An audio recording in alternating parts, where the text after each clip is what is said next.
This book contains up to 4 sides per cassette.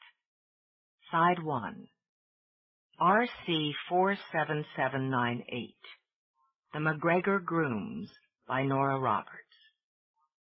Copyright 1998 by Nora Roberts. Read by Ilona Dulaski. This book contains 374 pages on 6 sides. If you would like to skip over any remaining announcements or introductory material, place your cassette player and fast forward until a beep is heard. Stop at that point to hear the table of contents, or at the second beep to locate the beginning of the book. Library of Congress annotation. Having arranged marriages for his granddaughters, the MacGregor brides, RC 45023, Daniel MacGregor now plans for his grandsons. D.C. takes Lena Drake to a charity ball. Gambling boat owner Duncan hires singer Cat Farrell. And Boston lawyer Ian writes a contract for publisher Naomi Brightstone. Some descriptions of sex. 1998. From the book jacket. The matchmaking MacGregor. He'll stop at nothing to get what he wants. And Daniel MacGregor, powerful patriarch of the MacGregor clan, wants to see his 3 handsome, eligible, but stubbornly single grandsons married. So he found just the women to tempt, tease, and torture cousins D.C., Duncan, and Ian all the way to the altar. Yes, Daniel has plans. About the author. #1 New York Times bestselling author Nora Roberts is a word artist painting her story and characters with vitality and verve, according to the Los Angeles Daily News. She has published over 100 novels, and her work has been optioned and made into films, excerpted in Good Housekeeping, translated into over 25 different languages, and published all over the world. In addition to her amazing success in mainstream, Nora remains committed to writing for her category romance audience that took her to their heart in 1981 with her very first book, A Silhouette Romance. The MacGregor Grooms brings back one of her best-loved and most requested characters, Daniel MacGregor, as he extends his matchmaking proclivities to a new generation. With over 40 million copies of her books in print worldwide, and 6 titles on the New York Times bestseller list in 1 year, including The MacGregor Brides, Nora Roberts is truly a publishing phenomenon. Other books by Nora Roberts. The Winning Hand. The Calhoun Women, Catherine and Amanda. The Calhoun Women, Lila and Susanna. The MacGregors, Serena, Kane. The MacGregors, Alan, Grant. The Perfect Neighbor. The MacGregors, Daniel, Ian. For Mom and Pop. The MacGregors. Daniel Duncan MacGregor married Anna Whitfield. They had 3 children, Alan, Kane, and Serena. Alan married Shelby Campbell, and they had 2 children, Daniel Campbell, D.C., and Julia. Julia married Cullum Murdoch, and they had 2 children, Travis and Fiona Joy. Shelby Campbell's brother, Grant Campbell, married Genevieve Grandeau, and they had 3 children, Adria and Matthew twins, and Sybil. Kane married Diana Blade, and they had 2 children, Laura and Ian. Laura married Royce Cameron, and they had 2 children, Daniel and Blake.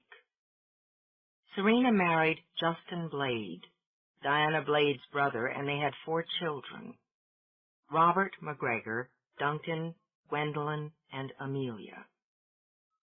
Robert MacGregor married Darcy Wallace. Gwendolyn married Branson McGuire, and they had 2 children, Anna and Lauren. Contents. Part 1. DC. Side 1. Part 2. Duncan. Side 3. Part 3. Ian. Side 5. From the private memoirs of Daniel Duncan MacGregor. At my stage of life, the years pass quickly, with season rushing into season. Every moment should be savored and lived to the fullest. Of course, I felt the same way when I was 30. Now, in the last handful of years, I've watched 4 of my beloved grandchildren find love, marry, and start families. Laura, then Gwen, Julia, then Mac. Happiness beams out of their eyes. Contentment shines in their voices. Each has built a home and a life with the mate of their heart. So why, I ask you, did it take them so damn long? Ha! If it hadn't been for me, they'd still be floundering around, and there wouldn't be a single great-grandchild for Anna to cuddle and spoil, would there? But do I ask for gratitude? No, indeed.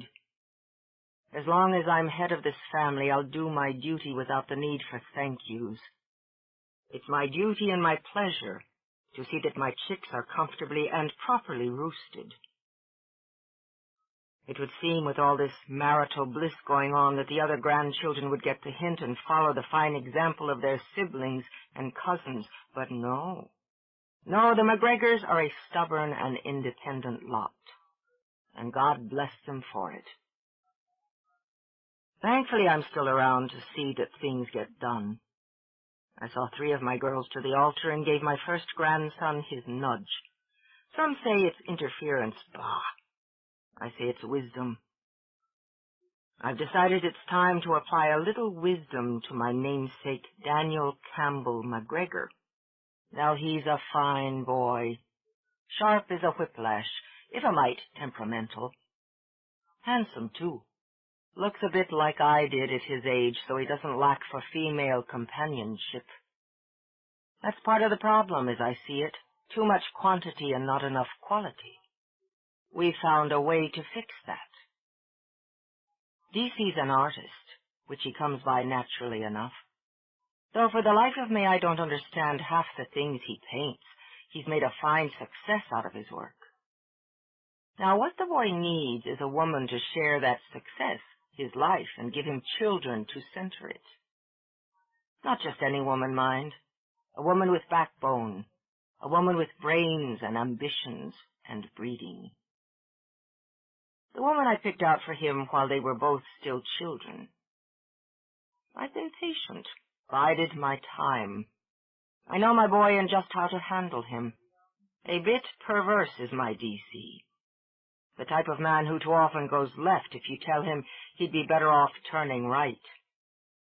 Comes, I suppose, from the 8 years of childhood when his father was president, and there were so many rules that had to be obeyed. Well now, with a little help from an old and dear friend, we'll get young Daniel Campbell turned in the right direction, and let him think he did it all by himself. A wise man doesn't need thanks, just results. Part 1. BC. Chapter 1. The light poured through the tall windows and splashed on the violent slashes of sapphire and ruby. It washed over the man who stood before the canvas like a warrior at battle, wielding a paintbrush like a claymore. He had the face of a warrior, tough, intense, with nice-edged cheekbones adding hollows, a mouth that was full but firmed in concentration. Eyes brilliant blue and icy cold beneath knitted brows the color of old mahogany. His hair waved over his ears, curled over the collar of the splattered denim shirt he wore in lieu of a smock. He'd rolled the sleeves up, and the well-toned muscles of his arms rippled as he slashed the brush on canvas. He was built like a warrior, broad of shoulder, narrow of hip, and long of leg. His feet were bare, his wide and clever hands smeared with paint. In his mind he saw explosions of emotion, passion and lust, greed and hunger. And all of this he fought onto the canvas, while mean-edged rock pumped out of the stereo and thumped against the air. Painting was a war to him, one he was determined to win, battle after battle. When the mood was on him, he would work until his arms ached and his fingers cramped. When his mood was otherwise, he could and did ignore his canvases for days, even weeks. There were those who said D.C. MacGregor lacked discipline. To those he said, who the devil wanted it?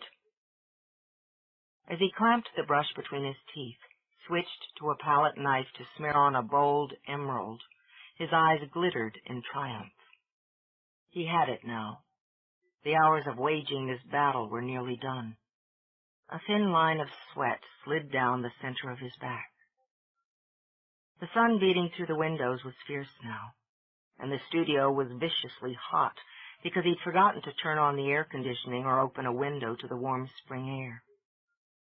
He'd forgotten to eat as well, or check his mail, answer the phone, or so much as glance out any of the wonderfully tall windows in his apartment.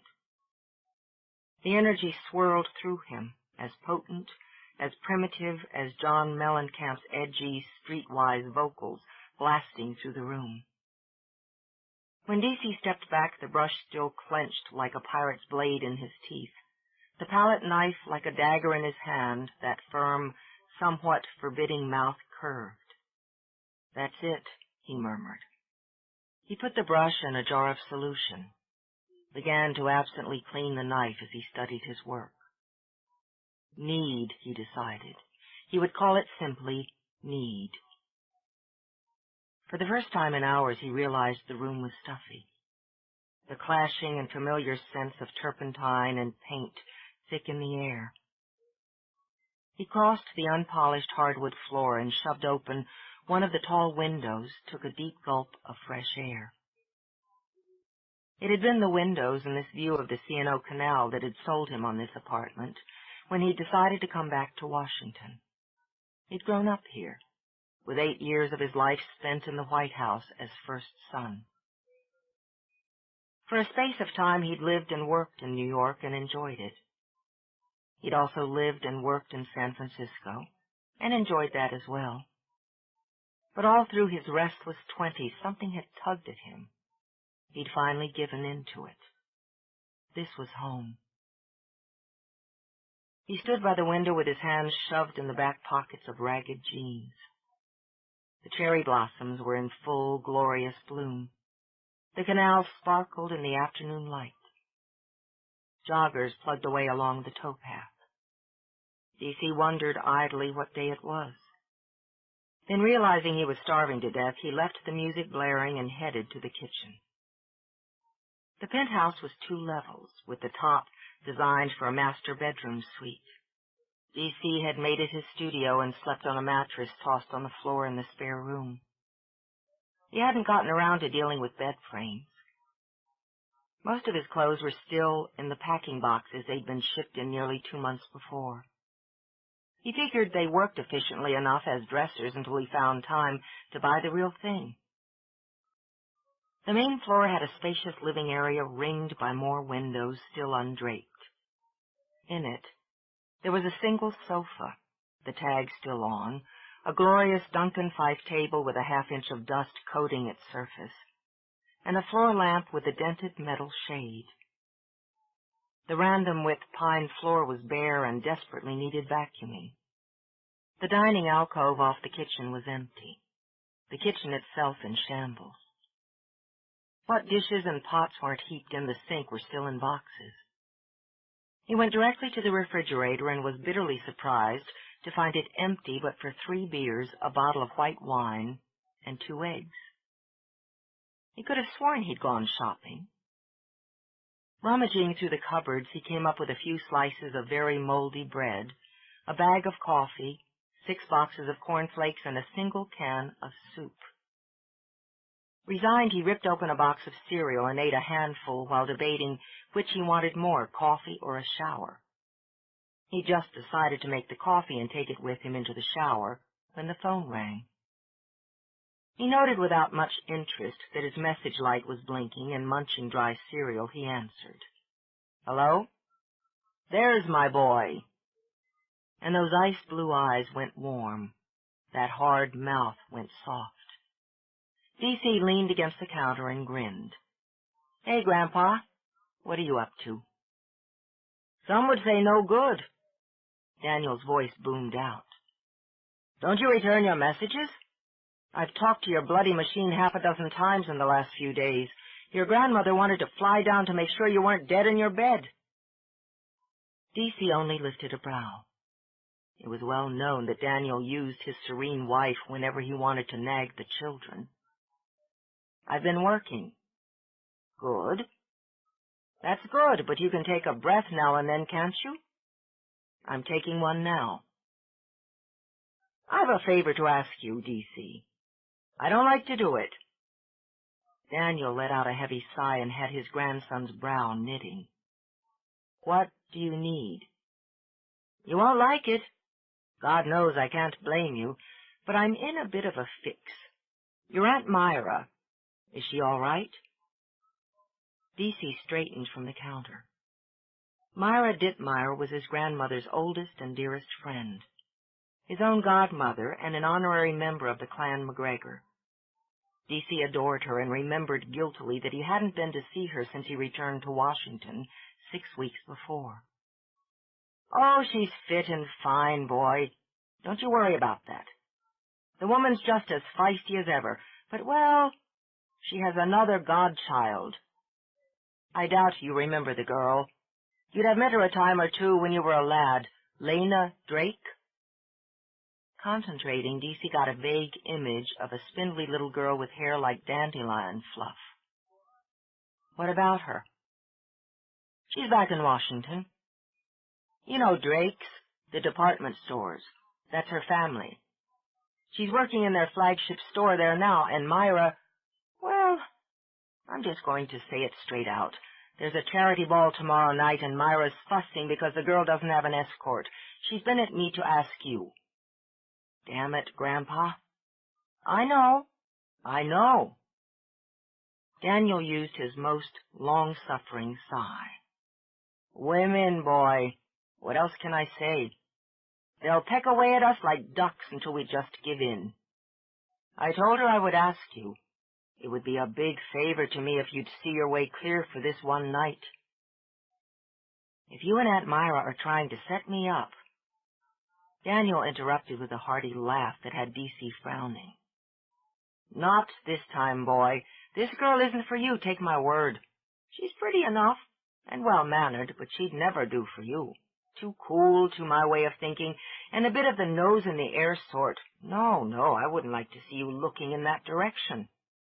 And if you can't spare the evening, I'll just tell Myra I reached you too late and you already had plans." "Tomorrow night?" D.C. scooped his fingers through his hair.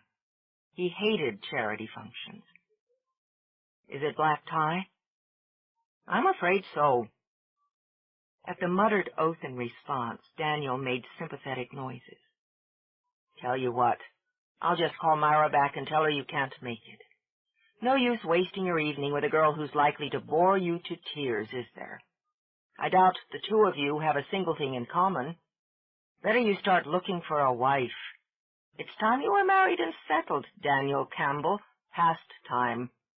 Your grandmother worries you'll end up starving in your studio, a lonely old man without a single chick or child.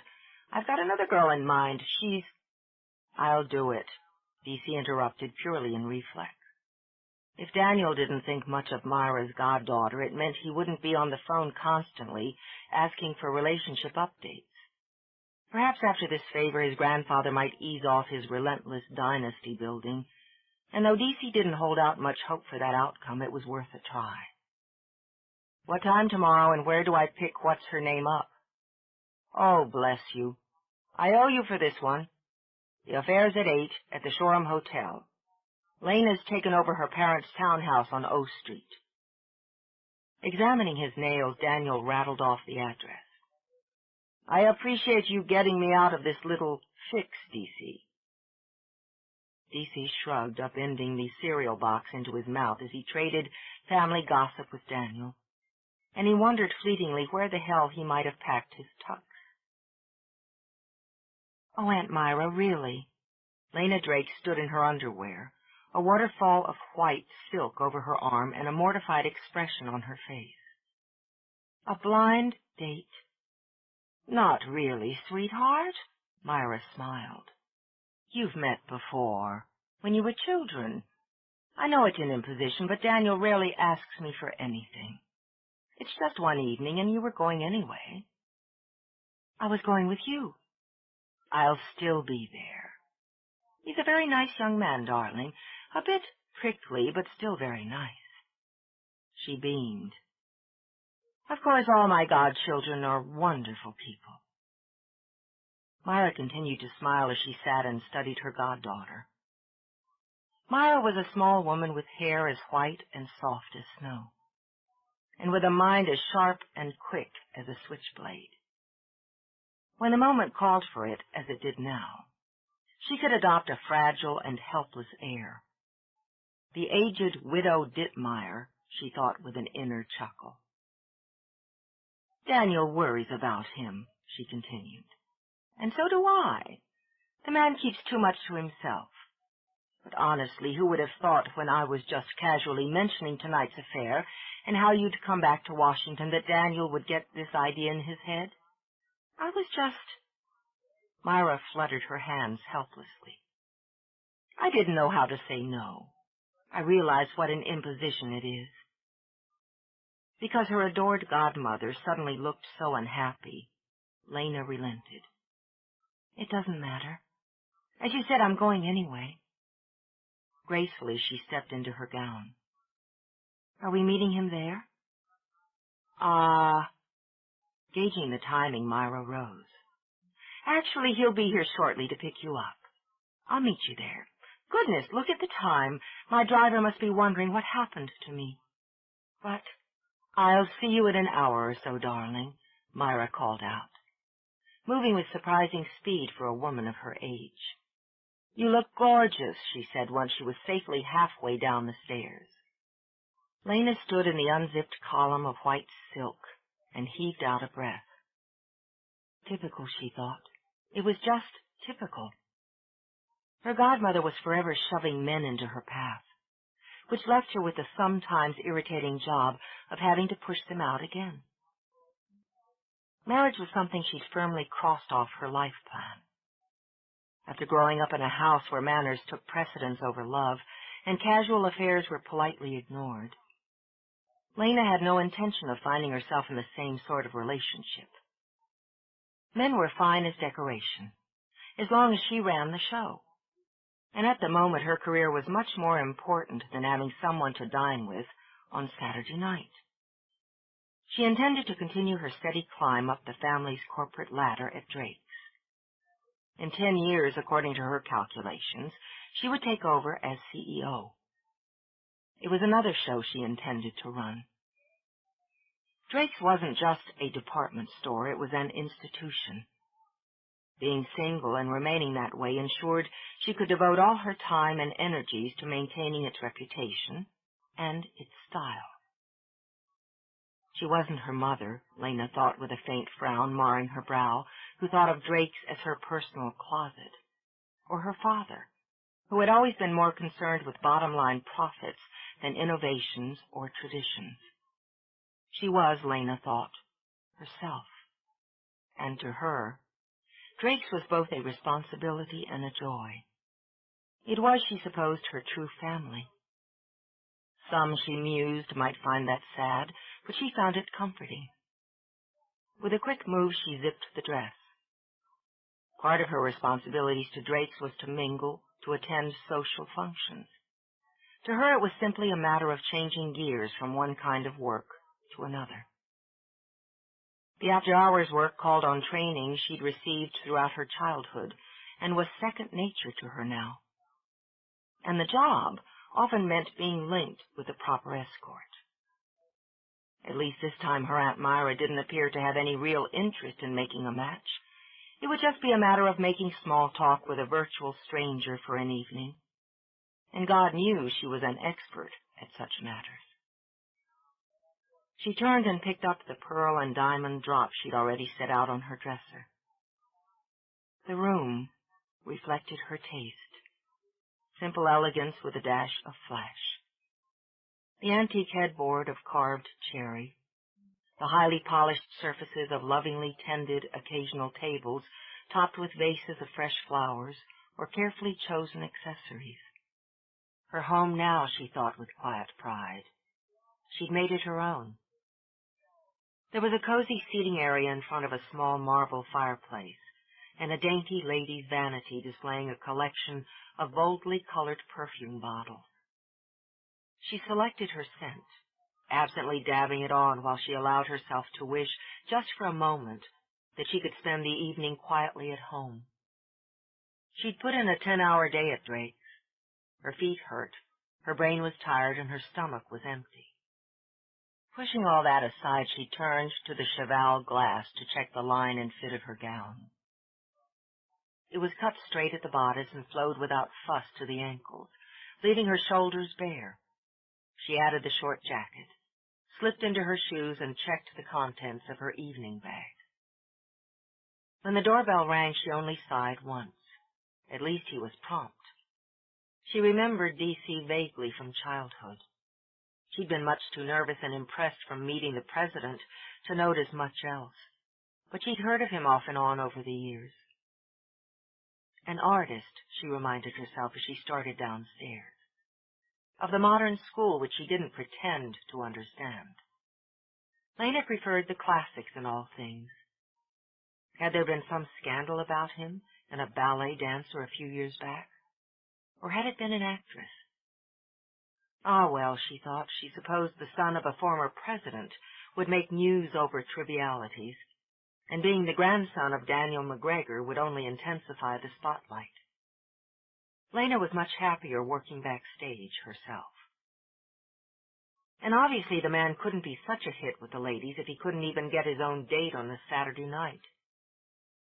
Putting on her company smile, she opened the door. Only years of education by Swiss nuns and the discipline they'd instilled kept her mouth from dropping open. This man, this very dangerous-looking man in black tie, with hair the color of her prized dining room table and eyes so blue they burned, needed his grandfather to find him a date? Lena Drake? He had to have the wrong house, was all D.C. could think. This shimmering willow stem in white silk was nothing like the spindly little girl he remembered. Rather than dandelion fluff, her hair was spun gold, curved sleekly around a face that might have been carved from ivory. Her eyes were a soft and misty green. She recovered her how-do-you-do smile, never faltering as she offered a hand. Yes. Daniel MacGregor? D.C. Daniel's my grandfather. D.C. then. Normally she would have invited him in, played hostess for a short time, and given them both an opportunity to get somewhat comfortable with each other.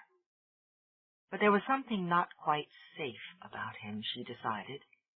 He was too big, too male, and those eyes were far too bold.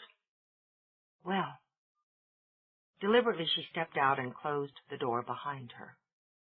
Shall we go? Sure.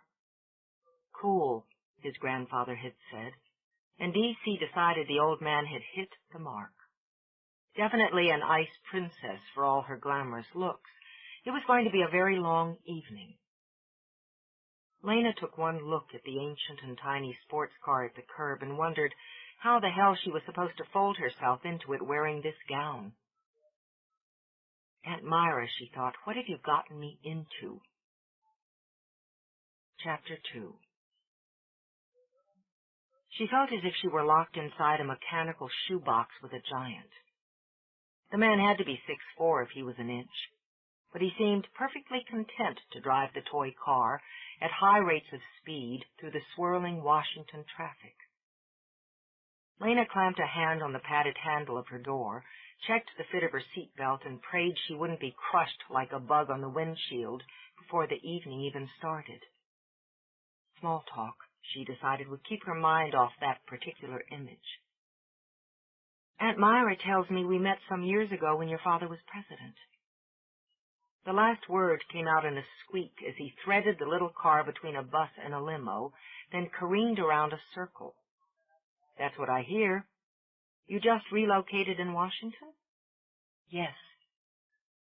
Realizing she'd squeezed her eyes shut, Lena lifted her chin and courageously opened them again. Me too. She smelled fabulous, DC thought. It was mildly distracting, so he opened his window and let the air whip through the car. Really? Her heart was in her throat now. Didn't he see that light was turning red? Wasn't he going to slow down? She bit back a gasp, nearly strangled on it as he zoomed through the yellow just as it blinked to red. Are we late? For what? You seem to be in a hurry. Not particularly. You ran a red light. He cocked a brow. It was yellow, he said, downshifting, then screaming past a slow-moving compact. I was under the impression one slowed for a yellow light in preparation for stopping. Not if you want to get where you're going. I see. Do you always drive like this? Like what? Like you're at the wheel of a getaway car after a bank robbery? He thought about it, smiling at her description. Yeah. He made the turn to the hotel and pulled in with a cocky squeal of brakes. Saves time, he said easily, then unfolded those long legs and climbed out of the car. Lena sat where she was, catching her breath, offering up her gratitude that she'd arrived in one piece. She hadn't moved a muscle by the time DC rounded the hood, passed the keys to the valet, and opened her door. You're going to want to unhook your seatbelt. He waited while she did so, then took her hand to help her out. It brought them close, made him aware of her scent again, the texture and shape of her hand. She was a looker, all right, he mused. Sea siren eyes and a cameo face, an intriguing contrast. Though portraiture wasn't the heart of his work, he sometimes sketched faces that interested him. He imagined he'd be compelled to sketch hers. Her legs were still weak, but she was alive. Lena drew one deep, steadying breath. People like you shouldn't be issued a driver's license and should never be allowed behind the wheel of a car for any reason, particularly that soup can on wheels. It's a Porsche. Because she didn't seem inclined to move on her own, he kept her hand and pulled her into the hotel lobby. If you'd wanted me to slow down, why didn't you just ask? I was too busy praying. He grinned at that, a quick flash of humor. It didn't detract from the danger of his face by a whit. Lena would have said it only added to it. Looks like your prayers were answered. Where the hell are we going here? Setting her teeth, Lena turned to the bank of elevators and jabbed the button. Then she stepped in ahead of him and jabbed the proper button for the proper ballroom, simmering. Behind her back, DC rolled his eyes. You know, what the hell was her name? Lena, if you're going to sulk, this is going to be a very long, tedious evening. She kept her eyes trained straight ahead and kept a chokehold on her temper. She knew it was a bad one, tending toward blasts of sarcasm if she didn't maintain control. I don't sulk. Her voice had as much warmth as winter in Winnipeg. Only deeply ingrained manners prevented her from stalking off the elevator the minute the doors slid open. Instead, she stepped off, turned gracefully, and waited for him to stand beside her. Temper put color in her cheeks, DC noted as he took her arm. Added passion to a cool and classic face. If he'd had any interest in her, he thought he'd make it his business to put that color there, that snap in her eyes, as often as possible. But since he didn't, and he wanted to get through the evening as smoothly and painlessly as possible, he would placate. Sorry, she thought as he guided her into the ballroom. That was it? That was all? Obviously, he hadn't inherited any of his father's diplomatic skills or his mother's charm. At least the room was full of people and sound. Lena wouldn't be stuck making conversation with a graceless oaf all night. As soon as manners permitted, she intended to separate and find someone sensible to chat with. Wine? He asked her. White? Yes, thank you. He'd pegged her there, D.C. mused, as he got her a glass and selected a beer for himself. He could only be grateful that his adored meddler of a grandfather wasn't playing matchmaker this time around. There you are. Myra hurried over, both hands extended. Oh, didn't they make a handsome couple? She couldn't wait to tell Daniel how striking their babies looked together. D.C., you're sinfully handsome. She tilted her head as he bent down to kiss her cheek. Did you save a dance for me? Of course. Your parents are here. Why don't you come sit with us a while? She stepped between them, sliding an arm around each and making them a unit. I know you have to mingle, and of course you'll want to dance. Glorious music tonight. But I'm entitled to be selfish with you for a few minutes. With the skill and style of long practice, Myra steered them through the crowd, around groups that had gathered to chat, winding among tables spread with white cloths and decked with bouquets of sunny spring flowers. She was dying for a chance to watch them together, to study the little details of body language, to see how they behaved. In her head, she was already working on the guest list for the wedding. Look who I brought us, Myra announced. D.C. Shelby Campbell MacGregor sprang to her feet. Her gown of citrine silk rustled as she opened her arms to her son. The russet curls piled on top of her head brushed his cheek. I didn't know you were coming. Neither did I. He held her close a moment, then turned to catch his father in a bear hug. Alan MacGregor's silver hair glinted under the lights. A grin spread over his strong face as he looked at his son. God, you look more like your grandfather every day. Even an oaf could love his family, Lena supposed. But a part of her had softened because the love between them and their enjoyment of it was so obvious. If she'd met her parents under similar circumstances, there would have been impersonal air kisses and a polite, "How are you?" Then Shelby turned, her gray eyes warm, the slim brows over them lifting curiously. Hello. Shelby MacGregor, my goddaughter, Myra said with a lilt of pride. Lena Drake. It's wonderful to meet you, Mrs. MacGregor. Shelby accepted the hand, pleased that it felt strong and capable. You'd be Donna and Matthew's daughter? Yes. They're in Miami now. Give them my best when you speak to them again. Alan, this is Lena Drake, Donna and Matthew's daughter, and Myra's goddaughter. Myra's told us a great deal about you. Alan took her hand, held it warmly. You've moved back to Washington? Yes, sir. It's good to be back. It's an honor to meet you again. I was introduced to you when I was a child. I was terrified. He grinned as he pulled out a chair for her. Was I frightening? No, sir. You were presidential. I just lost my 2 front teeth and was feeling miserably gawky. You talked to me about the tooth fairy. She smiled. I fell in love with you. Really? Alan winked at his wife when Shelby chuckled. You were my first crush. It took at least 2 years before you were replaced by Dennis Riley, and that was only because he looked so very stalwart in his Boy Scout uniform. Fascinating, D.C. thought, as he watched Lena chat with his parents. Suddenly all this warmth and animation. Oh, the coolness was still there, a light sheen on the surface, but the charm and vivacity bloomed under it like the blush on a new rose.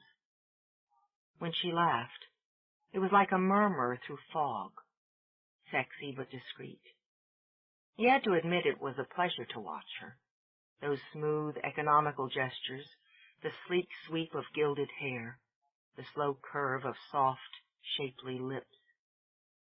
It was entertaining to listen to her, that low, cultured voice, especially if he didn't have to actually talk to her. DC, for heaven's sake! Myra gave him a subtle elbow jab and kept her voice in a whisper. You haven't even asked her to dance. What? Ask Lena to dance, she hissed, fighting impatience. Where are your manners? Oh, sorry. Hell, he thought, but obligingly touched a hand to Lena's shoulder. She nearly jolted, and her head whipped around, her eyes meeting his. She'd all but forgotten he was there. Ignoring her duty, she realized with an inward wince. She fixed a smile on her face and prepared to shift her attention from the delightful parents to the oafish son. Would you like to dance? Her heart dropped to her toes. If he danced the way he drove, she'd be lucky to leave the dance floor with all of her limbs intact. Yes, of course. Feeling like a woman approaching a firing squad, she rose and allowed him to lead her toward the dance floor. At least the music was lovely, she mused. Slow, dreamy, heavy on the brass. A number of couples were taking advantage of it, so the dance floor was crowded. Crowded enough that Lena had hoped her partner wouldn't feel compelled to plow through it, stumbling over her feet and wrenching her arms out of their sockets. Then he stopped near the edge of the dance floor and turned her into his arms. It was surprise, she decided, sheer surprise that had her mind fogging. Who would have believed that such a big man could move so well? The large hand at her waist wasn't rough or awkward, but it was very, very male. It made her outrageously aware there was only a thin barrier of silk between it and her skin. The lights twinkled down, dancing over his face, over that not quite tamed mane of richly colored hair. His shoulders were so broad, she thought, numbly, his eyes so blue. She struggled to clear such ridiculous thoughts out of her mind and behave. Your parents are wonderful people. I like them. She was slim as a willow, he thought, a long-stemmed rose. He watched the lights play over her face, hardly aware he'd drawn her closer. Their bodies fit like two pieces of a complicated puzzle. Her pulse quickened. Without thinking, she slid her hand over his shoulder so her fingers brushed the back of his neck. What had they been talking about? I'd forgotten how lovely Washington can be in the spring. Uh-huh. Desire snaked up his spine, circled in his gut. Where the hell had it come from? I want to sketch your face. Of course. She hadn't heard a word he was saying. She could only think that a woman could blissfully drown in those eyes. I believe they're calling for rain tomorrow. A little sigh escaped when his fingers splayed over her back. Fine. If he dipped his head, he could have that mouth. Find out if the taste of it would soothe the edges on this sudden, clawing need, or sharpen it. Then the music ended. Someone bumped them and shattered the thin glass bubble that seemed to have surrounded them. Both of them stepped back. Both of them frowned. Thank you, Lena said, and her voice was carefully controlled again. That was very nice. Yeah. He took her arm, keeping the contact very light, very impersonal. He wanted to get her back to the table, dump her, and escape until his mind cleared. More than willing to cooperate, Lena let herself be guided through. She wanted to sit down quickly before her legs gave way. Chapter 3. DC's big plan for Sunday was to sleep late, eat an enormous breakfast, which he'd specifically shopped for, and spend a couple hours at his health club. After that, his most naughty decision would be whether to while away the afternoon in solitude or to wander down to M Street to the Blues Festival. The plan broke apart when he found himself awake and restless just after sunrise. Annoyed, he tried to sink back into the fitful sleep that had plagued him through the night. But every time he began to drift, he started to think of her. That was more irritating than getting up. There was no reason for Lena Drake to be on his mind. That one moment of physical connection, of awareness, had been a short side trip in a long and uneventful evening. They'd been scrupulously polite to each other, had mingled, socialized, and made tedious small talk together and separately. He'd driven her home, deliberately keeping his speed under the limit, signaling for every turn and braking gently. They had exchanged lukewarm handshakes and goodbyes at her door, and he was certain had each been desperately relieved to have parted company. So it was ridiculous for her to keep chasing through his brain, for him to remember exactly the way it had felt to hold her, to smell her, to watch her eyes go soft and dreamy in the dance. It was her face, that was all. He was intrigued by it, in an artistic sense, of course. So he went to the gym early and spent a couple hours trying to sweat out the restlessness. He told himself he felt better, more alert, more clear-headed. By the time he got back to his apartment, he was ready for that big breakfast. He turned the stereo up to blast, pushed up the sleeves of his black sweatshirt, then put bacon on to fry. Feeling a great deal more cheerful and in control, he sang along with John Fogarty and mixed eggs for scrambling. When the phone rang, he answered, one-handed, as he scooped crisp bacon out of the pan. "So you're up and about," Daniel boomed out at him. "Turn that music down, boy. You'll have no hearing left. Hold on." D.C. spent a few seconds looking for the remote control. He could never find the damn thing when he needed it, then jogged into the living area to turn down the music manually. On his way back through the kitchen, he snagged a piece of bacon. "Yeah, I'm up and about," he said into the phone. "I've already been to the gym, and I'm about to clog my arteries." "Bacon and eggs?" Daniel sighed wistfully. "I remember when I used to sit down to a Sunday breakfast like that. Your grandmother, she's so strict. Frets about my cholesterol, so I'm lucky if I'm allowed to look at a picture of bacon these days. I'm eating some now." With a wicked grin, D.C. crunched, loud and deliberate. "Fabulous." "You're a sadistic young man," Daniel sighed again. "And to think I called you up to thank you for doing me such a favor. Now I hope you had a miserable evening entertaining Myra's goddaughter." "I got through it." "Well, I appreciate it. I know you've better things to do with your time. Not that she's not a sweet enough girl, but just not the type who'd interest you. We're looking for a livelier lass for you." D.C. frowned at what was left of his slice of bacon. "I can do my own looking." "Well, why aren't you? Locked away in that place with your paints and canvases? Ha! Ought to be out romancing some suitable woman. You know how your grandmother frets, picturing you there by yourself in that stuffy apartment with all those paint fumes?" "Mm-hmm." So accustomed to the lecture he could recite it himself, D.C. grabbed another slice of bacon. "It's a fire trap is what it is, that place you live in. At your age you need a nice house, a good woman, noisy children." "But I didn't call to remind you of a duty you should already have seen to," Daniel rushed on. "I appreciate what you did. I remember before I found your grandmother the evenings I spent cross-eyed with boredom with some girl who didn't have a single interesting thing to say. What you need is common ground and a spark. Can't waste your time with someone without those things. You wouldn't have them with little Linda." "Lena," D.C. muttered, irritated for no good reason.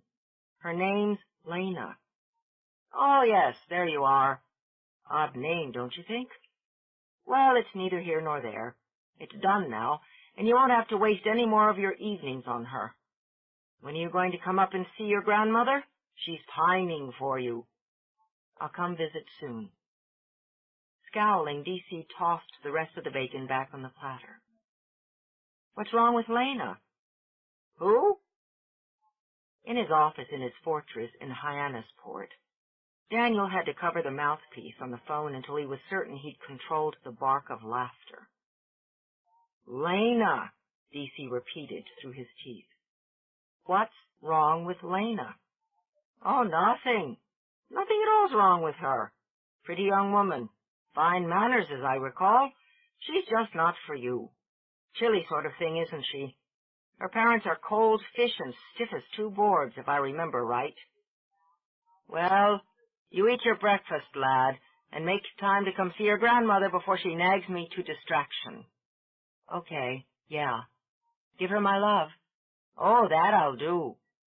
And Daniel hung up, wondering how long it would take his grandson to pay a call on pretty Lena Drake. It took under an hour, particularly since DC found he'd lost his appetite and had poured his egg batter down the sink. He put his sketchbook and his pencils and charcoals in a battered leather bag and slung it over his shoulder. He decided to walk to give himself time to think. His grandfather was right, of course. That grated a bit. The idea that the old man would so confidently eliminate her. It grated just as much, DC discovered, as it did when Daniel tossed selections of proper candidates for marriage at his feet. He'd damn well make his own choices. He certainly wasn't thinking about Lena in that manner. He just wanted to sketch her face. And since they'd more or less agreed he could come by and do so that day, he might as well get it done. She didn't answer his knock. Vaguely peeved, he shifted his bag and told himself he'd be smarter to walk down to M Street after all and do some sketching there. But he could hear the light and liquid notes of a Chopin concerto drifting through the open windows. With a shrug, he tried the door, found it unlocked, and stepped inside. Lena? He glanced around, interested, as she hadn't let him over the threshold the night before. The foyer had polished wood floors and walls the tone of lightly toasted bread. An antique gate-legged table held a vase of white tulips. 2 pencil sketches on the wall caught his eye, street scenes, cleverly done with a fine eye for detail and movement. He moved to the steps, laid a hand on the glossy newel post, and called up. He considered going up and searching her out, then decided it was wiser to look through the main floor first. She wasn't in the parlor with its dignified furnishings, or the book-lined library which smelled of leather and roses. By the time he'd poked into the sitting room, the dining room, and the kitchen, he had a solid grip on her taste and lifestyle.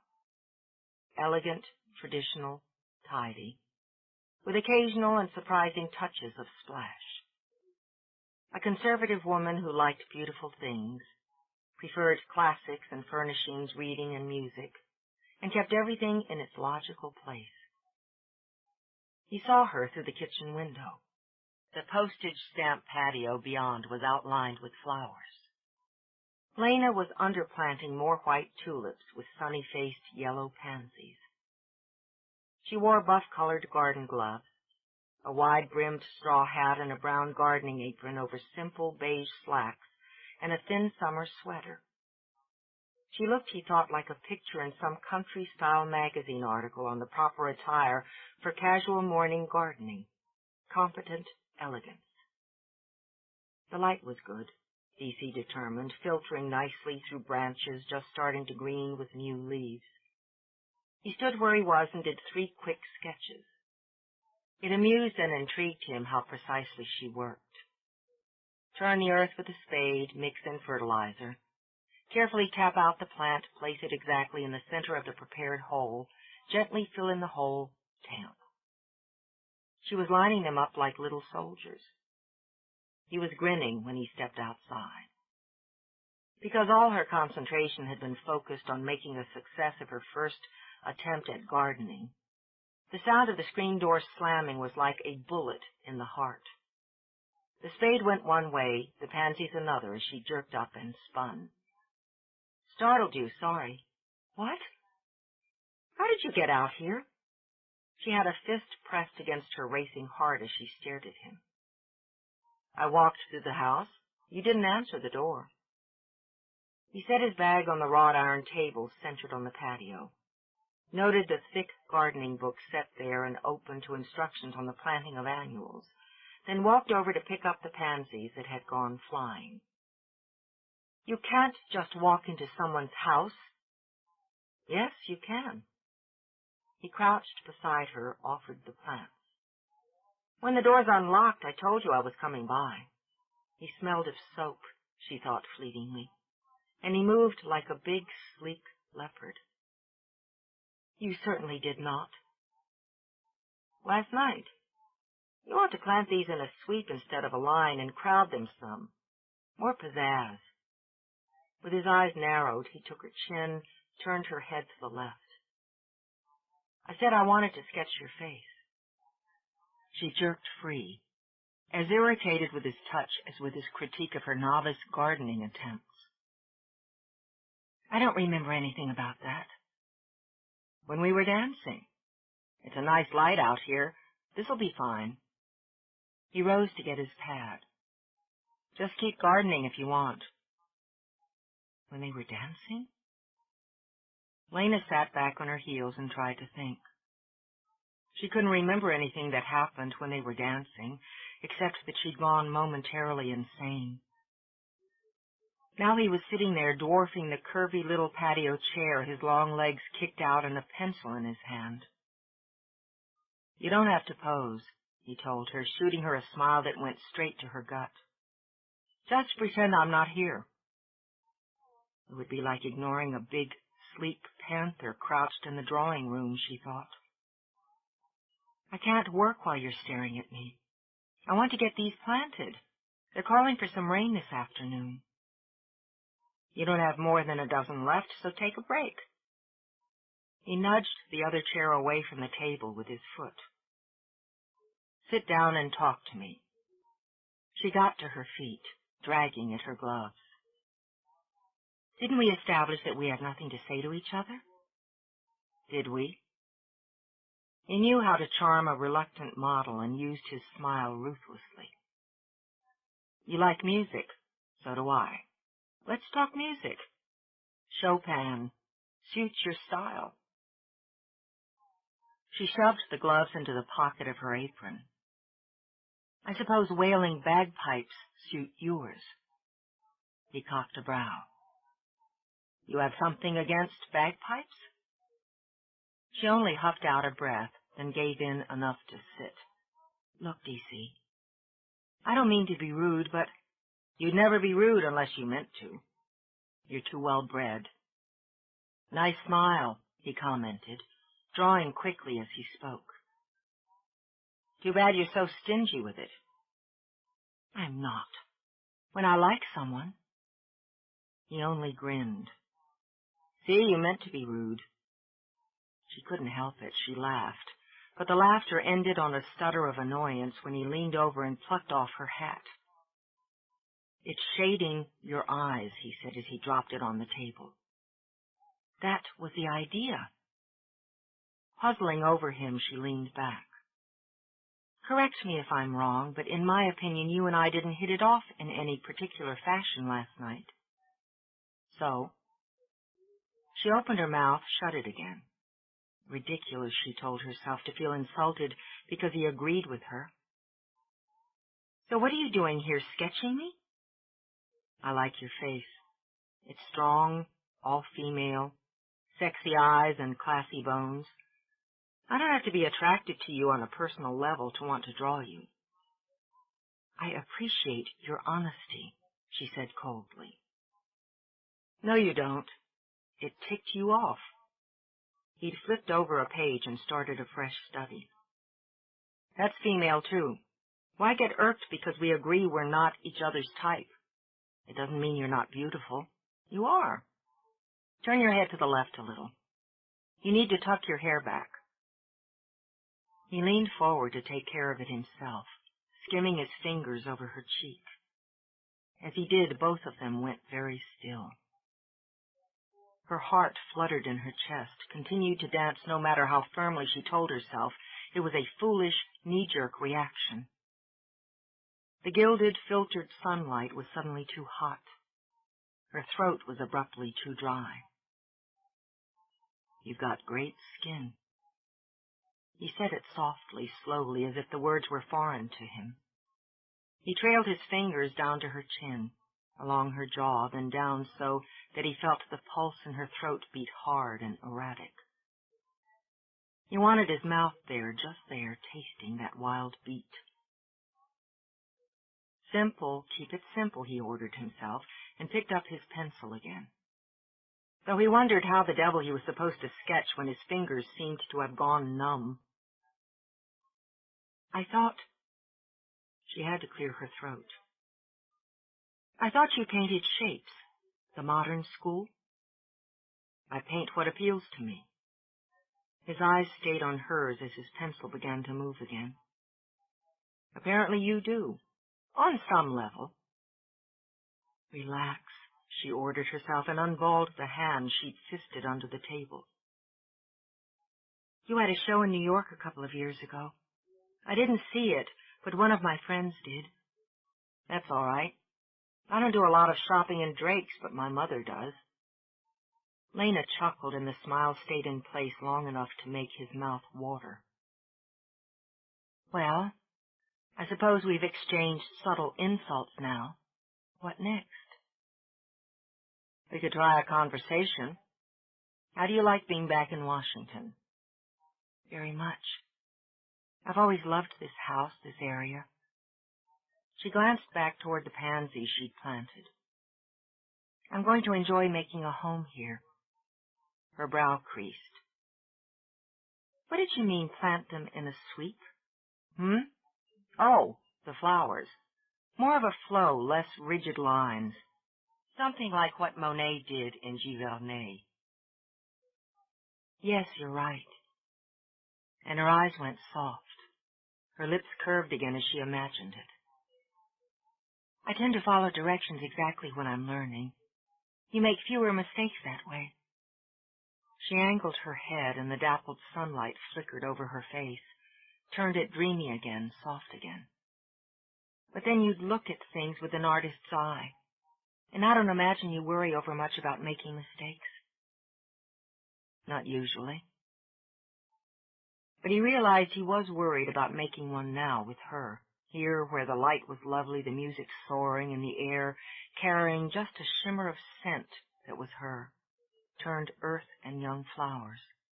"I do. So I plan things carefully and very rarely deviate." Something about him tempted her to make an impulsive turn, almost demanded it. And she imagined the trip would be just as wild and fast as the ride they'd taken the night before. The kind of ride, Lena reminded herself, where a woman could end up crashing very abruptly and very hard. "I guess that's enough for now." He shoved his pad in the bag. He had to go before he did something stupid, like touch her again. "I appreciate it." "You're welcome." She got to her feet when he did, intending to see him out, but they only stood there a bit too close for comfort. "I know the way out." He took the first step back. He had a feeling if she walked inside with him, he'd be unable to stop himself from doing that stupid thing, like pulling her against him, taking a good long taste of that mouth, then dragging her to the floor to take a great deal more of her while Chopin crashed around them. "All right. Well, goodbye." "Right." He picked up his bag, turned. He'd nearly made it into the house and away before he was compelled to turn back. She was still standing there, the sunlight on her hair, those misty green eyes watching him. "There's a dolly exhibit at the Smithsonian.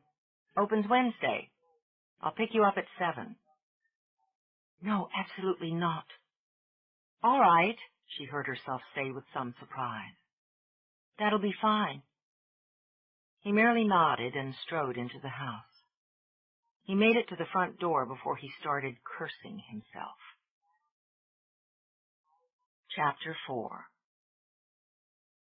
He thought of a dozen reasons to break the date.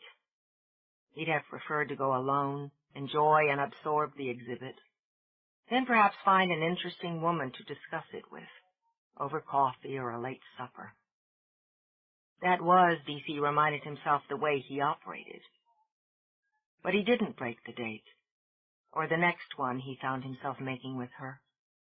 It baffled him that he enjoyed her company. It made absolutely no sense. She liked art to express something specific in tangible terms. She preferred her music subdued and her movies with subtitles. They ended up debating half the time, sitting over steaming cups of espresso or glasses of wine. Somehow they'd managed to have 3 fairly civilized dates. He wondered if she was as surprised as he that they'd enjoyed themselves. They were about to have a 4th. 4 dates in 2 weeks, D.C. mused. It was bizarre. He stepped back from the canvas, frowned at it. He often worked in watercolors for a change of pace. He hadn't intended to do a portrait. The sketches he'd done of Lena had simply been an exercise, but they'd nagged at him until he'd given in and begun to commit the image to paper. Watercolors would suit her. Cool tones, soft lines. He hadn't selected a sketch of her smiling. Again and again he'd been drawn to his quick study of her looking straight ahead, mouth soft and serious, eyes aloof. Frosty sex, he thought now. It was the expression of a woman who challenged a man to chip through the ice to the heat. And if he did, what then? Would it be a flash or a simmer, a slow burn, or an explosion? The wondering was maddening, D.C. decided, and erotic. Painting her this way was both intriguing and frustrating. He had to know. He'd never bring that face to life until he knew what went on behind it. When that realization struck him, his shoulders relaxed, his mouth curved up. Of course, that was it. That was why he kept going back. He wanted to paint her, and he couldn't until he knew her. Pleased that the puzzle had been solved, he set his brush aside. He picked up his coffee, drinking deeply before he realized it had gone stone cold. With a grimace, he started downstairs to brew a fresh pot. When his buzzer sounded, he switched directions and found his mother on the doorstep. "I've caught you at work," Shelby said instantly. "No, on a break." He gave her a hard, one-armed hug. "And now you can make the coffee." "Fair enough."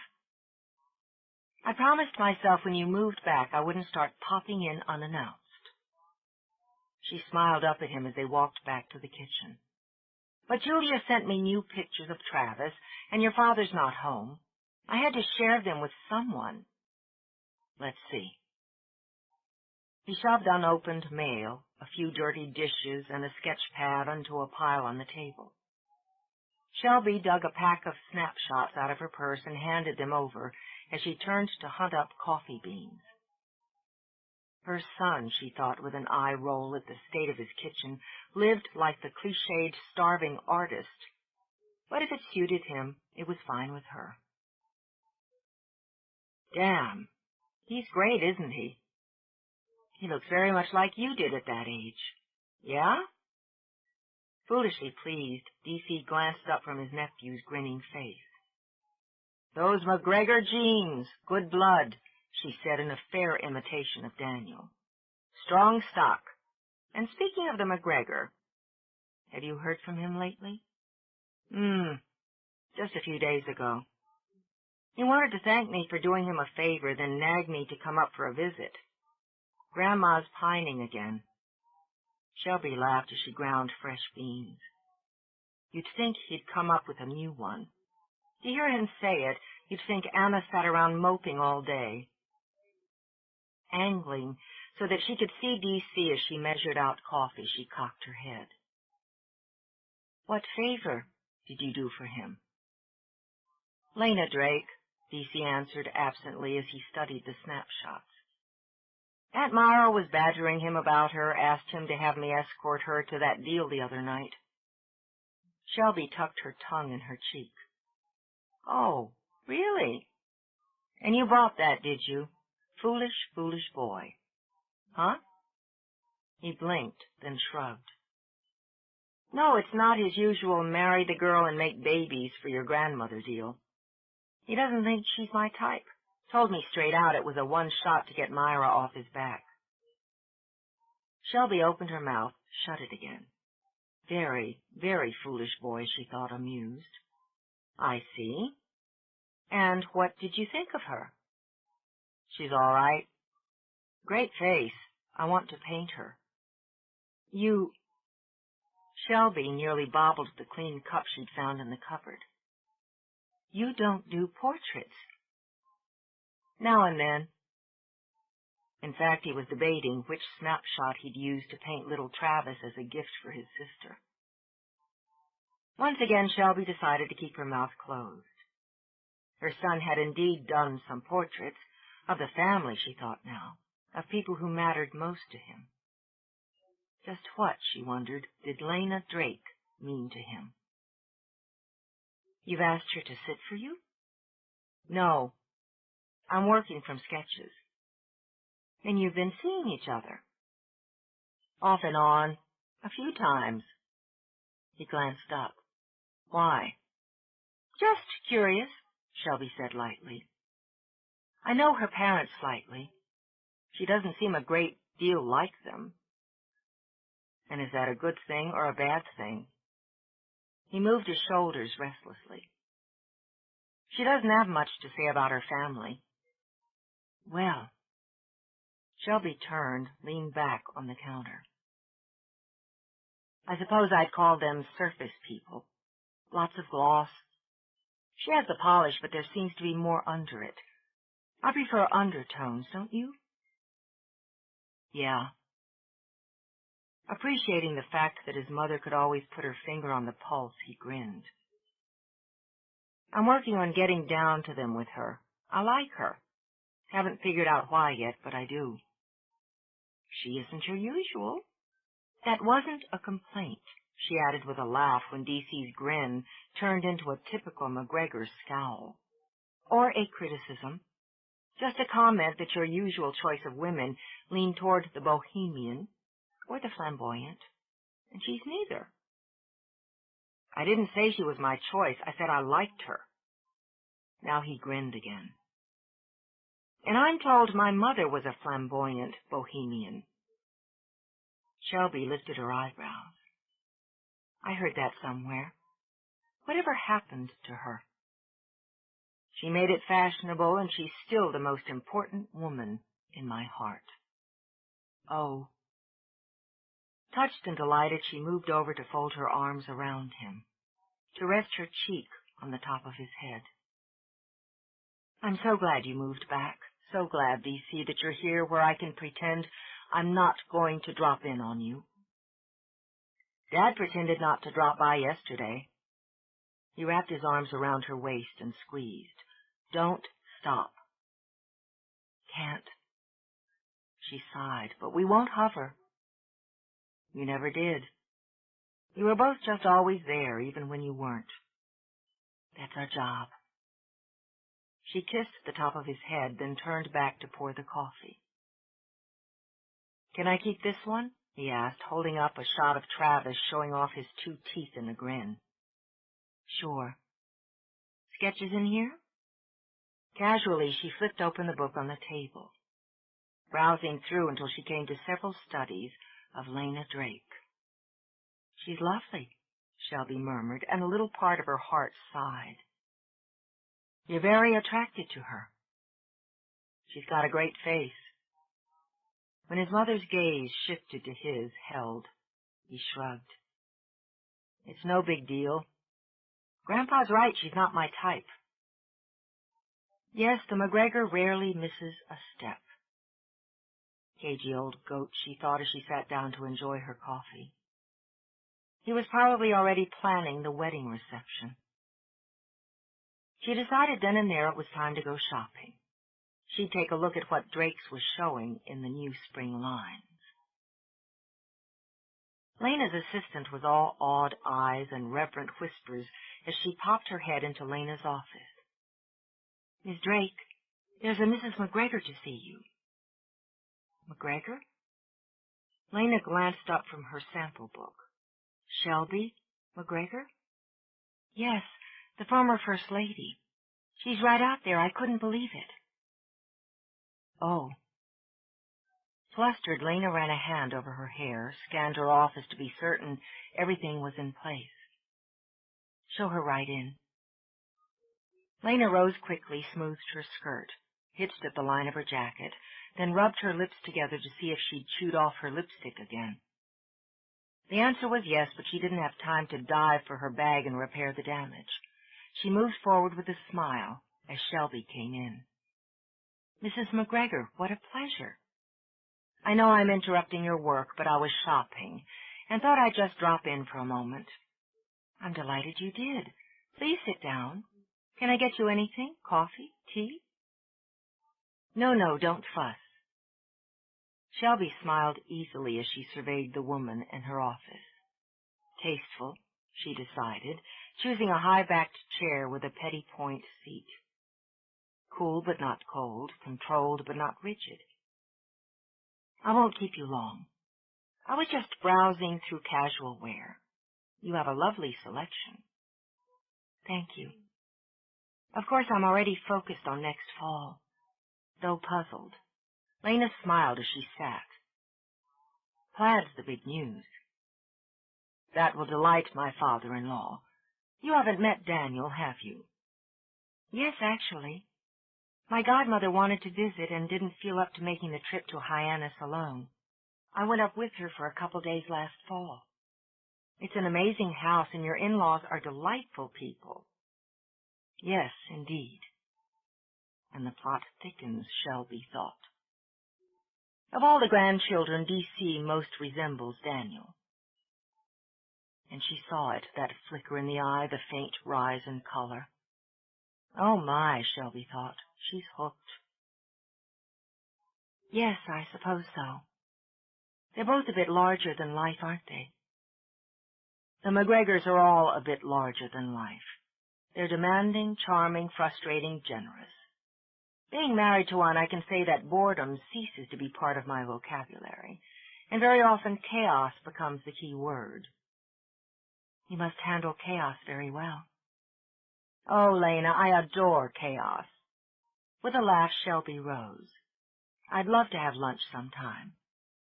"I'd like that very much." "Then I'll check my calendar and we'll set it up." Shelby took her hand, held it a moment. "When the man is larger than life," she began, "the woman has to be smart and clever.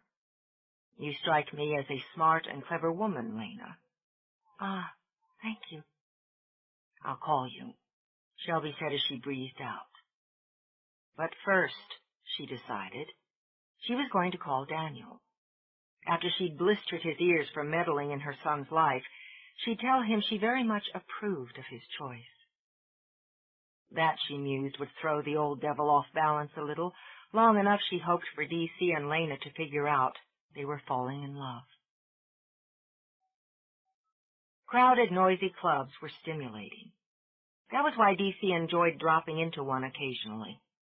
He could listen to the music, the chatter, watch the movement. Most of all, he could see the shapes of thoughts and emotions. When he sketched in a place like Blue's Corner, he didn't sketch faces or bodies, but feelings. Lena watched him, studied the slashes and splots and squiggles he drew on his pad. She didn't understand them, but they were fascinating just the same, just like the man who created them. He had kicked back and was lounging at their tiny table, shoulders braced against the wall behind them. He wore jeans and a black T-shirt, and had yanked his hair back with some thin string of leather. The lights were a dim, hazy blue, the tables around them jammed with bodies. On the stingy slice of stage, a man with hair down to his shoulders plunked deep notes from a bass guitar. while another wearing tiny sunglasses blew aching tenor notes from a sax.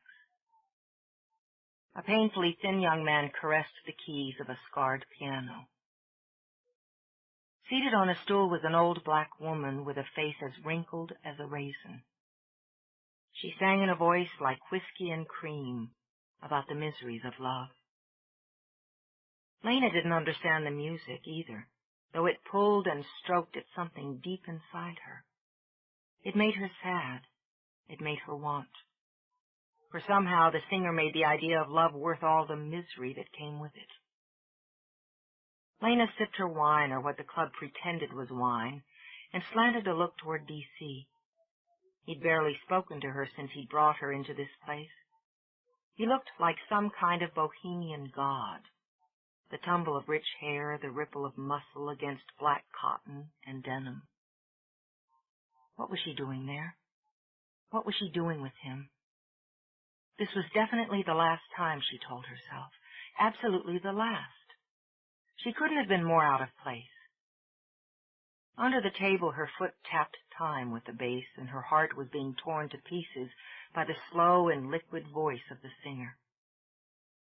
She's great, isn't she? Yes. Lena waved absently as smoke drifted in front of her face from the next table. But why does it have to be so sad? The blues reach inside you. Grab a hold of what's sinking your heart. Most times it leaves it lighter for it, or shatters it, she murmured. He looked over then, let his pad slide onto the table. Music's supposed to touch you, affect you, bring on a mood or end one. Is that what you're drawing? Moods? Yeah. And the music. He tilted his head. She'd swept her hair back tonight, twisting it into some sort of clip in the back. It changed her look, he noted, added a hint of fragility. What mood are you in, Lena? A fairly relaxed one. You never look really relaxed. You know what you look? No, but I'm sure you'll tell me. Perfect. Just a little too perfect. I've never seen you must. On impulse, he reached out and in one quick move nipped the clip out of her hair. There. Not quite perfect now. For heaven's sake. She skimmed her fingers through her hair in an attempt to smooth it, then made a grab for the clip. Give me that. No. I like it down better anyway. Grinning, he raked his fingers through it to disorder it again. That's a good look for you. Just a little tumbled. Very sexy. Especially with that bite of temper in your eyes and a pout on your mouth. I don't pout. You're not the one looking at your mouth. His gaze lowered to it, lingered there for one long moment. In one long moment, her pulse began to shimmy. I really like your mouth, he murmured. In fact, wait. She pressed a hand to his chest. It was foolish, she knew. Hadn't she wondered why he'd yet to kiss her? Hadn't she wondered what it would be like when he did? Yet she found herself almost frightened, taking this minute to draw her defenses together, certain she would need them to survive intact. We've already done the waiting part. He closed a hand around hers and cupped his other around the back of her neck.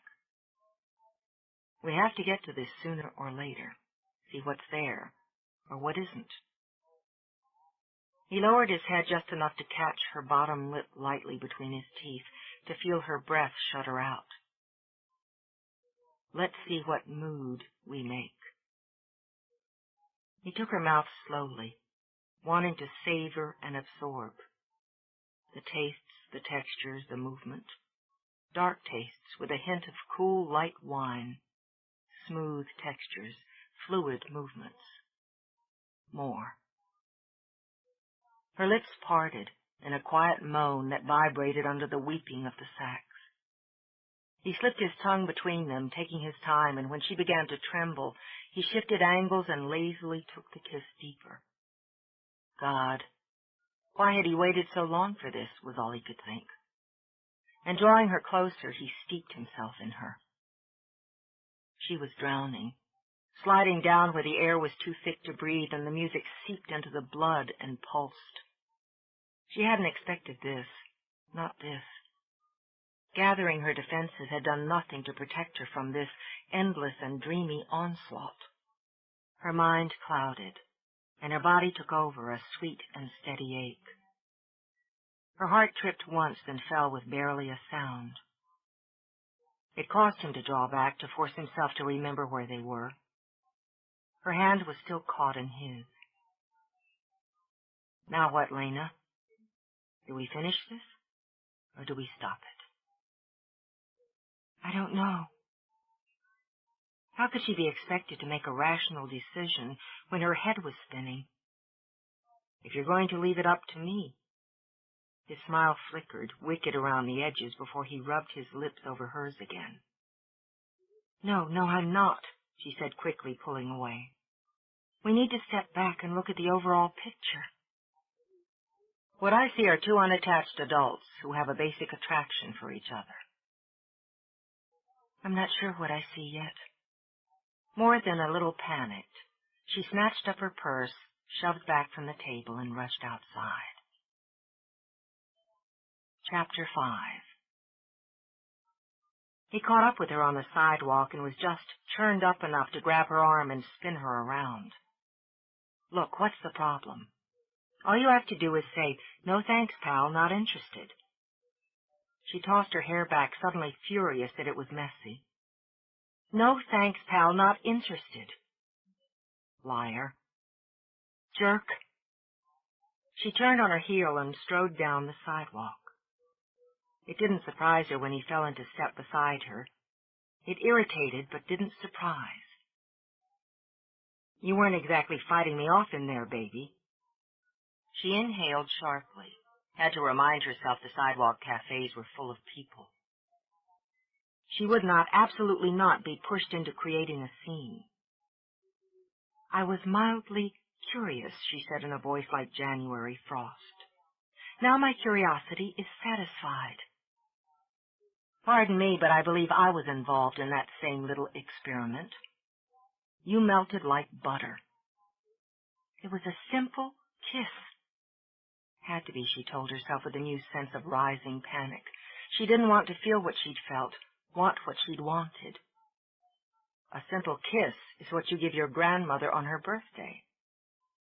He hitched his bag to his other shoulder and asked himself why he was pursuing this. A lady put up a stop sign. You put on the brakes. End of story. But damn it, he could still taste her. Lena? This time she shook off the hand he put on her arm, then sharply turned toward home. I will not be backed into a corner this way. You're making your own corners. If you just stand still a minute. He swore when she only lengthened her stride. Just hold it. He took both her arms this time, held her in place, and got a good look at her face. Her cheeks were too pale, her eyes too dark, and there was more jittering in them than temper. You're scared. It scared you. He knew realizing it should make him feel sorry, but it didn't. It made him want to grin. I figured you for more spine than that. She jerked back, and for the first time in her life found herself actually tempted to strike another human being. I have absolutely no interest in continuing the conversation. Now, if you'll excuse me, I'm going in. We can end the conversation. Let's try this instead. She saw his intention. Thrill wrapped in fear pounded at her heart. I don't want... But his mouth was already on hers. No lazy exploration this time. No slow, smooth seduction. He possessed, then conquered, then devoured. Lights exploded in her head. Heat swam through her blood. All she could do was hold on and ride that high and savage wave. He hadn't realized he'd lifted her off her feet, that he'd lost himself in the taste of her until he felt his heart ram brutally against his chest. He was always aware of his size, of the strength of his hands. Now realizing he hadn't been appalled him. He dropped her back on her feet, took 2 steps back. "Ball's in your court." He turned, strode away. He cursed himself for days, slept poorly at night. He talked himself into apologizing a dozen times, then talked himself out of it again. It was best to stay away from her, he told himself, to let her go before they tangled themselves up again. Every time he came to that decision, he felt better. He'd work like a demon for hours, then somehow she'd sneak into his brain again and leave him miserable, itchy, and angry. Nothing could have pleased him more than the call from his father telling him his grandparents had come down for a quick visit. It would do him good to have an easy family dinner, he thought, to spend an evening with people he loved and understood. In fact, he could go back north with them. Spend some time with Julia and Cullum and little Travis, see some of his cousins. He could toss a few clothes in a bag, pack up some canvases and paint, and be on the road whenever he wanted to. That, he assured himself as he walked to his parents' home, was the beauty of his lifestyle. It was simple, it was basic, it was his. The last thing he needed was a woman clogging up the works. God knew women like Lena Drake were major complications. High maintenance, he decided as the breeze fluttered and sent a shower of fading cherry blossoms flying. Across the street, a leggy brunette in bicycle shorts jogged along with a sleek black lab on a silver leash. The dog barked happily. The woman gave D.C. a long, slow smile. He watched her long enough to note she tossed a look over her shoulder that radiated invitation. And he cursed himself for not having the slightest interest in following up on it. Leggy brunettes with slow, hot smiles had always been his style, hadn't they? So why the hell was he hung up on a cool blonde who never had a hair out of place? A change of scene, he told himself, was definitely in order. He'd spend a couple of weeks in Boston and Hyannisport, play with the kids, do some work, and get rid of this ridiculous obsession over a woman. He climbed the short set of stairs to the walkway. Vivid red impatiens were spreading on either side of the doorway. His mother would have planted them, he knew. She liked strong colors. They added a touch of flash to the dignity of the townhouse. Dignity and flash. It was a perfect description of his parents. It made him smile to think of it. The potter and the politician. End of side 1. To continue, turn the cassette over. Side 2. The MacGregor Grooms by Nora Roberts. Continuing on page 69. Together they'd made marriage, home, and family mean something. Mean everything, D.C. mused, then smiled again when he heard his grandfather's laugh boom through the open windows. He didn't knock, but walked in. He smelled flowers and lemon oil, heard more laughter, and the murmur of voices from the parlor. His uncertain mood lifted and steadied.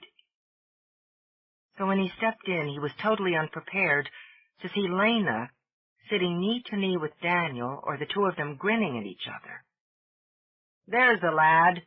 Daniel surged out of his chair, moving with a speed that laughed at more than 90 years of living. His shoulders were broad, his hair a snowy mane that matched his beard. His eyes, as they met D.C.'s, twinkled blue with delight.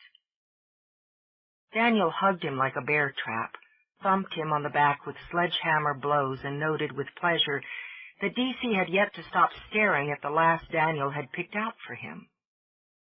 "About time you got here. These women have been pouring tea down my throat when any fool can see I need a whiskey. The lad wants a whiskey, Shelby, and I'll join him." 2 fingers, Shelby. No more. Anna MacGregor's quiet voice held authority. Smiling as her husband complained bitterly about a baron being able to handle 2 fingers, she opened her arms to D.C. Grandma. He folded himself down until their cheeks rubbed. As always, he found both softness and strength, and closing his eyes, breathed her in. Lena looked away before it undid her. There was complete, unquestioning, unconditional love in that welcoming embrace. So much love, it sparked both envy and need. She didn't want to see it, didn't want to feel it. You look tired, Anna murmured when she cupped D.C.'s face in her hands. Been working. He kissed her again, then deliberately looked past Lena. Nice to see you, Aunt Myra. When he kissed her cheek, Myra made certain she had a good, strong grip on his hand. You remember Lena, don't you? Yeah. He looked at her now, straight on, measuring. How's it going? Very well. Her hands wanted to tremble, so she kept them neatly folded in her lap. Sit down and keep Lena company, darling. Myra was up and nudging him to the chair. I need to ask Daniel about an investment, she improvised. I'm terribly sorry. Keeping her voice low, Lena struggled to fix a casual smile on her face. I didn't realize you'd be here. Aunt Myra asked if I'd bring her to see your grandparents. We're supposed to stay for dinner, but I can make an excuse. What for? He leaned back and wished to God he'd gotten the damn whiskey before he'd sat beside her. It doesn't bother me. That stung. She'd been suffering for days. I don't want to spoil your evening with your family. I realized the last time we were angry with each other. I got over it. He lifted a brow in challenge. Didn't you? Of course. She lifted her chin, cloaked with dignity. I simply thought since you stalked off like an irritable child, you might be uncomfortable having me here. As I recall, you're the one who ran out of the club like a scared rabbit. His lips curled in a sneer. You don't make me uncomfortable, Lena. Just look at them, Daniel. Myra spoke out of the corner of her mouth as she pretended not to watch the couple across the room. You can practically see the air sizzle around them. Don't know what's taking them so long, Daniel complained. Boy's just scowling at her. I tell you, I worry about him. Oh, they've just had a tiff, that's all. It's just as I told you. Lena's been sulking for days. I'm just glad you decided to come see for yourself. This might give them the next little nudge. I've got my work cut out for me. Daniel sighed and sipped lovingly at his whiskey. Don't you worry, Myra. We'll have the 2 of them wedded and bedded by summer. He tapped his glass against her teacup. You have my word on it. And being a man of his word, Daniel didn't loiter. He got to work on D.C. the minute Myra lured Lena out of the room to look at Shelby's studio.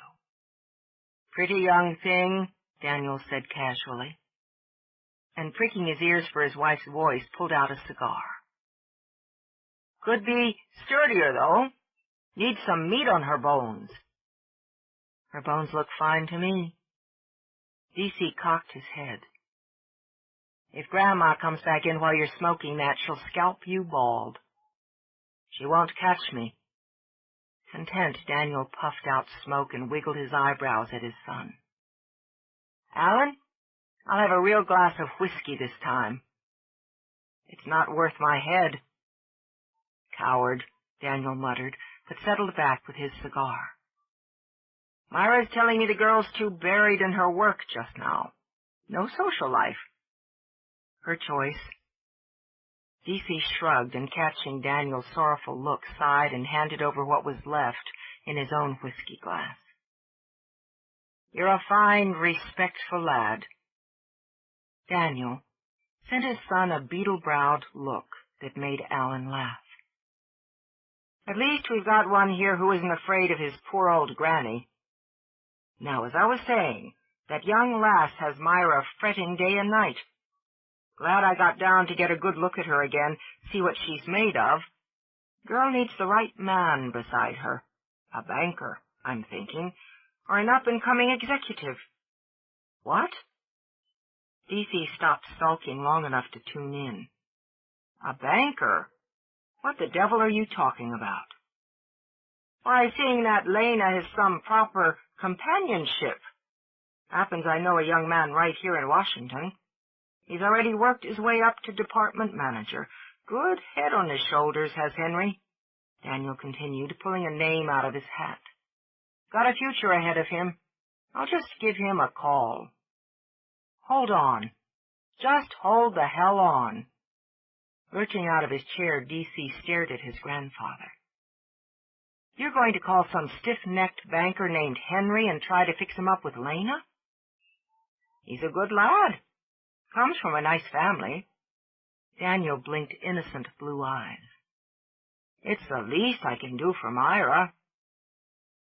The least you can do is stay out of it. Lena's not interested in being bartered off to some banker. What a thing to say, bartered indeed. As glee danced in his heart, Daniel scowled at his grandson. I'm speaking of arranging a perfectly acceptable social connection between two young people. He jabbed the air with his cigar. And if you'd concentrate on finding the proper woman for yourself, you wouldn't have time to get on your high horse about someone else's business. What's Lena Drake to you, I'd like to know? Nothing.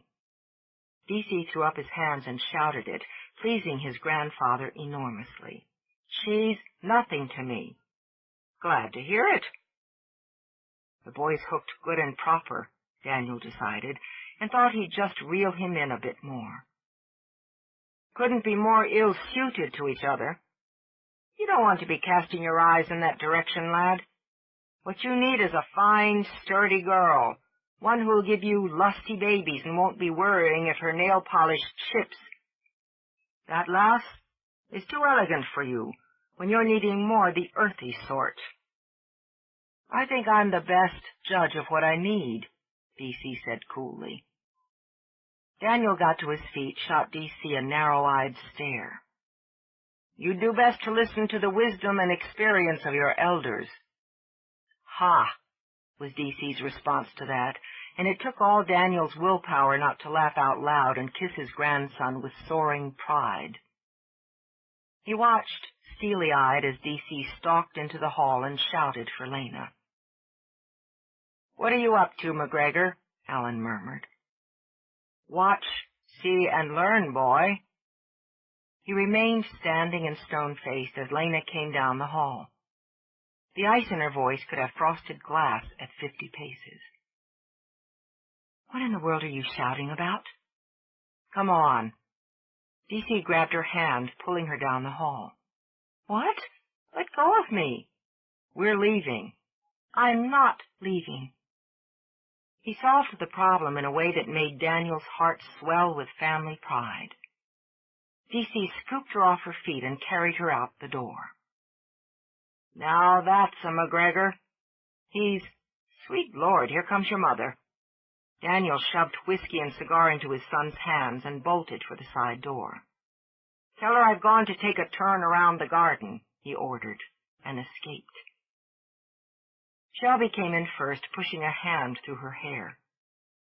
What's all the shouting? She demanded, then scanned the room. Where's D.C.? Where's Lena? And her eyes narrowed. Where's your father?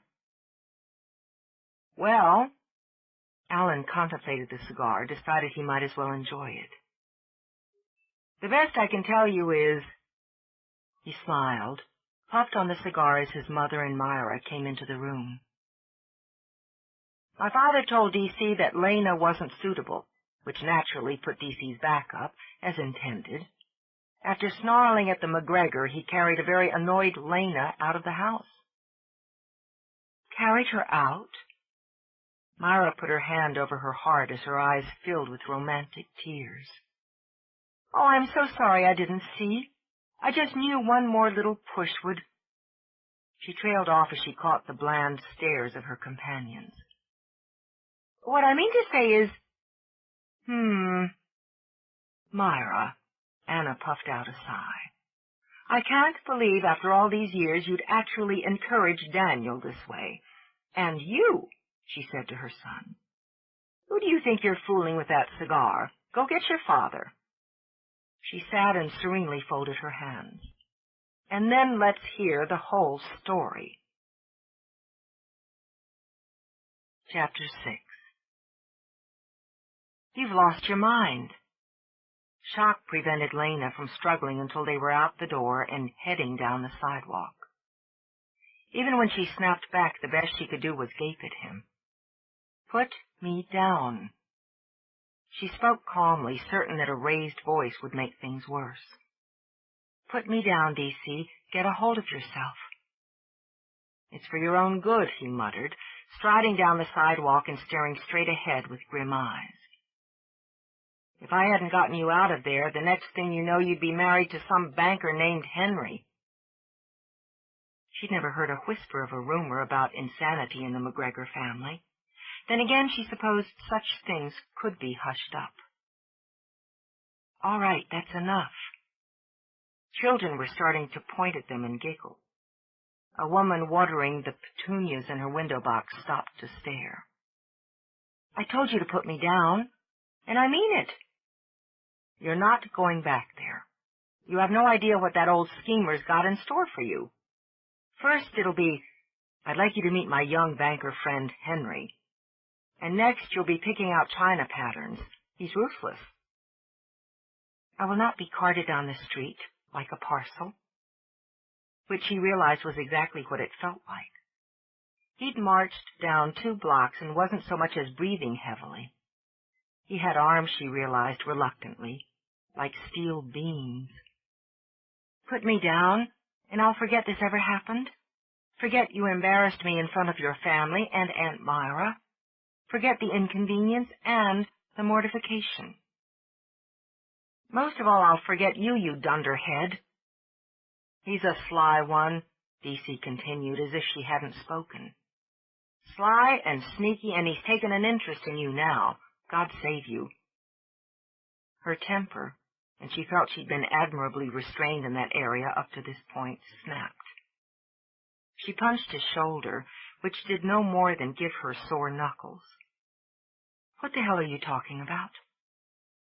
He did the same thing to my sister, and she's married with a son already, and my cousins too, 3 of them. Now he's got delusions of grandeur, thinks he's some super matchmaker, and he's got his eye on you, baby. She hit him again, flat-handed this time on the side of the head. As expected, it was like slapping granite. Who are you talking about? Damn it, if you don't put me down... The MacGregor, of course. Here, we'll talk about it inside. Inside? She'd barely blinked before he shouldered open a door. Inside where? I want you to put me down. It's my place. Obviously you don't see what he's up to. Thousands wouldn't. You'll thank me when we straighten this out. Thank you? Oh, I'll thank you all right, Daniel Campbell MacGregor. The roaring in her head nearly blocked out the fact that he carried her onto an elevator. An occupied elevator. Hot color spread up her neck as the tidy, middle-aged couple beamed at them. Hello, D.C. How are you? Well enough. He tossed a smile at the woman as the couple stepped out into the lobby. And you? Just fine. Such a beautiful day. Lena simply closed her eyes as the elevator door slid closed. Obviously, she decided the man made a habit of hauling women bodily up to his apartment. His neighbors were used to it. Why be embarrassed when she was just one of a crowd?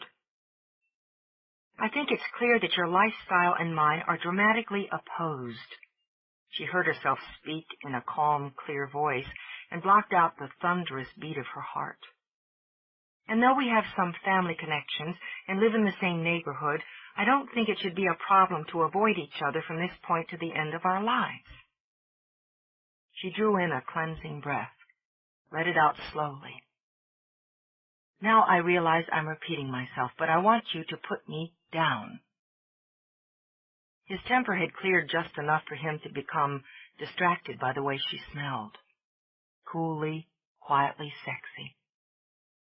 And turning her head so that their faces were close, so that their mouths nearly brushed, was her mistake after all. What was a man supposed to do but take a good, long taste? So he did. Easily fitting his mouth over hers, patiently waiting out her first jolt of shock, greedily absorbing her quick, hot burst of response. Missed you. He muttered it, or perhaps only thought it. She turned into him, her hands fisting in his hair as her mouth moved under his. A low purr sounded in her throat and shot fire straight to his loins. The doors opened, remained wide, then started to close again before he managed to think clearly enough to block the movement with his shoulder. She dragged her hands through his hair, fisted them again to keep his mouth on hers. Her heart had gone wild, pounding some primitive beat through her blood. Need, outrageous need, clawed after it.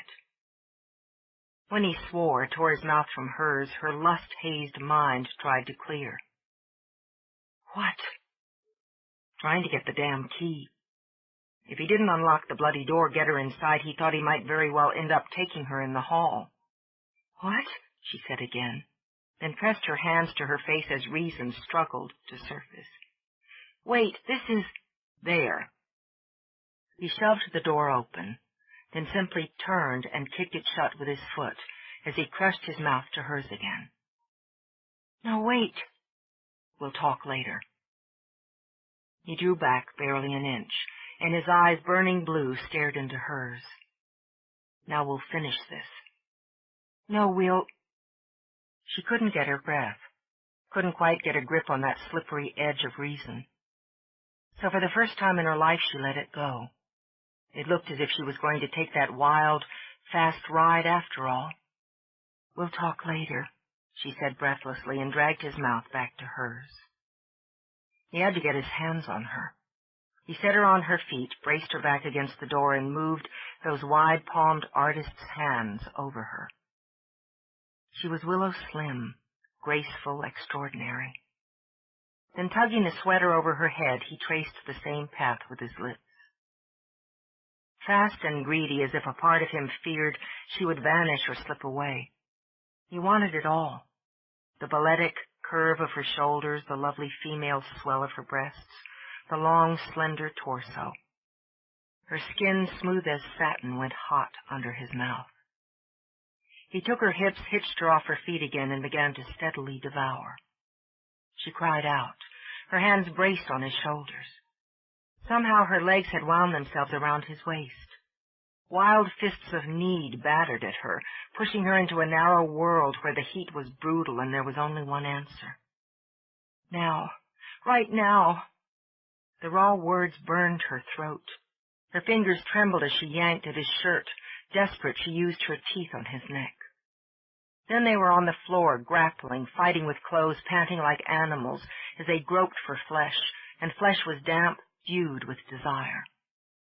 In a fierce and sudden move he twisted, shifting her until they were face to face, torso to torso.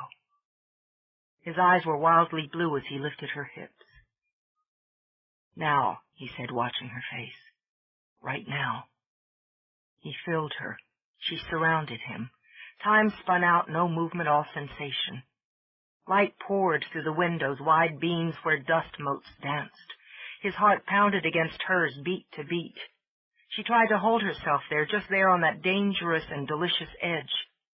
But her body craved more. She began to move.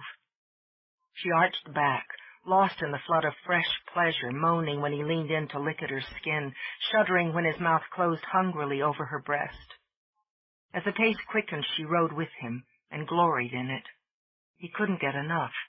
His hands raced up her back, then down again. The taste of her exploded inside him and only heightened a craving for more. Every moan or ragged gasp brought him a fresh thrill. Then her nails bit into his back. Her body arched back like a drawn bow. He was helpless to stop himself from tumbling over the edge with her. He could have slept for a week. The thought slipped into his mind as he lay back, cushioning her. With his eyes closed, his body blissfully relaxed, he stroked a lazy hand over her hair. Who would have thought, he mused, that there had been a wildcat pacing around inside the coolly composed Miss Drake? He was delighted to have broken the lock on the cage door. She was appalled, or she badly wanted to be. She was naked, lying on the floor where her clothes were scattered. She had just had crazed and mindless sex with a man she wasn't entirely sure she liked. Mindless was precisely what it had been, she admitted. Her mind simply shut off whenever he touched her. She'd never in her life behaved that way. Torn at a man's clothes, used nails and teeth on his flesh, let him touch and take again until she was biting back screams. And she felt fabulous. Just a physical reaction, she told herself. She kept her eyes closed, struggling to find her common sense somewhere inside the glow that seemed to surround her. She'd been celibate for, well, a very long time, she thought. Her body had simply betrayed her convictions. She was human, after all, and susceptible to certain basic needs. And this experience had certainly been as basic could get. Now it was time to put things back in some kind of order. She cleared her throat and sat up. Well, it was the best her muddled brain could think of as she reached for her sweater. Where in God's name, she wondered, was her bra? D.C. slitted his eyes open to study her. Her hair was tumbled, her skin rosily flushed. What are you doing? Getting dressed. Why? The hell with the bra, she thought. She would not go crawling around the floor hunting for it. I haven't ever... This was just sex. This was really great sex. She drew a breath, braced herself, and looked at him. She'd known he'd be grinning at her. And there he was, a huge, fabulously built male with a disordered mop of rich hair, impossibly blue eyes, and a smug grin. Her treacherous system yearned. The fascinating idea of crawling onto him and nibbling away flashed brilliantly in her mind. I don't do things like this. She snapped it out and yanked the sweater over her head. Cocking a brow, he sat up. Ever? Or as a rule? Ever. This was just spontaneous combustion, so to speak. As you said, we're single, unattached adults, so no harm done, but... She started to turn to find her slacks, and his hand slipped slyly under the sweater. I'm leaving. But her voice had gone weak. Okay. He scraped his teeth gently along her jawline, felt her tremble. We don't understand each other. We can't. This was a mistake. And you don't like to make mistakes, so we should try it again. He drew the sweater over her head, gathered her closer. Until we get it right. And just how, she asked herself, had she ended up in his bed? If you could call a mattress on the floor of a room stuffed with boxes a bed. Stupefied, Lena stared up at the ceiling. She'd let it happen. She was responsible for her own actions, even for allowing herself to be seduced. She'd certainly been a willing participant, and had no one to blame for the current situation but herself. And what the hell was her current situation? She had no real experience with this kind of irresponsible, impromptu, and reckless behavior. She was a sensible woman with a well-conceived, sensible life plan mapped out. This kind of detour could only lead to sheer curves and sudden drops. I have to go. Beside her, DC groaned. Baby, you're killing me. Every time she claimed she had to leave, he was compelled to convince her otherwise. No, I mean it. She slapped a hand on his chest as he rolled on top of her. This has to stop. Let's call it an intermission. Cheerfully, he kissed the tip of her nose. I'm starving. You want Chinese? I said I have to go. Okay. Let's have pasta. More energy. How could he make her want to tear out her hair and laugh at the same time? You're not listening to me. Lena. He sat up, rolled his shoulders. It crossed his mind that he hadn't felt so relaxed and content in weeks. We both know by now we're good in bed, and on the floor, and in the shower. If you leave now, we're both going to wish you were right back here in an hour. So let's just get something to eat. Because the sheets were on the floor, she grabbed a pillow and pressed it to her as she sat up. This isn't going to happen again. Fettuccine with red sauce okay with you? Yes, that's fine. Good. He picked up the phone, punched in some numbers, then gave the order to a local Italian place that delivered. Be about a half hour, he told her. I've got a bottle of Merlot downstairs. He got up, tugged on a pair of jeans, and strolled out. She sat where she was for a full minute.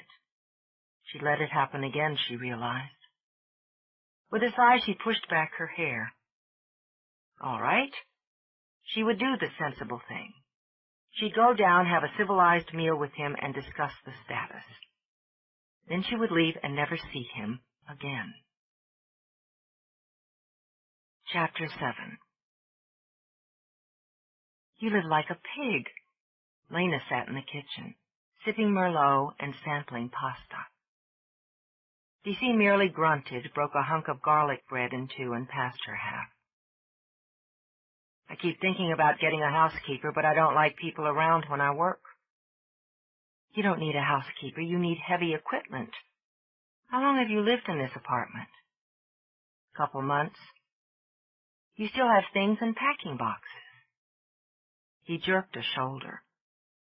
I'll get to them sooner or later. But how can you think with all this mess?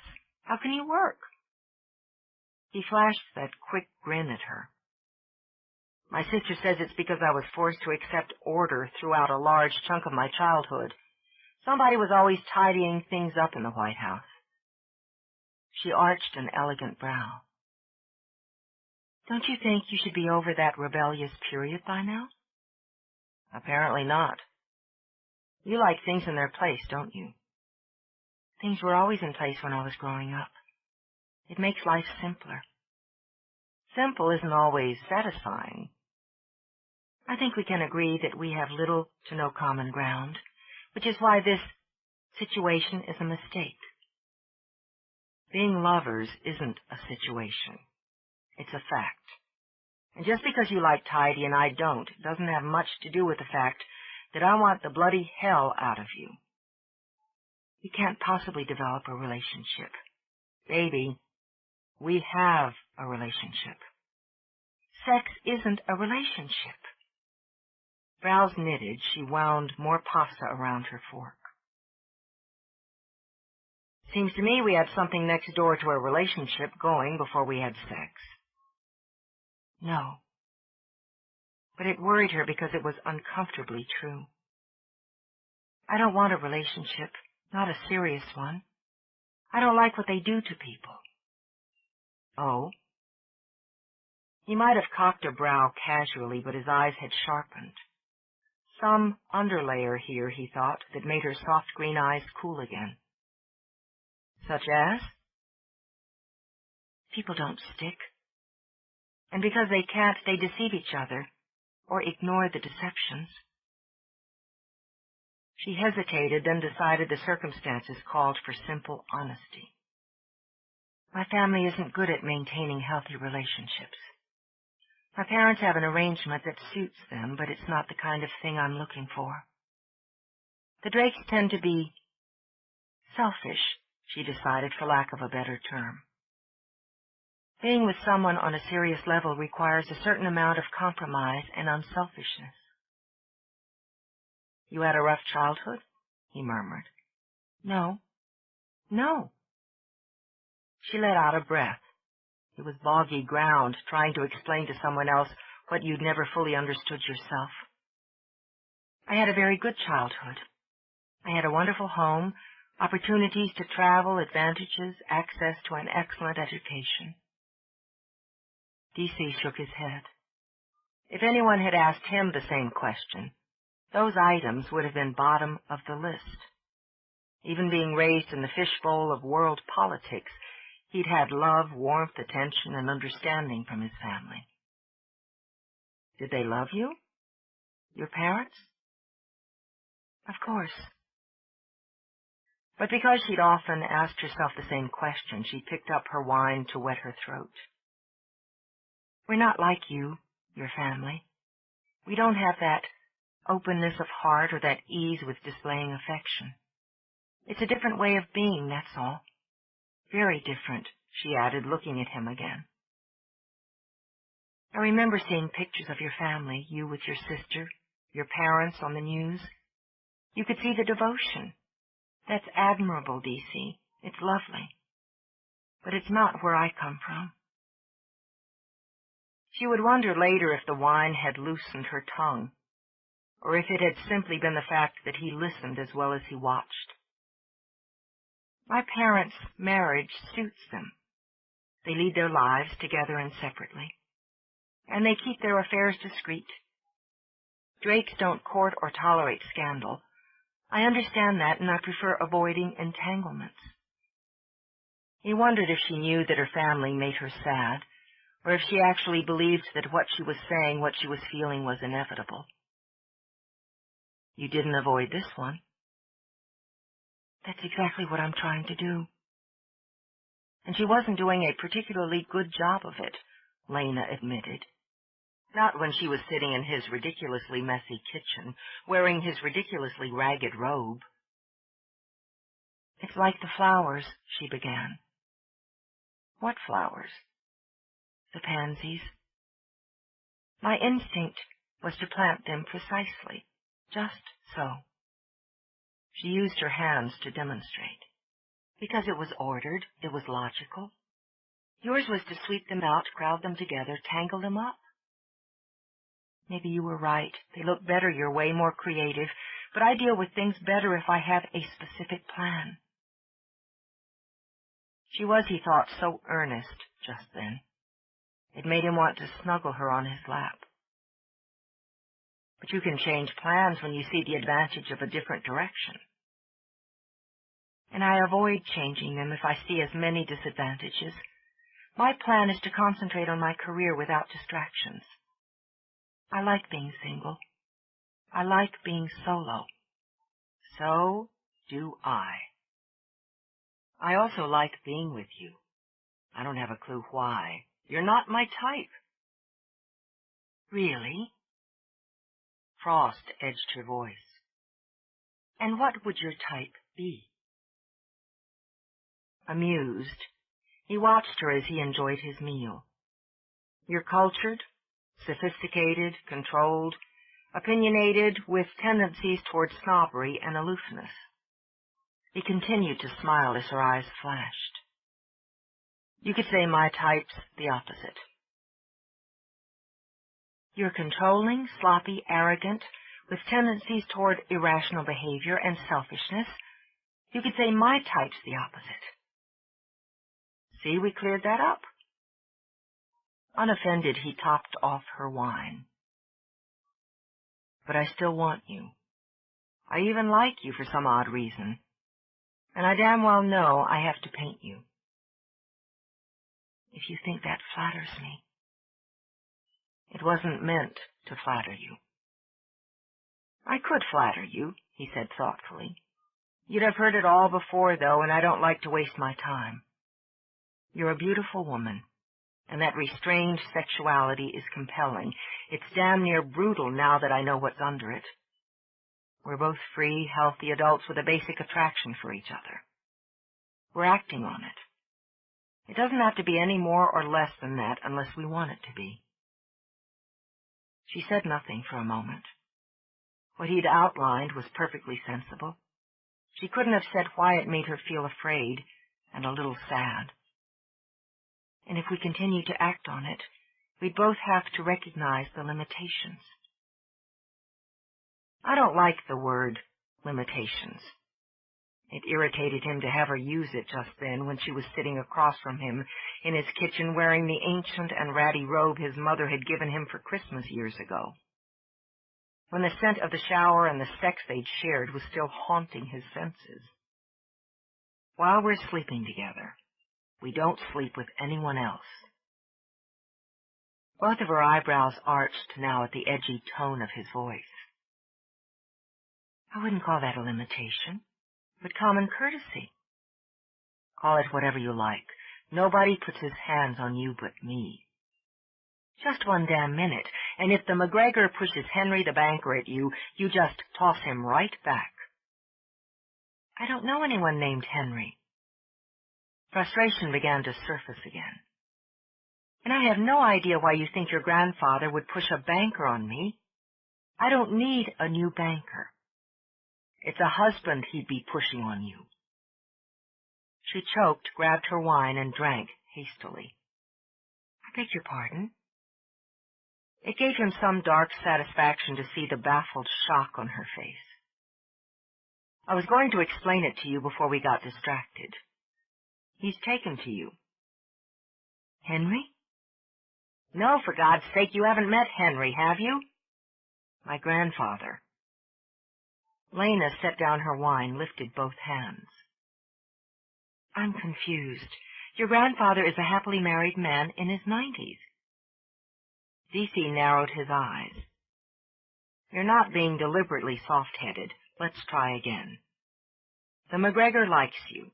He thinks you're a fine young woman, and that alone is enough for him to decide you need to have a fine young man beside you.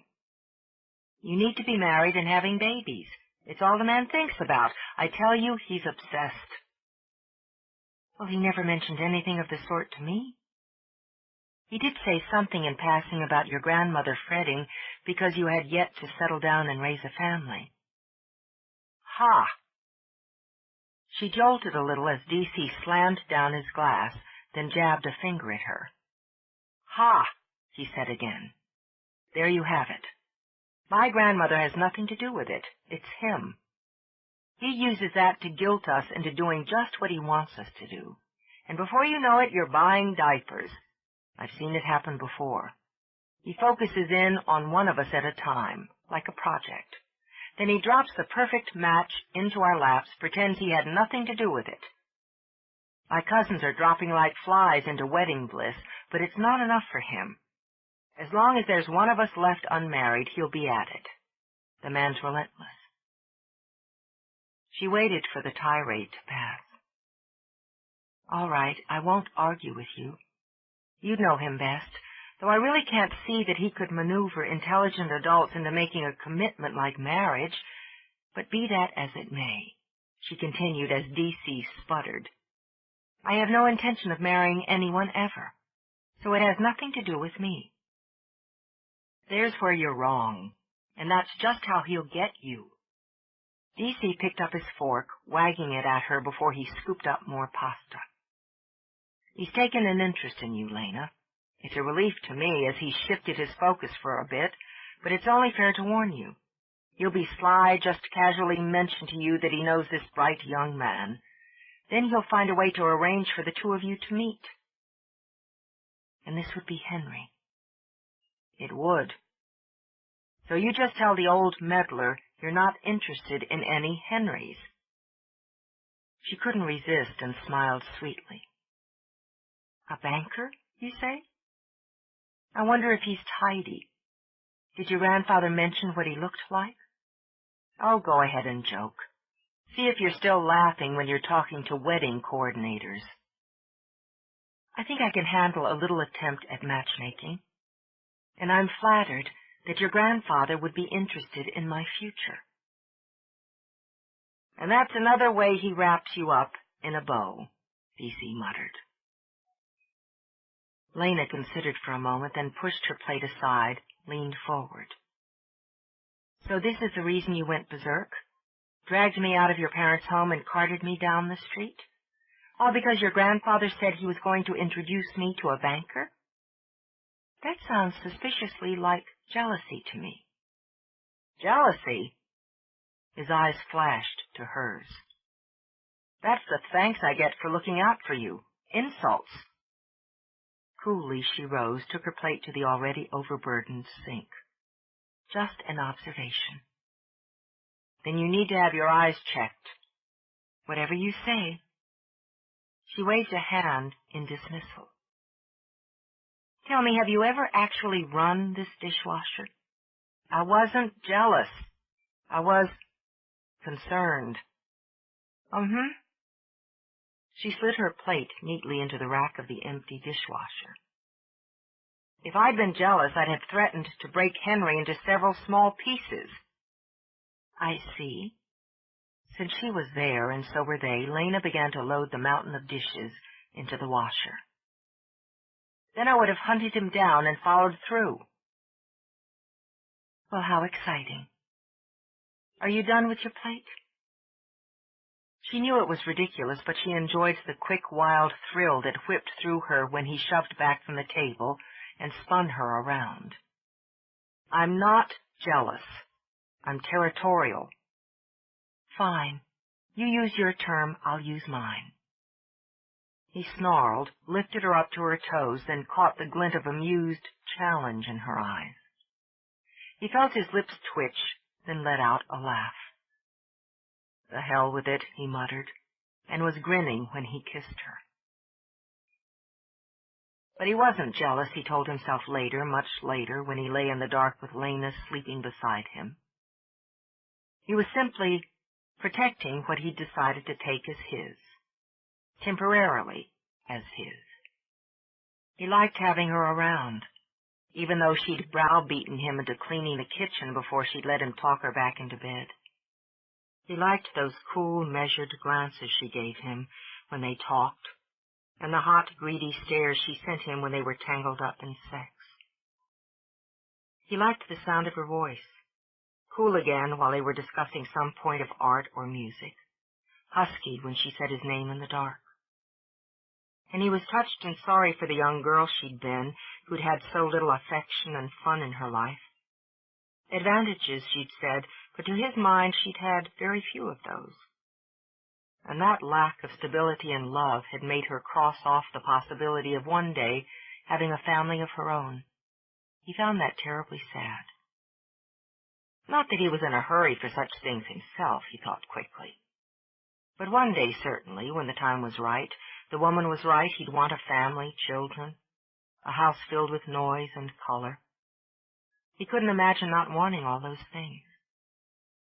And he thought that somewhere inside the woman who could smile dreamily over pansies lived a heart that wanted to open and share and be treasured.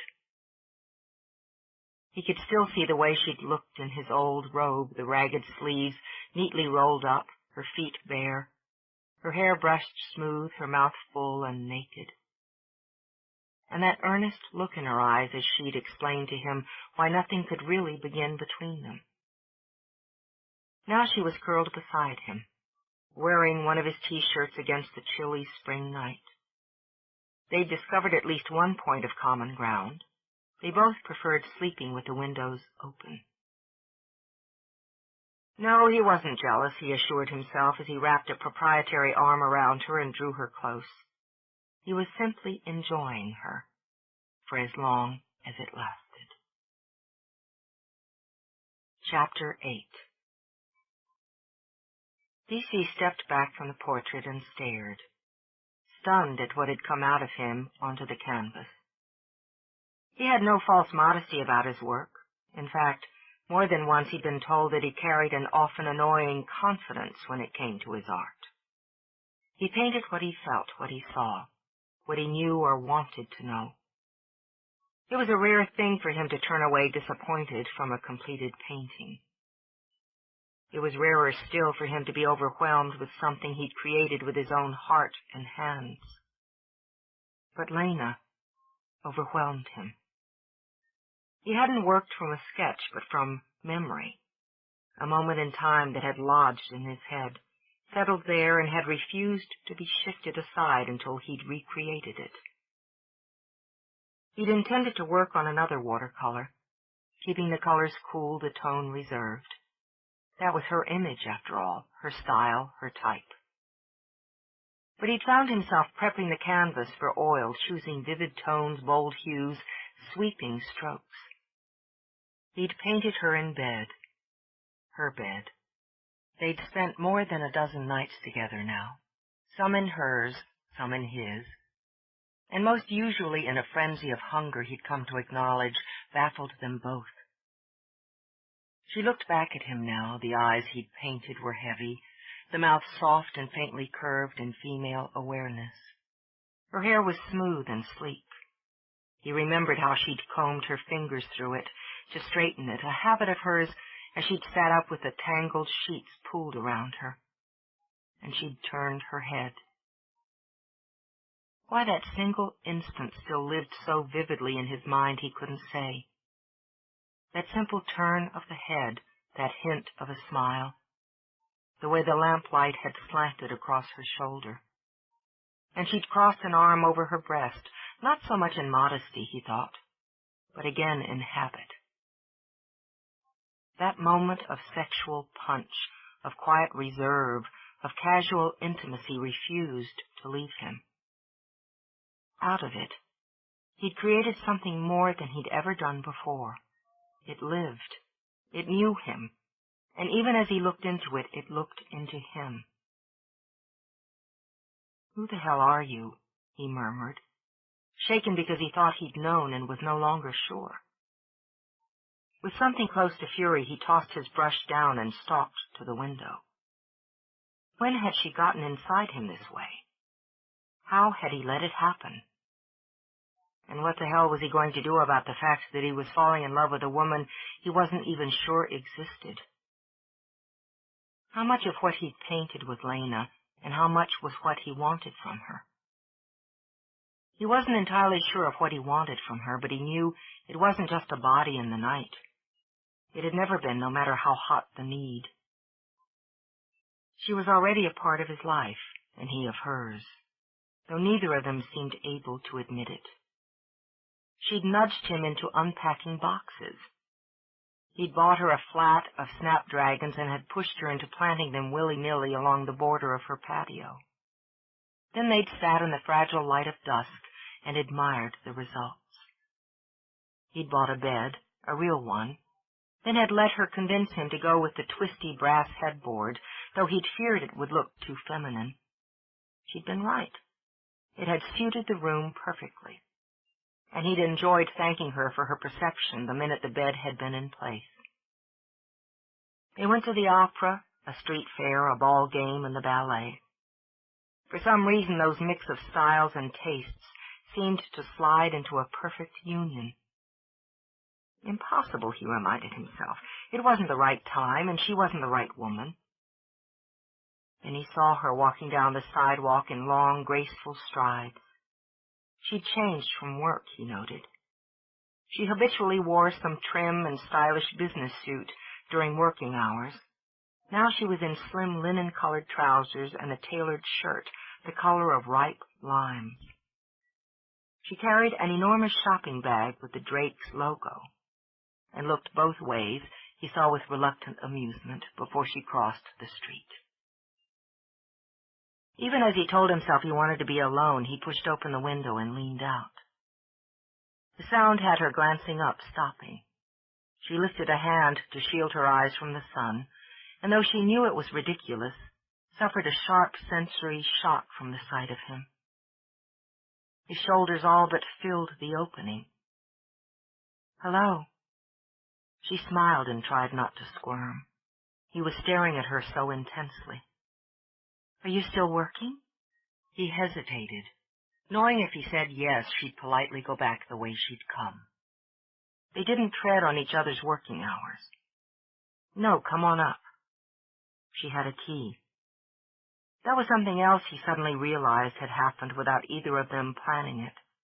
Like a man who just managed to reach the surface of a dream, he dragged his hands through his hair, rubbed them over his face. He walked out to the head of the stairs just as she came in the door below. They stood, staring at each other. "God, I want you," was all he could think. "When is this going to stop?" "I took a chance you'd be home and not busy." Her palms had gone damp and made her want to shift the bag from hand to hand. "I was just going to drop this off for you." "Oh, help," her mind screamed. "I don't know what to do about you." "What is it?" "A new bedspread." She worked to perk up her smile. Very simple and masculine enough not to disturb the general ambience of Army surplus meets the East Village. He lifted his brows.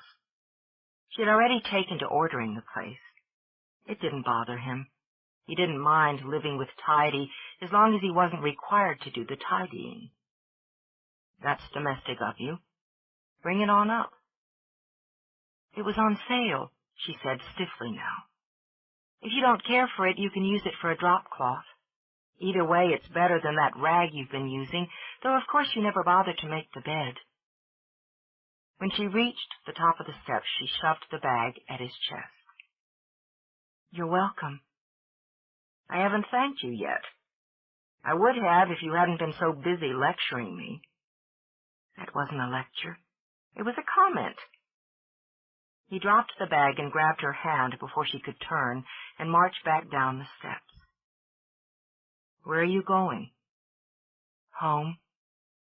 And the next time I have an impulse to do you a favor, believe me, I'll resist it." "No one asked you to buy me bed linens, or wash my dishes, or pick up fresh fruit at the market." Fury and embarrassment waged a quick and bitter war, with fury edging out on top. "Point taken," she said with deadly calm. "And I'll be sure not to do so again, or to drop by without calling, as I'm obviously unwelcome unless you're ready to jump into bed." His eyes flamed.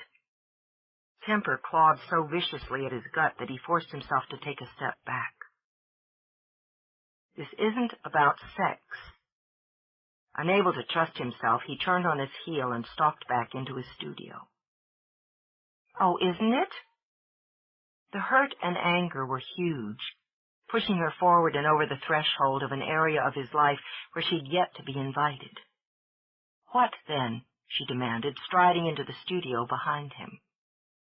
"I don't know what, then." He rounded on her, ready to fight, then found himself staring at her as he'd stared at her portrait a short time before. "I don't know," he said with a sigh, then turned back to the window. "You walked in on a mood, Lena." Wanting to clear his head, he braced his hands on the sill and leaned out. "I have a lot of them." And this one, she thought, had suddenly shifted from irritable to unhappy. She resented the fact that she wanted to walk to him and soothe. It wasn't her job to soothe him, nor to tolerate his capricious tempers. She told herself to go, to walk out and cross the last few weeks off her list as a learning experience. But instead she turned slowly and looked around the room. He was everywhere in it, she thought, from the canvases leaning against the walls to the absurd disorder of paints and brushes and jars. The scents in here were sharp, foreign, and familiar.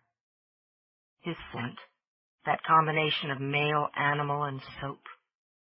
Others that were turpentine and mixers and fresh paints. It was a large room, filled with light, filled with him. She studied canvases, streaks of color here, clashing shapes and textures. Another that was brooding shadows, and yet another that was bright and foolish and joyful. She couldn't understand them, not really, but they made her feel. That, she supposed, mirrored exactly her reaction to the artist.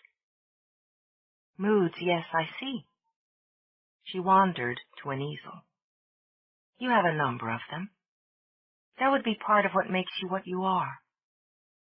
He turned back to study her, studying his work. And you, stable, balanced, that makes you what you are. What the hell are we doing together, Lena? This was expected, she reminded herself as she continued to stare at the canvas. That he would come to that conclusion after she had convinced herself it didn't have to matter, after all. I often ask myself the same thing 5 minutes after we're not. She shrugged a shoulder, determined to be practical. It's just what we said from the beginning. Basic attraction, physical. Is it? This is. She gestured toward the canvas he'd completed only hours before she'd come into his life and changed everything. This is all feeling, all passion. It's raw and dangerous and not entirely comfortable. It's need, he murmured. Yes, needs are met and then they change. Even when you'd prefer it otherwise. Come over here. He held out a hand. And tell me what you see. She crossed the room but didn't take the hand he offered. Touching him would be a mistake, she was certain, when they were coming to the end. And the ache in her heart was like a burning. Tell me what you see, he said again. And because she wouldn't touch him, he put a hand on her shoulder to turn her toward the canvas and herself. Shock came first, causing her to lift her arm, cross it over her body in a near reflection of the pose in the painting. Her heart stumbled, her throat closed. It wasn't what I expected to paint, he said quickly, or to see, or to feel. I just finished it. Then I looked out the window and watched you walk down the street. You've made me beautiful. You are beautiful. It was too intimate, Lena thought with a flutter of panic. The woman in the portrait had no shield, no mask, and the woman he had painted knew things she didn't. I'm not like that. That's how I saw you in that moment, full of power and pleasure. It isn't what I meant to paint, he said again, but it's what came out of me. He touched her cheek, then slid his fingers down until he cupped her chin, lifted it. It staggers me. Why haven't we burned each other out, Lena? Why can't I get enough of you and move on? Was that the plan? Damn right it was. It's not working. You're starting to worry me, he murmured as he lowered his mouth to hers. Gently, softly, barely a whisper of a kiss. It rocked her down to the bone. We should take a break from each other. You're absolutely right. His other hand lifted until he'd framed her face. We've been seeing each other constantly for weeks. She leaned into him, circled his waist. We should ease back a little, take stock. Makes sense. She sighed, rested her head on his shoulder. That's not what I want. Me either. I don't want to fall in love with you, DC. I'm not equipped for it for you. It would be a disaster. I know it. With his eyes closed, he rubbed his cheek over her hair. How close are you? Awfully close. Me too. Oh, God, we can't let this happen. It'll ruin everything just when... And his mouth was on hers, taking her away from reason, muddling her thoughts, driving feelings to the surface where she couldn't escape them. Just be with me, Lena. This time it wasn't a wild ride, but a dreamy one. There were no fierce bursts of heat, but shimmering warmth that trembled straight to the center of her heart. Not a seduction or demand, but a joining as he carried her from the studio and to the bed they'd chosen together. Sweetly, patiently, with the afternoon sun beaming through the open windows, he touched her and shattered any hope of defense. Pleasure was quiet, natural as breath, gentle as the breeze that fluttered over her skin as he undressed her. She reached for him, wanting more of this slow and sumptuous sensation, finding it as she drew him closer, as she lifted her mouth and opened it to his. His warrior's body was familiar to her now. The bold muscles, the big hands, the wide, strong shoulders. But there was a change in the way he moved to her, moved over her, that had her pulses beating thick and slow. And it was more he wanted as well. More of this silky surrender, those lazy sighs, those long, long shudders. As she gave it, he took care, sliding her slowly to the peak, watching her face in the light as she trembled up, then glided down again. He slipped into her, staggered by the depth of his own desire to give, his need to see those sea-mist eyes cloud and darken, to hear his name whispered. He watched her until his vision blurred, then he covered her mouth with his once again as body and heart shattered. It wasn't the answer, she told herself, and stopped before she could follow instinct and curl up against him. If she allowed herself to feel this way, she'd be lost. If she didn't pull back enough to think, to plan, to remember what she wanted, she would make a mistake that couldn't be rectified. She rose quickly and began to dress. His eyes still hazed from what they'd brought each other, DC watched her. "Why are you doing that?" She trembled once, fumbled with buttons. "We need to think this through. I'm going home." "Lena, stay." "No. This is just confusing the issue, and it's all moving too quickly." He rose himself, tugged on his jeans. "You matter to me." Her head jerked up at that, her eyes swimming with emotions. "I know. I think—" "That's just it," she said with rising panic. "I can't think. I'm going to take a few days. This could very well be just a matter of mixing emotions into what was supposed to be a simple affair." "Of course it is." He shoved his hands in his pockets. Otherwise he was going to grab her again, and that wouldn't solve anything but his own frustrated need. "Isn't that the problem?" "I don't know what the problem is." That, she realized, was what frightened her the most. When she looked at him, she forgot things, like her plans, her well-ordered, sensible plans. "But we both have some thinking to do before this situation becomes any more complicated. We'll just stay away from each other for a few days and cool off." He leaned back against the wall, arched his brows. "And what if we don't?" "We'll deal with that whenever." "I want you, Lena." "I know." And her pulse leaped, hearing it, knowing it. "If that was all, we wouldn't have a problem." "That doesn't have to be a problem. Wanting more doesn't have to be a problem." "It is for me. I have to go. I have to think." She was nearly to the door when he said her name, just her name, and stopped her in her tracks.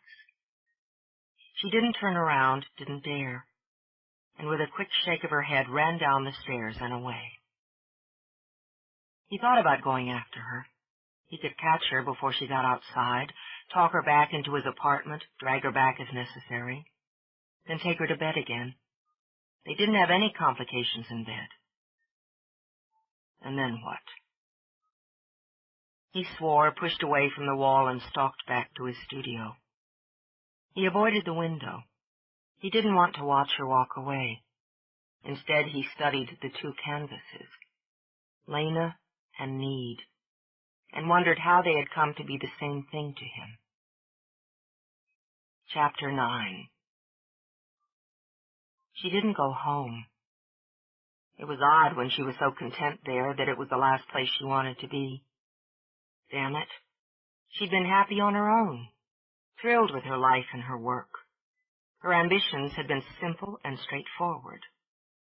She would make Drake's Washington a showplace, cement its reputation for the finest and most glamorous store on the East Coast. By doing so, she would cement her own reputation. Not simply another Drake, not just the daughter, but Lena Drake in her own right, a savvy businesswoman with a sharp eye for fashion. She loved the travel. Milan, Paris, London. She adored attending the top shows and working out the fine details of buying just the right lines, discovering new designers, and she was good at it. Over the past few years, she'd honed her skills, developed her own style, and had learned the business well. Business made sense to her. People simply didn't. Sighing, she slowed her pace. How would she know if she were in love? She'd never had to face anything like this before. The men she'd allowed into her life were suitable, they were easy, they were safe, she admitted. Not one of them had ever tempted her to change her direction, to make compromises, to alter her plans. And not one of them had ever touched her heart. It was better that way, she assured herself. It had worked for her parents, hadn't it? Oh, God, she didn't want the hollow marriage she'd sprung from. She didn't want marriage at all. Wasn't that the point? Of course it was, she decided, drawing a deep breath. That was exactly the point. All she needed to do was distance herself from him, steady her emotions, and then she could slide right back into her life again. She'd arranged for a few days off work, take a short trip to anywhere. Anywhere, she thought, finally turning for home, far enough away to prevent her from backtracking to his apartment. Why the devil had fate put her only a few short blocks away from him? There you are. Lena's head snapped up and she forced a smile into place as she saw Myra strolling up the sidewalk toward her. Automatically she closed the distance and kissed her godmother's cheek. I was just out for my evening walk, Myra began, and thought I'd take a chance and stop by. She angled her head, her sharp eyes scanning Lena's face, noting the pale cheeks and unhappy eyes. Oh, darling, what's the matter? Nothing. I don't know, nothing, she said again more firmly. Come in. We'll have some tea. I'd love some. Myra slid her arm through Lena's as they climbed the short stairs to the trim walkway. And while we're having it, you can tell me what's made you unhappy. Or should I say, who? I'm not unhappy. I just have a lot on my mind. Lena unlocked the door. Make yourself comfortable in the parlor while I start the tea. No, indeed. I'll make myself comfortable in the kitchen and watch you brew the tea. Cozier. And it would give Lena less time to fortify her defenses, Myra thought. Were you out for a walk yourself? No. Well, yes, as it happens. In the kitchen, Lena put the kettle on to boil, then chose a pretty Dresden teapot. She heated the pot first, as she'd been taught, carefully measured out Earl Grey. It's a beautiful evening. It certainly is, Myra agreed. Before much longer, we'll be sweltering in the usual Washington summer, but May is a gentle month. Romantic. Are you having a romance, Lena? I don't know what I'm having. Lena kept herself busy, setting out cups, pouring cream into a small pitcher. I didn't want a romance. I don't want a romance. Why ever not? I'm not equipped for them. Drakes don't deal in romance. They deal in business. What a ridiculous thing to say. Why? Suddenly angry, Lena whirled around. You know my parents. You know my grandparents. Can you sit there and tell me they had romantic, loving marriages? No. Myra sighed and leaned back against the cushions of the pretty breakfast nook. No, I can't. Your mother was a disappointment to me in that area, Lena. She married your father because she found him compatible, because she believed their lifestyles meshed, and because she knew she would enjoy being Mrs. Drake. I won't criticize her, Myra continued. She got what she wanted and made a life that satisfies her, and she made you. I'm not criticizing her, Lena said wearily. I don't want what she has. I like being single. I like being in charge of my own life. She turned back to deal with the tea. Marriage and children aren't in my plans. I like things as they are. Then why are you unhappy? I'm just confused. But I'm straightening everything out now. Are you in love? I don't understand love, Aunt Myra. It's not meant to be understood. It's meant to be felt and celebrated. I don't want to feel it. Panic threatened, forcing Lena to level her voice. Her hands were steady enough as she carried the tea tray to the table. It frightens you? Why shouldn't it? Don't you think my mother felt something like love when she had an affair with her tennis pro? Or my father felt something like it when he went off on pseudo-business trips with his administrative assistant? Myra puffed out her cheeks. So you knew. Of course I knew. About those, about the others. Children aren't nearly as stupid as adults want them to be. I won't put myself in the position of making a marriage, then cheating or being cheated on. Not all marriages are like that, darling. Herbert and I had over 50 years of happiness, of love, of faithfulness. I still think of him every day, miss him every day. I know. Touched, Lena reached out and closed her hand over Myra's. But you're the exception, not the rule. I see it all the time on my buying trips, the little flings and quick deceptions, the carelessness of it. Or I'll watch a perfectly intelligent woman lose her direction, her sense of worth because she's fallen in love. It so rarely works. Fear of failure blocks any hope of success. Caution and practicality ensure it. Oh. Irritated, Myra waved a hand. You're too young to close yourself off this way. I'm old enough to recognize my limitations. Lena chuckled, soothed by her godmother's scowl. And to be practical, I'm going to take a few days off, find a change of scene. And when I come back, I imagine both myself and the man involved will have realized we've taken the situation as far as it goes. We'll see about that, Myra mused and smiled into her tea. Well, that's handy for me. As it happens, I was coming by to see if you had any free time. I wanted to take a short trip up north, but I'm just not able to go on my own anymore. Which was, of course, a lie. Myra Dittmeyer traveled as she pleased and traveled often. Actually, I was thinking, I always hate to impose, but since you were planning on taking a trip anyway... Myra smiled and struggled to look frail. I get so tired and confused in airports these days. Then I'd have to hire a car and a driver. It's so simple when you're young. She sighed wearily. Of course I'll go with you. I'll arrange for the time off tomorrow. We can leave the next day if you want. You're so sweet to me. I don't know what I'd do without you. Oh, and you'll love spending a few days in Hyannisport.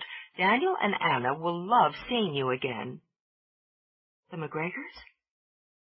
It took all Lena's control not to choke on her tea. Oh, Aunt Myra, I wouldn't want to impose on them. Nonsense. They'll adore having you for a few days. I'll take care of the tickets. She started to scoot out, reminding herself to move slowly. I can still use a phone, after all. I'm so pleased you can help me with this, darling. At my age, one never knows how much time one will have with their friends and loved ones. She patted Lena's hand. I'll just see myself out. She continued to move slowly until she was out of the house, out of sight. Then she quickened her pace. Her face was set in a determined smile. Her eyes were bright with challenge. 24 hours to set things up, she thought. More than time enough once she called Daniel and got him working on his end. Daniel peeked out the window of his tower office and scowled. What the devil was taking them so long? He only had a handful of days to settle this matter, and he couldn't begin until the first of the players were on stage. Oh, it was going to work out fine. No doubt about it. Better yet, now that his grandson Duncan had flown up for an impromptu visit, bless the boy, he was just the hammer needed to nail DC into place. The fates were smiling on this particular scheme, and why shouldn't they, he'd like to know. It was a fine scheme, a loving one, not that he intended to take a bit of credit for it. And if things went well, he'd just keep his part in it nice and quiet. His family tended to become irritated at the oddest things. Grandpa? You up there? Daniel rubbed his hands together in anticipation, and turned to smile as his daughter's second son strolled in. A fine-looking boy, Daniel thought, tall and dark like his father, with his grandmother's deep brown eyes and his mother's sassiness. And he thought with pride, his grandfather's knack for gambling. He had plans for young Duncan. Oh, indeed he did. But one thing at a time. Duncan angled his head and flashed his quick and cocky smile as he sniffed the air. What? No cigar? Instantly Daniel pokered up. I don't know what you're talking about. No. Wise to the ways of the MacGregor, Duncan sat in the deep chair across from the desk, stretched out his long legs and slipped a cigar out of his pocket. Watching Daniel, he ran it under his nose, drawing in the scent. Now then, Daniel's face glowed with a delighted smile. There's a lad. It's mine. Duncan clamped the cigar between his teeth, his shrewd dark eyes dancing. But I might share if you tell me what the hell you're up to. I'm not up to a thing. Just waiting to greet my oldest and dearest friend and her goddaughter. The goddaughter. Duncan took the cigar out of his mouth and pointed with it. Who I'm sure is single, of marriageable age, strong stock, Grandpa? Good blood? And if she is? I'm not interested. Better and better, Daniel thought, and smiled slyly. She's a fine lass, Duncan. Pretty as a picture. You'd make fine babies between you, which is something you should be seeing to, boy of your age. Just put it out of that canny mind of yours, MacGregor. Duncan popped the cigar back in his mouth, pleased to have seen through his grandfather so quickly and easily. I'm happy just as I am, and I'm having a fine time sampling pretty ladies. I can find my own woman. And you've been finding too many of them, puttering around on that gambling boat. Up and down the river, going nowhere. Have you seen the latest accounts? The Comanche princess is a very profitable lady, and the only one who holds my heart. Aye, I've seen them. You know what you're about, Duncan Blade, but what you need is a wife beside you and babies at your feet. Now this lass who's coming to visit has a good head for business herself. I expect to see... He trailed off as a movement outside caught his eye. Ah, he said as he turned back to the window. Here they are now. You go down and make your how-do-you-do's. Daniel wiggled his brows. And see if I haven't picked out a fine one for you. I'll go down. Duncan unfolded himself lazily. But don't buy the orange blossoms. He held out the cigar, then grinning, wiggled his fingers, twisted his wrist, and made it vanish before Daniel could take it. Smart aleck, Daniel muttered, then grinned fiercely as Duncan walked out. You're just what we need to get your cousin moving. Humming the wedding march, he went down to greet his guests. It couldn't have been more perfect, Daniel decided a few hours later. Duncan fell easily into pattern and flirted charmingly with Lena, made her laugh. It was a fine thing, too, that they were easy together, as they'd be cousins before much more time had passed. He expected his family to be a loving and happy one. Duncan, take the girl out in the gardens. You like flowers, don't you, lass? We've fine ones. Daniel continued beaming at Lena. They show off particularly well at sunset. He's right about that. Duncan rose, sparing one withering look for Daniel before turning to smile at Lena. Want to walk? I'd love to, thanks. Anna waited until they'd gone out the side door, then leaned forward in her chair. You can get that smug look off your face, Daniel. Those children aren't the least bit interested in each other in the way you'd like, and they couldn't be less suited. He barely resisted winking at Myra when his old friend muffled a chuckle. They look fine together. Of course they do. Exasperated, Anna threw up her hands. They're both attractive young people, but your meddling's doomed to failure this time, and if you try to push those two together, Daniel, I'll stop you.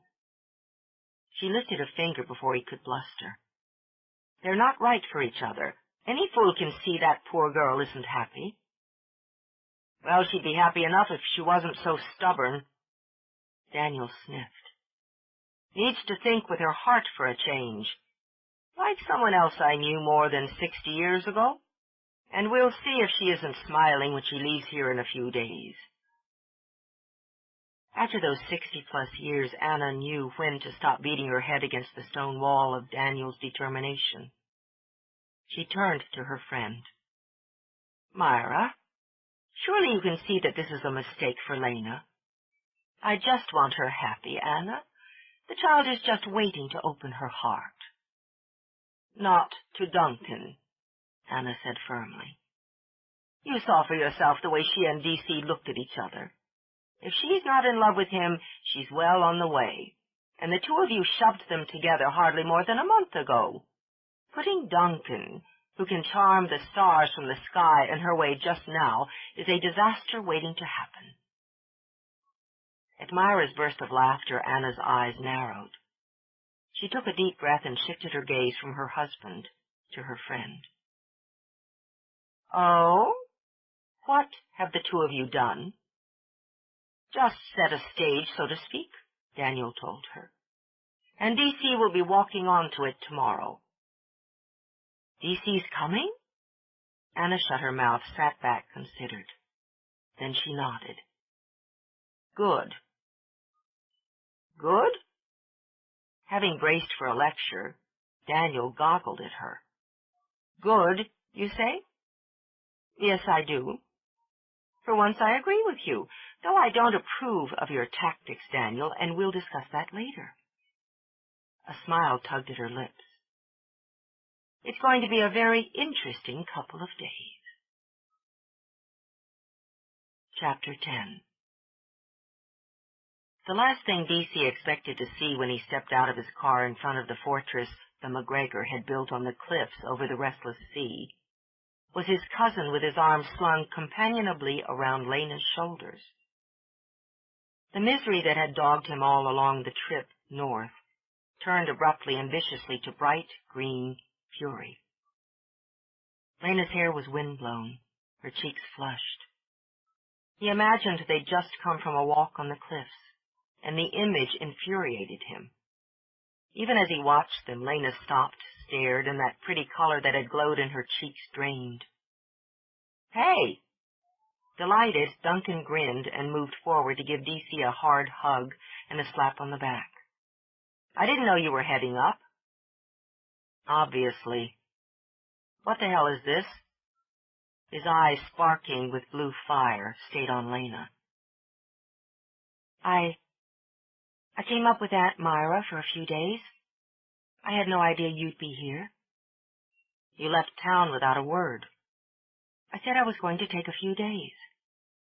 I didn't know where the hell you were. It was a quick decision. She straightened her shoulders. My decision. I take it you two know each other, Duncan put in. Shut up. This is between me and Lena. There's nothing between us, she shot back. Excuse me, Duncan. She turned and rushed up the steps. Got a minute? Duncan asked, neatly stepping into DC's path before his cousin could bolt after Lena. The picture had snapped clear in his mind. Grandpa, you wily old bastard, he thought with amused affection, and decided the least he could do was play out his part. Get out of my way. DC's hands fisted at his sides. And keep your hands off her or I'll break you in two. Duncan lifted a brow and his smile turned sharp. Oh, we can go around, DC. We've been there before. But why don't we make sure we know why we're pounding on each other first? She's mine. He jabbed a finger into Duncan's chest. That's all you have to know. And that, DC realized, was all he'd had to know himself. She was his, that was that. Really? Didn't look to me like she knew that. I guess Grandpa doesn't know it either, since he's picked her out for me. It would be worth a sore jaw, Duncan thought as he watched DC's teeth clench to see his cousin on the hot seat for a while. The hell he did.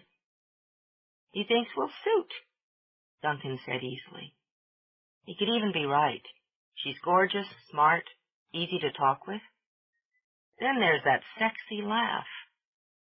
He barely blinked when DC grabbed him by the shirt front and hauled him to his toes. It would be wise, Duncan supposed, to remember his cousin outweighed him by a good 30 pounds. Have you touched her? I don't generally paw women I've known less than a day. But if you want to put up the boundaries, cousin, you'd better do it fast. You want to put the moves on her fine, just... He had the rest of the words shaken back down his throat and wondered if playing his grandfather's game was going to land him in the hospital. I'm not putting moves on her, you stupid son of a bitch. I'm in love with her. Why the hell didn't you say so? Duncan shouted back at him, and noting that his cousin looked as though he'd just suffered a blow to the head, he shoved his way free. I just figured it out. You'd be smarter to tell her than to stand here fighting with me over it. Duncan brushed a hand down his shirt to smooth it. I'm a damn innocent bystander. Fighting with you is easier. Jamming his hands in his pockets, DC stalked into the house. He found them in what the family called the throne room, in honor of the huge chair where Daniel sat to preside over gatherings. It appeared this gathering was a very civilized afternoon tea. The moment he strode in, fury still vibrating around him, his grandmother rose and hurried toward him. DC, what a lovely surprise. It's so good to see you. I told Grandpa I was coming up to paint for a few days. That you did. Daniel beamed fiercely from his chair. Forgot to tell you, Anna, all this excitement. Well, come in, come in. Maybe now that you're here, these women will let me have some whiskey in my tea. Where's your cousin? Outside. Lena, I'd like to talk to you. She had her composure back, barely. Certainly, she said, and continued to sip her tea. Privately, he said between his teeth. It's not convenient now. Mrs. MacGregor, these scones are marvelous. Thank you. They're one of our cook's specialties. Anna rolled her eyes at Daniel before she took her seat again. DC, they're your favorite. Shall I fix you a plate? No, I don't want anything. That's wrong, I do. I want something very much. Lena, will you come outside with me, or am I going to have to carry you out? She sent him a level look over the rim of her cup. The bite DC loved was back in her sea siren eyes. I suggest you sit down and have some tea. When we're finished, if you have something to say to me, I'll be happy to listen. You want me to sit down and have tea? You want me to sit down and have a nice cup after I come across you hanging all over my cousin? She set her cup down with a snap. I was not hanging all over anyone. I'm forced to agree, Duncan said in cheerful tones as he strolled in. But I had hopes. Scones? Delighted, he pounced on the tea tray and helped himself. I told you to keep out of it, or I'll break that pretty face of yours. Shocked, Lena gaped, then surged to her feet as Anna calmly poured more tea. How dare you cause a hideous scene, threaten Duncan, embarrass me, and upset your family this way? Let him have it, lass, Daniel shouted, thumping a fist on the arm of his chair. I wouldn't have caused a scene, threatened, embarrassed, or upset anyone if you'd come outside when I asked you to. It's your hard heads that's put us here in the first place. Now we'll add insults. Eyes slitted dangerously. Lena stepped forward. I wouldn't be here if I'd known you were coming. And since this is your family home, I'll be the one to leave. You're not going anywhere until we finish this. There we agree. Excuse us, she said grandly, then stalked out of the room. Outside, DC muttered, grabbing her arm to steer her to the door. Take your hands off me. I can get there on my own. She jerked free, then yanked the door open herself. I thought you'd already humiliated me as much as anyone could be humiliated. Now I see I was wrong. You've topped it. She kept going, stalking over the long slope of yard, unaware that inside the house 4 people had made a beeline for the windows. End of side 2. To continue, change side selector switch and turn the cassette over. Side 3. The MacGregor Grooms by Nora Roberts. Continuing on page 124. You're humiliated? You? How do you think I felt when I come to visit my grandparents and find you snuggled up with my cousin? She whirled on him. In the first place, I was not snuggled up with anyone. I was having a perfectly innocent walk with a very nice man, and it's none of your business what I do and with whom I do it. Think again, baby, he said much too quietly. I have thought, which is exactly what I told you I intended to do, and I've decided that whatever we'd started between us is going to stop. In a pig's eye. He snatched her up, fisted a hand in her hair to yank her head back, and took out his frustration on her mouth. We shouldn't be watching this, Anna murmured, even as she shifted out the window for a better view. Ah, but look at them, Anna. With a tear in the corner of his eye, Daniel draped an arm over her shoulder. It couldn't be more right. He's hooked, Duncan muttered, and bit into another scone. Pitiful. Your time's coming, laddie, Daniel warned. Not if I can help it. Confident in his evasive skill, Duncan polished off the scone and watched his cousin take the fall. The kiss changed, heat sliding into warmth, a warmth that undid her. Don't. Even as she murmured it, Lena skimmed her hands over his face. Don't do this. It's not the answer. It is when my heart's in it. Lena. He rubbed his cheek against hers. Can't you see you're holding my heart? Because suddenly she could see it right there in his eyes, her own heart stuttered. I can't do this. I don't know how. It changes everything. Let me go, DC. I thought I could. I wanted to be able to. He did release her so that they could stand facing each other. The wind whipped through his hair, sent it dancing. Do you think you're the only one who had plans?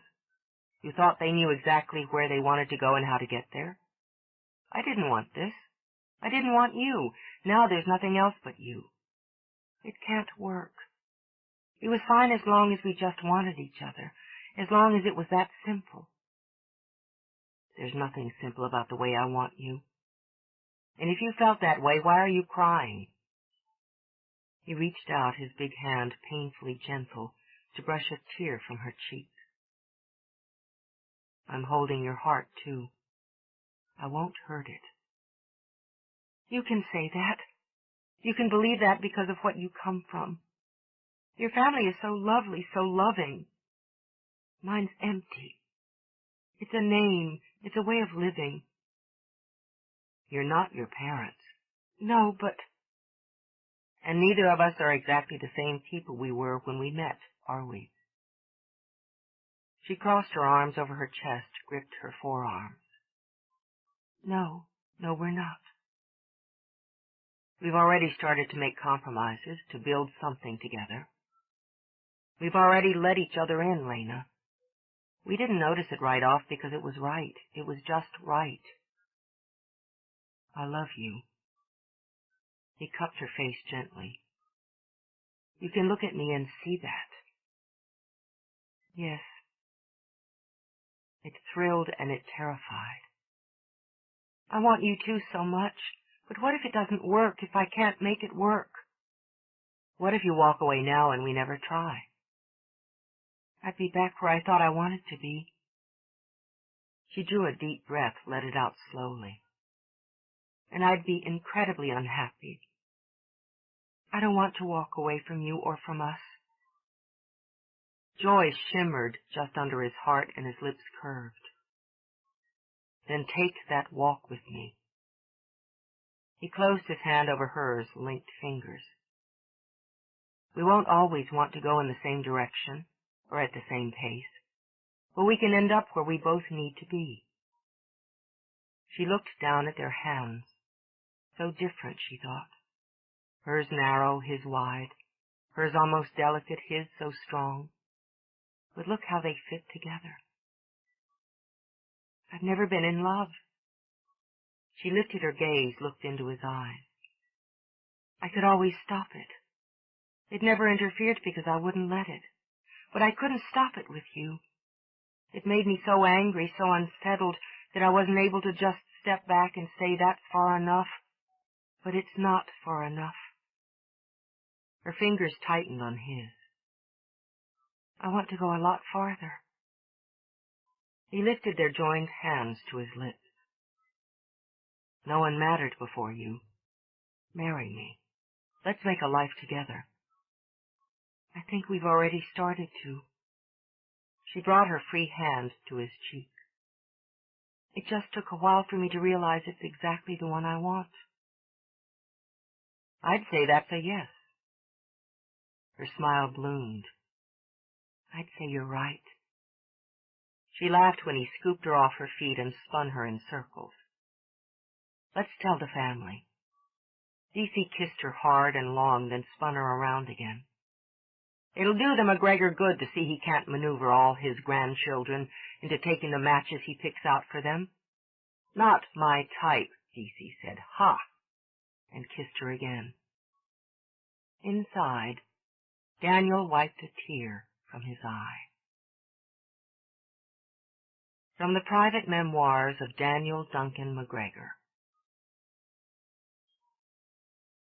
Seasons come and go more quickly after a man reaches an age. Spring moving to summer so fast you hardly see the tulips bloom before they fade away again. Without family, without the love of them, the passing of time would be a kind of loneliness. I'm a man who's never lonely. I'm grateful for that fact every day of my life, for the fine woman who's spent all these passing seasons with me, for the children we raised, the babies those children gave us. And I realized, better than most I think, that when a man's been given such gifts, he's responsible for caring for them. Just yesterday I stood in the church where my oldest son married and watched his son meet his bride.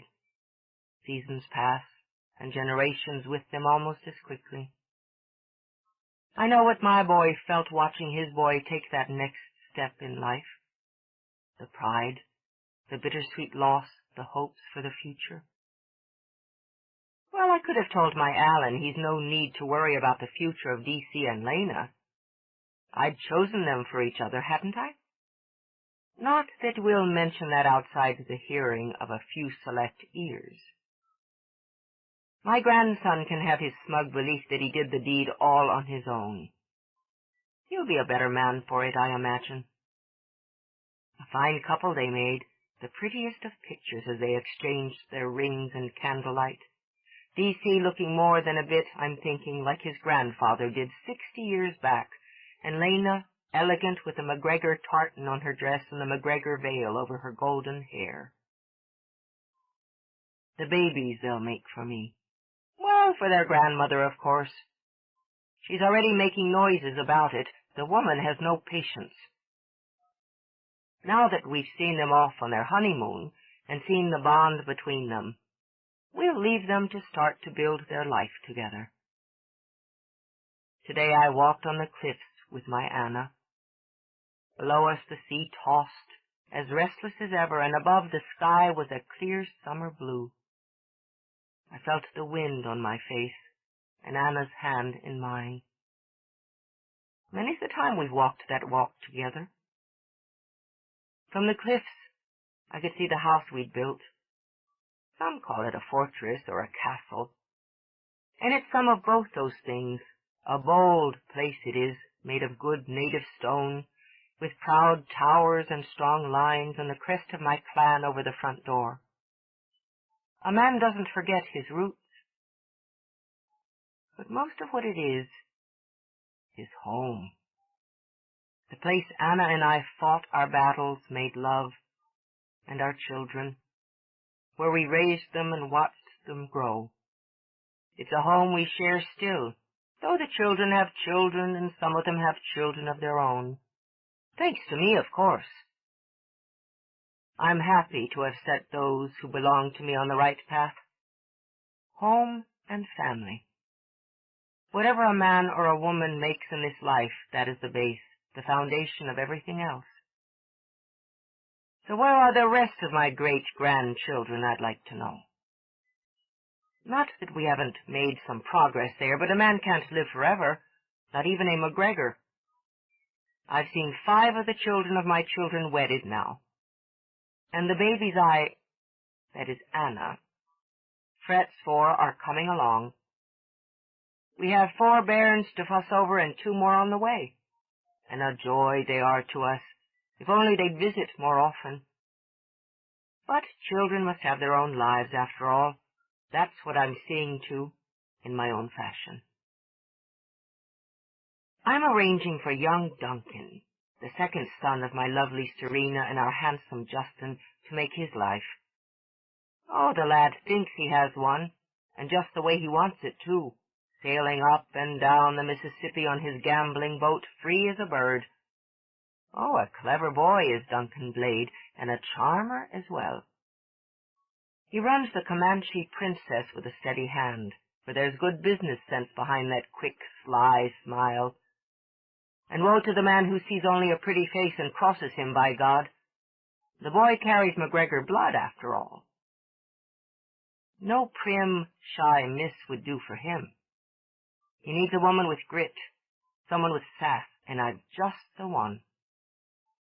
All I've done, to respond to those who would call me a meddler, is put them together for a time, just as I did the boy's mother and father so many years back.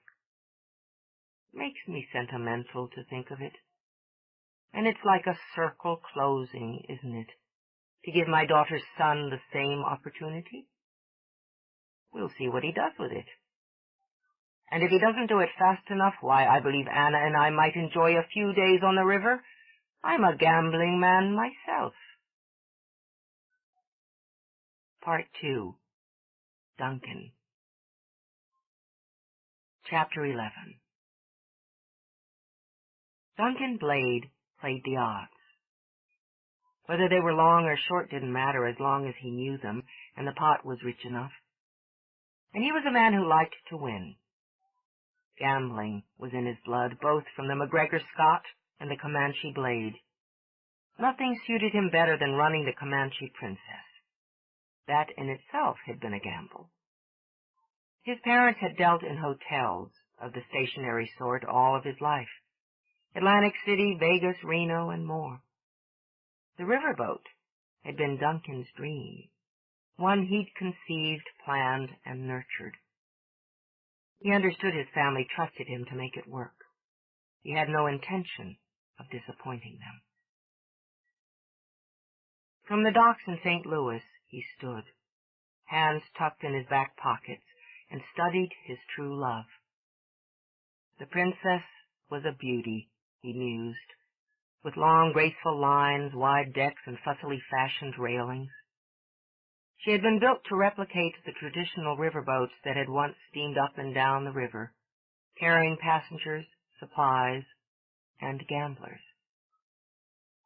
Her paint was fresh and blindingly white, her trim a hot and sassy red. Beneath the charm was power, and along with the power was luxury. Duncan wanted his passengers relaxed and happy.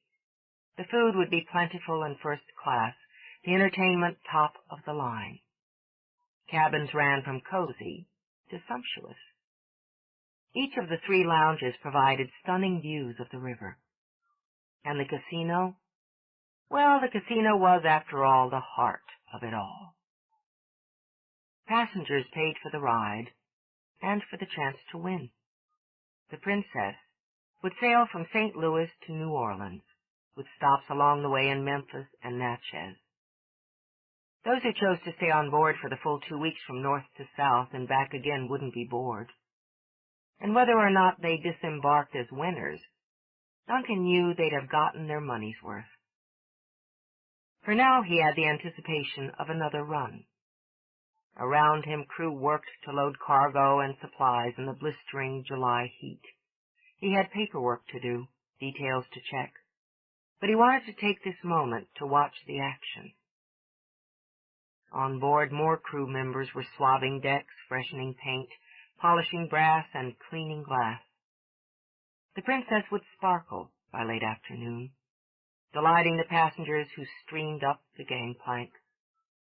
Everything was in place. Almost. Behind the amber lenses of his shaded glasses, his deep brown eyes narrowed. The new headliner he'd contracted had yet to show. She was now nearly 24 hours late, and if she didn't make it within another 4 hours, they'd be preparing to sail without her.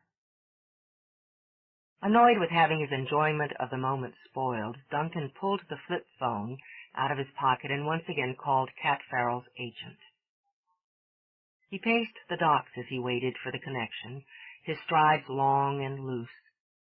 His looks bespoke his heritage, tall and dark with dark gold skin, eyes of deep brown heavily lashed and lidded, and the straight black hair of his Comanche ancestors.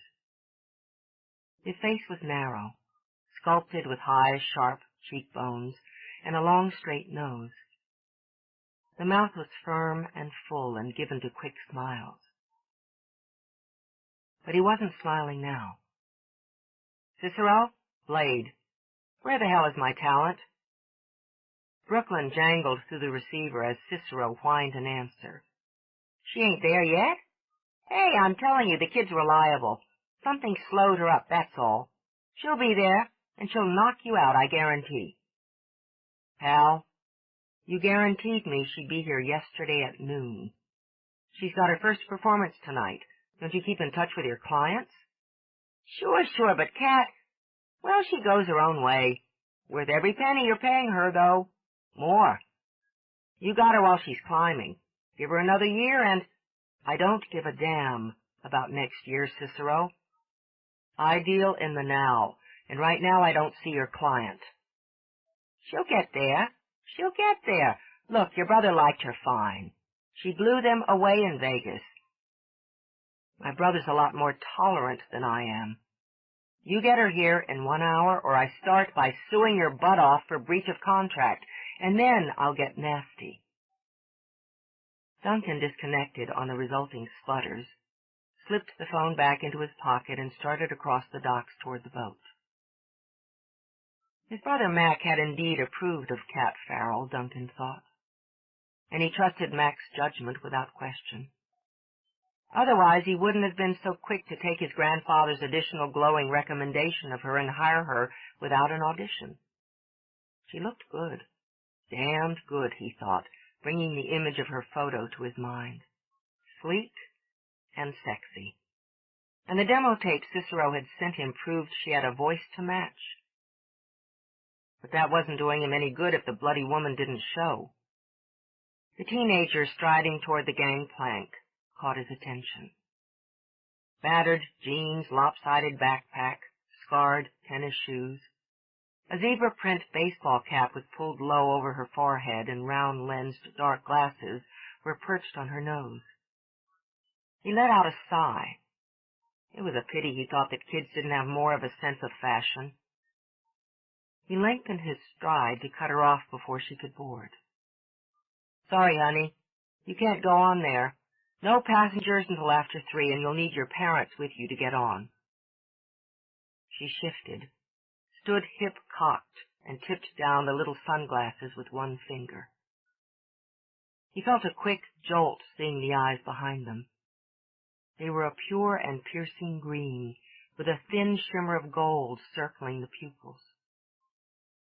Put a few years on her, Duncan thought fleetingly, and the eyes alone would drop men to their knees. To his amusement, those eyes skimmed up, down, then up again, before latching on to his with a bold arrogance he couldn't help but admire. And who would you be? Should be illegal for a female to have a voice like that before she turned 21, Duncan decided. All that husky promise belonged in a ripe and experienced woman. I'm Blade. She's mine, he said with a jerk of his head toward the boat. And you're welcome to come back when you're legal, darling. Her lips curved with the same easy arrogance she carried in her eyes. Want to card me, Blade? I've got my ID in here somewhere. She reached around to pat her backpack. But since we're running a little behind, why don't we skip it? I'm your headliner, sugar. She stuck out her hand as his eyes narrowed. Cat Farrell, and I was 25 last month. He could see it now, he supposed, if he used his imagination. The eyes should have tipped him off. But there hadn't been a dusting of freckles across her nose in the photo, and there had been a wild waterfall of deep red hair. He couldn't see a trace of it now, and wondered how she'd managed to stuff it all up under the ugly cap she wore. You're late. Got hung up. She flashed a smile. I shouldn't have let Cicero talk me into that gig in Bakersfield. Missed my flight, had to reroute. Pain in the butt. Listen, I've got a cab back there full of my stuff. You want to take care of that for me? I'll go take a look at the setup. Hold it. He took a firm grip on her arm before she could turn away. Stay. He had the satisfaction of seeing annoyance flicker in those remarkable eyes before he strode over to one of the crew and gave instructions for Kat's luggage to be transferred on board. We'll take a look at the setup, he told her, then took her arm again and walked her up the gangway. And afterwards, we'll have a short lesson on how to operate this new and amazing device called the telephone. Nobody told me how witty you were, she said dryly. But because she wanted the job badly, she bit back another sarcastic remark. Look, I'm sorry. Sometimes you run into obstacles when you travel, and I ran into a few. I got here as soon as I could. And damn Cicero, she thought, for not giving her more of a window of time to get from California to Missouri. Missing her flight had meant she'd had to settle for puddle jumpers and delays all the way across the country. She hadn't slept except in snatches in the last 24 hours, hadn't eaten except what she could grab and swallow in a few minutes, and now she had this cover of Gentleman's Quarterly razzing her for being a little late. But he was a Blade, and he was a MacGregor. Between the two names was enough power to give her career the exposure and the boost she'd worked for her entire life. It would be a good gig. The decks were spotless, she noted, the rails romantically reminiscent of balconies in the French Quarter she'd seen in pictures and movies. Glass gleamed. Obviously Duncan Glade ran a tight and tidy ship. He pushed open one of a set of double doors, painted a glossy red, and gestured. Kat stepped in ahead of him, fisted her hands on her hips, and scanned the room. Like the exterior of the boat, it radiated charm and tradition. Round tables were set close enough for coziness, but with enough room to keep elbows from bumping. The lights in the audience area were dripping chandeliers, and the carpet was that same vivid red. The bar in the far rear corner was fluidly curved. Stylish, Kat thought, with the added benefit of opening a traffic pattern. Stools gleamed with brass fittings, and the mirror behind the bar glittered. She walked toward the stage, approving of the polished parquet flooring, noting with a quick shiver of delight her picture on the bill poster set on an easel to the side, in front of a gorgeous Steinway. Hitting center stage, she turned, shut her eyes, drew breath, and belted out the first 2 bars of Stormy Weather. Still in the rear, Duncan had to fight to keep his mouth from dropping open. She had a voice that went straight to the gut, and managed to fill the room without benefit of a mic. "You've got good acoustics in here," she told him. He had to take a breath himself. "You've got good pipes in there." She grinned. She knew exactly what she had. Her voice was all she'd ever had, and she intended to ride it to the top. "Thanks, sugar. A little claim to fame. I'll need to run a sound check, a short rehearsal. You point me to my dressing room, my cabin, and a sandwich, and I'll get to work." "You've got a performance in," he glanced at his watch, 8 hours. "I never miss a cue." She slipped off her glasses, hooked the earpiece in the neck of her T-shirt. "I'll do my job, Glade." He intended to make sure of it. Dressing rooms backstage between the main lounge and the casino. "Smart," she said as he came toward her. "Get people buying drinks in here, then wandering out and dumping bucks at the tables. Suckers." He arched a brow. "I take it you don't drink or gamble." "Not as a rule. Drinking dulls the brain, and gambling, when the house holds the edge, means losing. I don't like to lose." "Neither do I." He showed her through another swinging door, turned to the left down a short corridor. "This is yours." Hers, she thought. It had only been a little more than a year since she'd had her first personal dressing room. It still gave her a secret thrill. No more days of sharing space with strippers or chorus dancers. No more fighting for a place at the mirror or pawing through a jungle of costumes for her own. Hers, she thought again, and studied the small, organized space.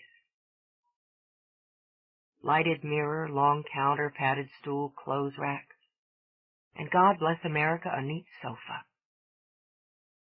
"A little cramped," she said with a shrug, because she wanted to dance. "But I'll manage. I could use some help getting my wardrobe in here." "You'll get it. But let's give you the lay of the land first." She went reluctantly. She'd have enjoyed sitting on that sofa, locking the door, and just grinning for a while.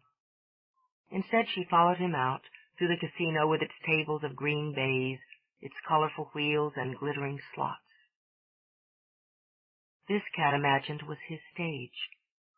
However casually he was dressed, and she imagined he thought of the tailored slacks and white silk shirt as casual, he was a perfect image of the traditional riverboat gambler. And she didn't imagine he often walked away lighter in the pocket. 2 performances a night, Duncan told her, as they wound their way through and back out on deck into the brilliant sun. "Your days are pretty much your own, though we encourage staff to socialize and mingle with the passengers. You'll take your meals below decks with the crew.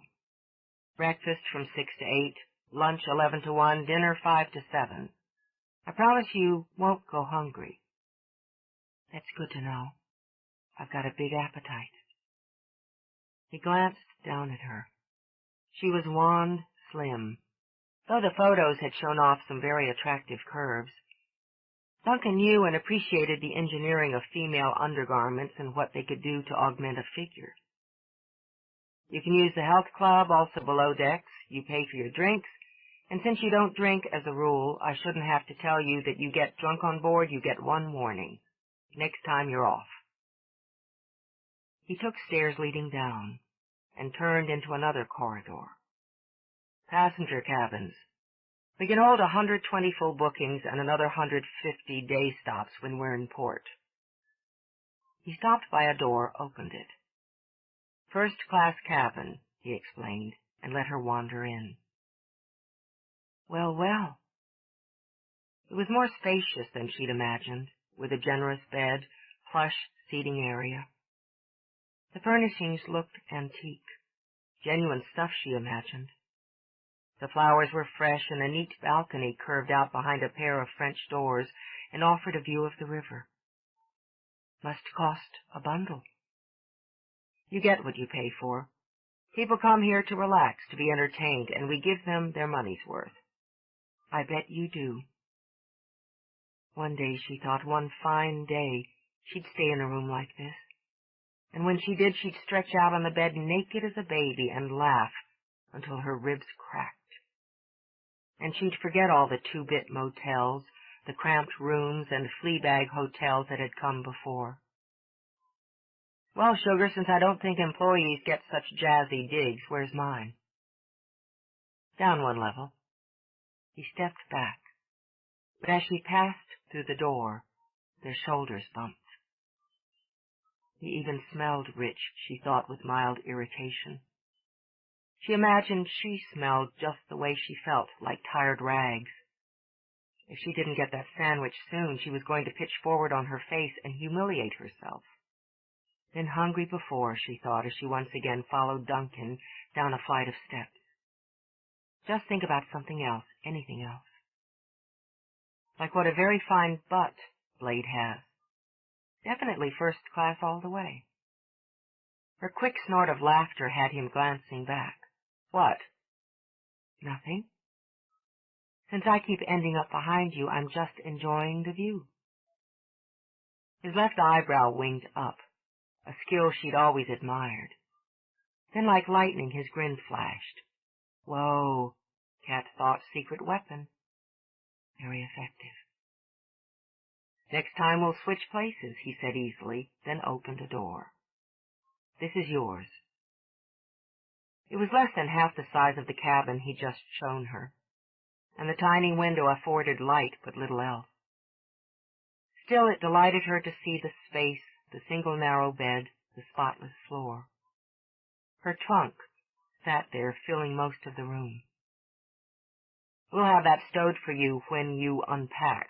It won't seem as crowded. It's fine.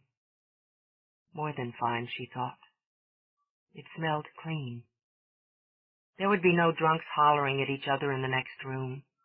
No need to shove a chair under the doorknob so she could sleep with both eyes shut.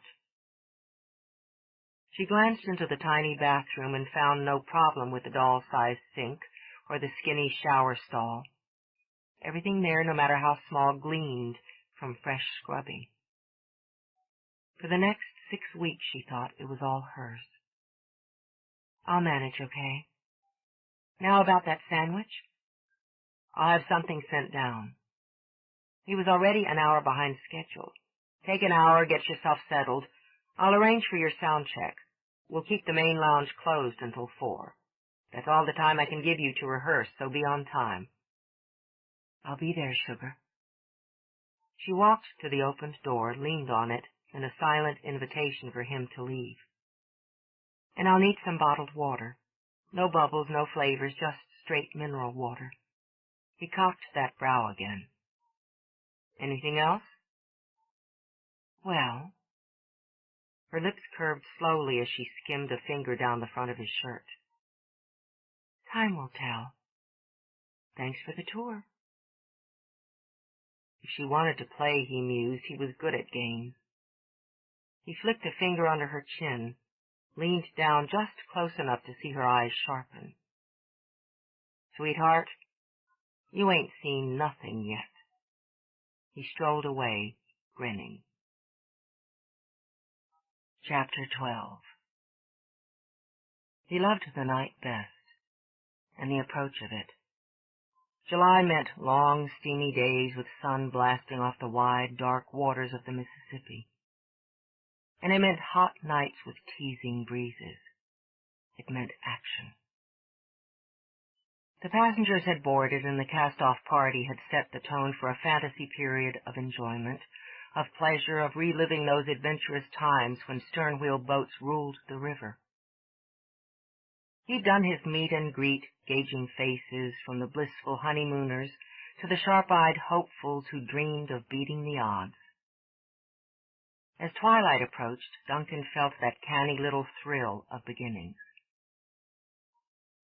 A large chunk of his life had been spent in hotels, stationary buildings and cities and resorts. He'd been content, and he'd learned the family business, discovered a knack for it. But he'd also discovered that he preferred freedom of movement, change, and the unexpected.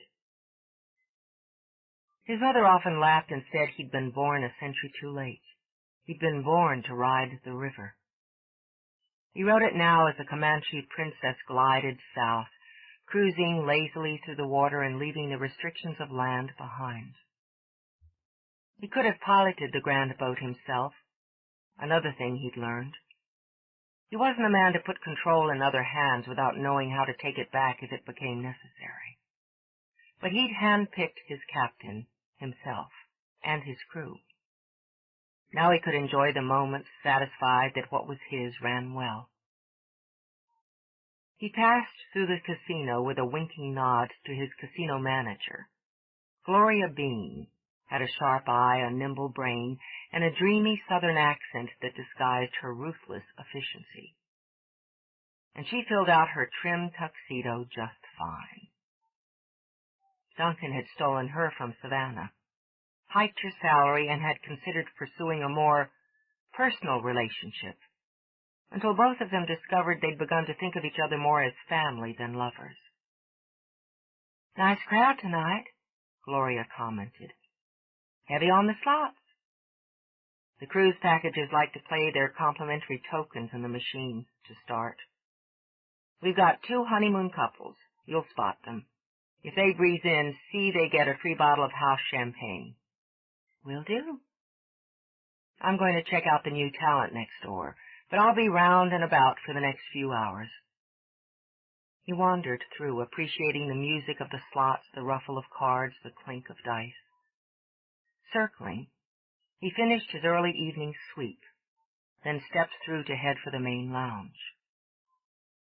He stopped, checked his watch, then frowned at Kat's dressing-room door. He hadn't heard a peep out of her since he'd left her hours before, and her track record didn't inspire him to trust she'd be ready on time. He gave a quick one-knuckle rap on the door. "5 minutes, Miss Farrell." "Got it. Shoot, give me a hand, will you?" Duncan pushed open the door and discovered exactly how it must feel to take 2 barrels of a shotgun straight to the gut.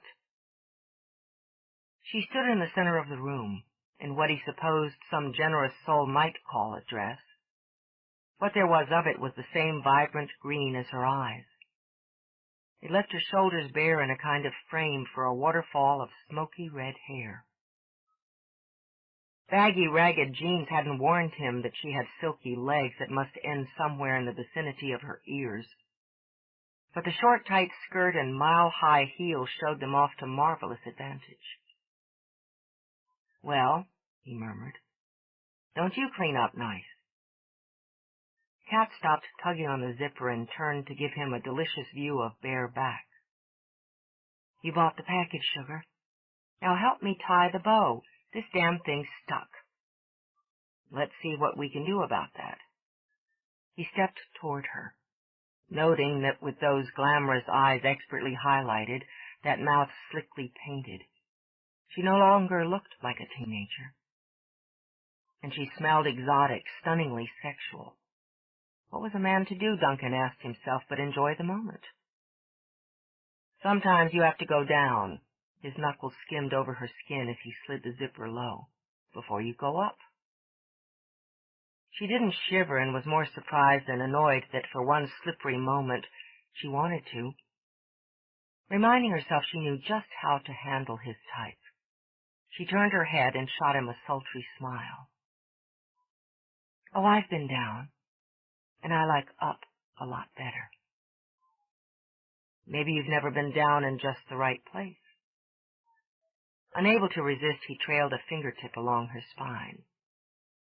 Nice back, Farrell. Thanks.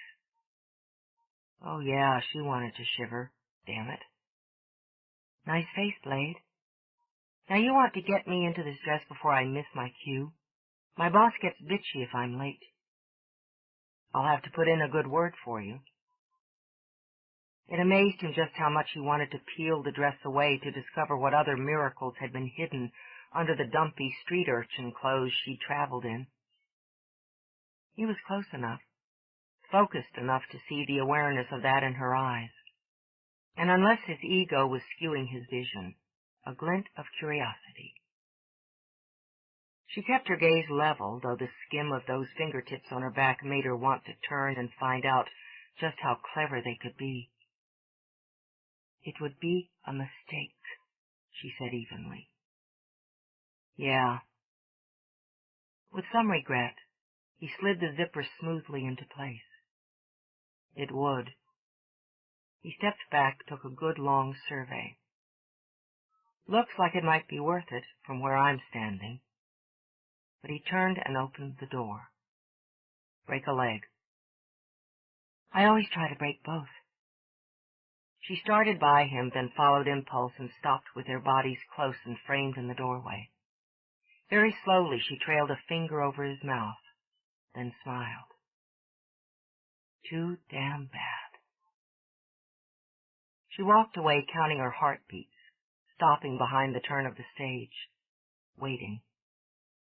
Instead of blocking out those low liquid pulls the encounter with Duncan had caused, she used them, focused on them. When the stage went black, she moved onto it, hit her center mark, counting, still counting, and closing her eyes began to sing a cappella in the dark. She started soft and dreamy, just her alone, her voice stroking the words, her heart breaking on them. Then the music slipped in to join her. The key light winked on, spotlighting her face, holding, then spreading to cover her as her voice built. Seduction, Duncan thought as he watched her.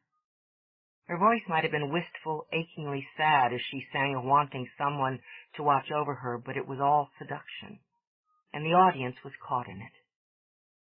He imagined the women would weep and the men would want. God, she could make a man want. He rubbed the side of his finger over his mouth where she had stroked. That little flick had gone straight to his loins. Dangerous woman, he decided. Edgy woman. It was his bad luck he had a weakness for edgy, dangerous women. He listened until the last notes died away, until the audience exploded with applause. Then he turned and walked back into the casino, where he knew the odds were in his favor. Kat didn't surface until noon. After the second show, she'd stripped out of costume and creamed off her makeup. As the adrenaline rush performing gave her drained, she'd stumbled to her cabin and had fallen face down on her bed and had slept like a stone. She woke to the shimmer of sunlight through her window, the gentle rhythm of the boat, and the desperate demands of an empty stomach. By 12:30 she was showered, alert and down in the kitchens. She'd already made friends with one of the cooks. In every hotel, nightclub, or dive she'd worked, Kat had made it a policy to get chummy with the person in charge of food.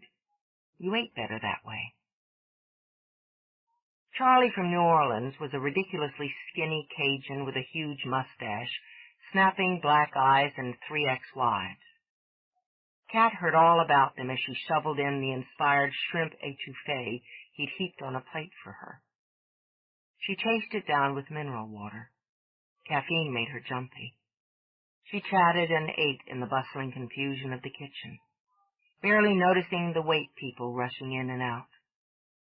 Lunch, she imagined, was being served on the promenade deck, in the dining room and in the staff lounge. She preferred the kitchen and helped herself to a warm roll. So, Charlie, tell me about the boss. Duncan? Charlie eyed one of his line cooks to be certain the mushrooms were being sliced appropriately. Good man, smart. He says to me, Charlie, I want food dreams are made on. Amused by the memory, Charlie gave a cackling laugh. He wants food like poetry, so that's what I give. He pays for it 'cause he wants the best. He don't settle for less than that share. Not Duncan Blade. I bet. Kat munched on the roll. Got an eye for the ladies. Charlie wiggled his eyebrows. Smooth moves, slick. They don't catch him, no. Not like me. Me, I look at the lady too long. I get a ring in my nose. She laughed. But not Duncan. No, siree. He gives them a tickle, then slips away while they're still sighing. Not everyone's ticklish. Oh, everybody, they got a spot, little girl. Always a weak spot. Me? I got too many. But she didn't, Kat assured herself as she left the kitchen to stroll out on deck.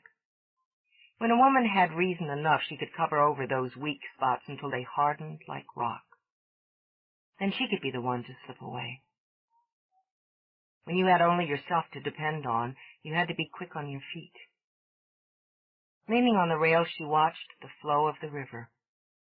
It was good to be out of the crowd, she thought, away from the city and the noise, to breathe thick, fragrant air, to feel the drowsy heat of deep summer. She could use a few more gigs like this, with the benefits of a smooth ride and lazy afternoons. And Charlie was right. Duncan Blade wasn't stingy. The salary she'd earn over the next 6 weeks would nicely augment her savings.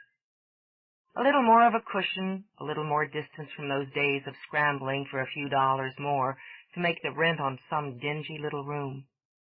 She'd never be poor again, she promised herself, or desperate again, or afraid again.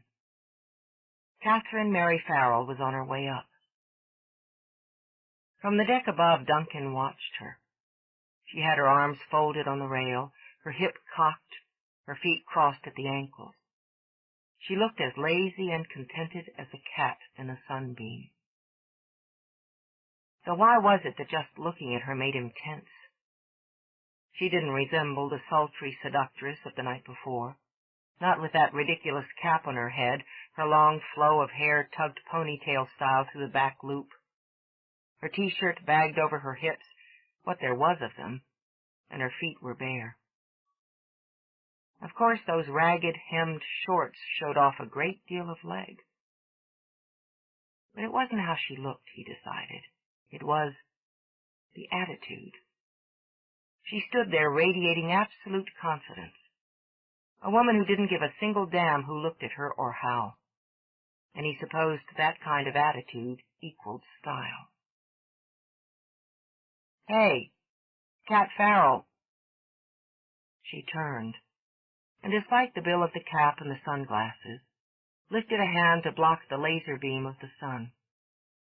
She saw him above, his dark mane of hair ruffling in the breeze. The khaki slacks and light blue shirt showed off a slim and agile build. Doesn't the man ever look less than perfect, she wondered. Hey, Duncan Blade. Come on up. Why? I want to talk to you.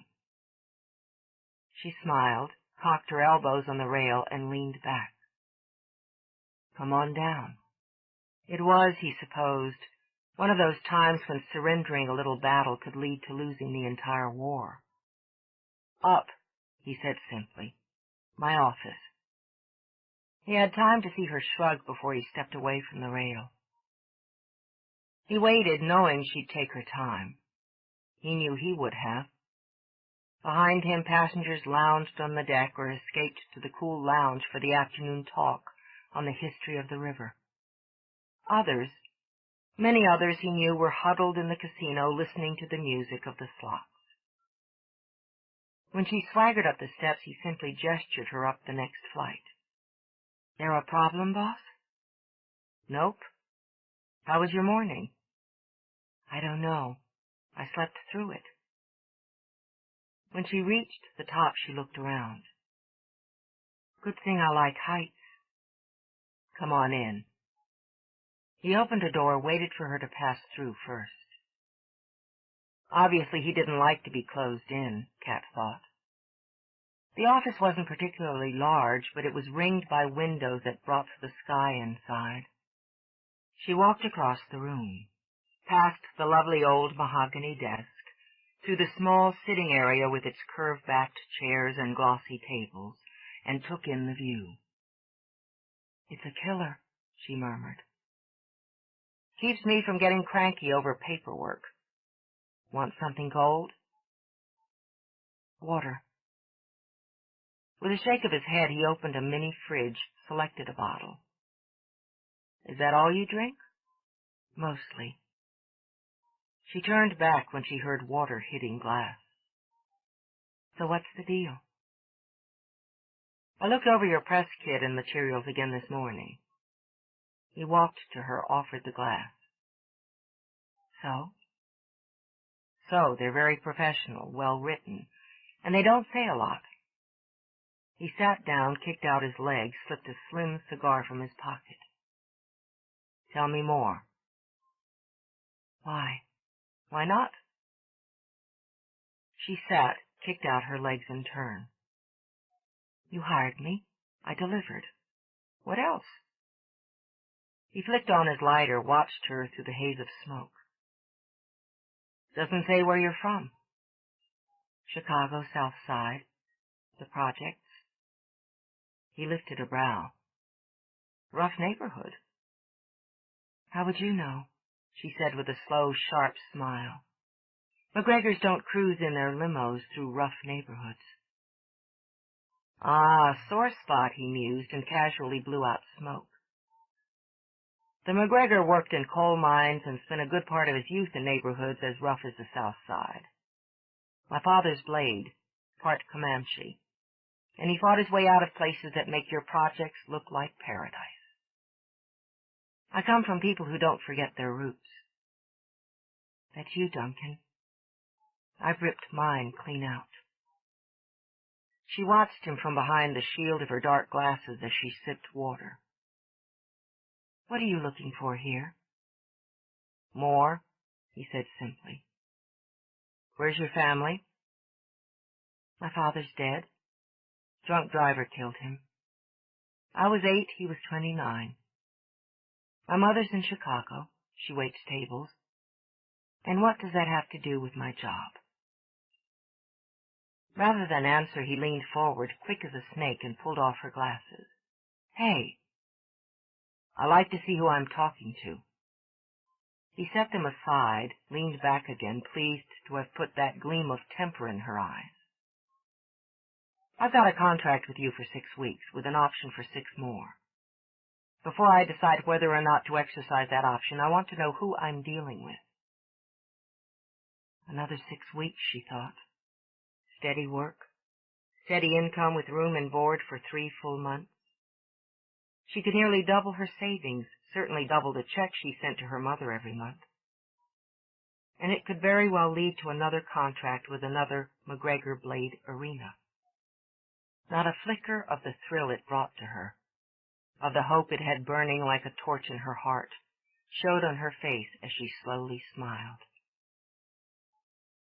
Well, in that case, sugar, my life's an open book. What do you want to know? Chapter 13. He'd pushed the right button, he decided. Money was, for some, the sweetest of talk, With another woman, he'd have waltzed around the objective, led her gradually to the point he wanted, and done it all with charm, finesse, and a good deal of canniness. He didn't think any of those would work with Kat. Is there a man? Her brows lifted in mild amusement. Well, you get right to it, don't you? Just a matter of adjusting my stride to the person I'm walking with, darling. Is there? There's no man unless I want there to be. She sipped again, taking her time and making him certain she spoke no less than the truth. No man at the moment, he continued. You don't drink, as a rule. Don't gamble. No vices, Kat? Now her eyes danced over the rim of her glass. Is that what I said? You drink, gamble, and I imagine there's a woman when you want there to be. Does that mean you're riddled with vices, Duncan? Good point. Absently, he picked up a coin from the table and began to fiddle with it. You impressed me last night. In the dressing room? His grin flashed in sheer appreciation. Oh, yeah. And on stage. You've got a hell of a talent. I know. He inclined his head. The fact that you do know and use it is in your favor. Where do you want to take it? As far as I can go, and then some. Why aren't you recording? She caught a drop of water from her top lip with her tongue. Record producers have been beating down my door, she said dryly. I just ignore them. You need a new agent. She snorted out a laugh. Tell me something I don't know. I can help you. Slowly she lowered her glass, set it aside. Those marvelous green eyes had gone cold and brittle. And just what do you want for your percentage? The fingers that had been casually manipulating the coin went still. I don't barter for sex. I don't pay for it, and I don't play for it. She said nothing for a moment, a little surprised at how that smooth voice could so suddenly cut like a razor. Then she let out a sigh because when she was wrong, she believed in admitting it, even when it stung. Sorry, my mistake. Let's just say I haven't had a lot of people offering to help me without some very sticky strings attached. Sex is for pleasure. Business is for a different kind of pleasure. I don't tie one to the other. Clear? Crystal. Satisfied, he began to flip the coin through his fingers again. I have some contacts in entertainment. Put together a tape in the next few weeks. I'll pass it on. Just like that? Why? Because I like your voice. I like the package. She hesitated, looking for the strings, the drop-offs, the hidden traps, but couldn't find any. I appreciate it. A lot. To seal the bargain, she held out a hand, then grinned in pure delight as the coin in his vanished. Cool. Got any more tricks? Too many to count. Amused by her reaction, he brought the coin back, flipping it between the tips of 2 fingers. Clamping the cigar between his teeth, he held up 2 fists, then flashed his hands open, and the coin was gone. Her laugh was quick, rusty, and low as she leaned forward. Do it again. I'll figure it out. Want to bet? Her gaze shifted to his briefly. I've got a very sharp eye. Gorgeous eyes. They had my mouth watering when I still thought you were a teenage delinquent. Then there's this hair. His voice had softened as he reached out to run a hand down the stream of her ponytail. With his eyes on hers, he slipped the cap off, dropped it into her lap. Fabulous. Where's the coin, darling? What? Progress, he thought, and smiled. He leaned back, lifted both hands again, palms out. Nothing up my sleeve. When she realized her mind had simply clicked off for a very dangerous moment, she let out a long breath. You're good. Damn right. He picked up her cap. Hold out your hand, he told her, then turning the cap over, spilled out the coin. The instant before it dropped into her palm, he snatched it out of the air, and it was gone. She couldn't help it, she laughed again. Really good. Well, this has been fun, but I want to run through a couple of new numbers I'm hoping to work in. She rose, but found her wrists caught in those quick and clever hands. Something bumped inside her hard, but she tipped her head back, met his gaze straight on. Feel that? He murmured. What? The connection. Maybe. Let go. He held on just long enough to worry and irritate, then his fingers loosened, his hands dropped away. No strings, Cat. No strings, she agreed. And I like my hands free.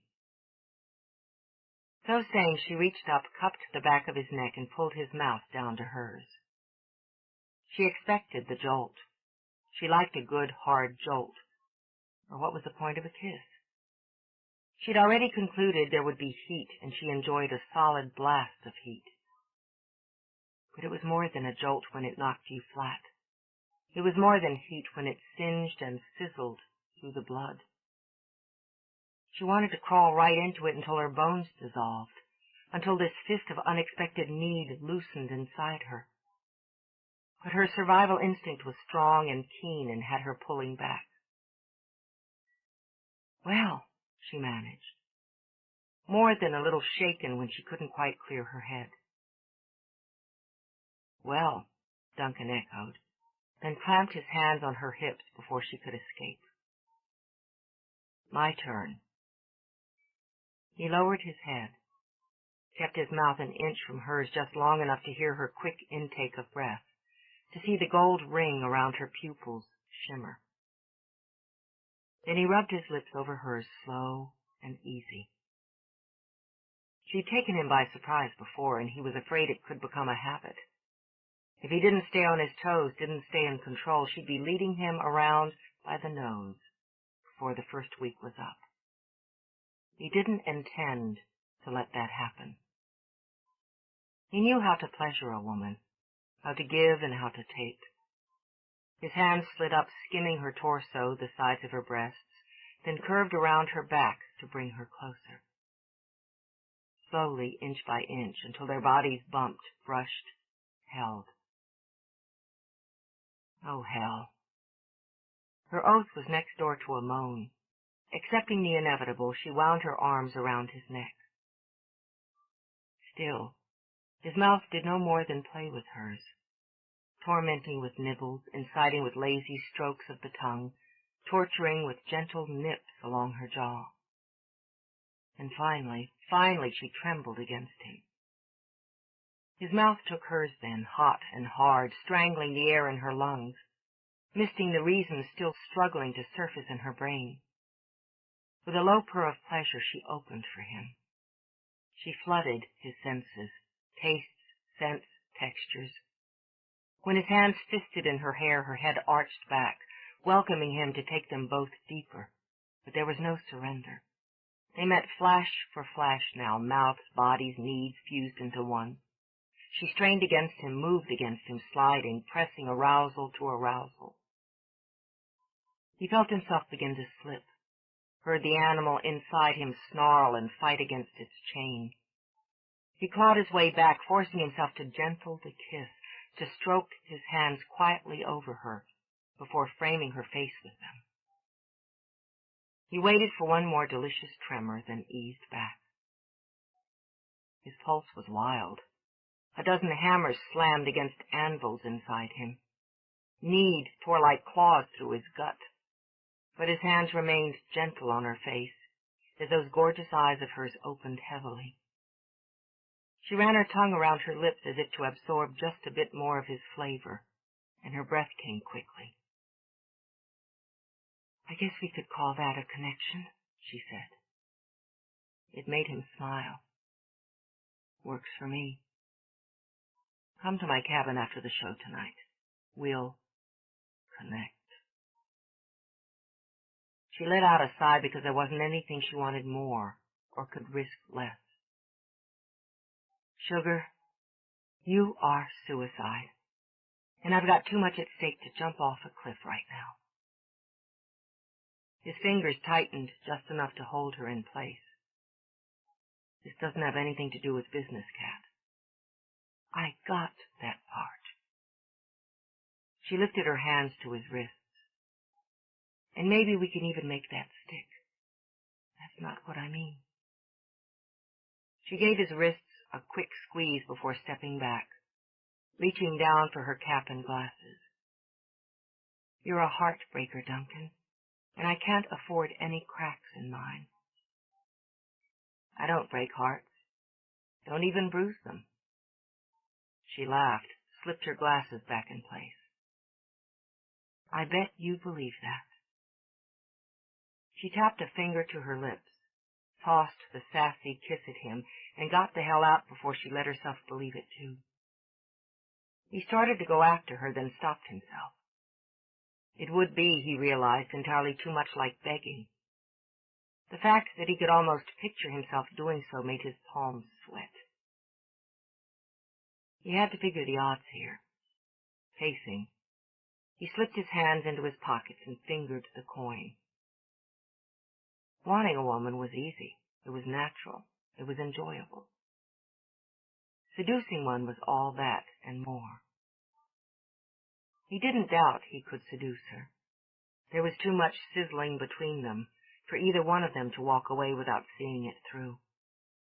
And she was wrong, he thought with a frown. He wasn't a heartbreaker. He'd never hurt a woman. Inevitably, he began to ease away before emotions became tangled and messy and led to hurt on either side. There was no reason for that to change at this stage of the game. She was more of a challenge than most, certainly more intriguing than any. And that raw, in-your-face sex appeal was like a slim, feminine finger beckoning in the dark. He was more than willing to answer the call, as long as it was on his terms. All he had to do, Duncan mused, was convince her his terms were acceptable. Considering, he pulled the coin out of his pocket, flipped it high, caught it nimbly. "Heads I win," he murmured, and turning the coin between his two fingers, grinned at the twin faces on either side. He was still grinning when the phone rang. Easing a hip onto the desk, he picked up the receiver. "Blade." "Say hello when you answer the phone. Where are your manners?" The grin widened. "Hello, Grandpa. That's better. How's the boat?" "She's a princess. We're heading toward Memphis, and it's hot as three hells. Ha! I've got a nice breeze coming off the ocean here, and I'm enjoying a fine Cuban. Which means Grandma's out. Woman's off at some tea party. She's nagging me about missing you." Anna MacGregor had never nagged a day in her life, but Duncan let that pass. "I'll come up for a couple days in the fall. I was thinking she might like a little ride on the river on your boat. That'd be great. You let me know and we'll roll out the red carpet. Your brother was telling her about that new singer you've got there. Got your grandmother all fired up to hear her." "Cat Farrell." Duncan pressed his lips together and tasted her. "She's worth the price of a ticket." "Don't I know that? I heard her myself, didn't I? Told you she'd do." "I appreciate it. She was a hit last night. I heard some of the passengers talking about her show this morning." "Good, good. Sharp looks, too." "She makes a package," Duncan murmured. "The Irish are sturdy stock. Catherine Mary Farrell. Irish as they come." Duncan's eyes narrowed and he shifted as a thought, as uncomfortable as a tack in the seat pricked his brain. Catherine Mary? All I have on her paperwork here is Cat Farrell. How do you know her full name? Ah, your brother, Daniel said, cursing himself. Mac mentioned it to me, and it stuck with me as it's a pretty name, Catherine Mary. Duncan drummed his fingers on his knee. So it is. I imagine she'll keep it even after she marries the piano player. What? What piano player? The one she's engaged to, Duncan said easily. Got you, you meddling old fox. Dabney Pentwhistle. Pentwhistle? Pentwhistle? What kind of a name is that for a smart woman to stick herself with? Where the devil did he come from? She wasn't engaged last week. Wasn't she? And how would you know? Because Sensing a trap, Daniel backtracked. It pays me to know details. I've got an interest in that boat of yours, don't I? Means I have an interest in who works on it and what they're about, doesn't it? Girl wants to marry some piano-playing Pentwhistle, that's her business, but it pays me to know what's what. Now you know, don't you? So if you had any half-baked ideas about setting me up with Catherine Mary Farrell, you can put them to rest. Half-baked? Half-baked? Is that any way to talk to your grandfather? Why, I ought to take a strap to you. So you've said before. Grinning now, Duncan reached for his own cigar and relit it. When are you going to? Next time you're within arm's reach, laddie. See if I don't. Boy your age sitting on some boat letting a Pentwhistle slip a woman like that out from under you? Why, it's a sin. Girl's got grit, got guts, and don't you mistake it. She deserves the best. And I'm the best? Ha! A scoundrel is what you are. You'll break your poor old granny's heart whiling away your time on that river when you should be settling down and seeing to the future. And making her babies to bounce on her knee? I know the drill, MacGregor. Even as Daniel blustered, Duncan laughed. I love you, Grandpa. And so you should. With a warm chuckle, Daniel shifted tactics. Duncan, laddie, I'm only looking out for you. I want to see my favorite grandchild happy and settled before I die. Duncan was fully aware every one of the grandchildren was Daniel's favorite. You'll never die, and if you do, you'll come back and haunt the great-grandchildren until they're paired up and procreating. Now go pick on Ian or one of the others. I'm on to you. All right, all right. But Daniel grinned fiercely at the phone. Go play with your boat. Exactly what I had in mind. Give my love to Grandma. That I'll do. Pentwhistle. Ha! Daniel muttered as he hung up, which made Duncan roar with laughter. Chapter 14. Duncan Blade believed in romance, in the power and the beauty of it, in its small details and sweeping gestures. His brother often said romance was Duncan's religion, and though he himself wouldn't go quite that far, he did have absolute faith in its powers.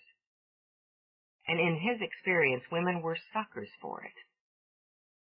He sent flowers to her cabin when they docked in Memphis, perfume when they stopped in Natchez, a heart-shaped trinket box when they turned into Baton Rouge. And while they glided down the river toward all those places, he'd sought her out at odd moments to invite her to dinner on his private balcony, for a moonlit walk on deck, for a quiet supper after her show.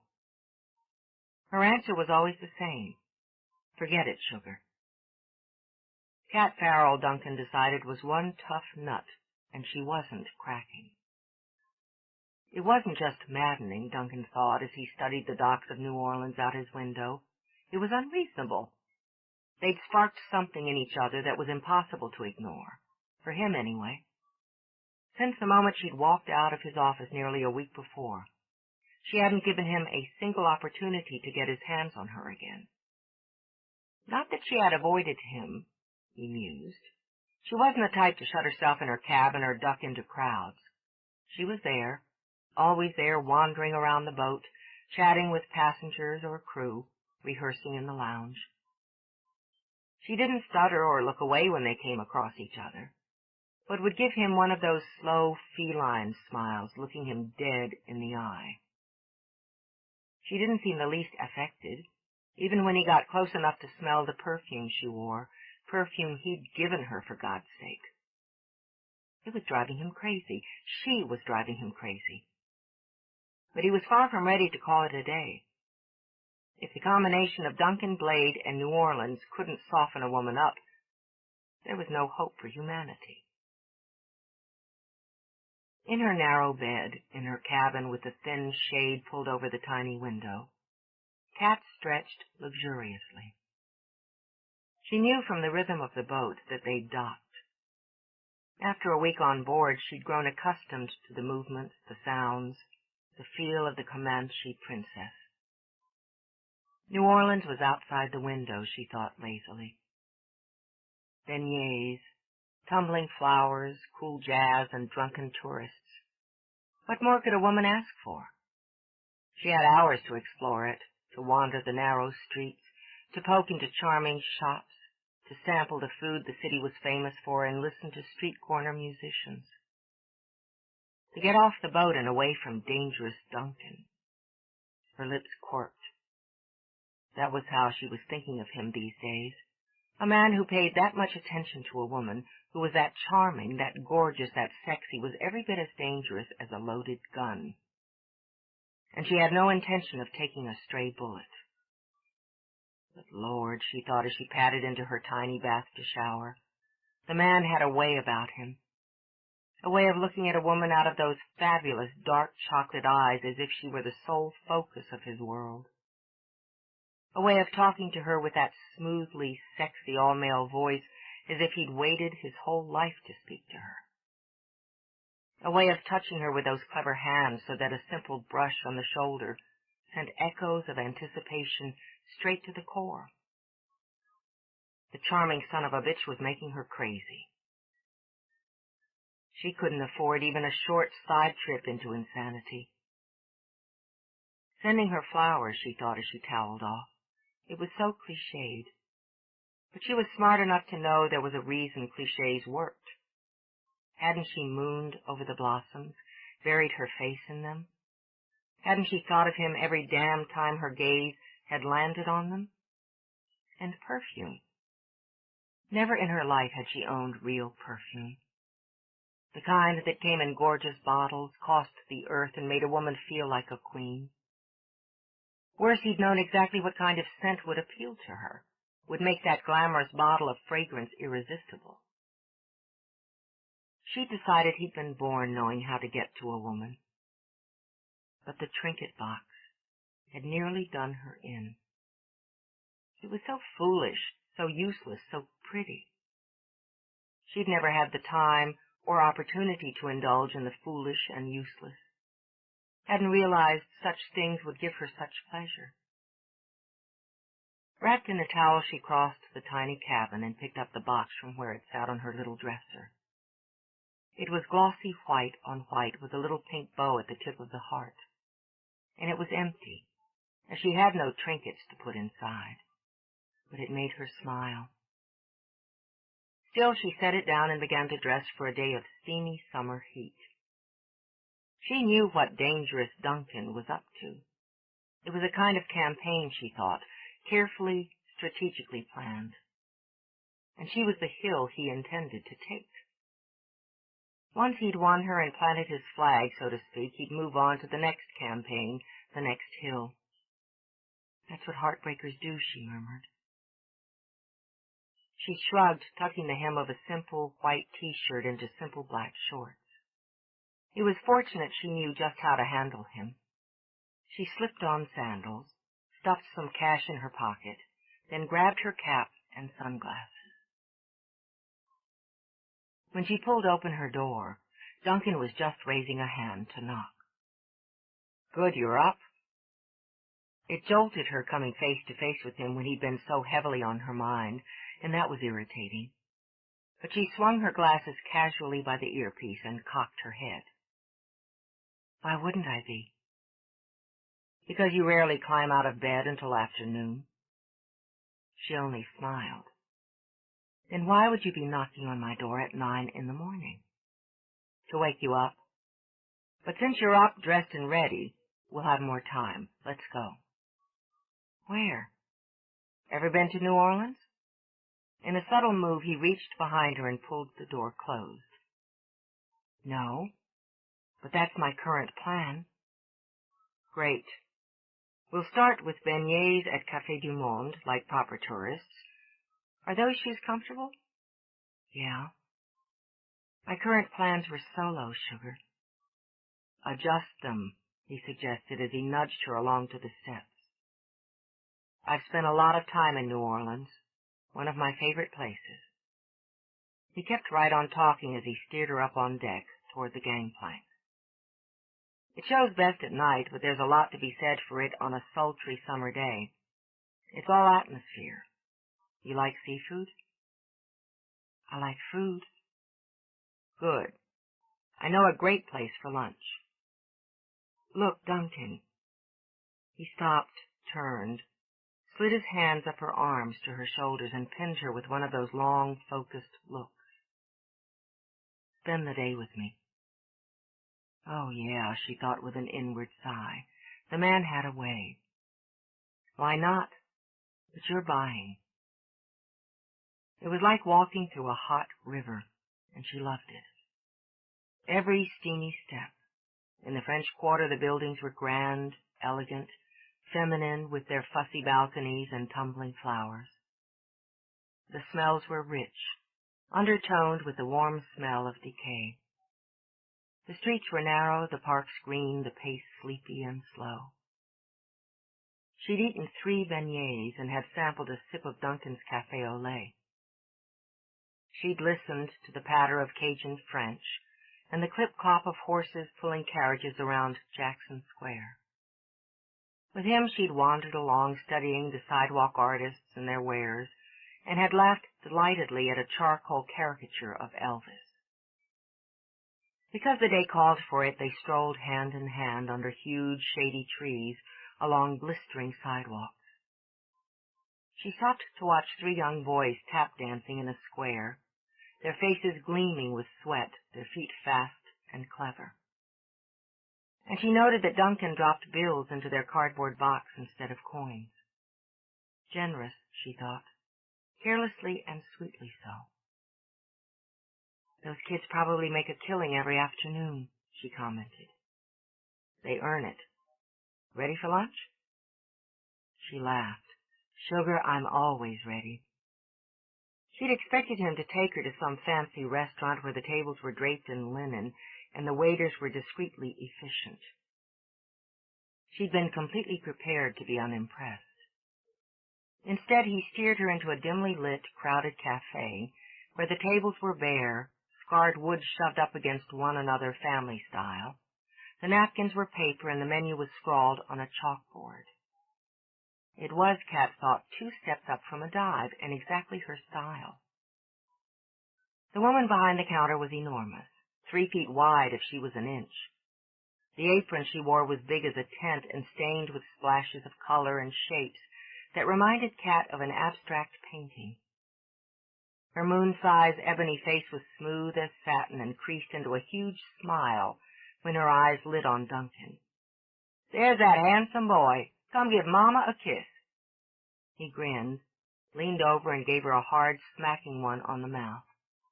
"Bonjour, Mama. Ça va?" "Oui, oui. It comes, it goes. Who's this skinny girl you bring me?" "Kat, this is Mama. She's the best there is." "Cat? Well, she looks like a cat. We're going to feed you up here, Cher." "I'm counting on it." Kat took a deep sniff. "Smells like paradise." "Paradise." Mama slapped a hand on her belly as if to hold it in place as she let out a rolling laugh. "Go take your skinny girl and sit. I fix you up." She waved them away. "You don't order?" Kat asked as she sat across from Duncan at one of the wobbly tables. "I take what she gives me." He flashed a smile. "And I like it. So will you." He couldn't have been more right, Kat decided, as she plowed her way through barbecued shrimp, a mountain of dirty rice and cornbread. Her only comment when Duncan slid 2 of his shrimp from his plate to hers was a muffled grunt of assent. Nursing his beer, he watched her eat. He'd watched her before and marveled. She had the appetite of a starving trucker. "Why aren't you as big as Mama?" Nothing sticks," she said with her mouth full. "But I keep trying." He laughed, sipped his beer. "Better save room for dessert. She makes a killer pecan pie." "Pecan pie?" Kat swallowed and glanced over at the glass-fronted display of desserts. "Ice cream on the side?" He shook his head in amazed admiration. "Sure, if you want." "Do." When her plate was all but licked clean, she sat back and blew out a breath. "Good stuff. I never miss a trip to Mama's if I can help it." He leaned forward. "Here, you've got a little sauce." He rubbed his thumb at the corner of her mouth, then stayed as he was, looking at her, touching her, wanting her. "And a great mouth," he murmured.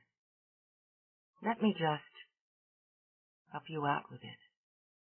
He kept leaning forward, easing off the chair until he could fit his mouth over hers. His hand slid around, skimming her ear, then cupping her neck with those long fingers gently kneading. Her heart dropped down to her toes, then bounced into her throat. He was doing it to her again, making her mind fuzz, her skin shiver. The clatter from the late lunch crowd dimmed away, and her system was suddenly full of the scent of him instead of the spices, the sauces. But she could handle him, she told herself as her lips parted. Later. "Boy, you let that girl alone till she eats her pie." Mama gave Duncan an affectionate whack on the butt. Wanting to take just a bit more of Kat's taste with him, Duncan scraped his teeth lightly over her bottom lip before he broke the kiss. He kept his eyes on Kat's as he sat again. "She wants ice cream with her pie, Mama." "Well, don't I got it right here?" Chuckling, she dumped the plates in front of him and scooped up the dirty dishes. Then she winked at Kat. "Him? He got a fine mouth for kissing, eh?" "Yeah." Determined not to sigh, Kat picked up her fresh fork. "It's not bad," she said, then took the first bite of pie. "But this," she added, closing her eyes, "this is a miracle." "She eats good." Mama gave Duncan a bat on the shoulder. "Be smart. Keep this one." "I really ought to introduce Mama to my grandfather," Duncan commented when Mama glided away. "They think alike." "Really?" Kat ate more pie and wondered what a black cook from New Orleans and a staggeringly wealthy Scot from Hyannisport could have in common. "Yeah, they both think I should be married and raising a small herd of children. One or the other is always trying to fix me up." Kat swirled ice cream and pie and lifted her eyebrows as she studied his sharply handsome face. "You don't look like you need help in that area, sugar." "Tell them." He gestured with his beer, sipped, then decided it would be entertaining to see her reaction to his grandfather's latest scheme. "The MacGregor handpicked you for me."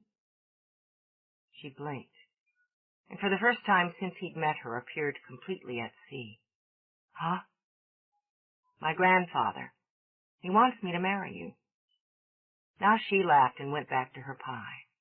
"Get out." "I'm serious." "Girl's got grit," he said, dramatically rolling his R's. "Guts, good blood, strong stock." "How would he know? I barely met him." "You'd be surprised how much he knows. The man's uncanny and tenacious. I figured it was only fair to let you know what he has in mind." She drummed her fingers on the table, trying to figure the angle, and simply couldn't find it. Do you do everything your granddaddy tells you? Nope. So rest easy, darling. That wasn't a marriage proposal. I didn't figure it out until he called a few days ago, checking up. Grinning now, Duncan settled into his own dessert. I got the drift and needled him. Told him you were engaged to a piano player, Dabney Pentwhistle. Pentwhistle? What the hell kind of name is that? Exactly what the MacGregor wanted to know. He was pretty disappointed in you, sweetheart, he added with a wag of his fork. Wasting your time on some piano player, but he didn't buy it for long. The old man's damn sharp. He just married off my cousin, D.C. Married off? What is this, medieval Scotland? It's MacGregor land, Duncan said with a grin. Trouble is, they're perfect together, D.C. and Lena, I mean. The MacGregor hit a bullseye with them, and he's done it before, starting with my parents. Makes him cocky.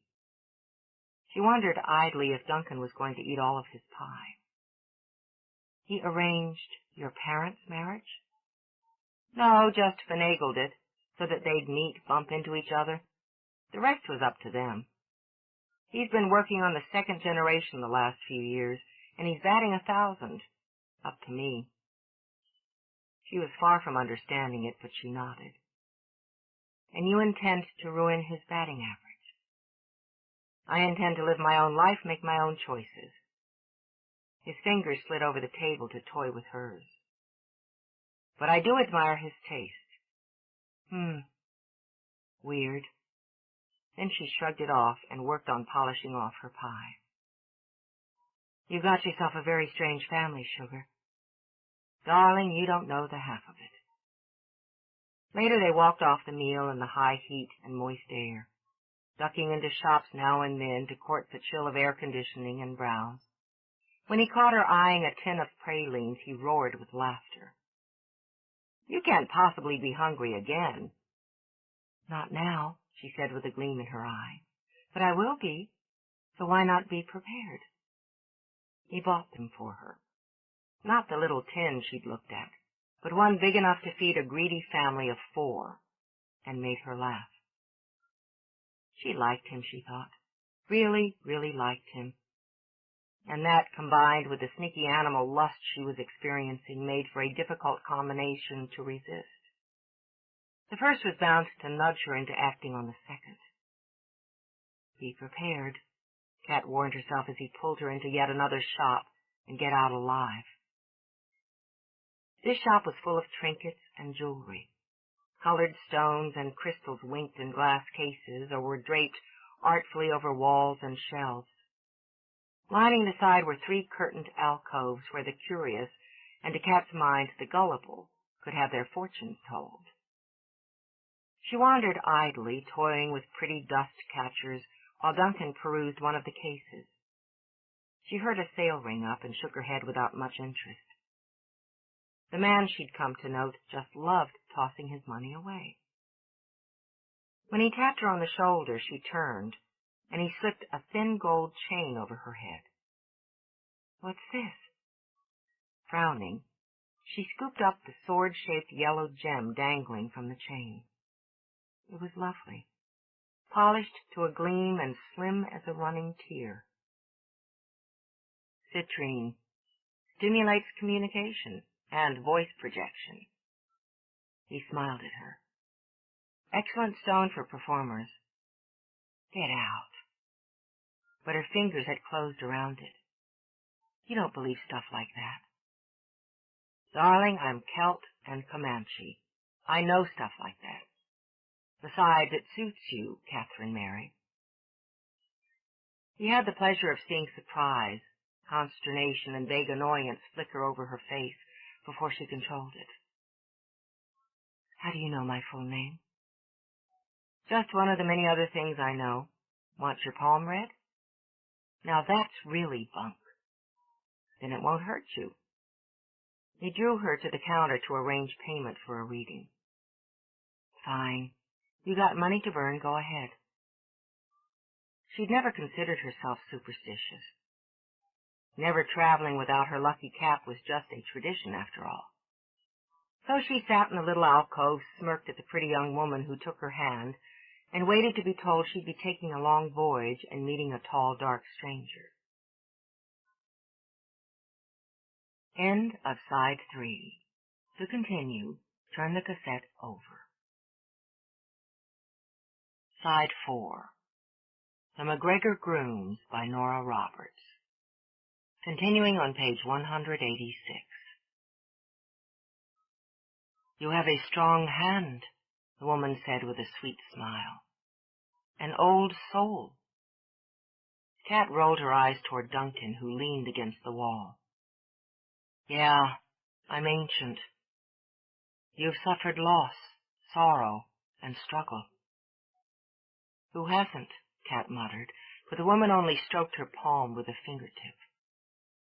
You used them and they've made you strong. You chose your direction at a young age, and it's rare for you to look back instead of forward. Passions, ambitions. You take care to make decisions with your head.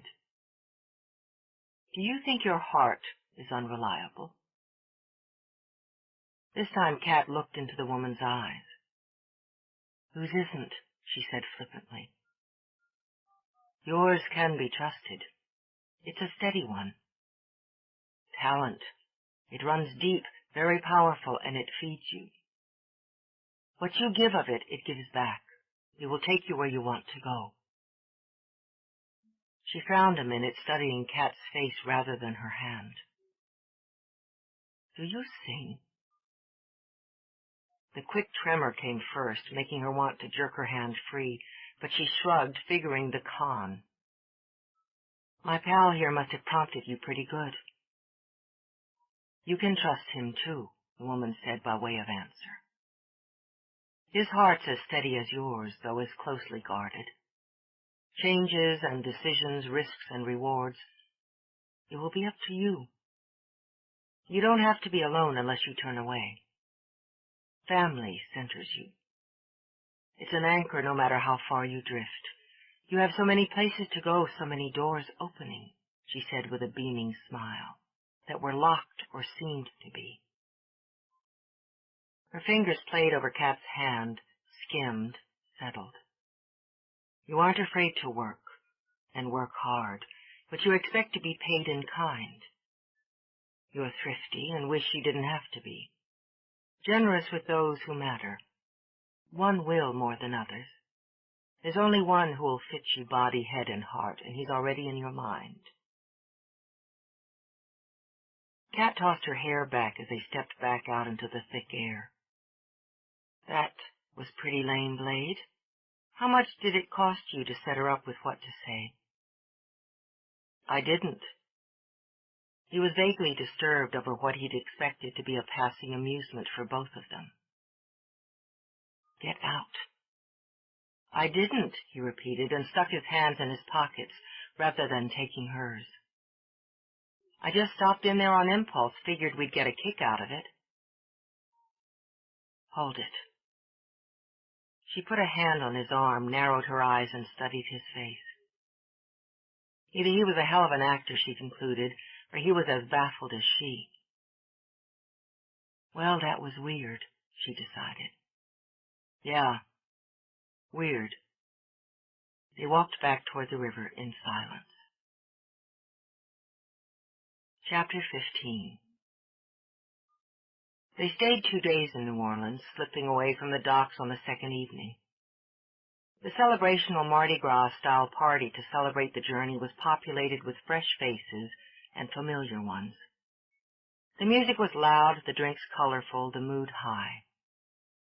Duncan circulated, strolling the decks, passing through lounges, greeting new passengers, chatting with those who'd remained for the week's voyage back north. But he couldn't find her. Until he couldn't, he didn't realize that throughout his routine tour of the boat, he'd been looking for Kat. Following instinct, he headed down to the kitchen. Dinner preparations were well underway. Pots steamed, pans sizzled, cleavers hacked. Idly, he snagged a carrot stick from a military line on a cutting board, crunching it as Charlie saluted him. "Hey, boss man, we're busy round here. You come to stir a pot?" "Just passing through." "How's the redfish tonight?" "Fresh and fine. Want me to blacken up a piece for you?" "Got garlic taters, too, 'less you got you a hot date." He cackled over his pots. "I hear tell we got some fine ladies this trip up. Group of sisters, each one pretty as the next." "The Kingston group, yep. 4 long-stemmed blondes." He winked and nibbled the carrot. "I checked them out for you, Charlie. Looking for wife number 4. Ain't gonna be no number 4. I'm swearing off a matrimony." "Heard that before. You seen Kat around?" "She passing through, too. Girl's got her one healthy appetite." He wiggled his eyebrows at Duncan. "You hoping she take a bite out of you?" "Wouldn't hurt my feelings." "She been passing through this evening?" "Got her some dinner before the show, like usual. She likes her redfish black and spicy, too. She took her some strawberry shortcake on up to her cabin. You maybe catch her if you got a long stride." "I've got one," Duncan began, then felt his beeper vibrate in his pocket. He pulled it out, checked the code, and saw he was needed in the casino. "But I'll just have to catch her later." He didn't manage any free time until midway through the second show. His pit boss was down with a migraine, and 2 of his best dealers were suffering from a mild case of food poisoning after splitting a bushel of crayfish. The casino was woefully short-handed. Duncan filled in at a blackjack table, taking on the duties of dealer and entertaining his table, one that consisted of the Kingston sisters. They were lookers, he thought, good-natured women with deep pockets and a lot of family affection, and not one of them could play worth spit. "Honey, you don't want to hold on 14 when the dealer's got 10 showing. The name of the game is Beat the House. You want to take me down." "Love to." She giggled cheerfully while her sisters hooted. "Okay, handsome, hit me." He dealt her a 6, causing her sisters to applaud, then went on down the line, coaching each one. He paid off 2, raked in chips from the other pair, then dealt the next hand. Under usual circumstances, he'd have enjoyed nothing better than playing flirt and gamble with a quartet of attractive blondes, but his mind kept wandering, out of the casino and into the lounge beyond. She'd be singing, standing center stage with the mic in her hand and some sexy little dress barely covering her. Her voice would be filling the room, radiating through it, deep and rich and smooth. He realized he didn't want to just see her, he wanted to hear her. He wanted to find a table in the back of the room, in the dark, and just listen. "I've got 12. The sister on the end batted enormous baby blues and demanded attention. "What should I do, Duncan?" "Take a chance. I'm showing 9, so you have to figure 19. "Okay, but be gentle with me." He clobbered her with a king and smiled sympathetically. "Oh, pooh." She pouted prettily. "Maybe I'm just better at other games." Signal received, he thought, loud and clear, and what the hell was wrong with him? He didn't feel the least bit tempted to bounce back with a signal of his own, and felt nothing but relief when Gloria stepped beside him. "Changing dealers, ladies," she said cheerfully. Their responding chorus of awes had Gloria chuckling. "Say good night, Duncan." "Good night, ladies. You got the floor from here," he murmured to his manager. "Yeah, under control." "Why don't you go on into the lounge and take in the rest of the show, since that's where your mind's been for the last hour anyway?" "Might just." He gave her a quick flick on her nose. "Gloria will take good care of you," he said to the table, and 4 pairs of big blue eyes followed him out the door. "So is he taken?" Gloria arched her brows at the blonde across from her, then grinned. Yeah, he is. He just doesn't know it yet. Ladies, place your bets. I have, she thought, and laughed to herself. Duncan slipped quietly into the lounge, adjusting to the dim lights and the heat of Kat's voice. She was singing about loving the wrong man, but there was as much defiance as sorrow in the vocals. He'd meant to ease down the side and toward the back, order a brandy and sit sipping while he listened to her. But he stayed where he was in the shadows just as stage left. She knew he was there, would have sworn there'd been a change in the air the moment he'd stepped in, something charged and edgy that had her skin prickling. As if to test them both, she shifted her gaze, met his, held it. Let the song pour out of her and into him. It wasn't until the applause sounded that she realized she'd yet to break the connection. She lowered the mic so her shaky expulsion of breath wouldn't carry, then turned a sparkling smile to the audience.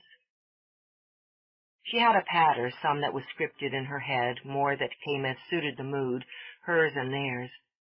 But she knew how to play the audience and enjoyed it because she enjoyed them. So she would concentrate on them instead of the dangerous man standing in the shadows. He had yet to recover his breath when she began talking, sliding into an intimate conversation with those who sat at the tables. She charmed them, he noted, calling for the lights to spot on a couple near the front who were celebrating their 25th anniversary. She made a few jokes just bawdy enough to have the room roaring, then cueing the music, she began to sing a suggestive version of Big Spender directly to the man. She stroked his cheek, skimmed her fingers through his hair, slid into his lap as his wife giggled helplessly, and he turned a deep pink accented with a foolish grin. Duncan found himself grinning too. Damn, she was good, he thought. She'd wrap them around her finger and keep them right there until she was done. And she was doing exactly the same to him. But the difference was, he told himself, he intended to do some wrapping himself. Leaning back against the wall, he watched and kept watching until the end of the show. It made her jumpy to know he was still there, right where he'd been since he'd come in, where she'd have no choice but to pass him on the way to her dressing room. And because she was jumpy, she was all the more determined to pretend she couldn't care less. "You don't usually stay so long," she commented, unscrewing the top of the bottle of water she always kept close by the stage. "Spot checking the talent?" "I wanted to see you." He said it simply because it was true, and because he knew it would throw her off. "Well, you did." She started past, pausing when he took her wrist. "Let's go outside." "No, thanks, I need to change." "No, you don't. I like looking at you in that delightful excuse for a dress." It was black tonight, plunging deep front and back. "I'm tired, Duncan." "No, you're not. You're revved." He could feel the energy pouring out of her, wanted to capture it. Watching her eyes, he lifted the hand he held to his mouth. "It's warm on deck, and there's a moon. Take a walk with me. I won't touch you unless you want me to."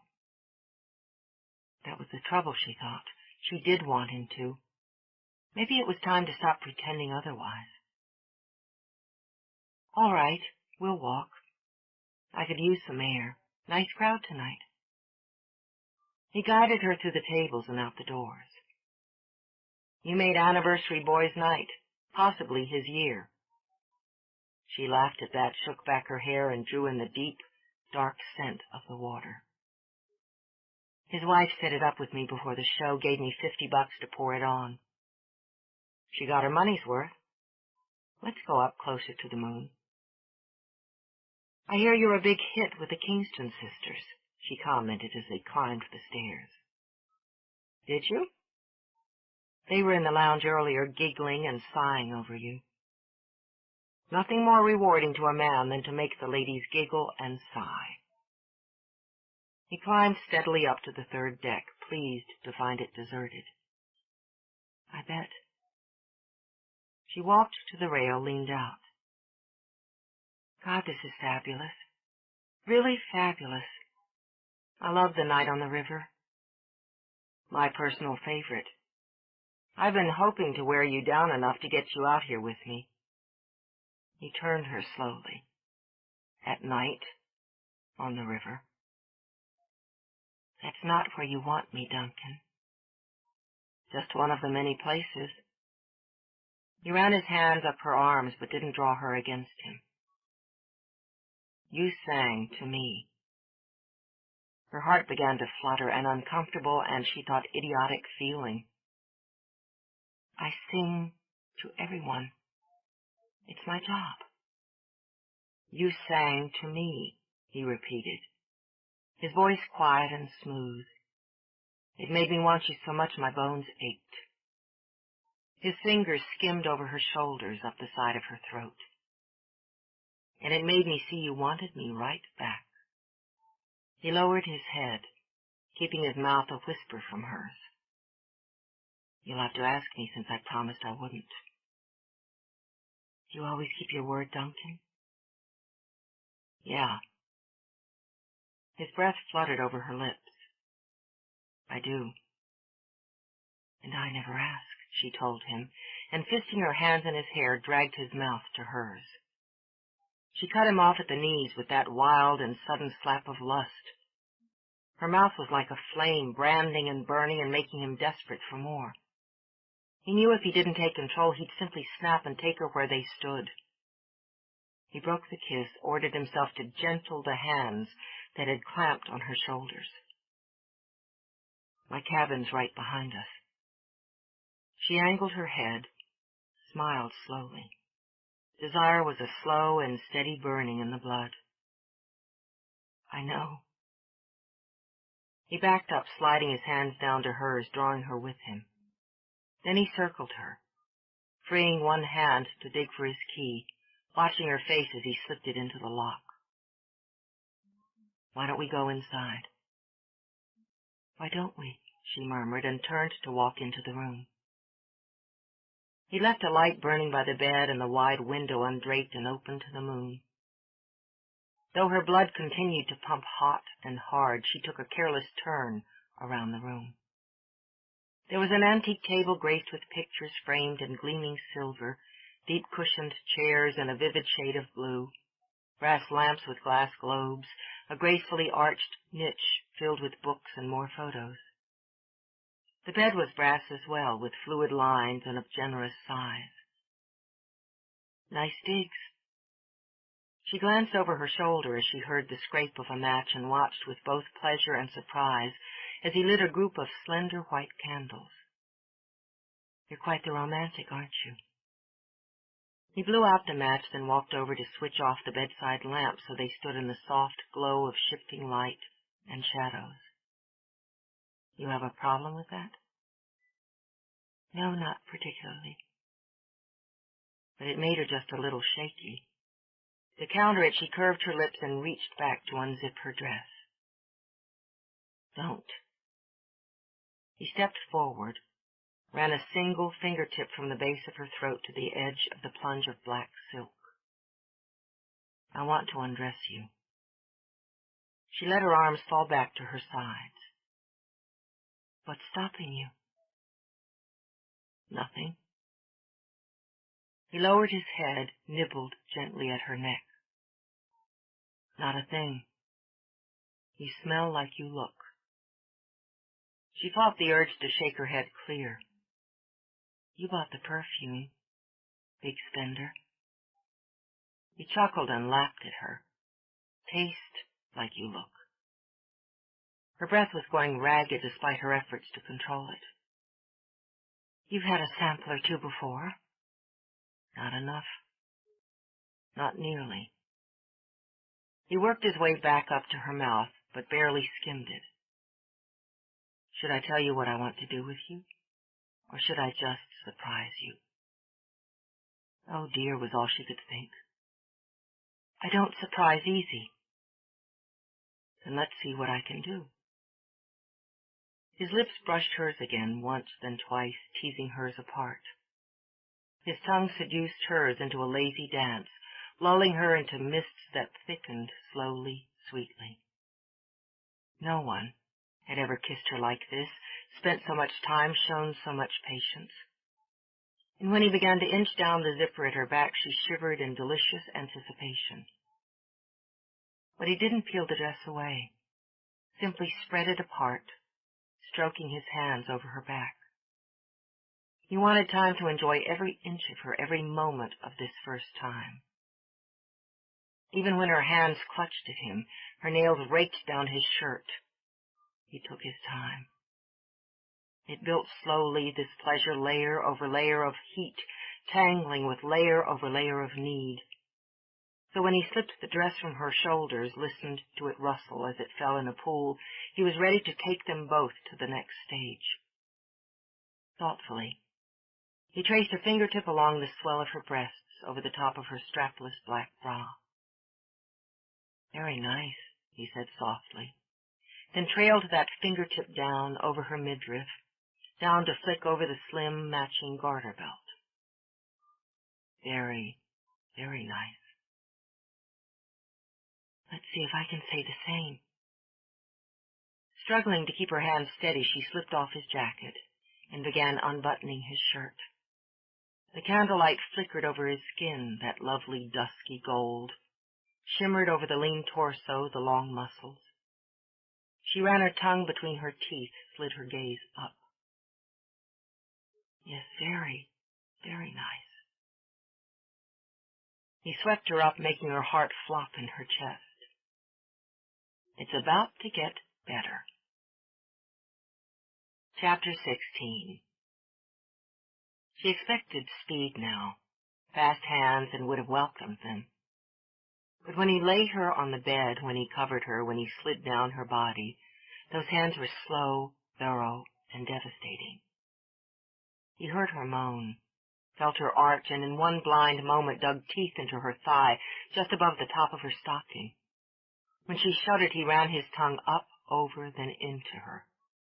Shocked by the sudden change, staggered by the sharp lance of pleasure, she bowed up, opening for him, and felt herself fly like a pebble out of a slingshot. Greedy he took, then greedy still he worked his way up, using hands and mouth, teeth and tongue. He flicked open the front clasp of her bra and feasted. Delirious, desperate for more, she wrapped herself around him, her hands as busy as his, her mouth seeking the taste of him everywhere. The breath tore through her lungs when their lips met again. I want you inside me. She tugged at his slacks, fighting them down his hips. Now, right now. Her eyes glinted in the shifting light. Her hair tumbled like wildfire over the bed. He thought in that moment he wanted her more than he wanted to live. Then look at me. He panted the words, yanking up her hips. Look at me when I am. And drove into her. He watched those glorious eyes blur, go dark, glassy, and swallowed the moan that trembled through her lips. Beneath him she moved, a silk-skinned lightning bolt. Power, speed, wild and wicked energy barely tapped. Her nails dug into his back, ran over his hips, dragged through his hair, as all the while that marvelous, agile body plunged with his. He felt the climax tear through her in one long, shuddering rip, gloried in the choked sob that caught in her throat. He thought mine. Then his mind emptied as he poured himself into her. Well, Kat thought when her mind could function again. She'd done it now. All those good intentions, all those sensible lectures she'd given herself, out the window and into the river. Advantage Duncan, she decided. Not only had she surrendered her body, but somewhere along the line she slipped up and let him get a good grip on her heart as well. And she knew just what would happen next. He'd enjoy it. They'd have a tumbling, torrid affair, discreetly, of course. He was, after all, the boss and wouldn't want to risk gossip. Then, when her contract was up, he'd wink her out of his life, perhaps adding a small, tasteful parting gift. And that would be that. Men like Duncan Blade didn't make serious plays for itinerant lounge singers. So she'd have to prepare herself, and when the time came, she'd do the winking and leaving first. Determined to follow the rules of this particular game, she ran her hands casually down his back, then lifted her arms and stretched. Very nice, Blade. Very nice. His head was still reeling. I feel like a cartoon cat. What?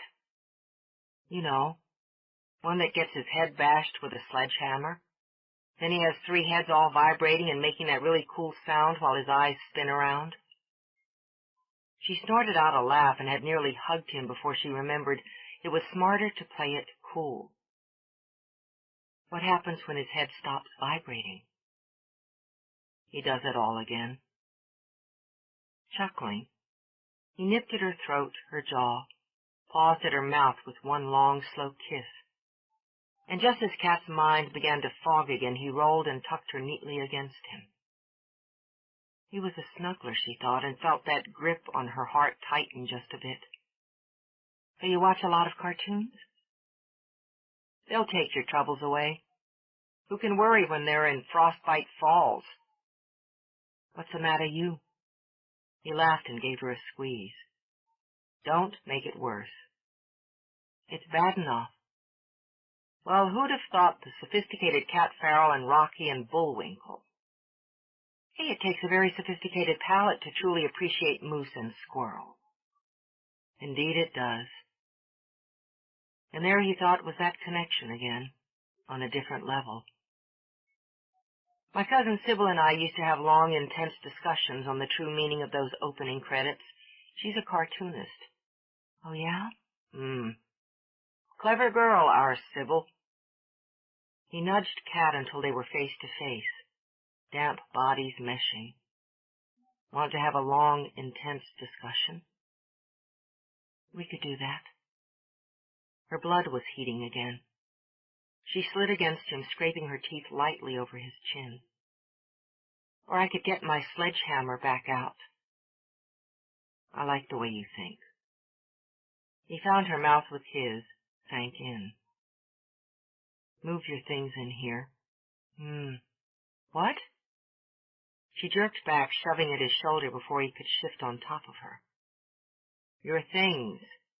His hand skimmed up, cupped her breast. Move them in here. Whoa. Off balance, she squirmed free. What's that about?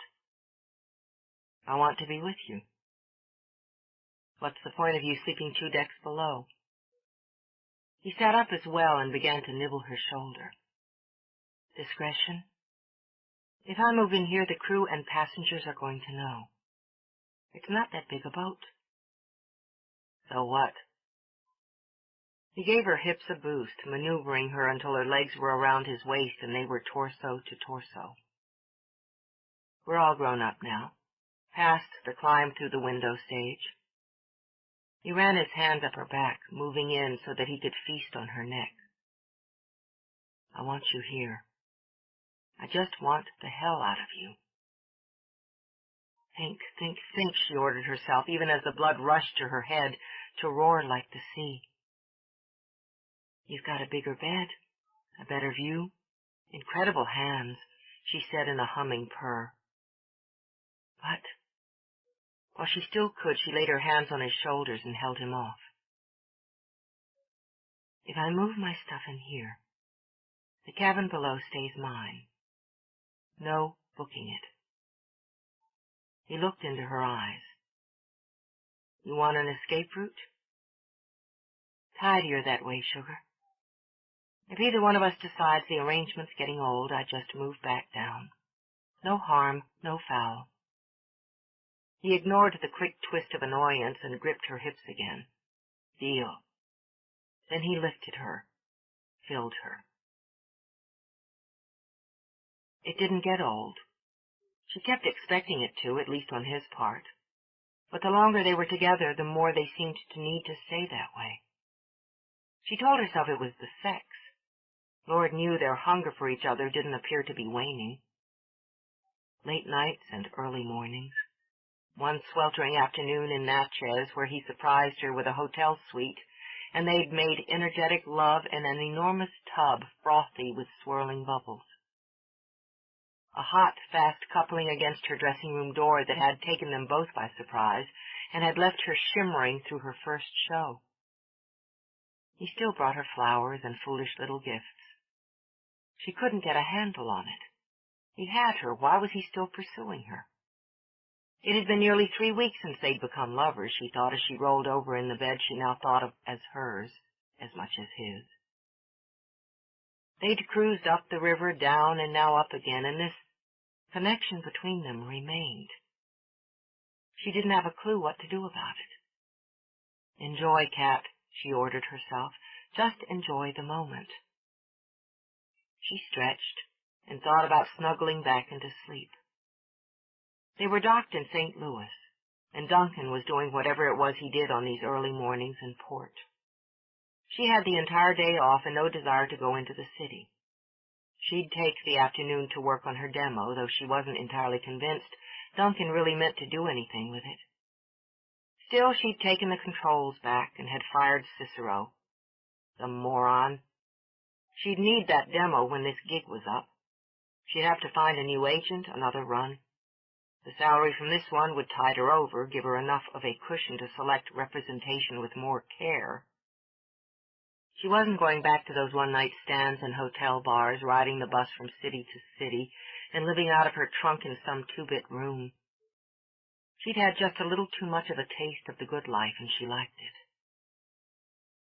No time like the present, she decided, and rose to dress and take advantage of the near-empty boat.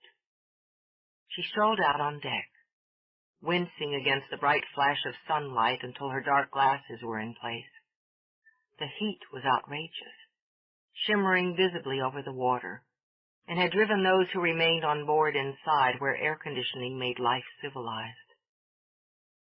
But she liked the heat, and treated herself to a stroll before buckling down to work. Sometimes, when she was alone like this, she liked to imagine the boat was hers. Her personal vessel with its glossy white paint and fancy rails. She hadn't realized she'd enjoy life on the river quite so much, and already knew she'd miss it dreadfully when it was over. But nothing lasted forever, she reminded herself, so you grabbed onto all you could while you had it. Then she turned a corner and saw Duncan in a hard embrace with a slim strawberry blonde. Son of a bitch! Her hands fisted at her sides even as her heart slammed down to her toes. Nobody two-timed Cat Farrell. Nobody played her for a fool. She wanted to lunge forward, rip the slut's eyes out, then finish up by scooping Duncan Blade's cheating heart right out of his chest and tossing it overboard. All that held her back was a thin, vibrating strand of pride. Damned if she'd let him know he could hurt her. So she sucked the hurt in, tossed her head, and strolled toward them as if she hadn't a care in the world. Nice morning, you jerk. The easy smile he'd sent her blinked away into bafflement. Huh? Who the hell do you think you are? Pride hadn't held after all, and there was a vicious satisfaction in jabbing him in the chest. You think you can climb out of bed with me, then cozy up with some... Mother, Duncan said quickly, grabbing Cat's hand before she could jab him again and put a hole in his heart. And not just some mother, my mother. Mom, Cat Farrell. I was telling you about her. So you were. And obviously leaving out some very pertinent details, Serena thought, but she smiled and offered Cat a hand. First I have to thank you for the compliment. Mortified and furiously working out why this unspeakable embarrassment was Duncan's fault, Cat took the offered hand. I beg your pardon, Mrs. Blade. Oh, please don't, Serena said with a laugh. You'll spoil it. Some of the stiffness went out of Cat's shoulders. After all, she thought the woman was lovely. She didn't look like anyone's mother with that gorgeous, glinting hair and those exotic lavender eyes. The breezy yellow slacks and blouse set off a slim figure, and her skin was rose-petal smooth. An honest mistake. But Kat took her hand back and shoved it into the pocket of her baggy shorts. You're beautiful. I like you. We've surprised Duncan, too, Serena went on. His father and I decided to fly in and meet the boat, take a day before we head west. We have some business in Vegas. And that's not all. Thoroughly delighted with Kat's reaction, Duncan slid an arm around his mother's shoulders. My grandparents are here. They're going to cruise down to New Orleans with us. Terrific, Kat thought. God. That's nice for you. You'll have to excuse me. I was just... She trailed off as a man headed down the deck toward them. He was tall, his golden skin gleaming in the sun. Dark glasses shielded his eyes and made his sculpted face mysterious and not a little dangerous. Silver glinted in a rich mane of raven-black hair. Prime was all Kat could think. Absolutely prime. The champion of heartbreakers. Justin! Serena held out a hand. Come meet Kat Farrell, the singer Duncan's been telling us about. His father, Kat mused. Well, no wonder Duncan was sinfully attractive. He came from premium stock. A pleasure. Justin caught Kat's hand between both of his. Both Mac and Duncan have told us what an asset you are to our entertainment area. I'm hoping we can book you into the Comanche Atlantic City. She didn't dance a jig, but she wanted to. I look forward to it. She had to get out of here, Kat thought, before she did something ridiculous, like turn cartwheels. I have some work to do. I hope I'll see you before you go. Count on it, Serena said under her breath as Kat walked away. Then lifting a brow, she turned to her son. So let's go inside before we melt. I want to make sure Grandma and Grandpa are settling in, and I need to get the papers Dad wants to review. Duncan took his mother's hand. And yes, I'll tell you about it. Good. An hour later, Serena rattled the ice in her tall glass of cold tea and laughed. He set you up. He just plopped her down on your boat the same way he plopped Justin down on my ship all those years ago. More or less, Duncan agreed. I'm going to have to thank him for it. Don't, please. Justin held up a hand. You'll create a monster. Well, I can't fault his taste. She's fabulous. Behind his desk, Duncan kicked back in his chair. Professionally speaking, she's amazing. It's a miracle she isn't topping the charts. Bad management is what I figure, but we're going to fix that. We? Serena said. The family has connections, he said simply, and I intend to use them. I know she grew up poor and she grew up rough and her life hasn't changed much there, but there's no reason for that to continue when she's got a gift like she does. That's the business side. As for the personal, I just haven't quite figured it out yet. She's unusual, and I've never felt for anyone what I feel for her. Frowning a little, he picked up a brass paperweight in the shape of the MacGregor clan symbol and passed it from hand to hand. Feelings were the issue, he mused, strong and urgent, soft and sweet, a tangled confusion of them neatly winding around his heart. No other woman at any other time had ever come close to taking root in his heart. Maybe because she's not like anyone else. I'm going to exercise our option and book her for another 6 weeks. Professionally, it's a solid move. She really pulls them in. Personally, it'll give me a little more time to figure it out. Part of you already has, Serena thought, slipping her hand into Justin's as she studied her son's face. But your head just hasn't caught up with your heart. She didn't have much time herself, Serena mused as she slipped away from her family to find Kat. She wanted a clearer impression of the woman who was dazzling her son. Though she had managed to wheedle some facts out of her father, while scorching him for interfering in her child's life, she needed more. Who was Kat Farrell, and was her heart big enough to make room for Duncan? She laughed at herself as she reached the doors of the main lounge. Not to put too fine a point on it, she supposed she was about to follow her father's footsteps and do some meddling of her own. Then she opened the doors and stopped, and just listened. Kat was at the piano at the corner of the stage.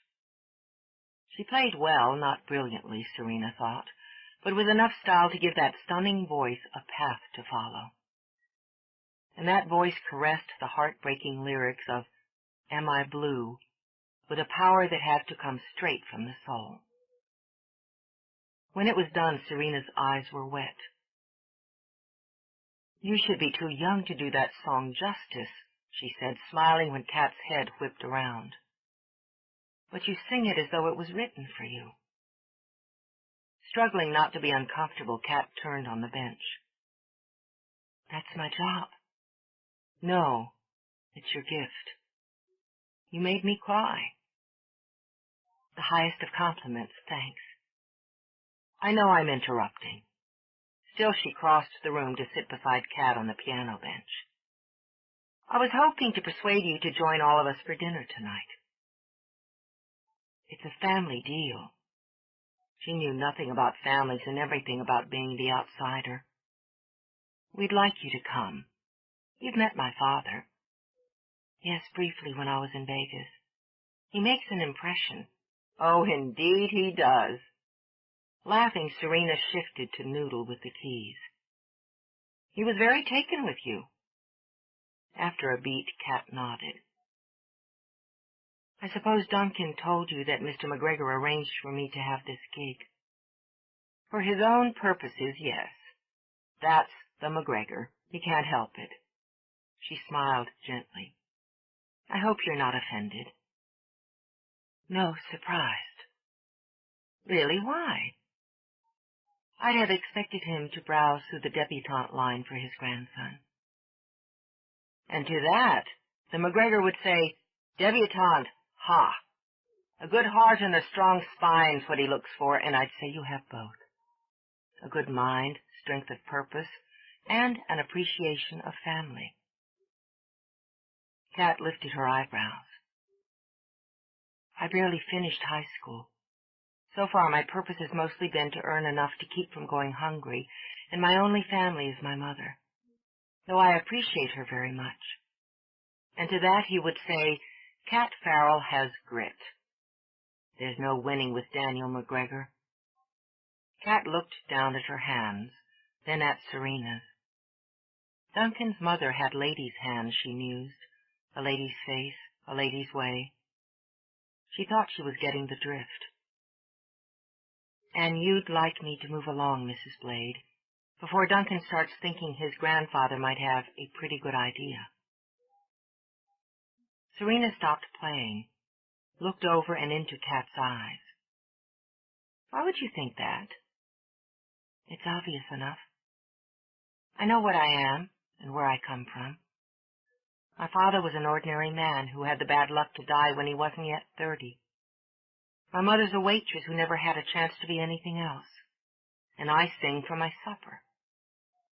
Your father might be old and sentimental, but you wouldn't be. I see, Serena considered. And if I offered you, say, $10,000 to move along, what would you say? Green fire flashed, cold and bitter. I'd say go to hell, Mrs. Blade. To Kat's surprise, Serena threw back her head and laughed delightedly. Oh, I knew I liked you. The minute you tore into Duncan on deck, I knew it. Kat, since you don't know me, I won't be insulted by you considering me a shallow snob, more interested in pedigree than my son's happiness, but... She paused and her lovely eyes sobered. You should think more of yourself than you apparently do. I don't know what you're talking about. I'm talking about the fact that the only one in here who's thinking of you as less than an interesting, appealing, and delightful woman is you. Gently now she laid a hand over Kat's. I love my son. He's a beautiful young man in every possible way. How could I be less than happy that you love him too? I didn't say I loved him. Struck with sheet-white panic, Kat yanked back and scrambled up. I didn't say that. Can't be, she thought dizzily. Won't be. No. Serena smiled again. No, you didn't. But if you ever do, I'll be very happy for him. I'll let you get back to work. She rose gracefully. Think about dinner, will you? Serena was nearly out the door before Kat could speak again. Mrs. Blade? Yes? I figured when I saw this setup, she gestured to encompass the boat, that Duncan was a lucky man. Looks like I didn't know the half of it. Oh, yes, Serena said. I really do like you. Then she breathed out, content. Chapter 17. Kat hadn't expected to fall in love during a 6-week gig on the river, and she certainly hadn't expected to find herself in love with a 90-year-old man. But she fell head over heels for Daniel MacGregor. He was a rogue, and that appealed to her own sense of adventure. He was a hothead, and she appreciated pitting her own temper against an equal. His heart was sentimental mush, his mind razor-sharp. The combination was more than she could resist. She wasn't quite so sure of Anna MacGregor. There, she thought, was dignity, serenity, and that steel and velvet ladylike quality that could never be learned. You were born with it. Her daughter had it, Kat mused. She imagined all the MacGregor women did, including those who'd come into the family through marriage. Well, she'd never be a lady, had no desire to be. She didn't intend to get anywhere through marriage. She was a solo act and intended to stay that way. But she could meet the MacGregor head to head and enjoy every moment. You don't know one single Scottish ballad? What kind of singer are you? A torch singer, Mr. McGee. Enjoying herself, Kat rehearsed in the empty lounge for an audience of one. Daniel had taken to sitting at one of the tables whenever the lounge was closed and commenting and kibitzing on her song list. That means you can't have some variety? He glowered at her from under snowy white eyebrows. Why, there are some Scottish tunes that will rip a man's heart out of his chest while it's still beating. With that voice of yours, any man with the blood of the Scots in him would fall in love with you. Deliberately she skimmed a hand through her hair. They all fall in love with me anyway. He barked out a laugh, thumped his big fist on the table. You're a sassy lass, Kat Farrell. Why aren't you reeling in that handsome grandson of mine? It was another standard question, and Kat grinned wickedly. Because I'm holding out for you. Why settle for small fry when you can have the big shark? His wide face went pink with pleasure. When he stroked his soft white beard, his eyes, blue as summer, were canny. He'll give you fine babies. Give you, you mean? I figured you out, Mr. McGee.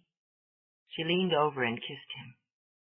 You won't be happy until you have enough great-grandchildren to fill an auditorium. Anna frets for them. And since his wife wasn't about, he sneaked a cigar out of his pocket. And she worries day and night over young Duncan. Your wife has a very smooth brow for such a worrywart. Kat picked up a matchbook, struck one, and grinned into Daniel's eyes as he puffed the cigar into life. If you run away with me, sugar, neither of us will have a worry in the world. Seducing my grandfather again? Duncan strolled in, feeling the lift in his heart he experienced whenever he came across them together, which he noted was often. I might have talked him into taking me to Venice if you hadn't popped up. She'd barely managed to smirk before Duncan had her by the hair and was kissing the breath out of her. "Now then," Daniel thumped his fist again. "That's more like it. Keep a good strong hold on that one, lad. She's slippery."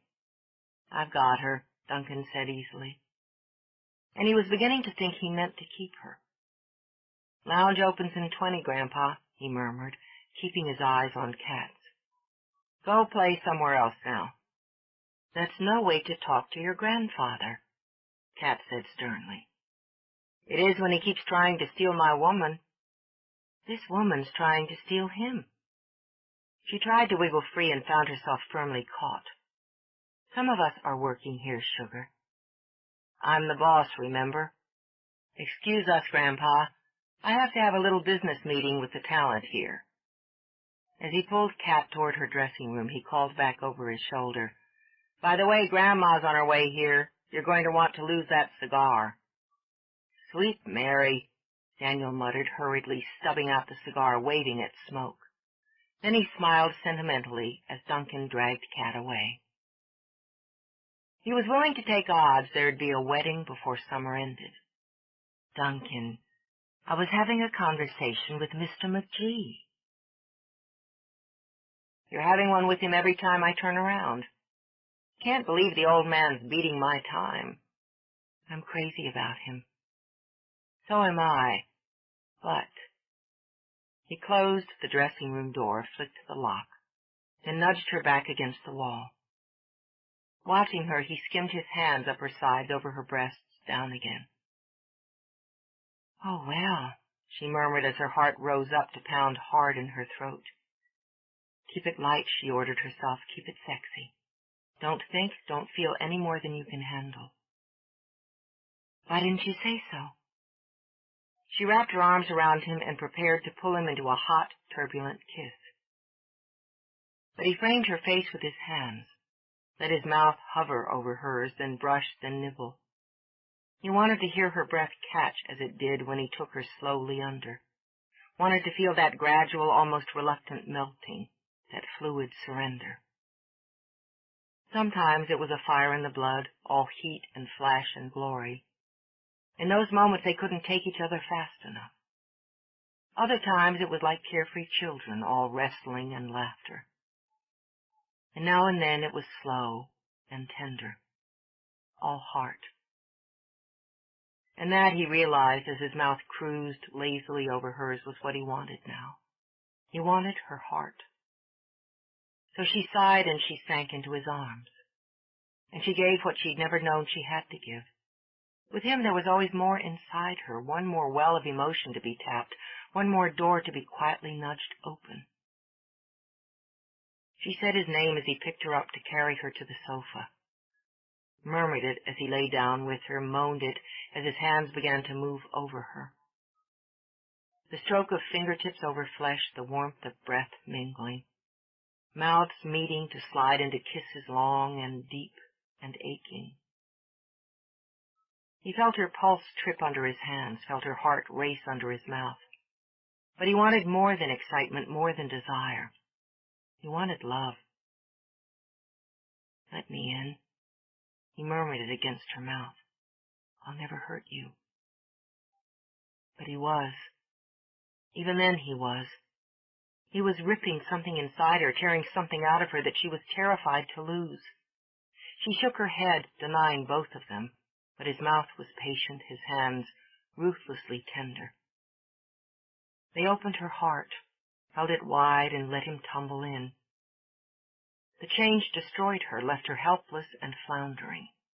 He slipped into her, braced so that he could watch her face, the awareness and the confusion in her eyes. His own heart filled to bursting. "It's different."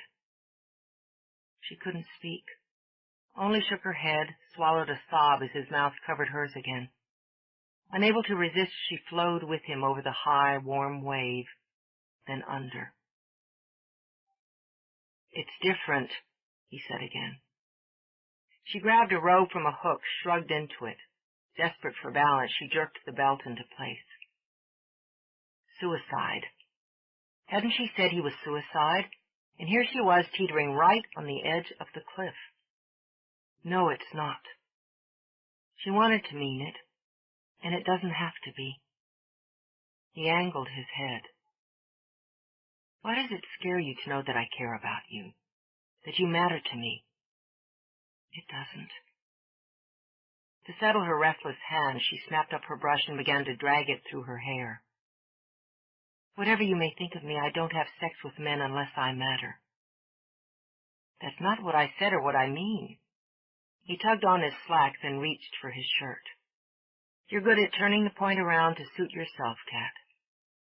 But I'm just as good at sticking to what's important. Right now, you are. Well, that's fine. Her eyes met his in the mirror.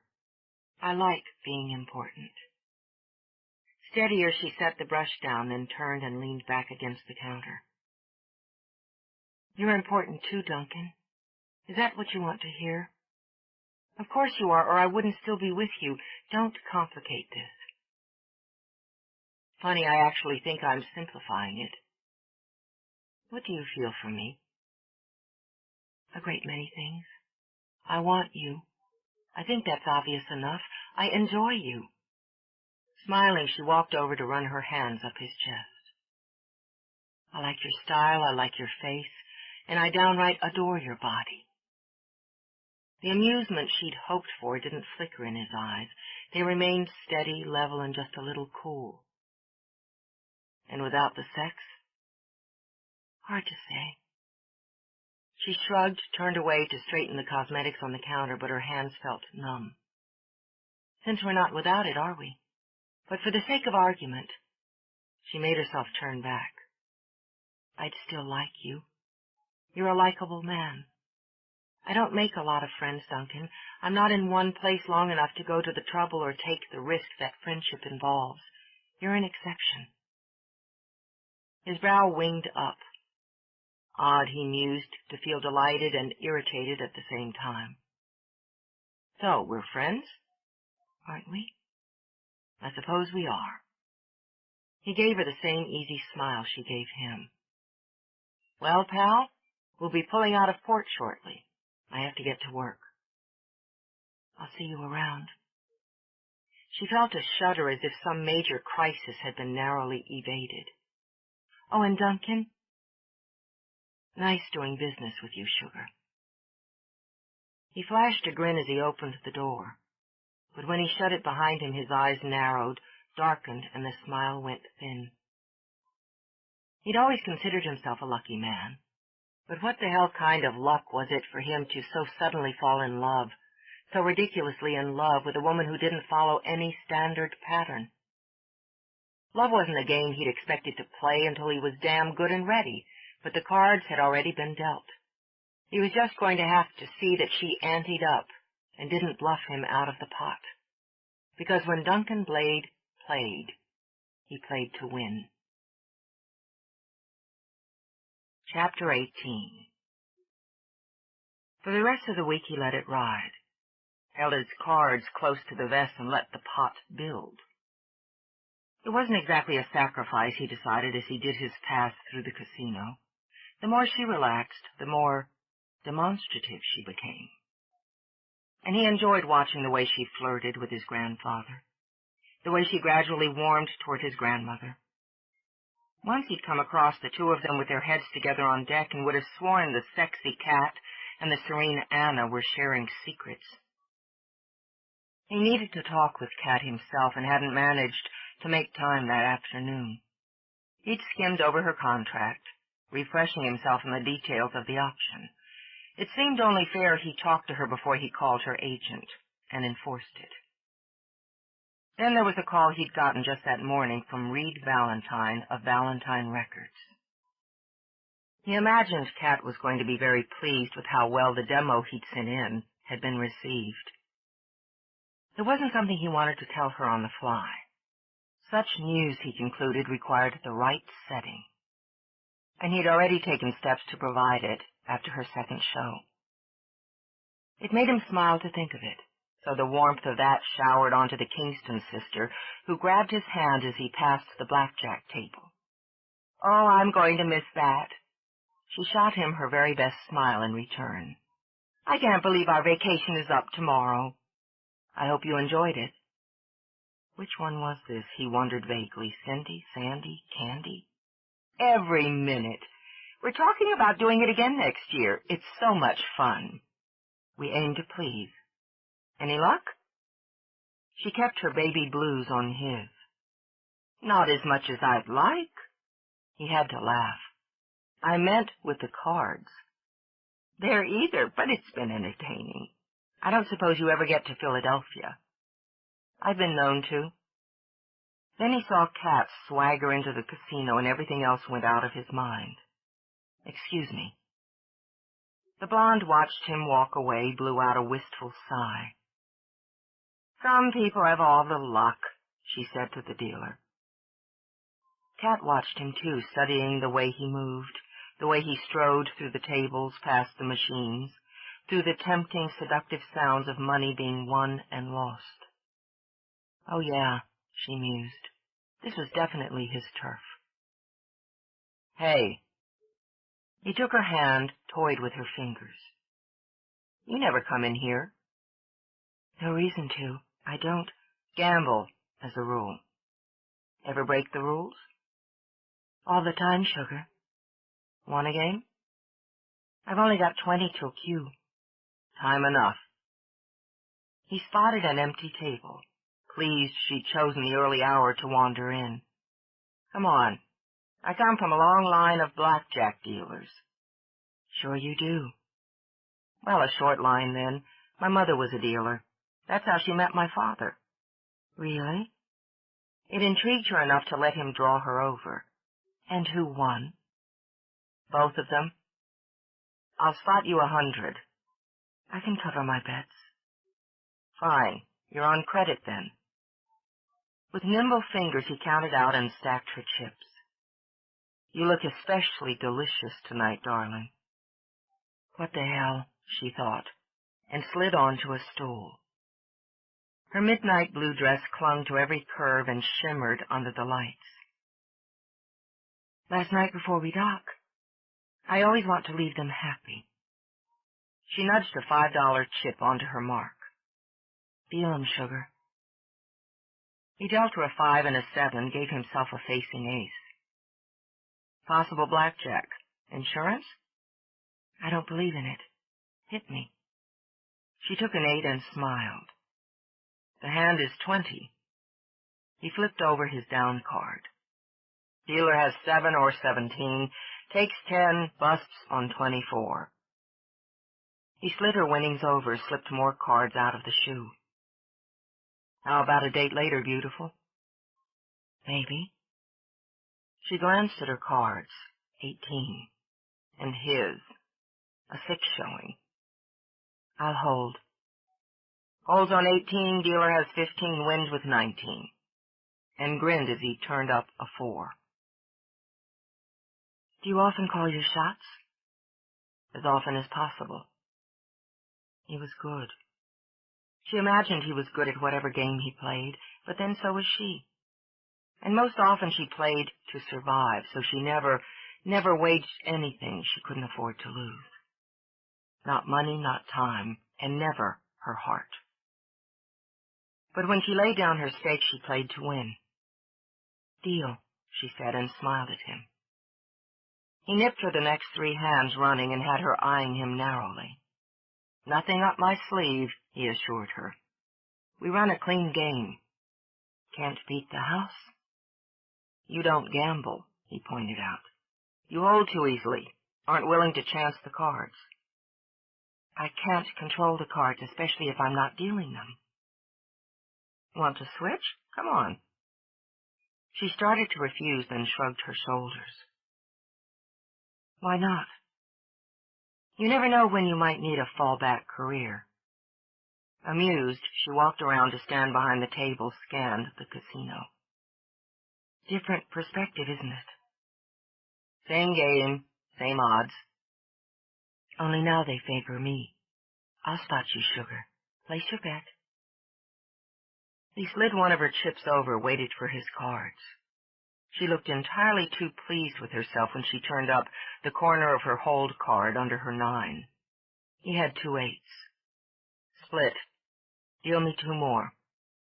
I know how it's done, she said dryly. Then lifted a brow when he tapped on the hand, now showing 16. You're going to hit that? That's right. A 5 will do. When she dealt him a 4 and frowned, he nodded. Close enough.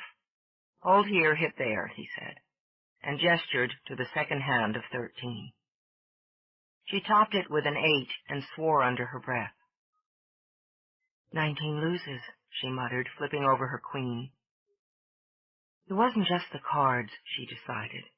She kept losing ground to him. He kept tempting her to risk a little more. And every time she did, every time she let herself sink into him, it was harder to remember how much it cost when your hand or your heart went bust. You're good, Glade. That's my job. Well, since you've just taken me for $30 in about 5 minutes, I'm done. At this rate, I'll lose my shirt before Q. We can play strip blackjack later. She laughed and bent down to lean on the table. That was a game she could afford, where the odds were even between them. I just came in to tell you I've got a little surprise for your grandfather at the end of the second show. Thought you might get a kick out of it. What is it? Come see for yourself. She slid her eyes to the side and smiled smugly at the Kingston blonde. If you can tear yourself away from your harem. Sweetheart, I'm all yours. Right. She chuckled, patted his cheek, then straightened. We'll settle up later. Got to go earn my losses.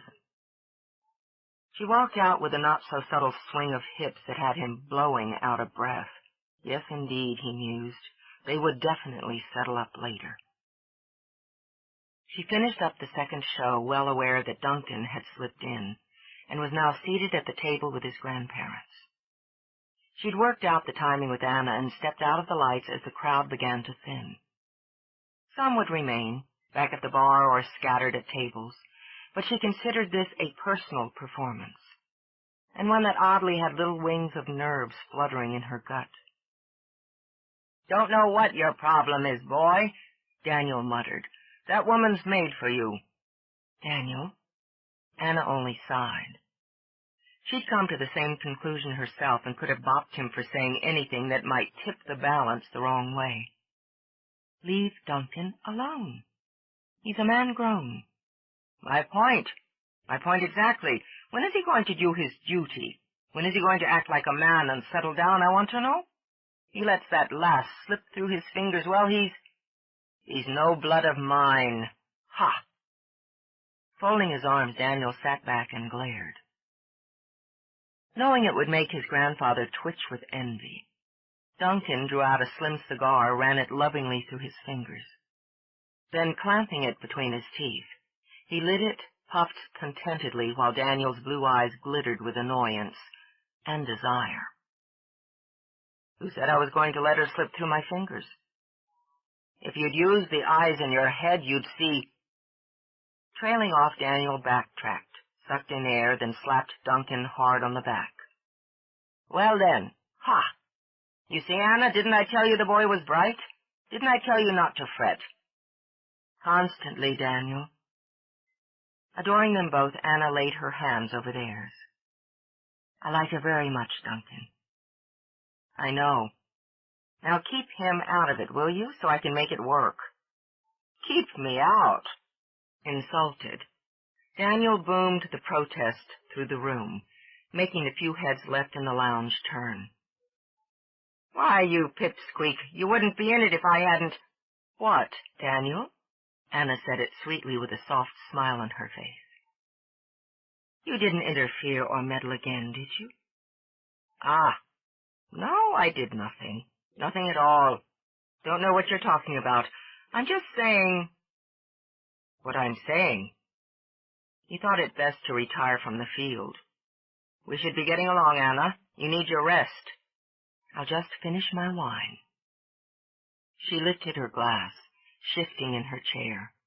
the signal she'd worked out earlier with Kat. Taking her cue, Kat stepped into the key light. "Daniel MacGregor, I have something for you." "Well, what are you doing skulking around then? Come over here and give it to me." "It comes from here, and from here," she added, touching a hand to her heart. She sang for him the old Scottish ballad, Loch Lomond. Because she kept her eyes on him, she saw his begin to swim, and felt her own sting in response. Duncan had accepted, or nearly, that he was in love with her. But as he sat there, as he saw the softness that came over her as she sang for the man who held such a large piece of his heart, he realized he'd only been falling up to that point. Now he tumbled clean. It wasn't the jolt he'd thought it would be. It wasn't the shock to the system he'd always imagined. It was warm and clear, with her at the core of it. He saw his life change, and was Scott enough to accept it had been heading there all along. Now somewhere he had to win her. Beside him, Daniel sniffed, fumbled for his handkerchief, then blew his nose heartily when the song ended. "Now that's a lass," he managed. "That's a fine lass." "I'm going to miss you, Daniel." She stepped over to bend and kiss his cheek. "I'm really going to miss you." "There now." And to her surprise and weepy pleasure, he drew her into his lap to cuddle. "Duncan, take a walk with me," Anna murmured. She took his hand, drawing him away from the table. "That girl needs love." She said it softly as Duncan glanced back at the couple holding each other at the edge of the stage. "I have it for her. I just have to convince her to take it." Anna squeezed his hand. "My money's on you." He knew she was tired, could see it in her eyes as he walked her to their cabin. He doubted she let her emotions tip over and out very often. For a woman like Kat, Duncan imagined the experience was exhausting. "That was a beautiful thing you did for my grandfather." "I'm nuts about him, seriously nuts about him." It frightened her more than a little that she'd come to care so much about people who could never be hers. "I'd say the feeling's mutual. If it wasn't for my grandmother and, close to 70 years of age difference, I'd be worried." She laughed, settled again, and struggled back a yawn. "I wouldn't be too sure of myself, even as things stand." She stepped in ahead of him when he unlocked the cabin, then blinked in surprise at the glow of candlelight, the glint of crystal. "What's all this, Blade?" "I thought you might break another rule." He moved to the ice bucket, took out the chilling bottle. "Champagne?" She glanced at the label, whistled. "The good stuff, too. What's the occasion?" "We'll get to that. Would you like a glass?" "I could probably choke one down, thanks." "Is this why you didn't want me to change after the show? So I'd be dressed for fancy French grapes?" "No. I didn't want you to change because I want to undress you. Eventually." He opened the bottle with an expert twist and cheerful pop. He poured 2 flutes, handed her one, then tapped rims. "To those amazing pipes of yours." She laughed, sipped. "How could I not drink to that?" "We're coming up on the last week of your contract." She was grateful she'd swallowed, or she might very well have choked. "Yes, I know. It's been a good run." "I want to exercise our option." Her heart began to beat again. "Well, I can drink to that, too." "I wanted to talk it over with you before I called your agent." "I fired my agent, so you can deal with me direct." "Fired him?" Duncan pursed his lips, then nodded. "Smart move. But you'll want representation." "They're not exactly beating down my door, sugar. I'll get to it when the time comes, though." "I'd say it's come. Reed Valentine would like to schedule a meeting and arrange for a professional demo in studio in New York when it suits you." She couldn't feel her hands or her feet. She realized dizzily that all she could feel was the sudden ferocious hammering of her heart. Read Valentine? Valentine Records? A meeting with me? Why? Suddenly you're full of questions. With a laugh, he toasted her again. Yes, Reed Valentine of Valentine Records wants a meeting with you because he was very favorably impressed with the tape you put together. You sent it in? You sent it to Reed Valentine. I told you I was going to send it to a connection of mine. Valentine Records. Now she couldn't feel her own lips, but she could feel the abrupt lurch of her stomach. I didn't expect, I never thought. Didn't you think I meant it, Kat? I don't play games like that. No, I don't. God, I can't breathe. She pressed a hand to her chest as if to push out air, but couldn't find any. I can't get my breath. Alarmed, he reached for her. She'd gone dead white. Hey, sit down. No. Yes. No. I need some air. She shoved the wine glass into his hand and bolted for the balcony doors. Her head was light as if she'd swallowed the whole bottle of champagne in one gulp. She couldn't get her breath because the air was trapped somewhere under her diaphragm. She clutched the rail and leaned out, staring blindly at the slow-moving river. Isn't this what you want? With her back to him, she squeezed her eyes shut, felt the tears pressing hot behind her lids. My whole life. It's all I've ever wanted in my whole life. Just a chance. Just one chance to prove I could be somebody. When her voice broke, she bore down hard. I need a minute here, Duncan. Okay? Just give me a minute here. Instead, he went to her, turned her to face him, and saw her eyes were drenched. I thought I knew how much it meant to you. He said it gently as a hand that brushed the first tears from her cheek. I didn't. I should have found a better way to tell you. No, it's perfect. It's fine. She was terrified down to the bone of what he was offering. Of him. Of everything that was pounding and beating inside her. If you just leave me alone for a minute, I need to pull myself together. No, you don't. He gathered her close. You need to let yourself go. Her breath hitched once, then shattered on a sob. She clung, pressing her face into his shoulder, holding on to him, to the feeling, to the gift. This is everything to me. Everything. Even if they change their minds, hate what I do, kick me out on my butt, this is everything. The chance. I'll never be able to pay you back for it. There's nothing to pay back. Kat, it's everything, she said again, and framed his face as she drew back. Everything. I'm so grateful, Duncan. She let everything she felt pour out into the kiss. Let me show you. Kat, I'm not looking for gratitude. I have to give it. She kissed him again, hypnotizing them both. Let me give it. Chapter 19. She'd been like a witch, Duncan thought, casting spells. Now in the clear light of day, he was still weaving under them. He'd wanted to tell her he loved her, wanted to ask her to belong to him. But it hadn't seemed fair when she'd been riding an emotional roller coaster already. He preferred to play fair, when possible. He could wait until night, until the air was soft and quiet, and they were alone with the river. In any case, that would give him several hours to figure out how to tell her, what words he should use, what tone.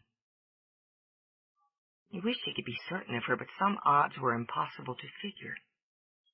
He imagined the ring he'd dashed out that morning to buy after seeing his grandparents off was going to weigh heavily in his pocket all day. The best way to make the time pass, he decided, was to fill it with work.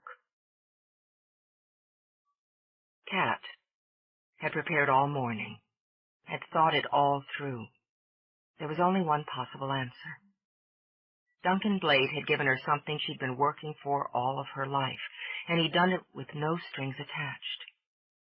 The only way to repay him, as far as she could see, was to get out of his, quickly, cleanly. No harm, no foul, she told herself, as she climbed the steps to his office. Her knees were shaking. She stopped, cursing herself as she steadied herself again. As she forced herself to admit she wasn't being noble, she was running. She couldn't handle what she felt for him. Why the hell should she have to? She didn't know how to be in love. She'd never be able to make it work. Never be able to cover her stake if she gambled here. Smarter to cut it off clean now before she got in any deeper, before she started to let herself believe she could be a real part of his life. More. It would be cowardly to wait another week, until the end of her current contract, to tell him she was skipping. The decent thing, the professional thing to do was to give him time to book another act. She wasn't going to pay him back by messing up his business or his life. It was just her bad luck she'd gone and fallen in love with him. She'd wanted to convince herself it was just gratitude, but hadn't even come close. She wanted to believe she would survive whole and intact when they parted company. But she knew better. It was her doing. She'd opened herself up for it, and now she had to pay the price. Suddenly the thrill of attaining a lifelong dream didn't have quite the shine it should have. But Cat Farrell stood by her word. She faced her responsibilities, and she handled herself through good times and bad. Then she stepped to his office and saw him through the window. Her needy heart collapsed in her chest. Oh, God, he was so perfect, she thought. What had his mother said? A beautiful young man in every way? It was perfectly true. It wasn't just the looks, the charm, the snazzy clothes. He was kind and he was caring. He wasn't some kick-it-up trust fund baby cruising around on his family money. He worked and worked hard and had put his personal stamp on every inch of his boat. He had integrity. He had ambition. Dangerous Duncan. Heartbreaker, she mused. You'll forget my name before the season's over. She drew in a breath, tossed back her hair, and sauntered into his office. Got a minute, boss? He leaned back, set his paperwork aside. Oh, I think I can make one for you. How are you feeling? I'm still flying. Did you see your grandparents off? Yeah.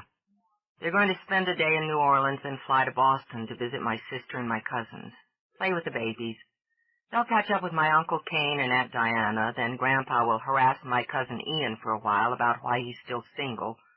A fine young lawyer like him. There was talk about scooting up to Maine so the MacGregor could devil the Campbell side of the family for a bit. Cat's eyes danced. It keeps him young. Then he'll forever be 18 because he's never going to stop. Family's his heart. Yes. You learned to understand him quickly. I learned to love him quickly. Love all of you. Love you so much it makes me shake inside. I have an invitation, she added, and worked up a smile. An open invitation to visit Hyannisport any time I like. I've seen pictures of that castle he built there. Very cool. Then we'll make a point for you to see it in person. Not until she was certain she could bear it, Cat thought, which would be approximately never. She stretched out her legs, crossed her ankles, and prepared to give the performance of her life. I don't want to interrupt your work for long, but there's some business we need to talk about. Fine. I was going to catch you later, but now's as good a time as any. He flipped open a file folder and took out her contract. It's a standard option clause with a guaranteed 5% salary increase when activated. Everything else remains the same as it did in the original agreement. If you're shaky about signing papers without representation, we can hook you up with a lawyer here in New Orleans or in one of the ports going back to St. Louis. I'm not shaky about signing papers, Duncan. I never sign anything without reading it all, top to bottom, including fine print and bottom line. Smart. Then you've already read these, but you might want to read them again. I don't have to. I don't want to sign. He held the papers out between them for several long seconds before he lowered them carefully to the desk. Excuse me? I don't want the option enforced. I'm not interested in another run. As far as I'm concerned, when we dock in St. Louis next weekend, I'm a free agent. Take off the glasses. It's bright in here.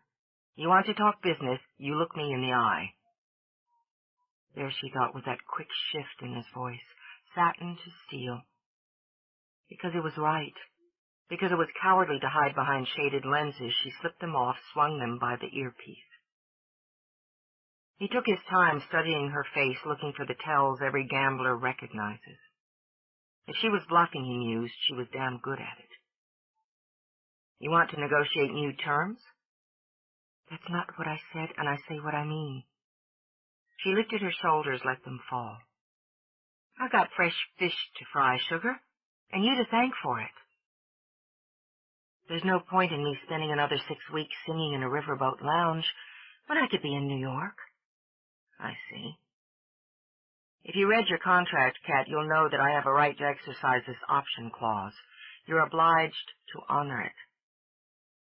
Well, she hadn't thought he'd make it easy, had she?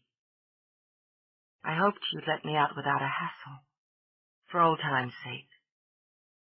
Hope springs eternal. He rose, walked to the mini-fridge, and took out a bottle of water for each of them. It felt as though someone had opened his chest and given his heart a bare-knuckled punch. But this is business, and has nothing to do with the fact we sleep together. Want a glass for this? She snatched the bottle out of his hand before she could stop herself, and the little snip of temper eased one of the knots in his stomach. She wasn't quite as cool as she wanted to be. What was her angle, he wondered? What was the deal? Okay, no favors, fair enough. She took a long drink. So sue me. Let's just see if we can handle this like professionals first. He made his voice deliberately snide and watched her color come up. Nerves, he decided. Feelings, they were there. So he would use them.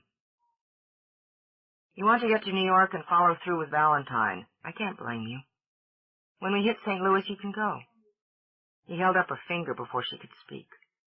I'll get an act to fill in for a week. Then you meet the boat in New Orleans and fulfill the rest of your contract. Everybody's happy. I don't like that deal. Take it or leave it. Leaving it, she said, and got to her feet.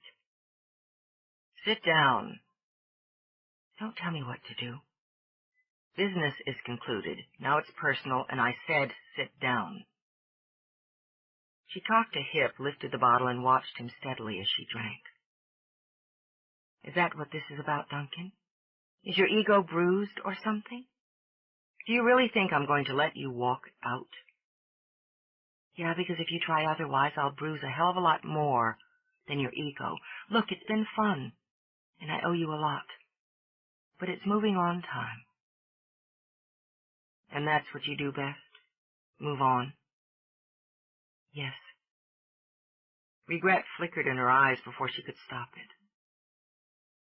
Sorry. I've got to think about number one here, but I won't forget you, sugar. Then she made a mistake. She flashed a sassy smile and patted his cheek. The smile faded quickly when he grabbed her wrist. You're trembling, sugar. No, I'm not. She couldn't quite manage to swallow, so shrugged instead. It's cold in here, that's all. Like hell. Why are you shaking? You're hurting me. No. His fingers barely encircled her wrist. I'm not, but you're doing your damnedest to hurt me. Why? I don't want to hurt you, Duncan. Emotion had her voice wavering. I don't. Damn it, let me go. Not a chance. You want to dump me? You want to move on? No harm, no foul? You're a liar, and you're not as good at it as I'd expected you to be. I guess you don't have much experience being the dumpee, do you? His brow lifted. Ah, now, there it is. You break it off and run before I can? Let's just call it even. No, let's not. Let's just lay the cards on the table and see what we've been holding. I love you, and you're going to marry me. What? If he'd dashed the cold contents of the water bottle in her face, she'd have been less shocked. What? Are you crazy? You're exactly what I want, exactly what I'll have, so get used to it. The hell with that. Who the hell do you... I can't get my breath. Struggling for air, she wrapped her fist between her breasts. Damn it. Funny. You had the same reaction last night when I told you about Valentine. Something you claimed to have wanted your entire life. He took a step closer while she panted. See something else you want, Cat? No. Get away from me. You're a lunatic. I need air. You're not going anywhere. He took her arm and pushed her into a chair. We have a tradition in my family. Out of his pocket he took a coin. Heads you marry me, tails you walk. Oh, sure. Oh, right. Thoroughly dizzy now, she dropped her head between her knees. Agreed, then. I did not. Her head shot back up just as he flipped the coin. He snagged it and, watching her, slapped it onto the back of his hand. Heads. I win. You want a big, splashy wedding or something quieter? She stayed exactly where she was. She had her breath back now, and the blood was no longer pounding in her head. He was angry, she could see that. Beyond the cocky go-to-hell grin was pure temper. Duncan, sensible people don't decide to get married on the toss of a coin. My parents did, and so will we. You don't plan to welsh on a bet. I don't make bets. As a rule, he finished, then, putting his hands on either arm of the chair to cage her, he leaned down. I love you. Get out, she managed, but weakly. I love you, he repeated. That's it for me. I always knew it would be. Time, place, the woman. When it hit, it'd be over for me. It's over for me, Catherine Mary. You're the one. Now tell me you don't love me. I don't. Don't what? Oh, get out of my face. How the hell am I supposed to think with you pushing at me? Just say it, he murmured, and brushed his lips over hers, and make me believe it. It can't work. That's not what I asked you. I was doing you a favor. Thanks. Now tell me. End of Side 4. Change side selector switch. This book is continued on the next cassette. Side 5. The MacGregor Grooms by Nora Roberts. Continuing on page 244. Back off, Duncan. You're crowding me. He smiled, stepped back, because he'd already seen the answer in her eyes. Okay. On your feet is more your style. Because it was, she rose. I want my career. So do I. He meant it. She could see it. Somehow a miracle had happened, and the single thing she'd dreamed of was as important to him. And so was she. That, she realized, was beyond miraculous. She jammed her hands in her pockets. I don't need any house in the burbs or a white picket fence. Please, that image has always petrified me. It made her laugh, one quick gulp, then she let out a breath. Do you mean it? Absolutely. I used to have nightmares about white picket fences. Duncan? At a loss, she pressed her fingers to her eyes. I'm trying to be straight with you. She dropped her hands, looked into his eyes, and everything she wanted was right there. I need you to be straight with me, Because you can do more than break my heart. You can shatter it. Tenderness welled up inside him. I told you I'll never hurt you. I keep my word. She took a breath, found it came easier. You're sure this is what you want?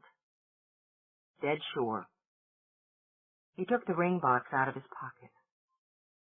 Guess what I've got here? Oh, God. You work fast. She glanced down at her hands. My palms are sweating. Only happens when I'm really nervous. Absently, she rubbed them on her shorts. Okay, sugar, you asked for it. Just remember I gave you every chance. I love you. And that's it for me, too. I guess I started heading that way when you tried to roust me at the gangplank. You looked so sexy and dangerous. Funny, I was thinking the same thing about you. Nobody's ever gotten inside me this way. I've never wanted anyone else inside me this way. Then we're starting on even ground. He took her hand again, opened the box.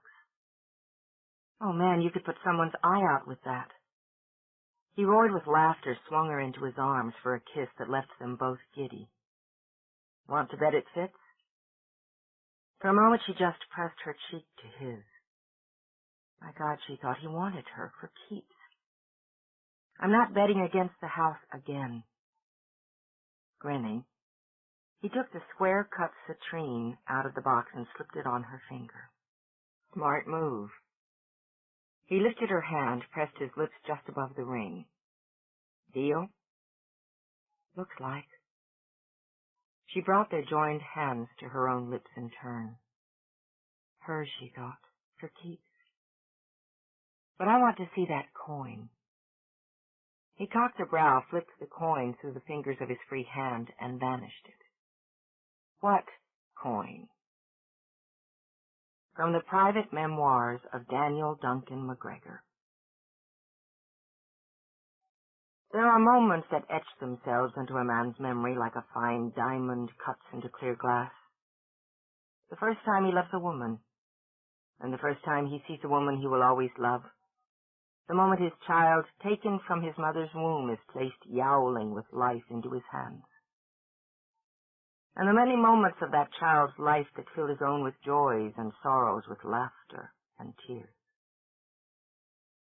There are moments etched in my memory, too many to count, too few to take for granted, and all of them cherished. Another moment joined them recently. I watched a lass I've come to love as much as my own stand in the gardens of the home I built with my Anna. And there, on a fine day in the last winds of summer, she joined hands with my grandson Duncan to become his. To become ours. And when the vows were taken and the first kiss shared as man and wife, didn't she walk straight to me and whisper in my ear, "Thank you, Mr. McGee," for that's what she likes to call me. "Thank you," said she, "for picking me for him." Well, now I ask you, is that a lass? Not that I did it for thanks, but by God, it's nice to have your thought and care be appreciated from time to time. What sons and daughters that pair will make between them. Not that there's any hurry, mind, though Anna, of course, is fretting already that they'll be slow about it. But, well then, we've done what we can to set them on the right road. Now I'm watching from my window here with the last of Anna's roses clinging to their stems and waiting to be whipped away by the coming autumn winds. Time passes, no matter how we wish it might stand still for a bit. So it's not to be wasted, is it? I've more grandchildren yet who need a bit of direction, a wee bit of a nudge, so to speak. Though we'd best not speak of it, as Anna was in a lecturing mode not long ago when I just happened to mention in passing that our young Ian was of an age to be thinking about his future. Boy's a lawyer now. Seems like yesterday he was toddling along in the parlor and wanting to get his hands on his granny's good crystal vase. Always had an eye for pretty things, did our Ian. Well, I've found him a pretty one. One I think will suit his sweet nature and soft heart. The lad wants family, make no mistake. Hasn't he just bought himself a house? What does a man buy a house for if it isn't to fill it with family? Fine enough if he starts with furniture and doodads and the things that content a man to have about him, but it's family that makes a home. Hasn't it made mine? And it's the least I can do for a beloved grandchild. Give him the direction he needs to go and make his own. And the devil I say to those who claim different. Part 3. Ian. Chapter 20. Sometimes, Ian thought, there just weren't enough hours in the day. He hated to rush, whether it was business, pleasure, or life in general. But he had to admit that lately it seemed like he'd been doing nothing but tearing around, which included pushing his way through the mad maze of Boston traffic at peak rush hour.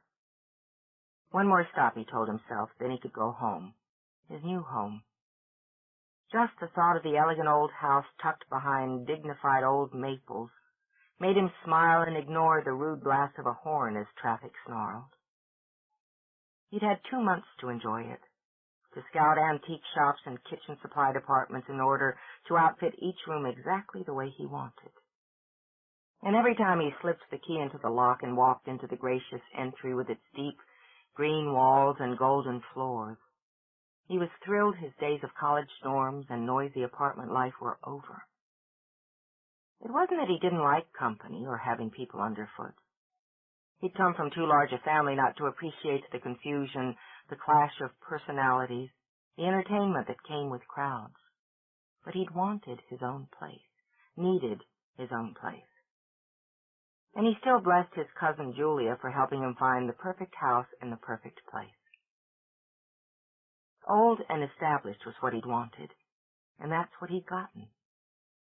Dignity and style and character. He supposed the need for such things ran with the MacGregor blood. He'd grown up with dignity, style, and character, both at home and at work. The law offices of MacGregor and MacGregor stood for all three, as did his parents, his grandparents, and all the family that sprawled from them. Now, along with his parents and his sister, he was part of that respected law firm. He intended to make his mark there, to uphold those traditions, and perhaps in time, to follow the path of his father and uncle to Washington.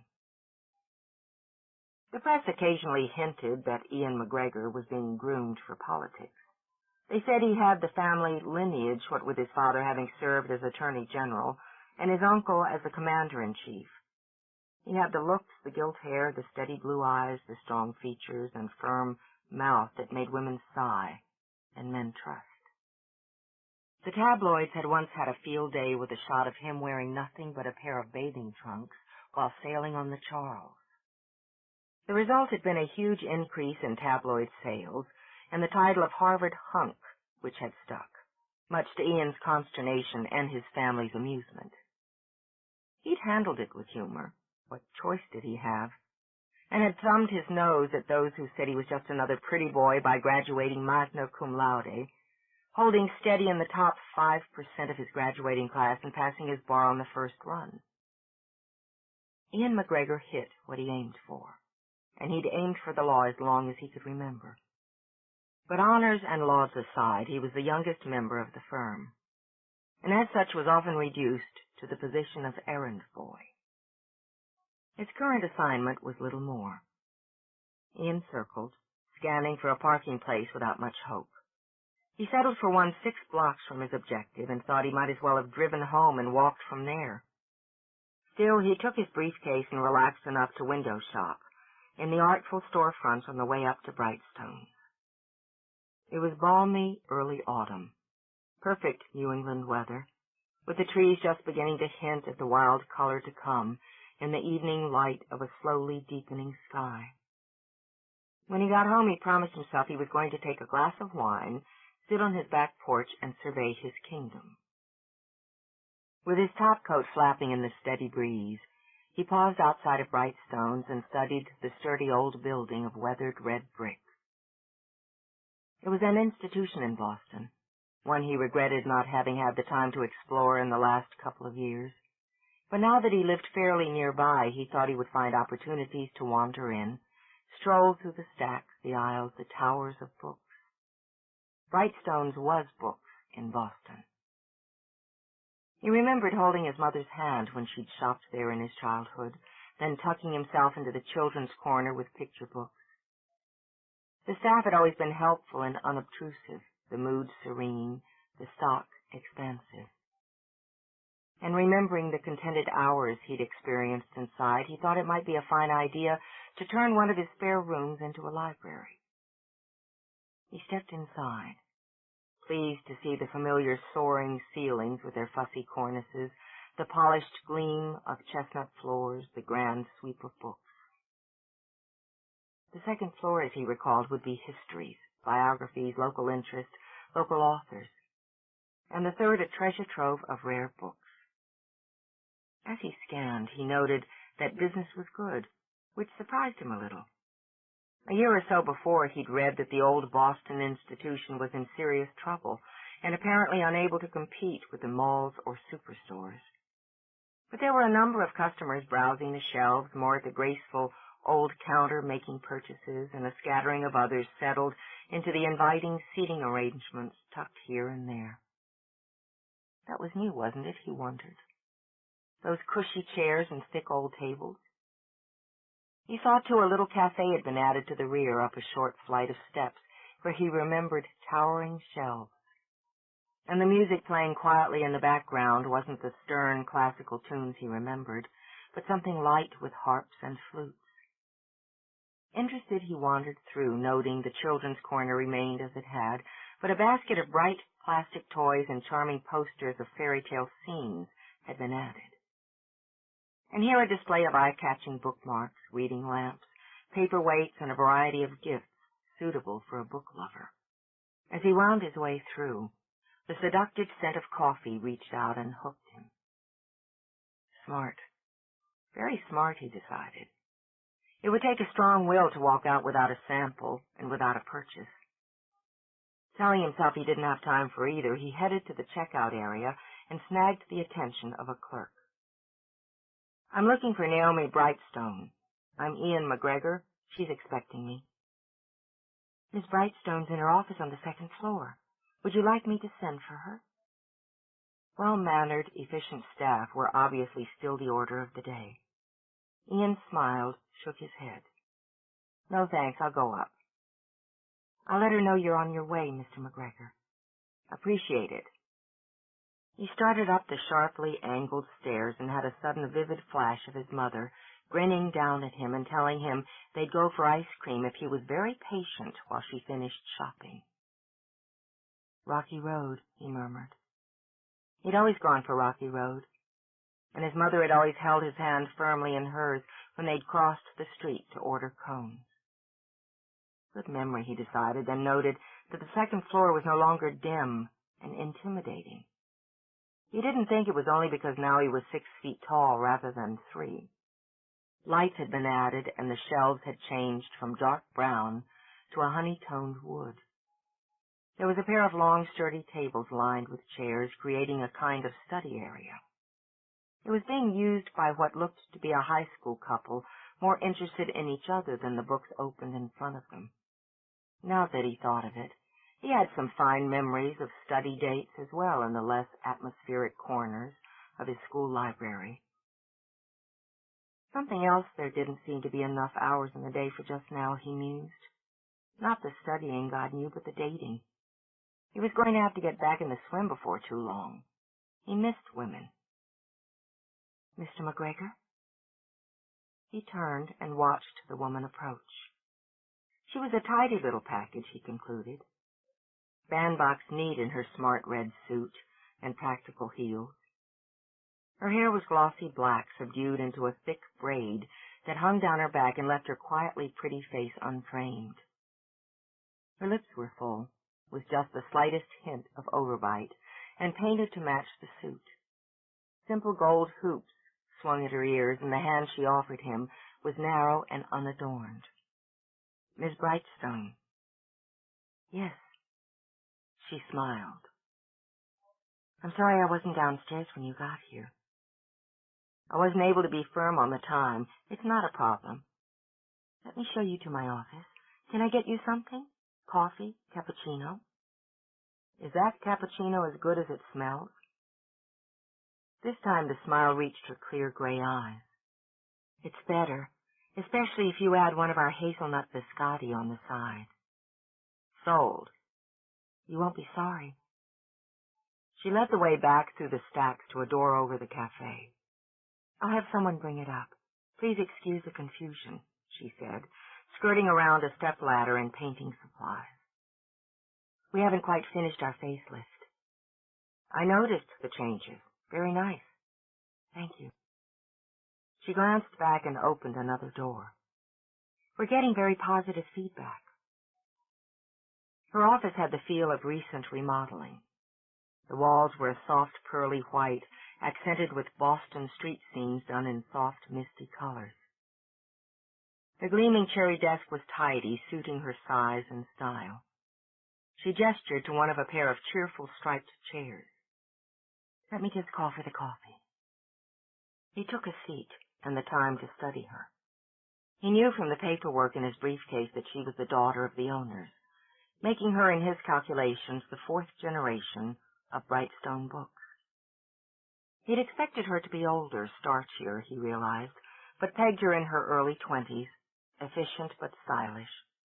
And built, he added, as he noted just how nicely the red suit showed off her curves. When she hung up the phone, she took the seat across from him, folded her hands in her lap. It'll be right up. I want to thank you for agreeing to meet me here. The store is taking all my time these days. Her voice, he noted, was as clear and quiet as her eyes. I know the feeling, and I'm happy to oblige. You're on my way home anyway. That's handy, then.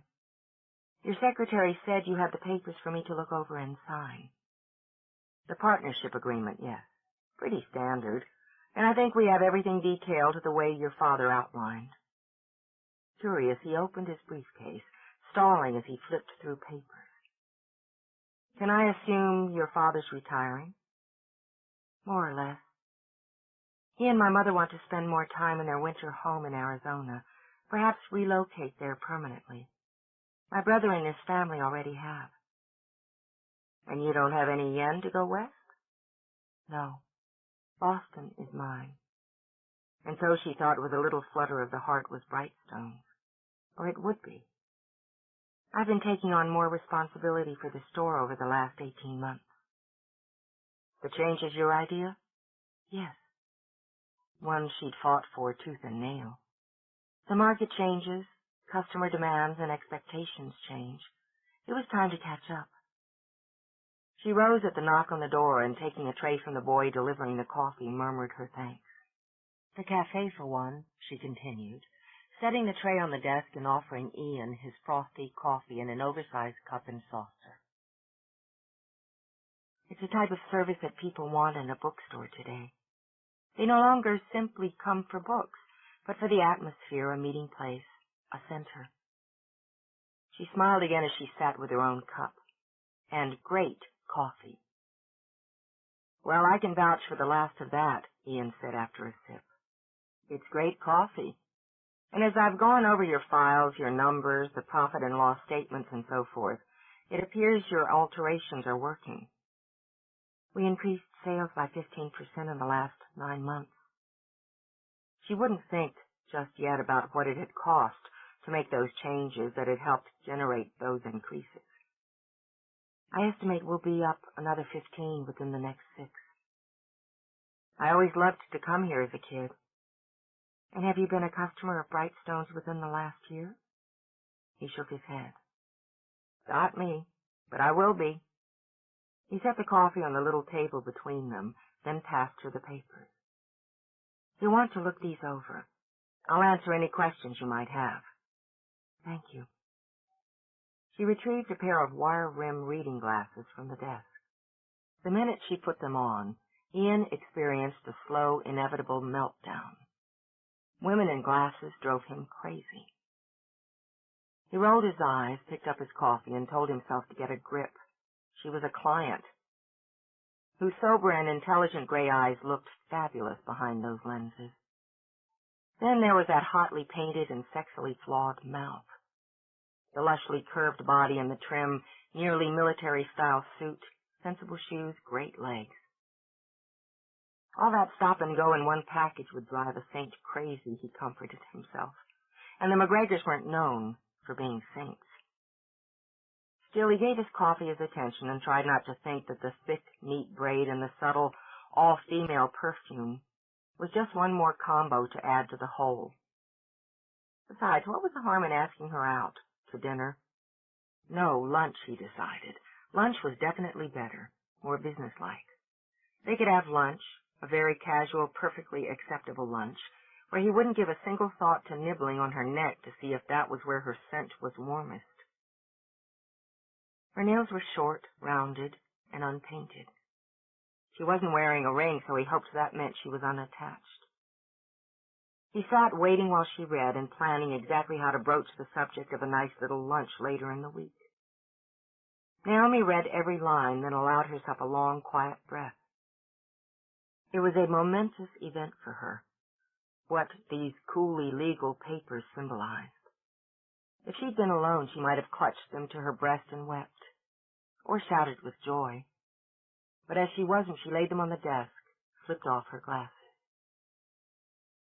Everything appears to be in order. Questions? No, I understand them. I minored in business law. Well then, you can sign them now if you're satisfied. You'll need a witness. Then I'll send them to your parents in Scottsdale. Once they're signed and sealed, it's a done deal. I'll just get my assistant. 5 minutes later, Naomi held out a steady hand. Thanks so much for taking care of this for us. Happy to help. Listen, I have a list here. My grandfather, you've met him. Yes, many times. Her eyes warmed again. The hot red mouth curved softly. He and your grandmother often come in when they're in Boston. A couple of first editions he's after. He asked if you'd see what you could do since I was coming in. I'd be glad to. We'll go up to the 3rd floor, and if we don't have what he's looking for, we'll do a search. Terrific. She stepped forward, and he stayed where he was. When her gaze flicked up to his, held, he smiled slow and easy. You smell fabulous. Oh. Her gaze dropped as warm color surged to her cheeks. The hands that had been calm and graceful fluttered once, then linked together, and she visibly shrank back and into herself. Thank you. It's, new. It is, well, she said, despising herself. We should go up. Hell, he thought as he opened the door and let her scramble out ahead of him. Blew that one, MacGregor. Chapter 21. As far as Naomi was concerned, the Grand Canyon wasn't a big enough hole to fall into. Only the fact that she was surrounded by books, always a comfort, and performing a set task had kept her from losing it until Ian was gone. After she'd located 2 of the books on his list and agreed to start a search for the 3rd, she'd formally shaken his hand, thanked him again, and politely seen him downstairs. Then she'd walked back to her office, quietly shut the door, and laid her head down on the desk. Moron. Idiot. Would she always turn into a babbling fool when an attractive man so much as hinted at a personal interest?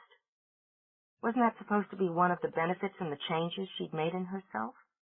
The transformation from the pudgy, awkward, and dowdy girl to the sleek, stylish, and confident woman. The one who'd made a fool of herself because Ian MacGregor had complimented her perfume. A full week later, and she still wasn't over it. She'd found the book. It sat on her desk, neatly wrapped, ready for delivery or pickup. She'd yet to work up the courage to lift the phone and tell Ian his order was now in stock. Moron, she thought again. Idiot. After all the work she'd done, all the effort she'd put in. Brightstones wasn't the only project she'd taken on with a vengeance. Naomi had systematically and effortfully given herself a facelift over the past year. Not just the weight loss, which had started when she'd finally convinced herself to stop feeding her shyness, her social clumsiness, and her dissatisfaction with her self-image by going on eating binges, and had begun a search for the woman inside. A woman she'd found she could like and respect. A reasonable diet, healthy exercise, had become habit once she'd understood that all she'd been doing through her miserable teenage years had been hiding. It wasn't just her wardrobe, she thought, mentally reviewing the process, though it had taken her months to finally call the dowdy out of her closet and replace it with flattering and attractive styles. Incorporating color for a change, she reflected, sighing as she looked down at her new teal suit. Gone were the days of sensible navy, unobtrusive brown, and self-effacing gray, of boxy styles and baggy jackets. But that was just surface, she mused, just like the cosmetics she'd carefully learned to select and apply. She no longer faded back into crowds. She taught herself how to present a reasonably attractive, competent, and professional appearance. And she had, for the most part, managed the metamorphosis from socially awkward to socially adept on the inside as well. She wouldn't allow herself to be shy, to hide in corners, to avoid people as she'd done most of her life, simply because she couldn't be as beautiful or sophisticated as her mother, as outgoing and confident as her brother. Brightstones required a savvy, personable manager, and she had become one. And she'd been doing so well, she thought in despair. She'd been so proud of herself. Look how nicely she'd been handling that one-on-one meeting with Ian MacGregor, who was, she mused, just the kind of man who usually tied her tongue into slippery, tangled knots before she managed to say hello. The Harvard hunk. Oh, yes, he definitely rated the title, she thought. He was so handsome, so smooth, and when he smiled, well, she doubted hers was the only woman's heart that beat a bit faster. But she'd been fine. They'd shared coffee, had conversation, done business. Then he'd given her one quick, casual, personal compliment, and she'd babbled like a fool, stuttered, blushed for Lord's sake, and all because he'd commented on her new perfume. And why do you wear perfume, Naomi? She asked herself viciously. You wear it so people notice you, so that you feel both feminine and confident. A man like him, she mused, with his looks, his background, his charm, would be well skilled at offering casually flattering comments to women, and would expect them to respond in an easy, sophisticated, or perhaps liberally flirtatious manner. All she'd done was blush and stutter. She could only imagine that Ian had laughed about her ridiculous and juvenile reaction all the way home. Or worse, much worse, he felt sorry for her. Even the thought of it made her wince. She'd spent too many years of her life being the object of amusement or pity, even from her family, though they had always loved her. But when you were the lone duckling in a family of swans, you knew it, just as she knew how pleased they all were that she'd finally begun to make an effort to present a more polished exterior. Why, her mother had been almost giddy when Naomi had asked her for opinions on fashion, on cut and color. Just before they'd left for Arizona, her father had given her his usual bear hug, but this time, instead of calling her his sweet girl, as was his habit, he'd called her his pretty girl. It had made her feel, foolishly, Naomi was sure, like a princess. They'd trusted her with Brightstones because they knew she had brains, knew she would work until she dropped, and because she'd fought a long, difficult battle to win them over to her side. Her father hadn't wanted to make the changes she'd outlined. He hadn't wanted to go to the expense or take the financial risk. He'd wanted, quite reasonably, Naomi mused, to retire and let the store, something that had been as much burden as livelihood, slide quietly into oblivion. But she loved it so much, and she needed it. It had been her refuge, her joy, her heart, as long as she could remember. In the end, her family had understood that and had trusted her. She wasn't going to let them down, and she wasn't, she thought now, going to let herself down either. Brooding and moaning over one small stumble with Ian wasn't going to change anything. Likely he'd already forgotten it, and her. In order for her to forget it and continue on her quest to become who she wanted to be, she had to face it. Face him. She picked up the book on her desk and headed for the door, barely stopping herself from chewing on her lipstick. She wouldn't call, she decided. She'd deliver the book personally. When Naomi walked into the lovely old two-story brownstone that held the law offices of MacGregor and MacGregor, she told herself she was perfectly under control. She'd taken the time to freshen her lipstick in the car, because she had indeed chewed it off, and she'd taken those 10 calming breaths she found settled her nerves. Her problem, she admitted, was her own reaction to him, a reaction that had slammed into her the minute she'd seen him standing on the second level at Brightstone's, smiling at the teenagers in the study area. It had been a similar reaction to one she'd often experienced in the past, whenever she saw something particularly beautiful, desirable, and completely out of her reach. A kind of low and liquid yearning. But she'd gotten herself under control now by reminding herself, often, that all Ian MacGregor was interested in was business.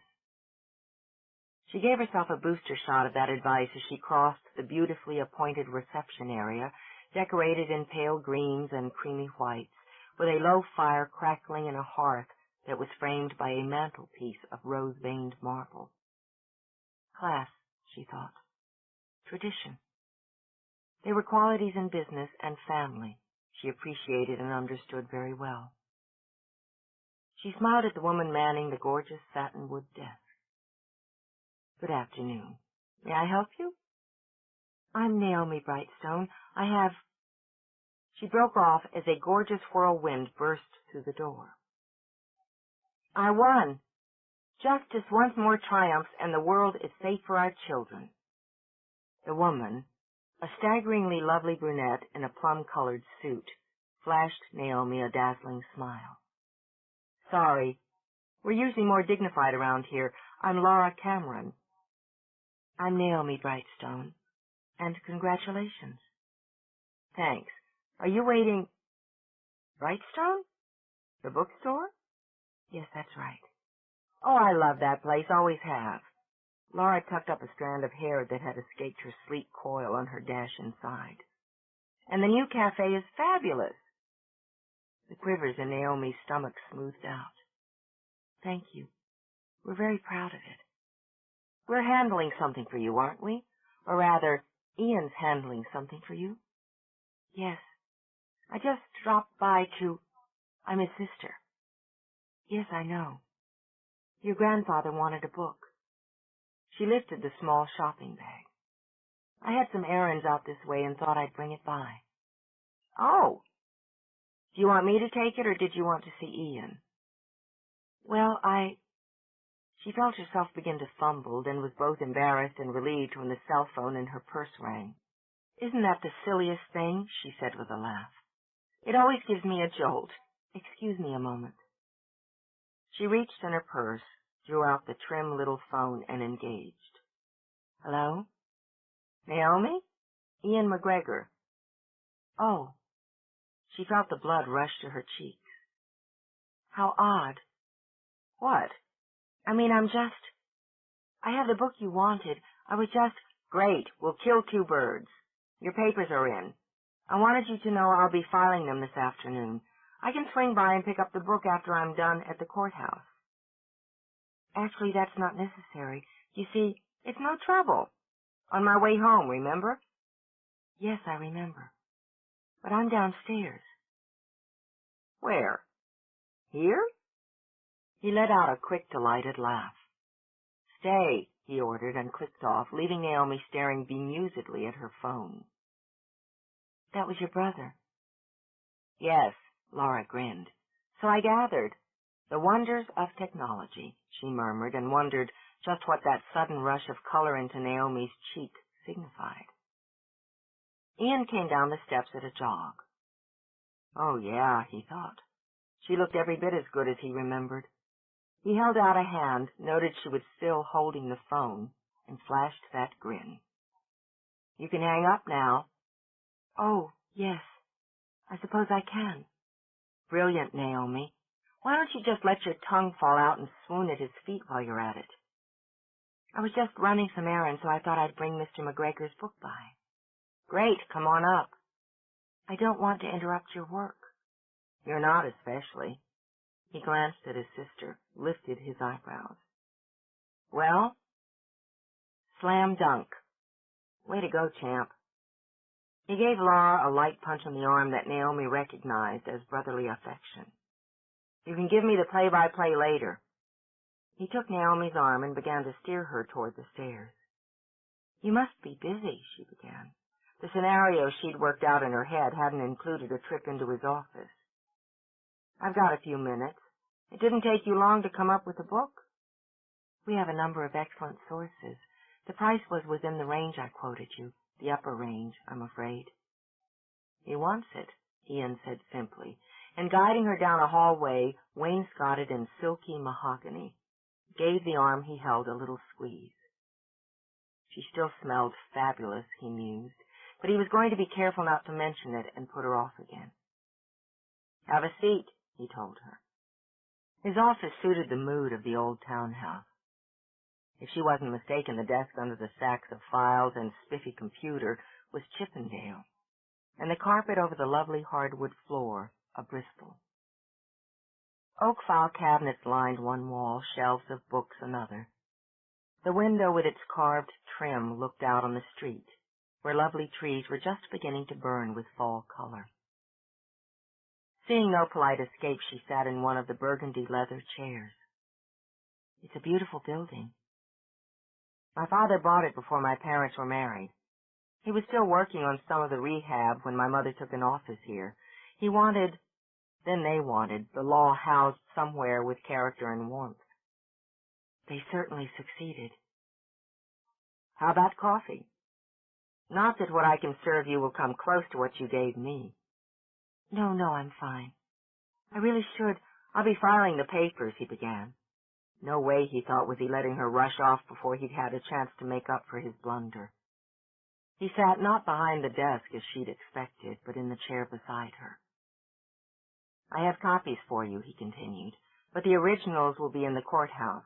It's not absolutely official until I've filed them, but essentially you're now a full partner vice president of Brightstone Books, with full executive power and authority. Congratulations."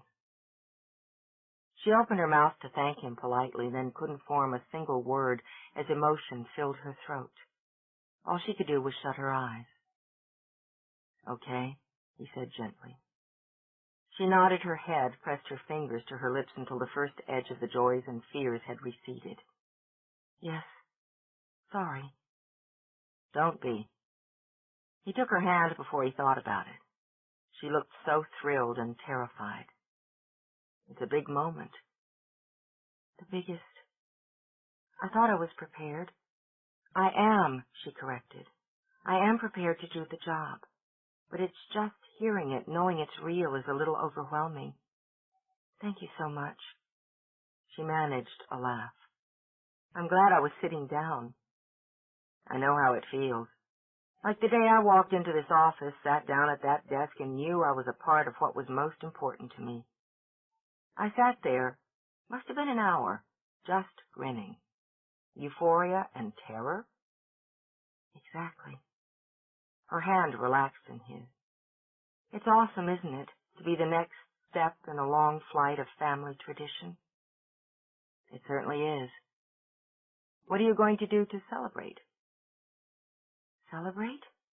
Her mind went blank. "I suppose I'll get back to work." "Not nearly good enough. How about dinner?" "Dinner? Yes, I'll fix something when I get home." He stared at her a moment, then shook his head. "Okay," he decided, "no subtleties. Naomi, I'd like to take you out to dinner tonight if you don't have any plans." "Oh, well, plans. No, not really. Oh, please, her mind screamed. Don't babble. You don't have to feel obliged to. Let me put this another way," he said, fascinated by the way warm color rose to her cheeks.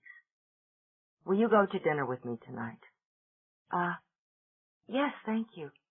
That would be nice. Good. 7 work for you? 7, yes. That's fine. Should I pick you up at the store or your apartment? My apartment. I'll give you the address. I have it from your file. Oh, yes, of course. Idiot. It's not far from the store. I can walk to work every day. I like the neighborhood. Shut up, and get out before you make a total fool of yourself.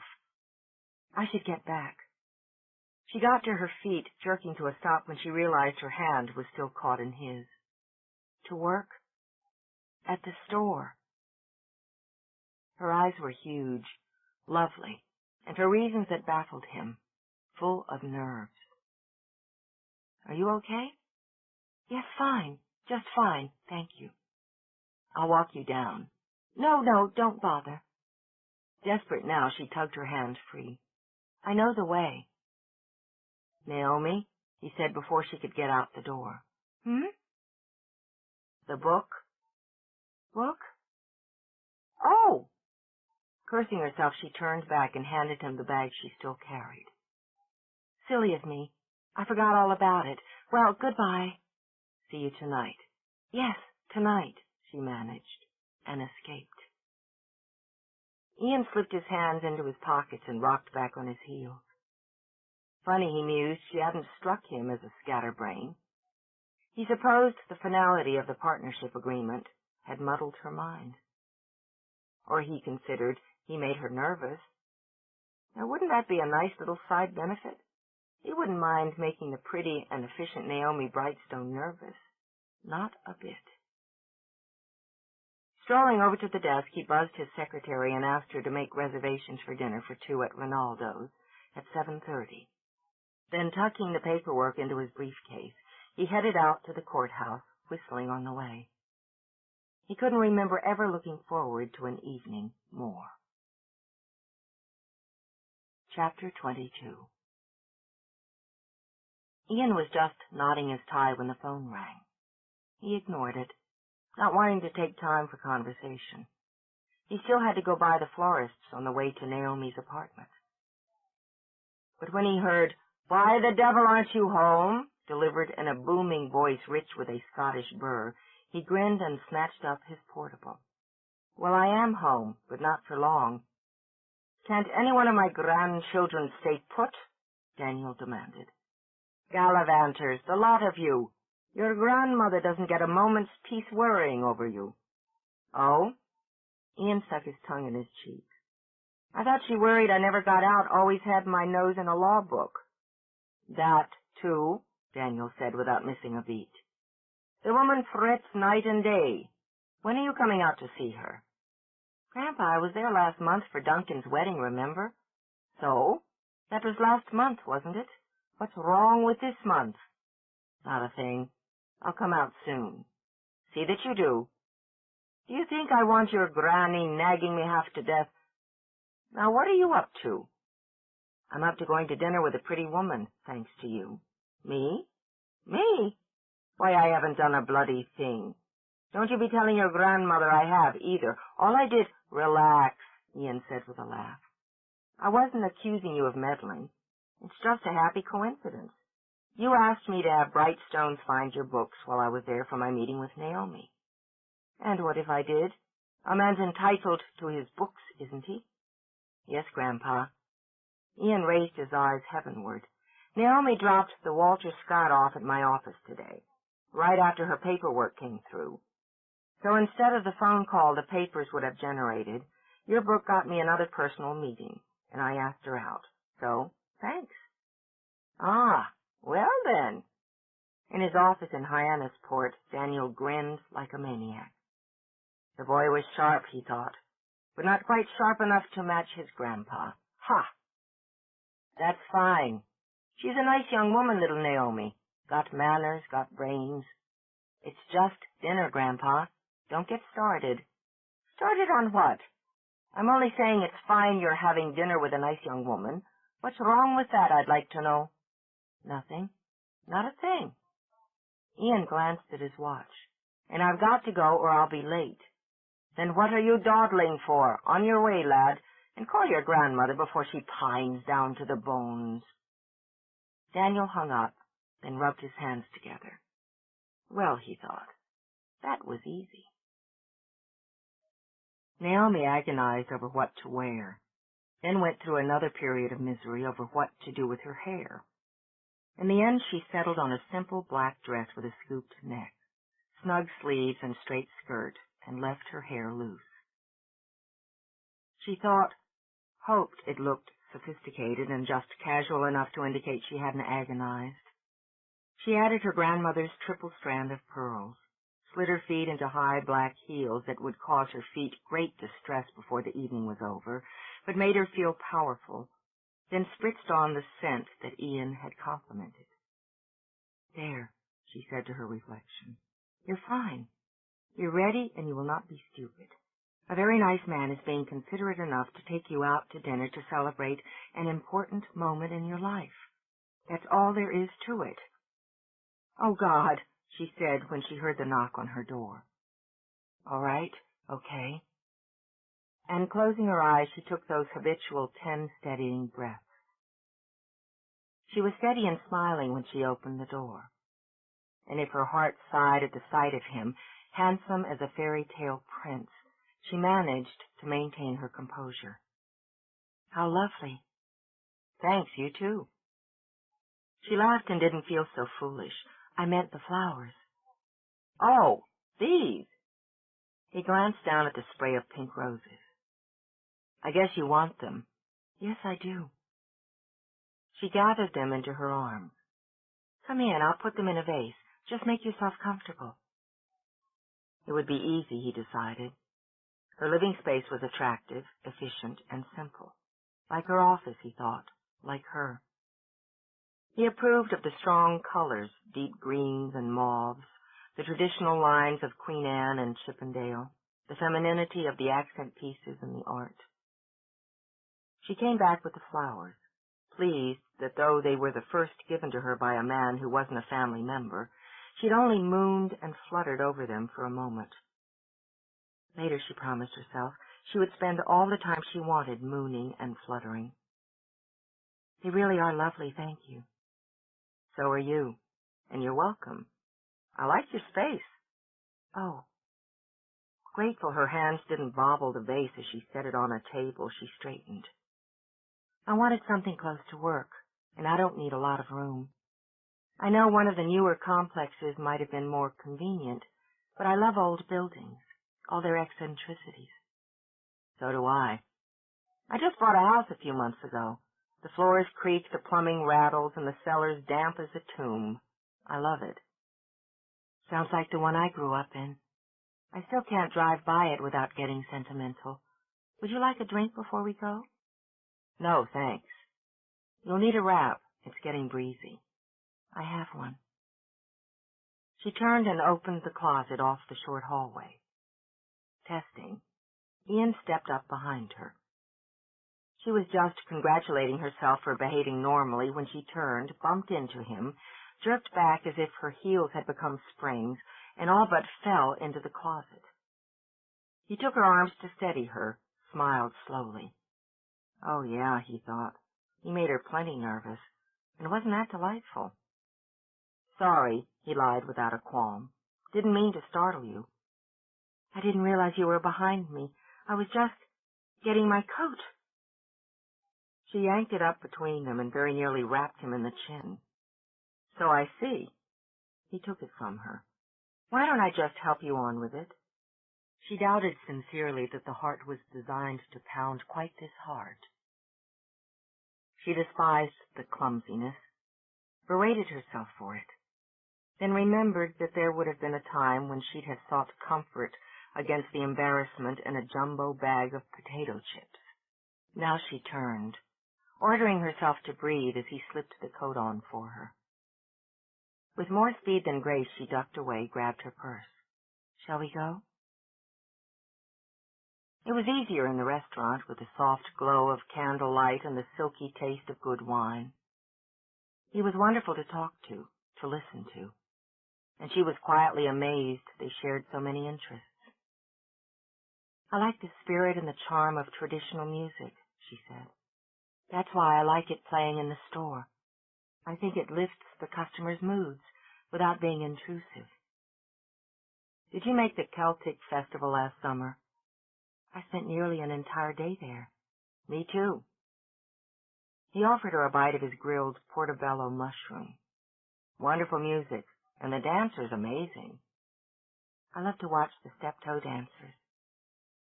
Without thinking, she leaned forward to take the offered bite from his fork. Isn't it odd how something that's disciplined and precise can be sexy, too? She swallowed. That's very good. Want some more? No, I'm fine. Just a weakness for Italian food. Me too. I make a pretty terrific chicken piccata. You like to cook? She tried to imagine him puttering around in the kitchen, then decided not to risk the rise in her blood pressure. So do I. And I'd put my clam sauce against your piccata any day. We'll have to have a cook-off. When she only smiled vaguely, he warned himself not to move too fast. His grandfather wasn't the only MacGregor who could scheme, he thought, and he already had a plan in mind. Actually, Naomi, I have a little business proposition for you. Business? She gave him a blank look as their appetizer plates were removed and the entrees served. What I hope will be as much a pleasure for you as it will be for me. I want to remodel one of my spare rooms into a library.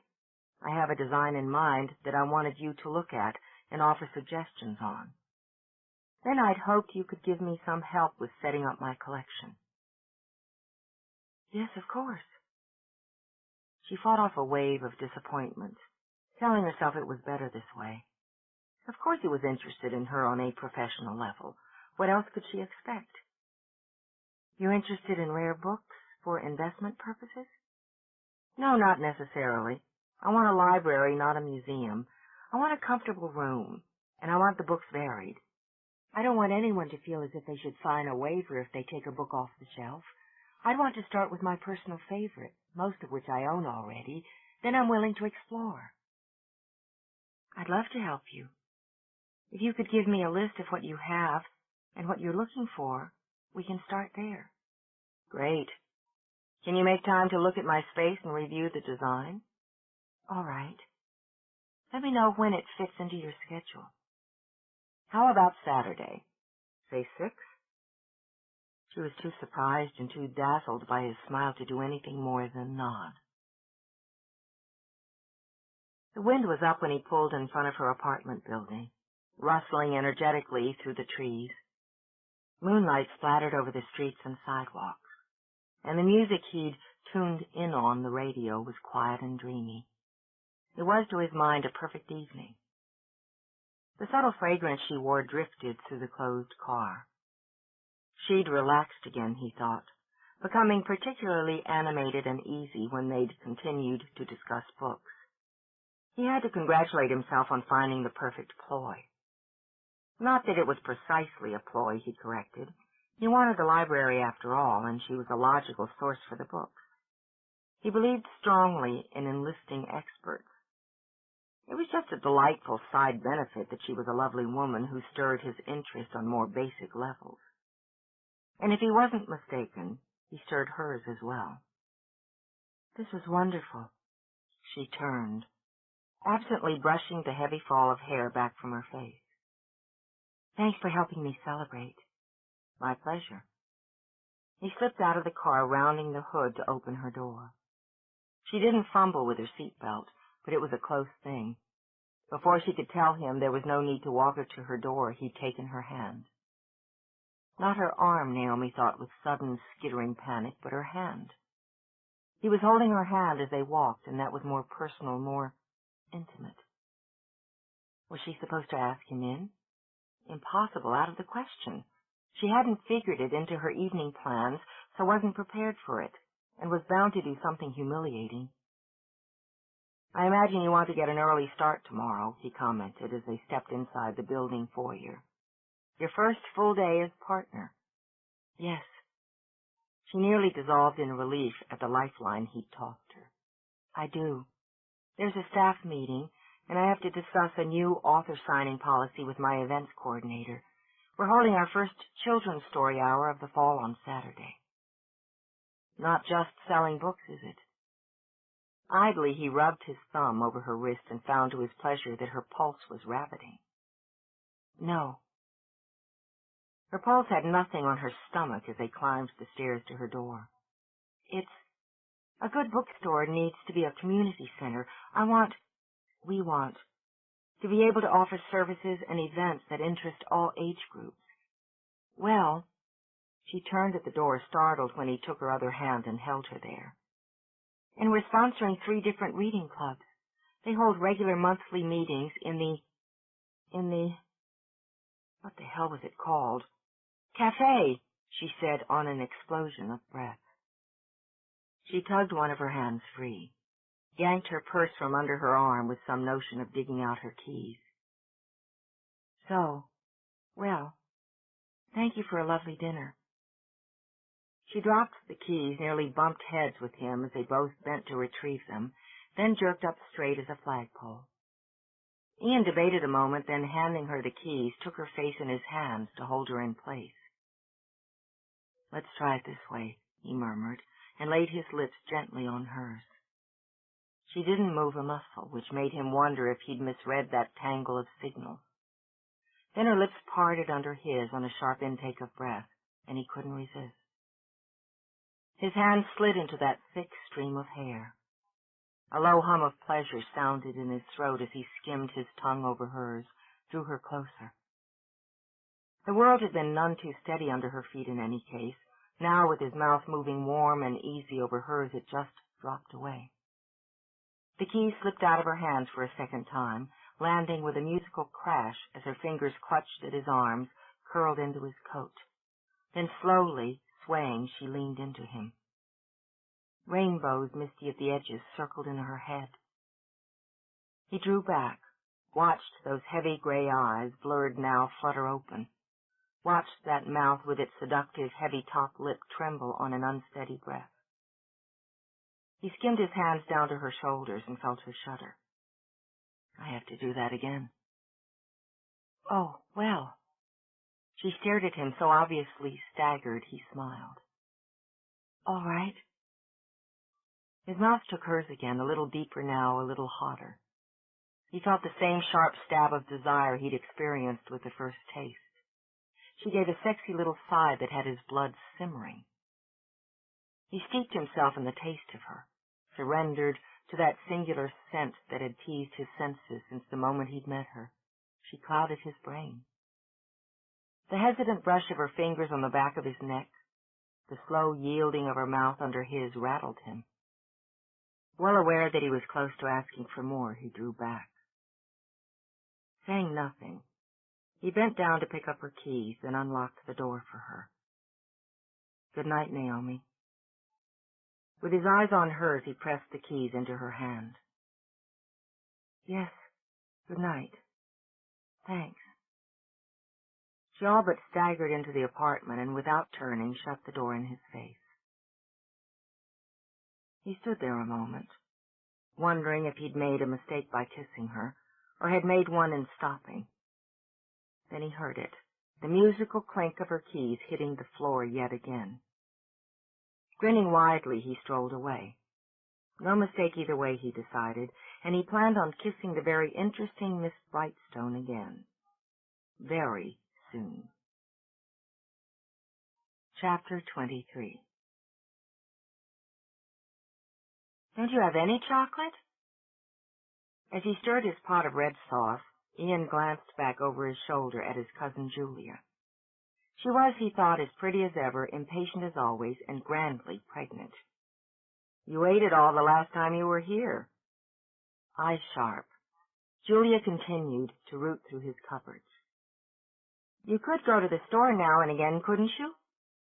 There's fresh fruit in the fridge, but unfortunately it's not chocolate-covered. Here. He gestured her over with a jerk of his head and held a hand under the bowl of a wooden spoon. Try this.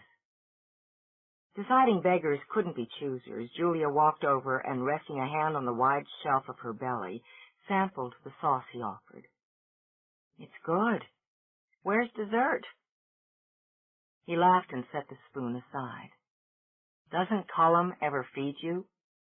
It's not me. Butch here wants chocolate. She patted her swollen belly. I'm just a delivery chute. Not even a candy bar? Sorry, I'll stock up. With Travis, it was ice cream, wasn't it? Gallons, as I recall. He still loves ice cream, she said with a soft maternal smile. His first words were, fudge ripple. When Ian laughed again, she cocked her head.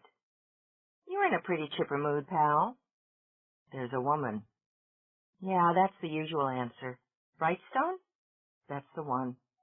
She'll be here shortly, so Colin and Travis will be along to pick me up. I won't cramp your style. Where's the final design for the library? Upstairs. I was looking at it last night. Well, let's go get it. I appreciate it, Jules. He swung a friendly arm around her shoulders as they headed down the hallway to the front stairs. Between you and Cullum, this house has really come together. You haven't exactly stood around with your hands in your pockets. You've done a nice job here, Ian.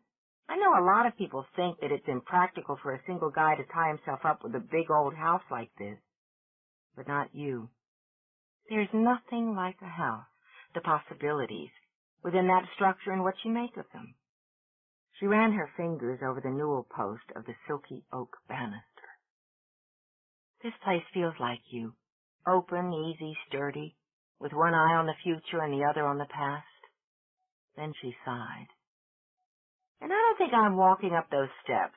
I'd have to walk down again, and I'm having a little trouble seeing my feet these days. I'll bring the design down. Why don't you go sit in the parlor? Don't need to sit. She pressed a hand to the small of her back to relieve some of the pressure. Need chocolate. Next time, I swear. While he headed up, Julia wondered. She'd been perfectly sincere when she'd said that the house felt like her cousin. It pleased her that she'd helped him find it, had been able to watch him fall in love with it, and that she and Cullum had been able to add their expertise and experience in rehab to make it home for him. Ian, she knew, needed home. Easy, Butch, she murmured, rubbing her side as the baby inside her kicked restlessly. Daddy'll be along, and he'll get us a nice big box of double fudge brownies. At the sound of the doorbell, she moved as quickly as Butch would allow. Naomi's first impression when Julia opened the door was flash. The kind of style that came from the bones out and still had the power to make her sigh with envy. A curling mass of red hair tumbled around a face that glowed with health. Warm brown eyes both welcomed and appraised. You must be Naomi. Hi, I'm Julia, Golden Boy's cousin. Yes, I know. I recognized you. I heard you speak at the Women in Business lunch a couple of years ago. Oh, yeah. Well, I was a bit trimmer then. She patted her belly and stepped back. Come on in. Ian just went up to get a copy of the design for the library. My husband and his crew are going to do most of the work. Pretty, Julia mused. A little shy. Very well turned out. Gorgeous body. Fabulous hair, quiet eyes.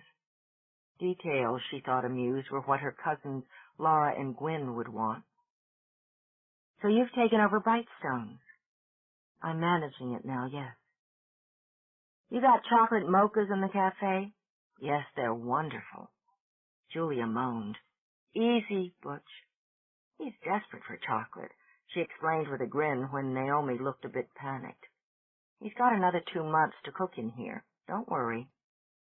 He wants chocolate? Only slightly baffled, Naomi glanced down and watched Julia's stomach ripple under the long forest green sweater. I have some M&Ms. Julia reached out, took a firm hold of Naomi's arm. Don't toy with me. No, really. I always carry something in case I miss a meal and need a boost. It was something else she'd learned, not to deny that need for comfort, just to regulate it. She opened her purse and took out a small bag. If you let me have them, Julia said in a quietly urgent voice, I'll name the baby after you, boy or girl. It's Naomi. That's what you told me when you wanted my caramel sundae when you were carrying Travis, Ian commented as he came down the stairs. Isn't your name Travis? Chuckling, Naomi passed the bag of candy. Enjoy. I'll never forget this, Julia promised as she ripped open the bag and dug out a handful. Yes, good. See, he's happy now. Field goal. He's kicking? Cool. Delighted, Ian laid a hand on his cousin's belly and grinned. Wow. From midfield and right through the goalposts. Check this out, he said to Naomi, and before she could blink, he had her hand pressed to Julia under his. The first wave of embarrassment never managed to crest as the strong, lively movements under her palm shot a thrill straight to her heart. Oh, that's marvelous. When her gaze lifted to Julia's, something passed between them that only women know. There's Colum. Julia tilted her head as she heard the two short toots. I told him to beep the horn if Travis fell asleep in the car seat. We'll look over the plans tonight, Ian. She took them, tipped up her face to kiss him. Nice meeting you, Naomi. She rattled the candy in the bag. And thanks. Too bad the kid zonked out, Ian said to Naomi as he watched his cousin walk to the waiting car. He's great. Not even 2 years old, and he can talk your ear off. You like children? Yeah. He shut the door, closing the bright autumn breeze out when the car drove off. A lot. In my family, you'd better. We're loaded with them, and there's always another on the way. 2 right now, with Jules working on her second and my cousin Mac and his wife expecting their first. Thanks for coming, he added, and took her by the shoulders and kissed her. When she stepped back abruptly, he arched a brow. Problem? No, nothing. Except she'd managed to convince herself that he'd only kissed her goodnight after their date because it was what people did at the end of an evening. All right, let me get you a glass of wine. I shouldn't. I'm driving. But somehow he was guiding her down the hall. I thought we'd just look over the room you want to outfit, and then...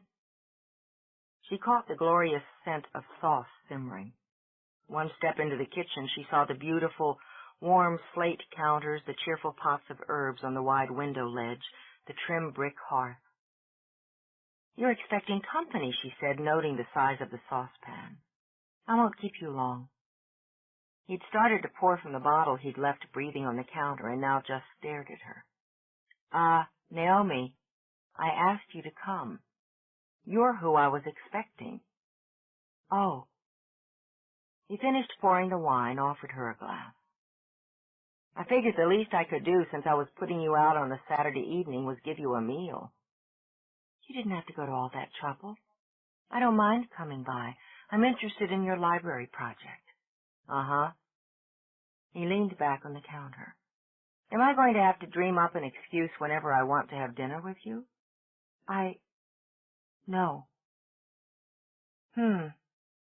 Stumped, she looked down into her wine. Maybe I should ask if you're only interested in my library project, or if you're at all interested in me. He watched her gaze shoot up, and what he saw in those lovely gray eyes had him stepping forward. Or maybe I should just tell you I'm very attracted to you, that I enjoy your company, he added, taking the glass out of her numb fingers, setting it aside. That I want to spend more time with you. He lowered his head to rub his lips over hers. That I want to get to know you, nibbled on them. That I just want you. A soft, weightless white cloud seemed to drift over her brain.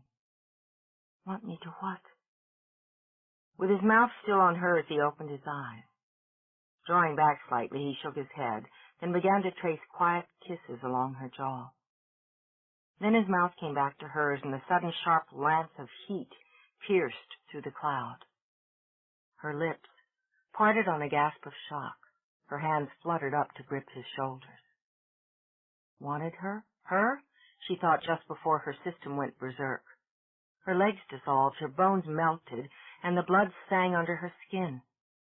One wild wave of sensation swamped her, tumbled her, so that she clung to him, certain she'd be swept away. He hadn't meant to move fast, but her sudden, vivid response slammed into him. He spun her around so he could press her back against the counter and devour that wonderfully lopsided mouth. Desperate to touch, he ran his hands up her hips, along her sides, until he could fill his hands with those fabulous breasts. Her heart seemed to heave against his palm. Why don't we get to know each other better later? Wild with need, he attacked her neck with his teeth. Everything. Life stories, hopes and dreams, likes and dislikes. Damn, Naomi, I've got to have you. Yes. No, wait. It terrified her, this fierce and violent hunger inside her own body. Let's go with yes. No, please. She lifted her hands to his chest, felt the tension vibrate. Looked up into his eyes, saw the desire swirl. Please, she said again, but didn't start to tremble until he'd stepped back. I'm sorry. Don't be. We're moving a little fast. But he picked up one of the wine glasses and drank deeply. I figured we were going at the same pace. He was angry, she thought, trying not to be, but there was temper stirring in his eyes. No, I am sorry. I misunderstood why you asked me to come over, why you... Did you misunderstand why I kissed you the other night? The way I kissed you? She was right, the temper was bubbling. The way you kissed me? I don't know. Her voice went sharp as she clutched her arms and fought against a miserable combination of embarrassment and confusion. I just don't know. I don't have any experience with this. I'm sorry. I've never done what you seem to want me to do. Rising temper died in simple shock. You haven't ever? Ever? No. Embarrassment won. I have to go. And because he was still reeling, she managed to dash by him. Naomi, wait. Damn it! He caught her in the hall. Just wait, he ordered, taking her up her arms. Give me a minute here, will you? I'm not going to apologize again, she said between her teeth. No, I am. If you'll just give me a minute. He let her go to rub his hands over his face. He needed to settle, and quickly. To get beyond the surprise, the guilt, and God help him, the arousal her announcement caused him. I'm sorry. She'd never been touched. Good God. He'd taken her in a series of quick, greedy bites. Naomi, I'm sorry I moved in on you that way. I must have scared you. Some, yes. I won't scare you again. He touched a hand to her cheek, doing his best to make the gesture unthreatening. And I won't push you. Why don't we just take a step back? She studied him a moment, then closed her eyes and took her 10 calming breaths. What kind of step back? We'll take a glass of wine upstairs, look at the space for the library. I'll show you the design, then we'll have dinner. You're not angry? No, of course I'm not angry. I'm hoping you won't be. Will you stay? Give me another chance to get to know you? Yes, all right. She smiled a little. I'd like to. Good. I'll get the wine. He started back to the kitchen, resisted rubbing a hand over the knot of desire tangled in his gut. It would take time, he told himself, to earn her trust. He didn't think it would help the situation to tell her that he only wanted her more now that he knew he'd be the first to touch her. Be careful, MacGregor, he murmured as he picked up the glasses. Be very careful. Chapter 24. It was pointless to be embarrassed that she'd confessed her complete lack of experience with men. A sharper woman would have said she wanted more time, or she wasn't certain she wanted to have an affair. Some, Naomi imagined, would have enjoyed that flashpoint kiss, indulged in others, then coolly left the man dangling. Later, darling. Maybe. Such smoldering promises would be delivered in a husky voice with a throaty laugh, while keeping a man at arm's length with a tantalizing skim of beautifully manicured nails along the cheek, and a sultry sweep of long, thick lashes. Naomi decided that was a female skill she couldn't even pull off in dreams, much less reality. But there was no use being embarrassed that she'd simply blurted out she'd never been with a man. In any case, she thought, it had lightened the tension in the air that evening. She supposed it was the politician in his blood that had enabled Ian to smooth over the awkwardness so quickly, so completely, and take her upstairs to show her the room he intended for his books. By the time they'd reached it, no one would have imagined the two of them had just shared a violent embrace in his kitchen. She was having a hard time imagining it herself a few days later. Better that way, she told herself. Imagining it too well would only cause that restless stirring inside her again. Work was a much better way, a much more productive way of spending her time. With her hands folded in front of her, she stood at the rear of the events area she and her staff had worked so hard to create for Brightstone's new monthly women's evening.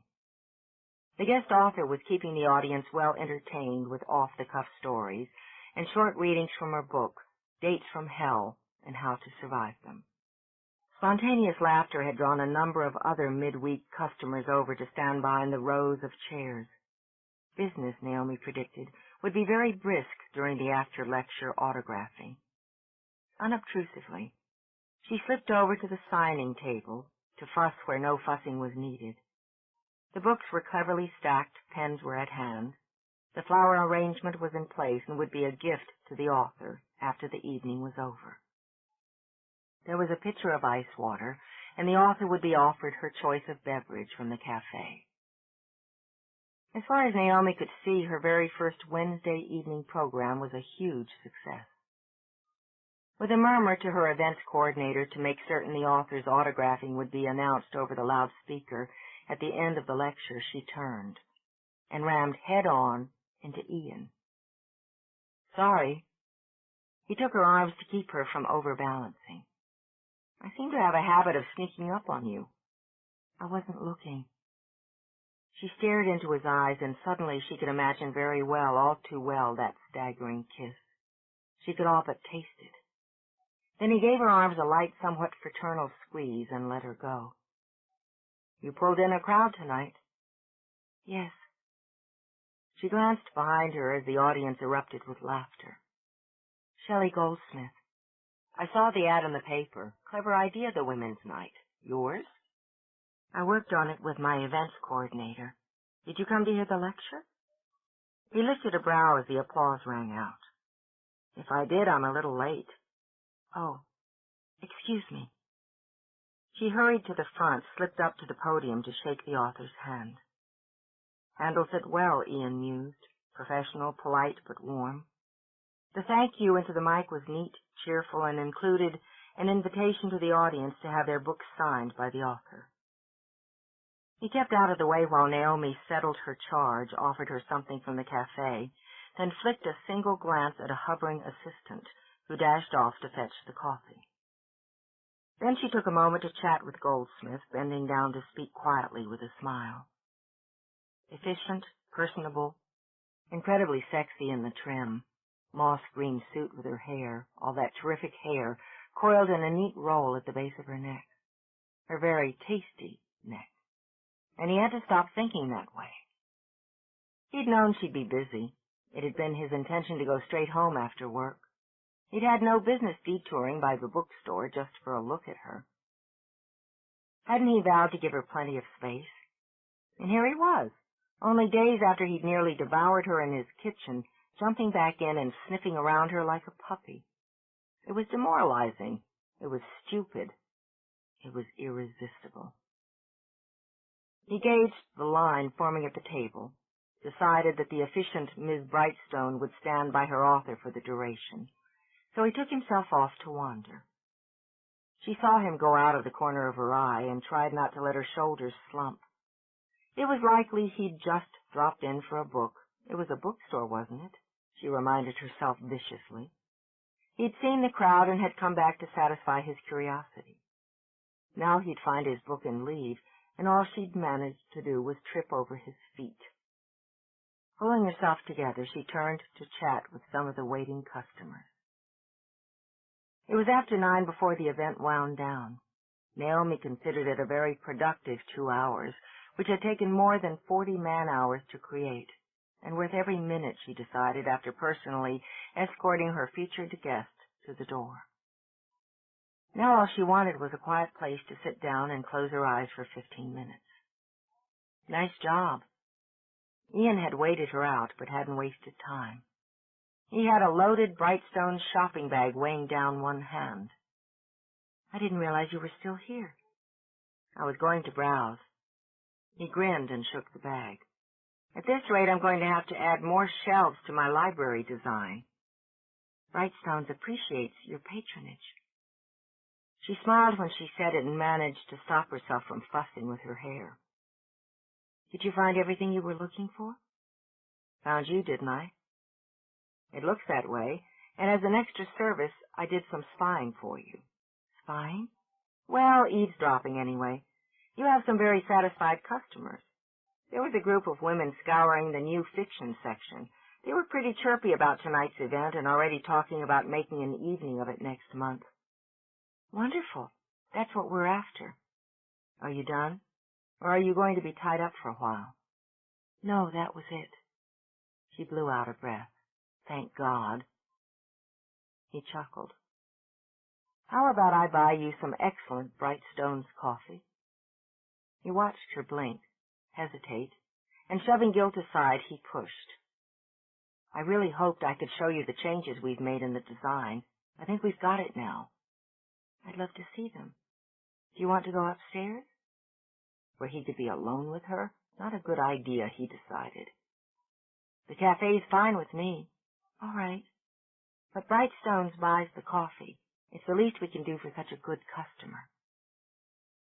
She led the way, noting that the children's corner needed to be tidied.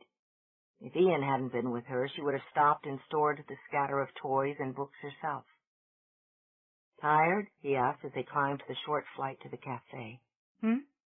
No, actually, I'm a little wired, I suppose. I authorized the advertising and promotion budget for this new program. I could almost see my father wincing over the phone. He's given you pretty much a free rein, hasn't he? Yes, he trusts me. Her voice warmed on the words. It's going to be very nice to let him know he didn't make a mistake. She scanned the cafe, pleased to see it was nearly filled to capacity, and smiled broadly when she spotted a table of women bubbling with laughter as one of them read a portion of Shelley Goldsmith's book aloud. Here. Ian took her elbow and steered her to one of the few empty tables.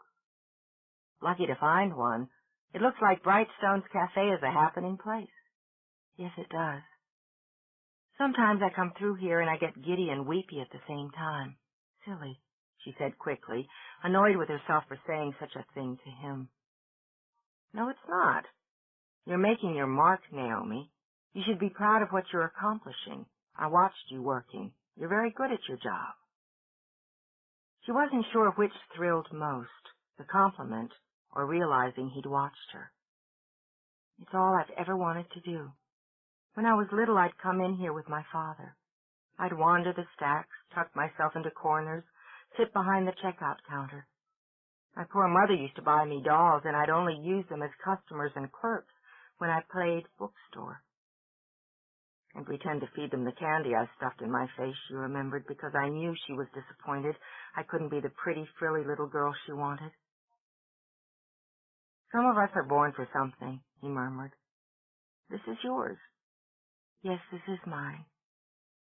And her days of hiding in corners were in the past. She glanced at the waitress who hurried over. Busy tonight, Tracy? We haven't stopped hopping since 5:30. What can I get you, Ms. Brightstone? 2 cappuccinos, Naomi ordered, glancing at Ian and receiving his nod. You got it. You should try a slice of that chocolate sin, Ms. Brightstone. It's awesome, and you've been on your feet for hours. Oh, We'll split it, Ian said, flashing a smile at the waitress. Thanks.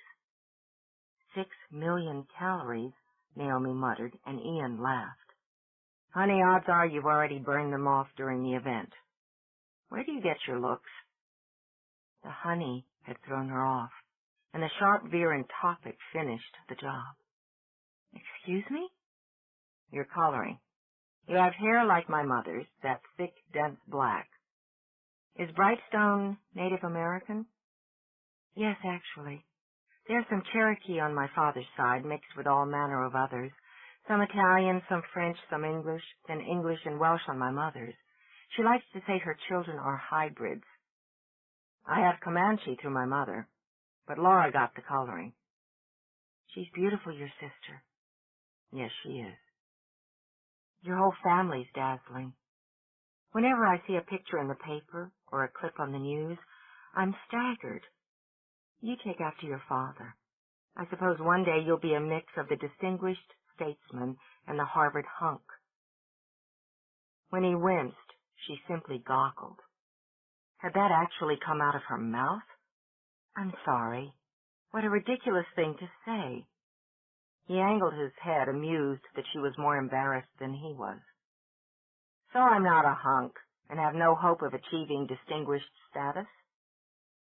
No, of course you are, and...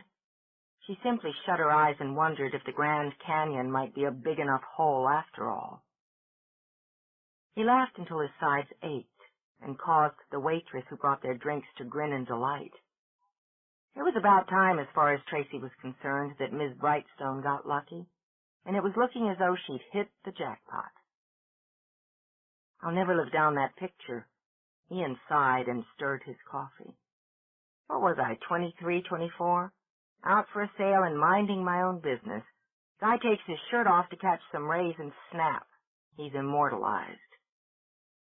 It must be intrusive, the press. I grew up with it. He scooped up a forkful of the creamy chocolate confection on the plate between them and offered it. You get used to it. I'm not sure I could. Because he didn't seem offended after all, she accepted the bite. I've been dealing with the media for over a year now, promoting the store, giving interviews, that sort of thing. It's necessary for the store, but I can't say I'm used to it. Doing it well's often the bottom line. He sampled the chocolate himself. This is very well named, Sin. He tormented himself by imagining the taste of her mixed with the chocolate. It made her stomach jump. You're going to have to sin by yourself. She picked up her coffee. I'm resisting. One more, he murmured, sliding the fork into the dessert, lifting a tempting bite to her lips. And he was pleased to see when she took it that she could indeed be tempted. He also decided that if he wanted to survive the evening, he'd better shift into business mode. So let me show you what I've got. Tell me what you think. He opened his briefcase, took out the scale drawing of the proposed design. I'm handing it over to Cullum tomorrow. He can get started right away. You move quickly. Usually, he muttered, then spread out the drawing. Naomi took her glasses out of the little case in her pocket, slipped them on, and made Ian's mouth water. Then she leaned forward, bending over the drawings, and drove him slightly mad as her sense slipped into his senses. Oh, these are wonderful, just wonderful. You put in the library ladder and the console. They were good suggestions. Thanks. I'm so glad I could help. This is going to be fabulous. You have a wonderful space for furniture, too, and with the fireplace here, a perfect spot for enjoying the books you're going to display. He imagined the two of them doing just that. Sprawled together on the sofa, in front of a roaring fire with a nice bottle of red, and music playing quietly in the background. He'd rub her feet, he thought, then start nibbling until he'd worked his way up to... Hold it, he ordered himself, and resolutely shoving the image aside, cleared his throat.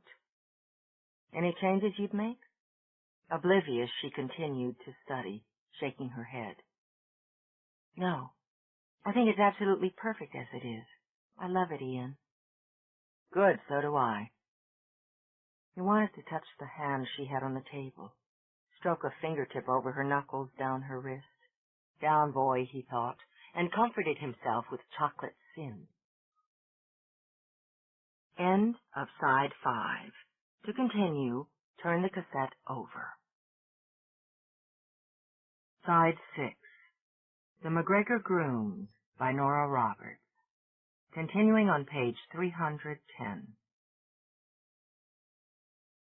The discreet announcement that the store was closing in 15 minutes had Naomi looking up. Where had the time gone? I didn't realize it was so late. You have anything left to do? No. And I actually don't have to be in until mid-morning tomorrow. My little treat for the last few 12-hour days. Want to go to a movie? A movie? We've just pumped in all this caffeine. He smiled easily, noting how quickly her eyes could go wary. If she was going to learn to trust him, to become used to him, he was going to have to start nudging her into his company on a regular basis. Neither one of us are going to sleep for a while yet. Why not take in a movie? Well, I suppose. Great. Moving quickly now, he folded the drawing. You walked to work, right? My car's just down the block. I'll drive you home afterward. He was already on his feet, the bag and his briefcase in one hand, and his other held out to her. Chapter 25. He was a patient man. He knew how to wait. He understood and appreciated the value of building foundations, developing relationships, bonding friendships. He enjoyed taking his time, holding on to moments, planning days. He found those times, those moments, those days he managed to spend with Naomi very precious. And he certainly valued learning more about her, having conversations about family, about work, about mutual interests. He wasn't an animal, after all, whose only goal in life was sex. He was a civilized and reasonable man who found pleasure and contentment in the company of a woman he liked, respected, and enjoyed. And he thought if he didn't get his hands on Naomi Brightstone soon, he'd go completely insane. She was fascinating, fabulous, and so unwittingly sexy he spent half his time with her quivering like a stallion wild to cover a mare, and the other half in dazzled delight at having found her. He was careful not to touch her. Oh, a few brotherly pats or pecks, but nothing that came close to that hot-blooded embrace in his kitchen. He wasn't about to risk scaring her off. And as he'd gotten to know her over the past weeks, he'd realized that she was a great deal more shy, more vulnerable, and more insecure than he'd assumed when he'd met her. They went to concerts, to films, for long walks. They cooked a few meals together and spent ridiculous amounts of time on the phone late at night. He realized he hadn't experienced such an intense, wonderful, innocent, and sexually frustrating relationship since high school. And when once or twice he tested the waters, she'd shied back like a rabbit under the gun and had left his gut grinding. It reminded him, forcibly, that if they did become lovers, he would be her first, and would have not only the pleasure but the responsibility of that. It wasn't a simple matter, or one to be taken lightly or quickly. But he was a patient man, Ian assured himself as he surveyed the nearly finished library. He had always been able to work steadily toward what was really important. This was important in its own way, too, he thought, running his fingers on the freshly waxed trim of one of his custom-designed built-in units. The creation of something that was well thought out, that was right, that would last. Colum did beautiful work, he mused, precise, creative. The cherry wood gleamed, its corners softly curved, almost fluid. Shelves stood at varying heights, as Ian had wanted to avoid the look and feel of uniformity. He wanted nothing rigid or forbidding about the room. Between the two tall windows he'd set a huge, festive, ornamental lemon tree in a brass pot, a gift from his parents. They always knew what suited him best, he thought, smiling as he trailed a fingertip over a glossy leaf. He'd already arranged the seating area. A long take-a-nap sofa in cheerful blue, a pair of wide chairs, low tables that invited the occupants to put up their feet and relax. Naomi had helped him choose the lamps, he recalled, the charming, die-cut tin shades, the romantic globes, on one of their shopping forays. The stately pewter candlesticks that graced the mantel were heirlooms, housewarming gifts from his grandparents. The bronze-colored mums that stood in a wedgwood vase between them had come out of his own garden. There was a great deal of himself in the room, Ian realized, and pieces of those he loved, including Naomi. He sat in one of the oversized chairs, dragged his hands through his gilt-edged hair. There was no point in turning away from it, he told himself. He was in love with her, was nearly sure he'd fallen flat on his face in love the instant he'd met her. He believed in such things, in love at first sight, in fate, in mating for life. He wanted such things, Ian admitted. Even during his college years, when he'd played as hard as he'd worked, he'd always had an eye focused on what was ahead for him. His career and where he wanted to take it. His life and where he needed it to go. And that was home, marriage, family, children. Pushing out of the chair, he began to pace. He couldn't use his feelings to pressure Naomi. He felt dead certain that if he told her he loved her, she'd let him make love with her. From there, he could persuade her to move in with him, then nudge her gently into marriage. And he'd have exactly what he wanted. Which said nothing of what she wanted. He jammed his hands into his pockets and stared out the window. It had to be her decision. She didn't know what she was supposed to do.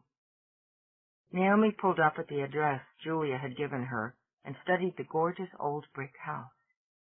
A house only blocks away from Ian. She wanted to be with him. As much as it scraped at her heart, she wanted to be where he was. He'd be arranging his books today, she thought with a sigh.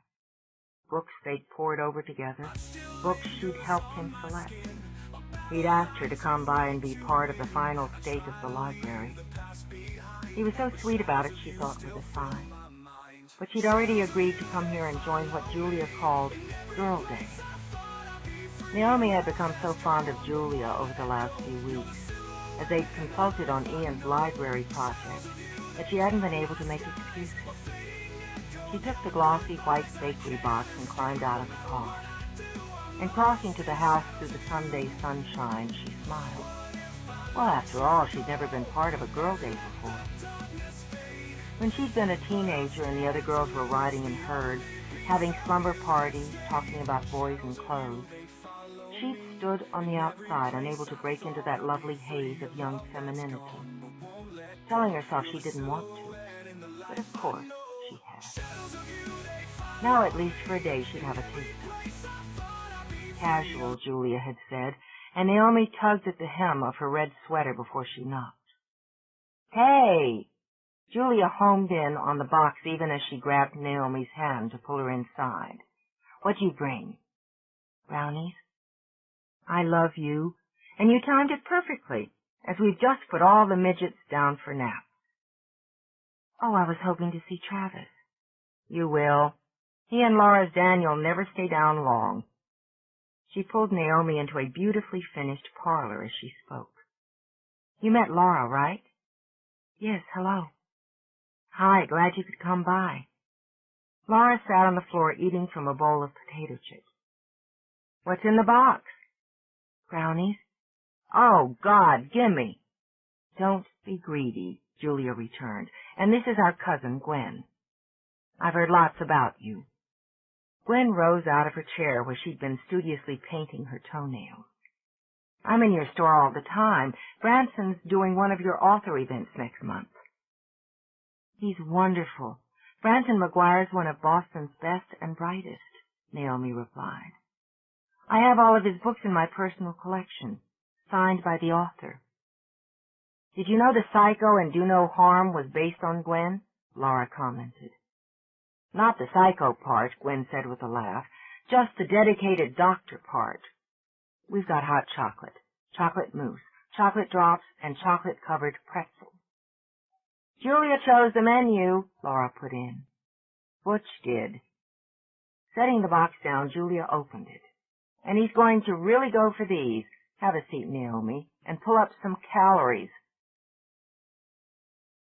Within an hour, her system was jangling with caffeine, her stomach groaning from overindulgence she hadn't allowed herself in over 3 years, and she'd laughed more than she could ever remember. The girl she'd once been wouldn't have been able to indulge herself only once. She wouldn't have been able to sprawl comfortably on the floor and talk about so many wonderful and foolish things, or to feel a part of the whole. Before and after, she thought, and nearly laughed at herself. When was she going to remember, to really accept that she was firmly rooted in the after? Here, she thought, in the time it took to demolish a box full of brownies, she had somehow made 3 friends. Julia licked chocolate from her fingers. Wait till you see Ian's library, she said to Gwen. It's great. Cullum did a fantastic job on the built-ins. Laura poured more hot chocolate. Hey, I helped design them. Julia jerked a thumb at Naomi, and so did she. I didn't do that much. Ian already knew what he wanted. You get the books in yet? Julia wanted to know. He's doing that today. So, how are the 2 of you getting on? Oh, fine. He's a wonderful friend. Friend? Laura choked out a laugh. I wouldn't say the looks he was giving you the last time I was over were pal to pal. Looked to me like he wanted to start gnawing at your neck. He doesn't think of me that way. Since when? Naomi shrugged and decided one more chocolate drop couldn't hurt. He did, but now he doesn't. Excuse me. Julia held up a hand. Are we all friends now? Without waiting for an answer, she nodded. Good. Naomi, are you out of your mind? I don't know what you mean. Ian's gone over you, honey. He's sunk. He's gaga. Name your terms. Gwen, you haven't seen it, but you know our boy Ian, right? Know him and love him, Gwen said, and stuck out her bare feet to admire her toes. Well, in your medical opinion, knowing the patient well, what's your diagnosis on a guy who spends all his free time with one woman, talks about her constantly, goes into daydreams with a dopey look on his face, and cooks cozy dinners for 2? Gwen pursed her lips, wiggled her toes. In medical terminology, that would be Saga. Julia patted her belly to soothe the actively kicking Butch. See? He moons at the office, too, Laura commented. And I heard him tell his secretary last week to hold all of his calls while he worked on this brief, unless it was Ms. Brightstone. Terminally, Gaga, Gwen said with a sober nod. A heartbreaking condition that has so far baffled medical science. But he's not. Unsure whether to laugh or moan, Naomi dug into the chocolate drops again. He treats me like a sister. A very sick man, Gwen murmured. If you'd care to share more details, I'd be happy to try to suggest a course of treatment. He kisses my cheek, Naomi muttered, while a frown slowly formed on her brow. Pats my head. Once in a while he looks at me and I think, oh boy, here it comes. Then nothing. Before I told him I'd never had sex, he kissed me brainless. But now, oh. She moved quickly, rapping Laura on the back as Ian's sister choked. Are you all right? Oh, poor Ian. Then Laura burst into wild laughter. Baffled, Naomi stood looking around the room as her 3 new friends howled until tears ran down their cheeks. Sorry. Laura pressed both hands to her heart. I doubt it's funny to you, or him, but we're his family. We have to laugh. He must be suffering the torments of the damned. Gwen? Helpless, Laura waved a hand for her cousin to take over. He's terrified of you, Gwen told her. The thought made her smile, and she remembered how sweetly, how romantically Branson had become her first. That's just silly.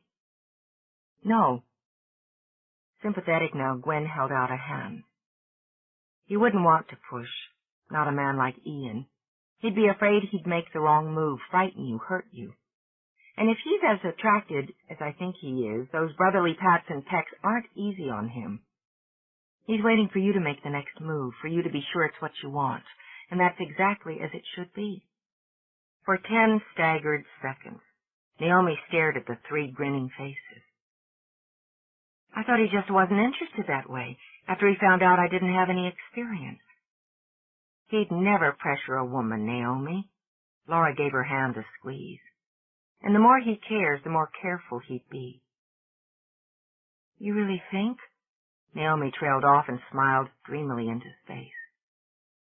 Uh-oh, Dr. McGuire, I think we have another case of Gaga. Julia grinned and winked at her cousins. This could cause an epidemic. It was dusk when Naomi stopped her car in front of Ian's house. The lights were on, glowing and welcome through the windows. Was he still up in the library, she wondered, arranging his books? Was he wondering if she'd call or drop by? Did he want her to? Or was his family wrong? Was it exactly as she'd assumed, and he thought of her as a friend? Maybe he wasn't alone. That thought sneaked into her brain and had her gripping the steering wheel. He was so attractive, so charming, so everything. There had to be a dozen women he could summon with one crook of the finger, beautiful, experienced, sophisticated women. Why would he be waiting for her? Stop it, stop it, stop it! Annoyed with herself, she thumped a fist on the wheel. That's the way you used to think. You're different now. She'd made herself different. Maybe it was still a work in progress, but she had indeed made progress. She was reasonably attractive when she took time to work on it. She could hold up her end in conversations. She owned a business, for God's sake. She had employees, and none of them thought of her as a wishy-washy add-on. 3 incredibly delightful and intelligent women now considered her a friend. Oh, she would treasure that, Naomi thought, closing her eyes. She would remember this single foolish afternoon all of her life. And those 3 women knew and loved Ian, didn't they? Why should she question their opinion? And why didn't she stop being a sniveling coward to get out of the car and see for herself? Okay, all right. We're going. She drew calming breaths as she walked to the door. But they didn't seem to do the job. Caffeine overload, she decided, and bracing herself, rang the bell. He answered in bare feet, faded jeans, and a ragged Harvard Law sweatshirt. And his quick smile of greeting warmed her shaky heart. Hi. I didn't think I'd see you tonight. I should have called.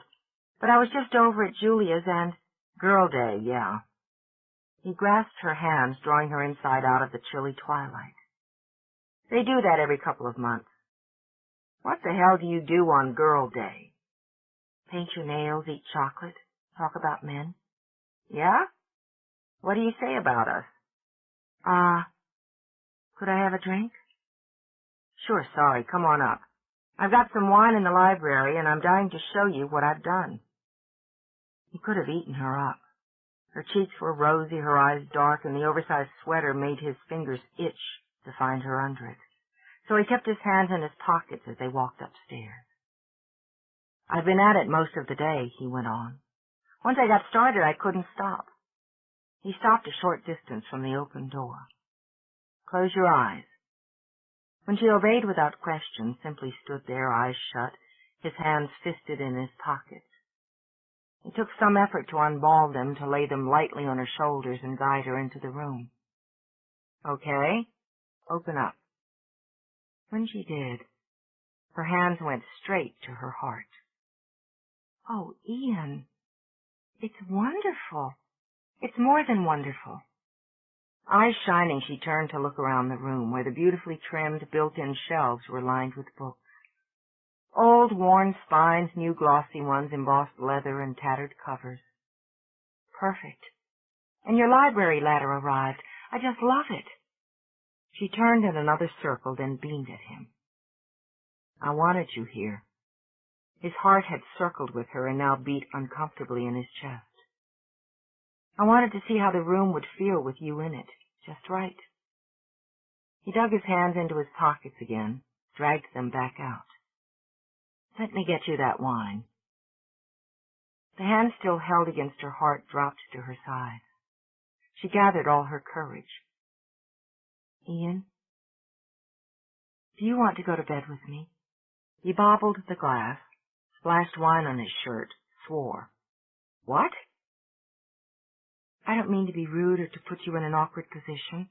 It's just that I'd like to know if you're still attracted to me in that way or not. If not, then that's fine. But if you are and you've just been trying to be considerate because I haven't been with a man before, you could stop now. I'd prefer you to stop being so considerate if that's what you're being."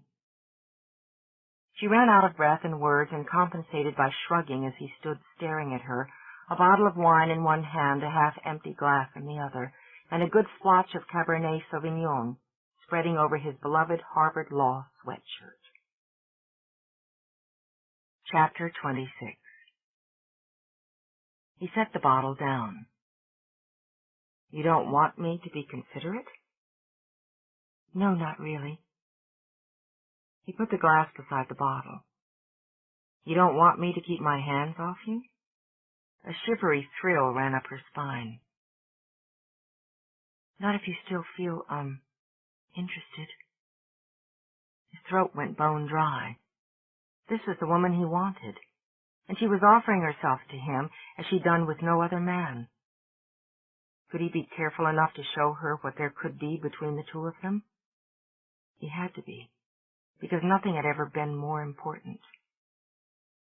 A smile was slowly curving his lips as he walked toward her. "The witness is required to answer the question. Yes or no. Do you want me to keep my hands off you?" "No." She had to tilt her head back to keep her eyes on his. Thank God. Then he was sweeping her close, pulling her to her toes, and his mouth captured hers in a long, draining kiss that had her heart flopping helplessly in her chest. "Does that answer your question?" he murmured, shifting his attention from her mouth to her neck until little startled sounds hummed in her throat. "What question?" "Do I want you? Do I want to make love with you?" Lord, she was delicious. In case you missed my answer the first time, let me just repeat myself. His lips skimmed over her jaw, then settled warmly on hers. "Got it now?" "Yes." For balance, for pleasure, she linked her arms around his neck. "Yes, I've got it now." "You've been making me crazy for weeks." He circled her slowly toward the door.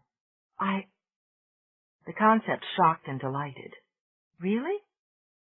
"Being considerate was killing me." "I thought you'd decided we'd just be friends." "We are friends." He kept circling, a long, slow dance down the hallway into his bedroom. "That only makes me want you more." "No one ever has." Emotion swam into her eyes as she laid a hand on his cheek. "I don't know what to do about it." "I'll help you with that."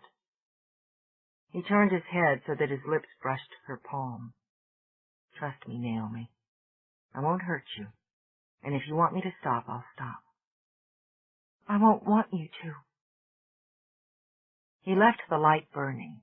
Though he wished he'd lit a fire, wished there were candles flickering, he didn't think he could let her go long enough to tend to it. She was trembling lightly, but those lovely gray eyes were steady on his. The trust he'd asked for was in there. He swore that, whatever his own needs, he wouldn't break that trust. His mouth was soft on hers, drawing her in with care, with warmth. "I love this part of you." He caught her top lip between his teeth, chewed gently. "It's so sexy." Her eyes blinked open, the aroused surprise in them pulling a groaning laugh out of him. "Don't have a clue, do you? Pretty Naomi, I've been dying to bite your lips."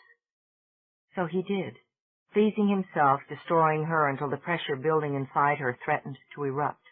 With a muffled cry, she threw her arms around him, and her mouth went wild. Pure, hot lust burst in his blood, rattled his brain. Slow down, he ordered himself. Her response might have been the answer to every sexual dream, but she was still untouched, and he'd given his word.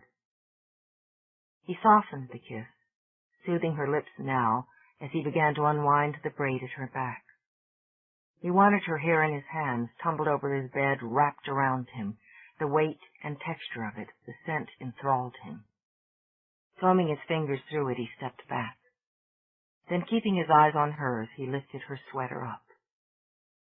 Her first instinct was to cover herself, but he caught her hands in his. Struggling for air, she felt the heat rise up to flush her skin as his gaze swept down, lingered, came back to hers. Nerves and needs jangled inside her as he skimmed a fingertip over the swell above her bra. Her hands curled at her sides before she ordered herself to relax, to be brave enough to do what she wanted.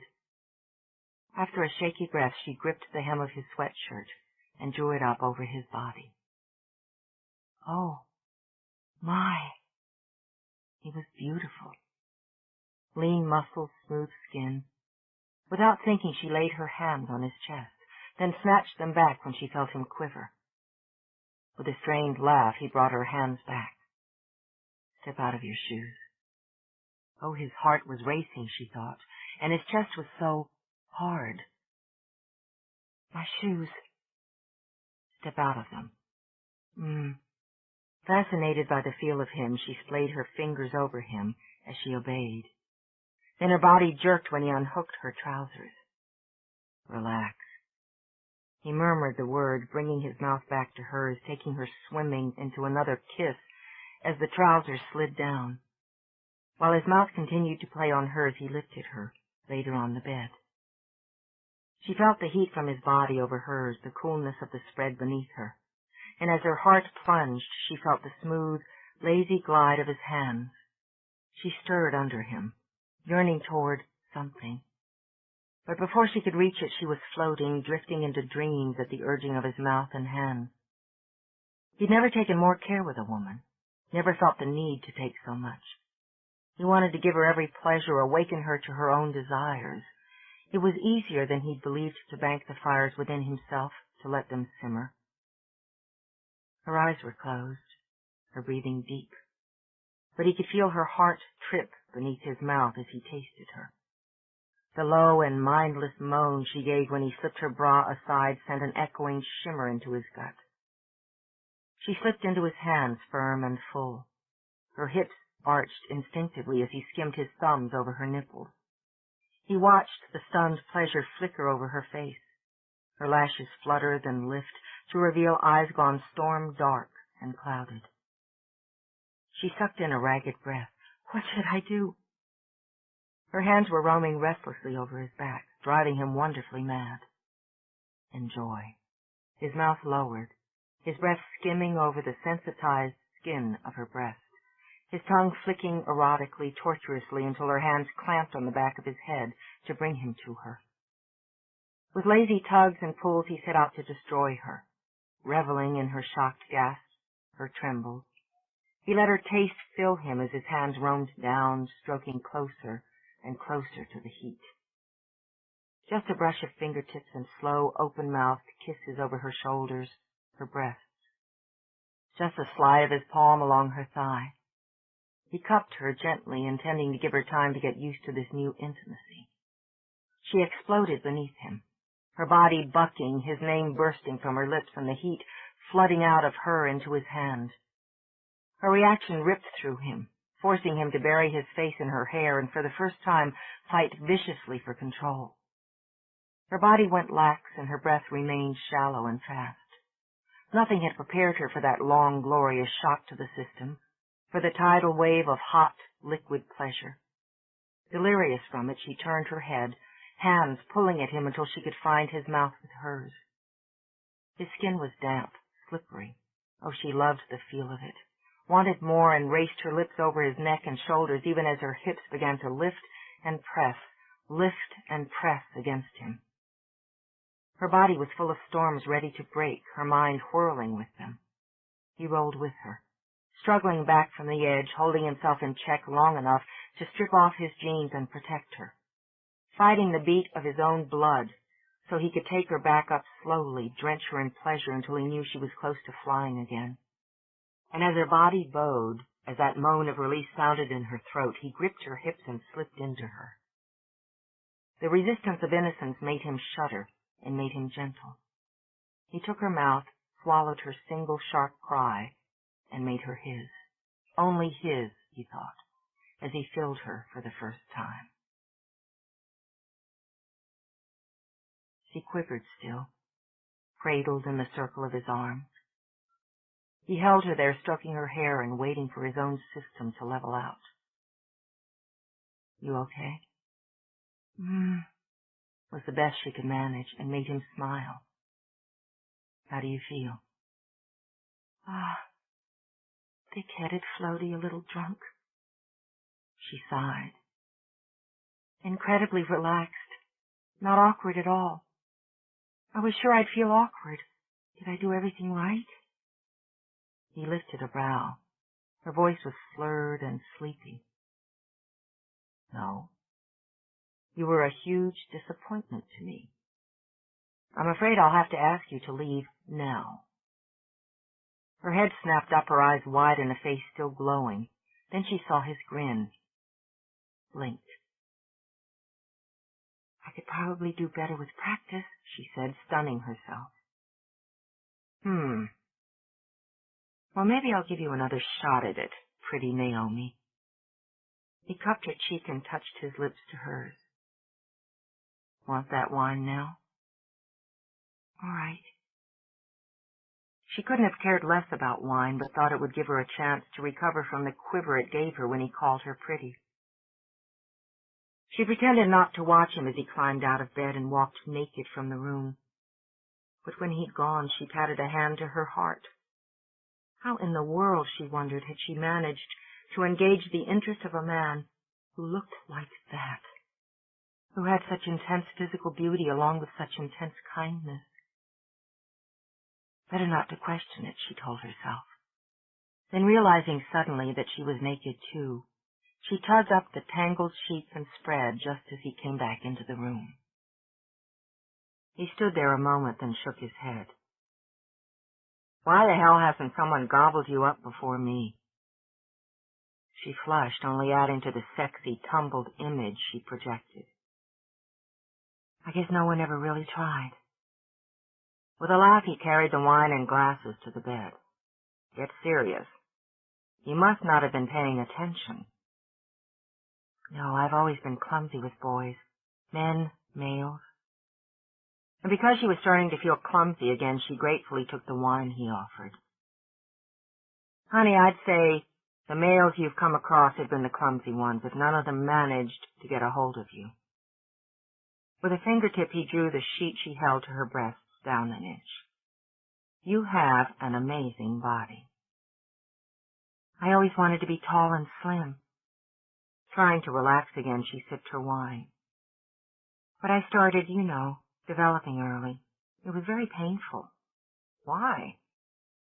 Oh, I suppose you have to be a girl to understand what it's like to be an adolescent and suddenly grow beautiful breasts, he finished with a smile. But boys really like breasts, Naomi. We consider them one of nature's finest miracles. She laughed a little. I spent years trying to hide mine. Still are, he pointed out, then tugged the sheet down to her waist, grinning when she sputtered. Much better. How's your wine? It's fine. Resolutely, she pulled the sheet back up. She couldn't possibly sit there drinking wine while uncovered. I'm sorry about your shirt.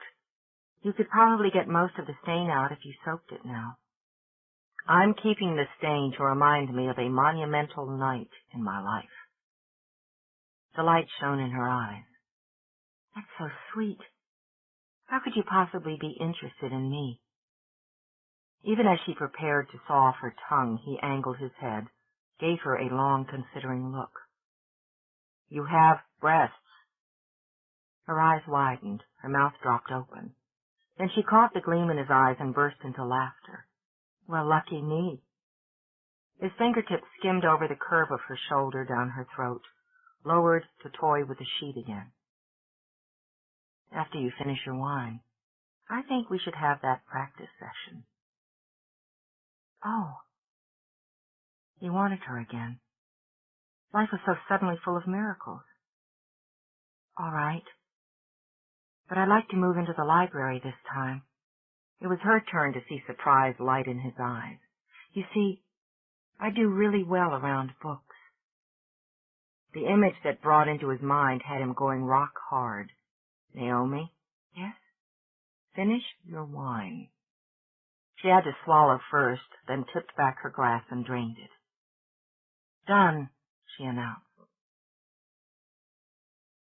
It was a wonderful thing, Ian mused, to lie in the dark with Naomi curled against him in sleep. This was what he wanted now, tomorrow, forever. It was almost ridiculously simple how she slipped into and completed his life. He could imagine them there in that big bed in the sturdy old house year after year, with children sleeping safe down the hall, a dog snoring on the rug. Life would be busy with her career and his, a family to raise, a marriage to nurture, but they would do it. His parents had. And it was what he'd seen in them, seen between them, what that bond had given him and Laura, that he wanted now for himself, for Naomi. All he had to do was take his time, move slowly. Caution and care had brought her to him after all. He'd given her the space to move towards physical intimacy. And she'd come to him not only willing, but eager. It stirred his blood to think just how eager. He'd give her a few weeks and persuade her to move in with him. Step by step, he told himself. That was the way to handle it. He could control his impatience, his needs, when the rewards were so rich. He'd give her room, he thought, even as he drew her closer. Then they'd have a lifetime together. Chapter 27. Ian hung up the phone and shook his head. His grandfather was certainly keeping in close touch lately. That made the third call in less than 2 weeks. He really had to make time to get to Hyannisport soon, Ian decided, turning back to his computer to study the wording of the writ he was composing. He'd love to take Naomi there for a quick weekend. But he didn't have a doubt in the world that if the MacGregor liked the looks of her, he'd start meddling, hinting none too subtly about weddings, about duty, about continuing the MacGregor line. Ian grinned, changed a phrase on the screen. Little did the MacGregor know that was exactly what his grandson had in mind. And Ian wanted to keep it that way. He glanced up at the knock on his open door, lifted a brow at his mother. Busy? Not too. She walked in, tall, slim, her dark hair swept back from a strong and beautiful face. Then she dropped a load of files on his desk. Gee, now you are. Not the Perinsky matter. Diana smiled cheerfully at her son's distress. Got it in one. This time she's determined to sue her neighborhood market for not carrying her brand of tea. Claims it's violating her civil rights. He thumbed through a file. It was full of the paperwork Mrs. Perinsky loved to generate. Old bat, Ian thought, but not without some reluctant affection. Laura's so much better with her. He lifted hopeful blue eyes. Mrs. Perinsky likes you best. With a laugh, Diana leaned a hip on his desk. I think she has a thing for you, sweetheart. She's 150 at the very least, and hasn't forgotten the thrill of having a handsome young man at her beck and call. I know it's a pain, Ian, but she's been a client since before you were born. Since before you were born, he muttered, and made Diana laugh again. Nearly. But in any case, she's just lonely and looking for attention. You'll give her a little, eat some of her cookies, and talk her out of filing a nuisance suit against her very harassed grocer. I can do that. But then you'll owe me. Would a home-cooked meal balance the scales? He considered. Anything involving Mrs. Perinsky required stiff payment. Maybe if it was a pot roast with the works, it could come close. I think we can arrange that. Sunday work for you? It would if you could stretch it to include one more. Naomi? Yeah. Since they hadn't really discussed it or her, Ian studied his mother's face. Is that all right with you? I like her very much. I'm in love with her. Oh. Helpless to stop it, Diana felt her eyes fill and held up a hand. I'm sorry. Hold it. Alarmed, he got up to shut the door, then hurried back to take his mother's shoulders. I thought you said you liked her. I do. I do. Diana waved her hand, then laid it on his cheek. You're my baby. Straightening, she rested her cheek on his, remembered 100 sweet and foolish moments. My baby, she murmured again. Oh, Ian, I'm happy for you. Could have fooled me. No, I am. She gave a watery laugh and drew back. But there's a place inside me where you'll always be my little boy, and another that's so incredibly proud of the man he's become. This time he rested his cheek against hers. You'll make me sloppy in a minute. She wrapped her arms around him in one fierce hug. I know there were other girls, other women. She took a deep breath, let it out in a sigh, and stepped back. Me? Girls, women? I don't know where you got such an idea. She laughed again, easier now. Maybe it was the way they kept popping up at the house or answering your phone at college, but she framed his face with her hands. This is the first time you've ever looked at me and told me you were in love. So I know it's real. It is very real. She's a very lucky woman. Diana kissed him lightly, and I say that without any prejudice whatsoever. So maybe you could drop a few comments about what a terrific guy I am when we come to dinner? I think I could do that. But subtly. She shies easily, and I don't want to scare her off. Surprise had Diana lifting her brows. You haven't told her how you feel? I'm working up to it. I've got it planned out. Ian, if I have one criticism of you, it's that you tend to plan things just a bit too carefully. Or perhaps, she said with a gleam in her eye, the word should be plot, a la Daniel MacGregor. Works for him, Ian said cheerfully. And won't it take some of the wind out of his sails when I present him with the woman I'm going to marry before he manages to get his hand into it? Diana pursed her lips, recalling the list of books Daniel had given Ian to purchase, when it would have been a simple matter for Daniel to pick up the phone and order them himself. Won't it just, she murmured, and decided to let her baby have his illusions. Naomi arranged the display of Branson Maguire's latest thriller personally. She felt she had a special interest in him now, as she'd become friends with his wife and family. She'd even cuddled his children. They were such pretty girls, she mused, just as Laura's boys were a handsome delight, and Travis. Well, Naomi had to admit she had a special fondness for Julia's energetic young son. She'd always been good with children, Naomi thought, as she studiously arranged copies of Killer Run in a dramatic spiral tower. One of her first adult duties at Brightstones had been to handle the children's area and the weekly reading hour. Still, she'd rarely allowed herself to think of what it would be like to have children of her own, as she was now. If she didn't do anything to ruin it, Ian could fall in love with her. It wasn't impossible. Nothing was impossible any longer. He wanted her, and she knew he had strong feelings for her. There was no reason those feelings couldn't blossom into love. The kind of deep, stirring, consuming love she felt for him. Then one day he might take her face in his hands as he sometimes did, look into her eyes and say it. I love you, Naomi. Naomi? The brisk tap on the shoulder had her coming back to earth and staring blankly at Julia. Did you have a nice trip? Oh. With a laugh, Naomi shook her head to clear her thoughts. My mind was wandering. Julia, you're due any minute. You shouldn't be out driving around. God, you sound like Cullum. Julia rolled her eyes. And you'll be pleased to know that he's out looking for a parking place. He let me off at the door so I could waddle inside, which is how I maneuver these days. She pressed a hand to her lower back. You know, if you'd wanted anything from the store, I'd have brought it to you. Touched, Julia smiled and her eyes softened. I know. You're an absolute sweetheart, Naomi. But I wanted to get out for a bit. I was feeling restless, she admitted, and very likely driving Cullum insane. He had the bright idea to distract me with a chocolate mocha. Well, let's go into the cafe and get you one.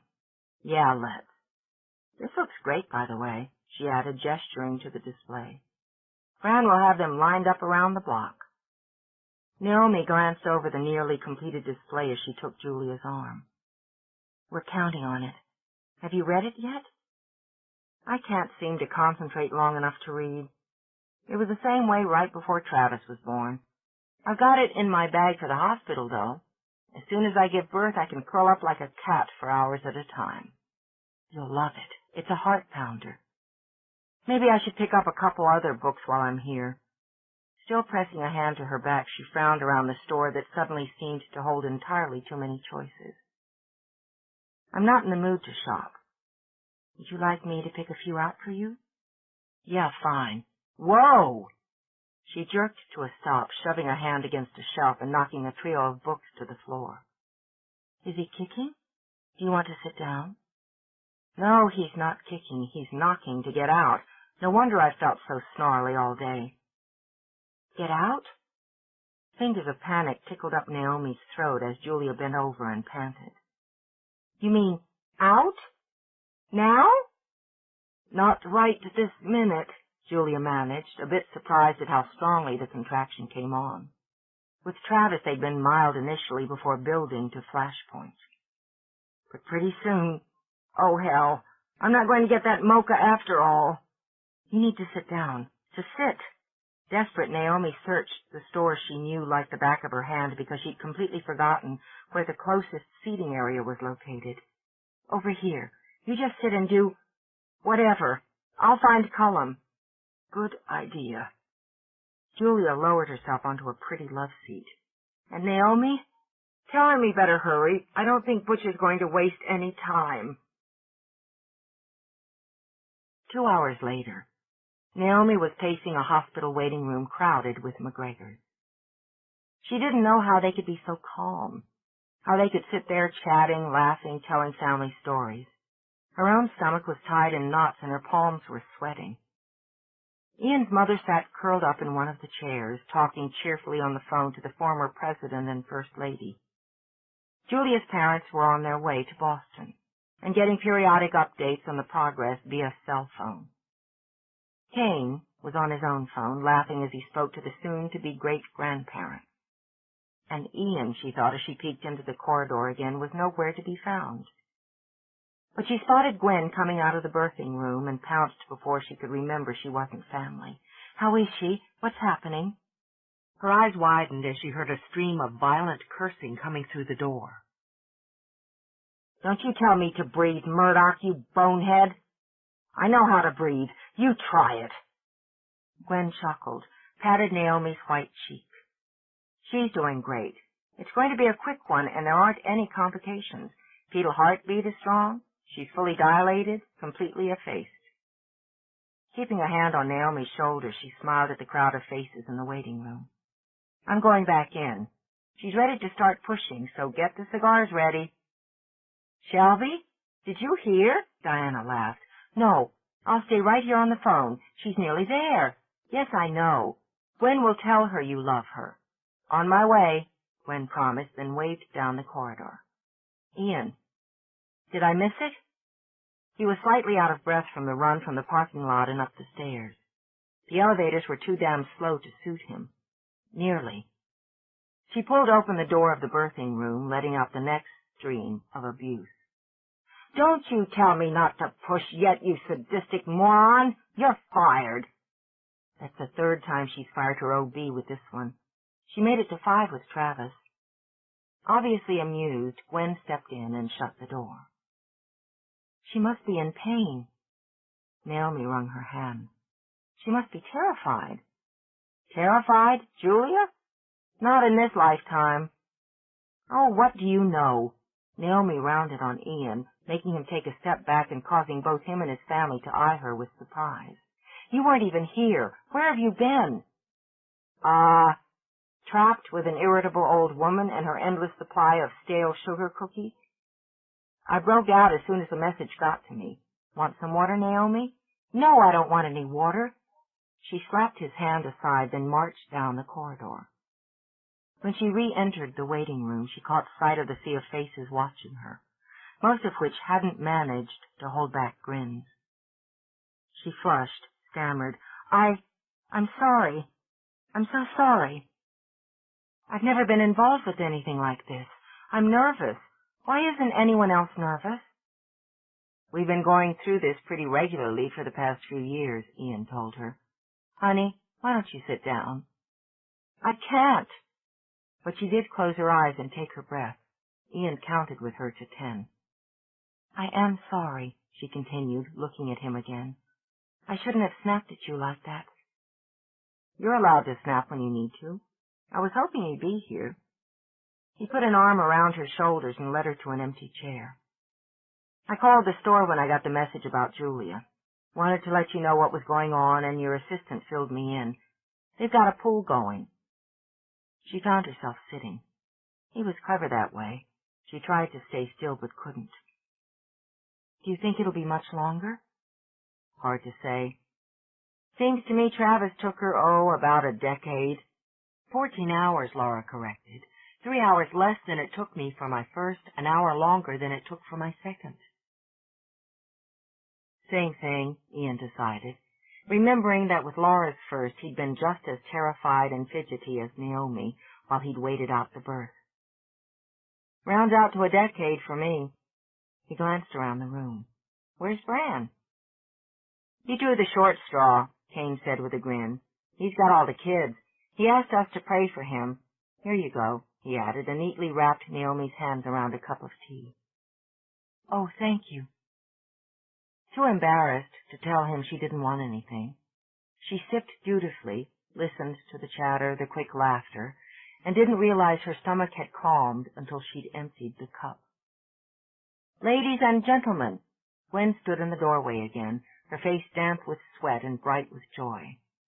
"I'd like to announce the appearance of Fiona Joy Murdoch, arriving into this world at 4:43 p.m. at 8 pounds even. Mother, father, and daughter are doing beautifully."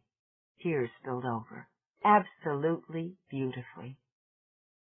Then everyone was talking at once, rushing for hugs, weeping without shame. Naomi found herself kissed, squeezed, and swept along. When Ian's father offered her a cigar, she stared down at it, dumbfounded. Then Ian lifted her right off her feet. "Isn't this great?" Chapter 28. They were the most incredible family, Naomi thought, and they'd let her be a part of it, let her share one of their miraculous moments. She'd been able to stand at the glass and stare at the beautiful new baby in Cullum's arms. When Kane had announced they were all going out to celebrate, she'd been dragged right along with them. No one looked at her as if she were an outsider, as if she didn't belong. They were open and loving, and most of all, honest. And, she admitted with a weight of guilt, she hadn't been not really, not with Ian. When she agreed to go home with him that evening, she was prepared to be. "There will be another wave of family in by tomorrow," he said as he unlocked the front door. "You can count on it. Headed up by the MacGregor himself, who will puff around for a bit, then sniffle over the new baby. Then if DC and Lena get here by then, he'll want to know why the devil they haven't started a baby of their own." He thought it best to prepare her for what was bound to happen. "Then he'll start on you." "On me?" Miserably nervous, she wandered into the parlor, fluffed pillows that didn't need fluffing. "Why, a pretty young lass like you isn't married. Don't you like babies? What are you waiting for, then?" He laced his speech with a thick Scottish burr and really hoped she'd smile. But her eyes were gray and serious as she turned to him. "Ian, this isn't right. For you, your family. You're all so kind to me." "What's not right about that?" "I haven't been honest. You don't even know me. You're not attracted to me." I beg to differ, he murmured, and started toward her. No, don't. Really. She pressed her hands to his lips and prepared to confess. I shouldn't have let you think this was me. She spread her arms, dropped them. I'm working on making it me, but it's just not fair to you. Naomi, I don't know what you're talking about. I'm looking at you. I'm holding you, he added when he took her shoulders. Only because I've changed the surface. Even 2 years ago you wouldn't have looked twice at me. Why would you? No one ever did. Pudgy, working my way up to fat because eating was easier than accepting, really accepting, that I'd never be like my mother no matter what I did. Like your mother? He was baffled by the sudden passion in her voice. Slim, beautiful, completely, naturally female. I could never be that, so I just ate and hid at the bookstore. Naomi, a lot of kids go through a pudgy stage. It wasn't a stage. It was a condition, and only a symptom of what I was inside. I was drab and dowdy and clumsy, and I only worked to be otherwise because I started to loathe what I was doing to myself. I wanted to find what was really inside and try to like who that was. And you have. There's nothing drab or dowdy about you. But there is. Impatient, she pushed away. I still can't figure out what to wear in the morning unless I check my computer. Your computer? Oh, it was mortifying. I have my wardrobe filed on my computer with cross-references for the right accessories, right down to shoes and shade of lipstick. And I keep another file so I know what I've worn when and where so I don't repeat myself too often. Really? He cocked his head. That's brilliant. Brilliant? It's ridiculous. Any normal woman just goes to her closet and takes something out. Last week we had a power outage, and I couldn't boot my home computer. I nearly called in sick because I panicked. She huffed out a breath. It's pathetic. Not that you don't always look fabulous, but I don't think you need to worry about it quite so much. You couldn't possibly understand. You're beautiful. You grew up beautiful and confident and personable. My parents are absolutely stunning people. My brother looks like a movie star. And there's me. Naomi. He took her shoulders again. You are a beautiful woman. No. I can be very presentable if I'm careful. I'm content with that. Actually, I'm thrilled with that. And I think with more practice, it won't be such a worry to accomplish. You really believe that, don't you? Vaguely annoyed, he pulled her into the hall, turned her firmly around to face a mahogany-framed mirror. What do you see there? You? Her heart simply rolled over in her chest. Just you. No one ever wanted me before you.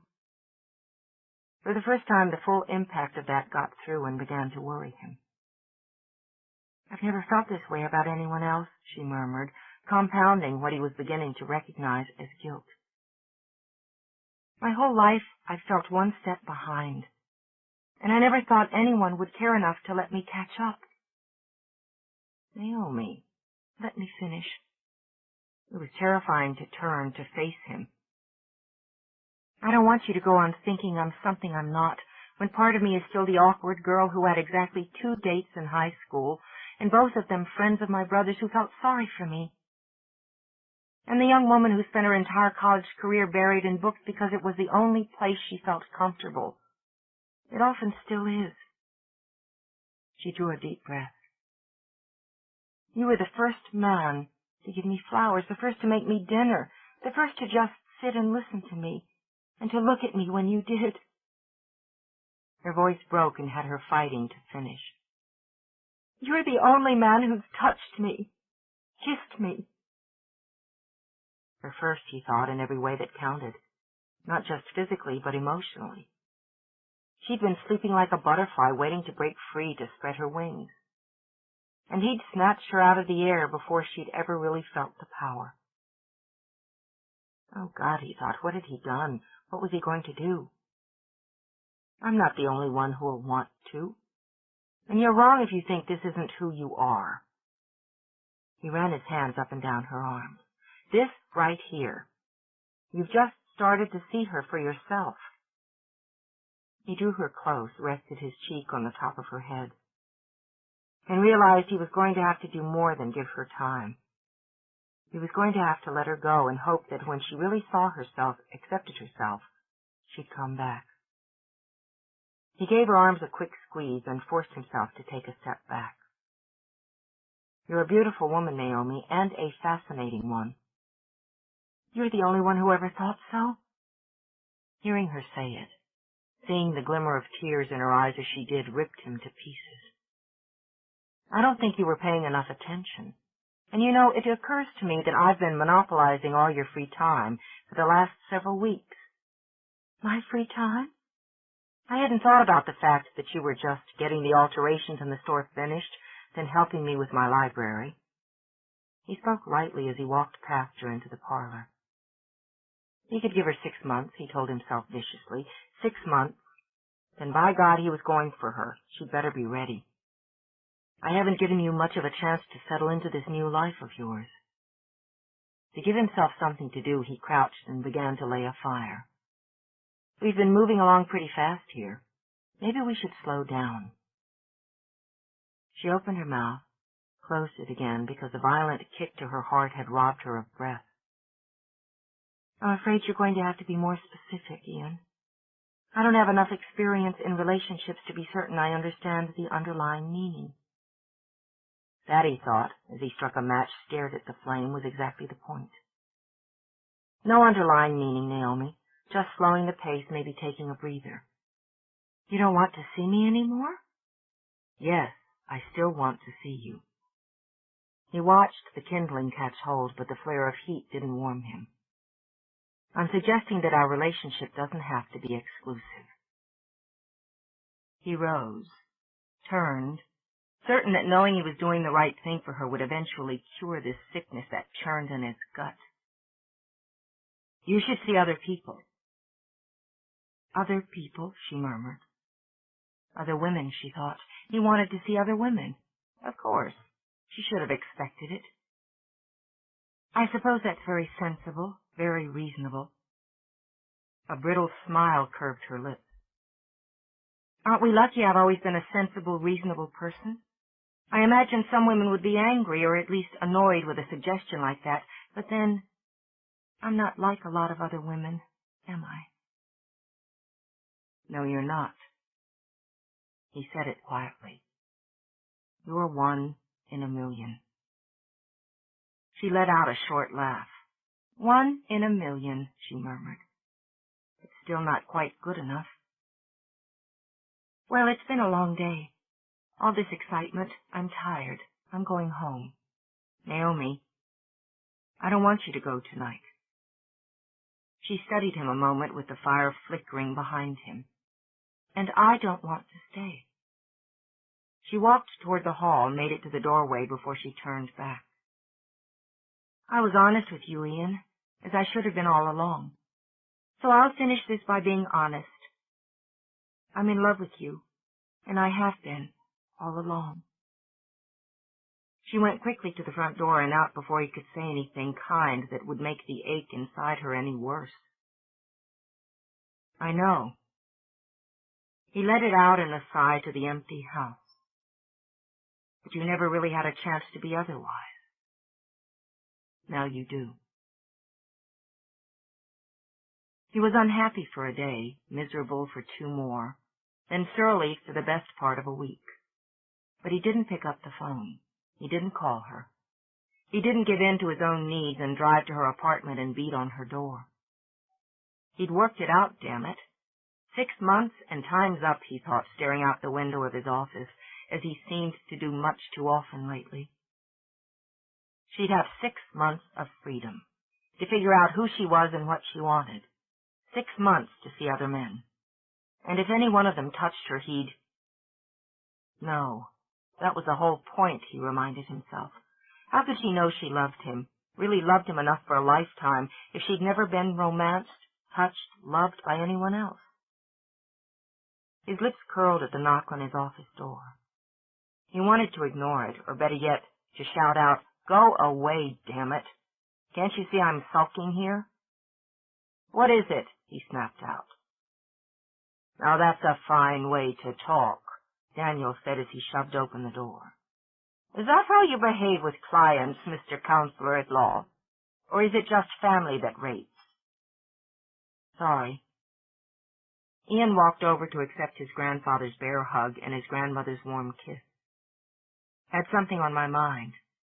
We won't keep you. Anna aimed a warning glance at her husband even as Daniel took a seat and made himself at home. We just wanted to say goodbye. Goodbye? You only got here a few days ago. Woman can't stay still, Daniel muttered. You want your own bed as much as I do, Anna said with a laugh. We're going by Julia's to see the baby first, then heading back home. I'll miss you. Then why don't you come visit more often? Daniel thumped his fist on the arm of the chair.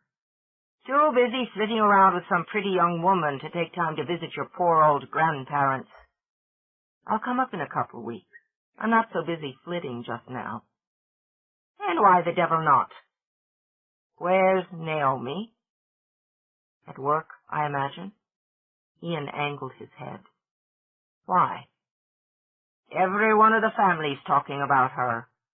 Daniel tapped his fingers together. Except you, that is. Why is it? I haven't seen the two of you in the same place since I got here. When talk is, you've been in each other's pockets for weeks. Because we're taking a break from each other. Break? Break? Why in bloody hell would you do that? You're perfect for each other. That girl's made for you, you dunderhead. She's smart, got a nice sweetness about her, comes from a fine family, good strong stock. And don't let that quiet nature fool you. There's a sturdy woman in there, the kind who stands firm. You seem to know quite a bit about a woman you've met a handful of times in a bookstore. Daniel glowered. Know her family, don't I? Oh, Daniel. Anna sighed, shaking her head. I should have known. Known what? His eyes twinkled an innocent blue. You set me up, after all, Ian said, and sat on the edge of his desk. Fetch me these books, will you, laddie? And see if little Naomi will help you with it. With a half laugh, Ian gazed at the ceiling. I never saw it coming. So what? All I did was send you on an errand. If you didn't like what you saw, as if any kin of mine would be so stupid. You buy the books, and you're on your way. Seems to me, Daniel continued, a canny smile in place now, that you liked what you saw just fine and dandy. Yes, I did. So what do you have to say about it? Thank you. Daniel blinked rapidly, narrowed his eyes in search of the trap. Thank you? Thank you for having the good taste to recognize the woman I hope to marry. Ha! With surprising speed for a man of his size and age, Daniel lunged out of the chair to clasp Ian against him. That's a fine lad. See there, Anna. This one knows how to appreciate his grandpa's wisdom. That's why he's always been my favorite. Julia was your favorite 2 days ago, Ian reminded him. I heard you tell her so. Well, she just had a baby. Needed some coddling. You now. Beaming, he leaned back, then the smile faded. What do you mean, hope to marry? You are, or you aren't going to marry the lass? And I expect to hear that you are, because you're not a pinhead. I'm giving her some time, a few months. Afterward, I hope to pick things up where we left off. Time? A few months? Daniel roared out the words. He's a pinhead after all. What the devil kind of thinking is this? Go get the girl, for sweet Lord's sake. Daniel, leave the boy alone. The hell I will, he boomed at his wife, then gave his current favorite grandchild a light cuff on the side of the head. Are you in love with that pretty young lass, or aren't you? Yes, damn it. Ian's temper was a rare thing, but it could roar as fiercely as his grandsire. Enough to know what she needs, and to give it to her. You got it started, and I'm grateful. But I'll handle it from here. Handle it? Bobble, it's more likely. Why, excuse me, Kane said at the top of his voice from the doorway. This is a place of business, the last I looked. Family fights aren't allowed in the schedule until after 6 p.m. Do you know what this boy's up to? Daniel shouted. Your own son? Gets his hard head from you, that's where he gets it. You'd best be talking some sense into him, or I wash my hands of it. What a fine idea, Kane said pleasantly. Why don't you go wash your hands of it, and I'll talk to my son. See that you do. Daniel sniffed. Let's go see Julia, who has more sense than a radish, unlike some of my grandchildren, and that precious baby. And you, he cuffed Ian on the side of the head again. Stop being a pinhead long enough to go get the girl. Kane kissed his mother, then his father, grinning as Anna pulled a still blustering Daniel from the room. Then he closed the door, chose a chair, and continued to grin as Ian rubbed his head. Got a hand like a brick, doesn't he? He hasn't boxed my ears since I was 12. Then Ian worked up a smile. I miss them already. I know what you mean. Sit down, Ian. Kane's face sobered. The MacGregor called it right. It's time we talked. I'd like to know just what's going on and why you've been bearing fangs at everyone within reach for the past week.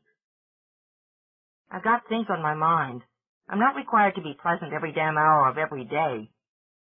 Kane only lifted a brow. I said, sit down. You'll save yourself a headache if you remember the MacGregor isn't the only one who can box your ears.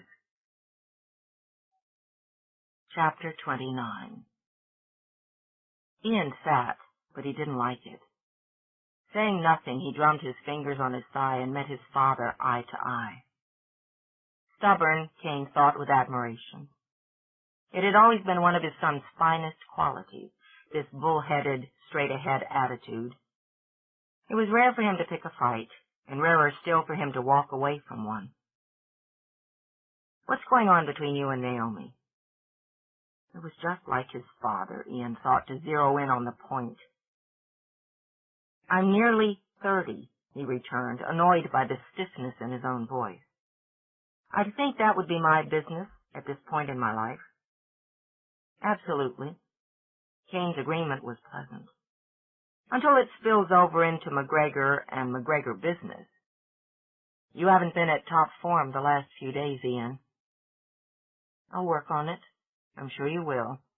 But in the meantime, Kane reached over, laid a hand over his son. Tell me where it hurts. Damn it. As his emotions rushed to the surface, Ian shoved himself out of the chair. Damn it. I'm doing what's right, what's best for her, which is stepping back. Is that what's best for you, Ian? You're in love with her. That's not a question, Kane added. It's all over your face. I know how it is. I feel the same way about your mother. I know. I've watched it all my life.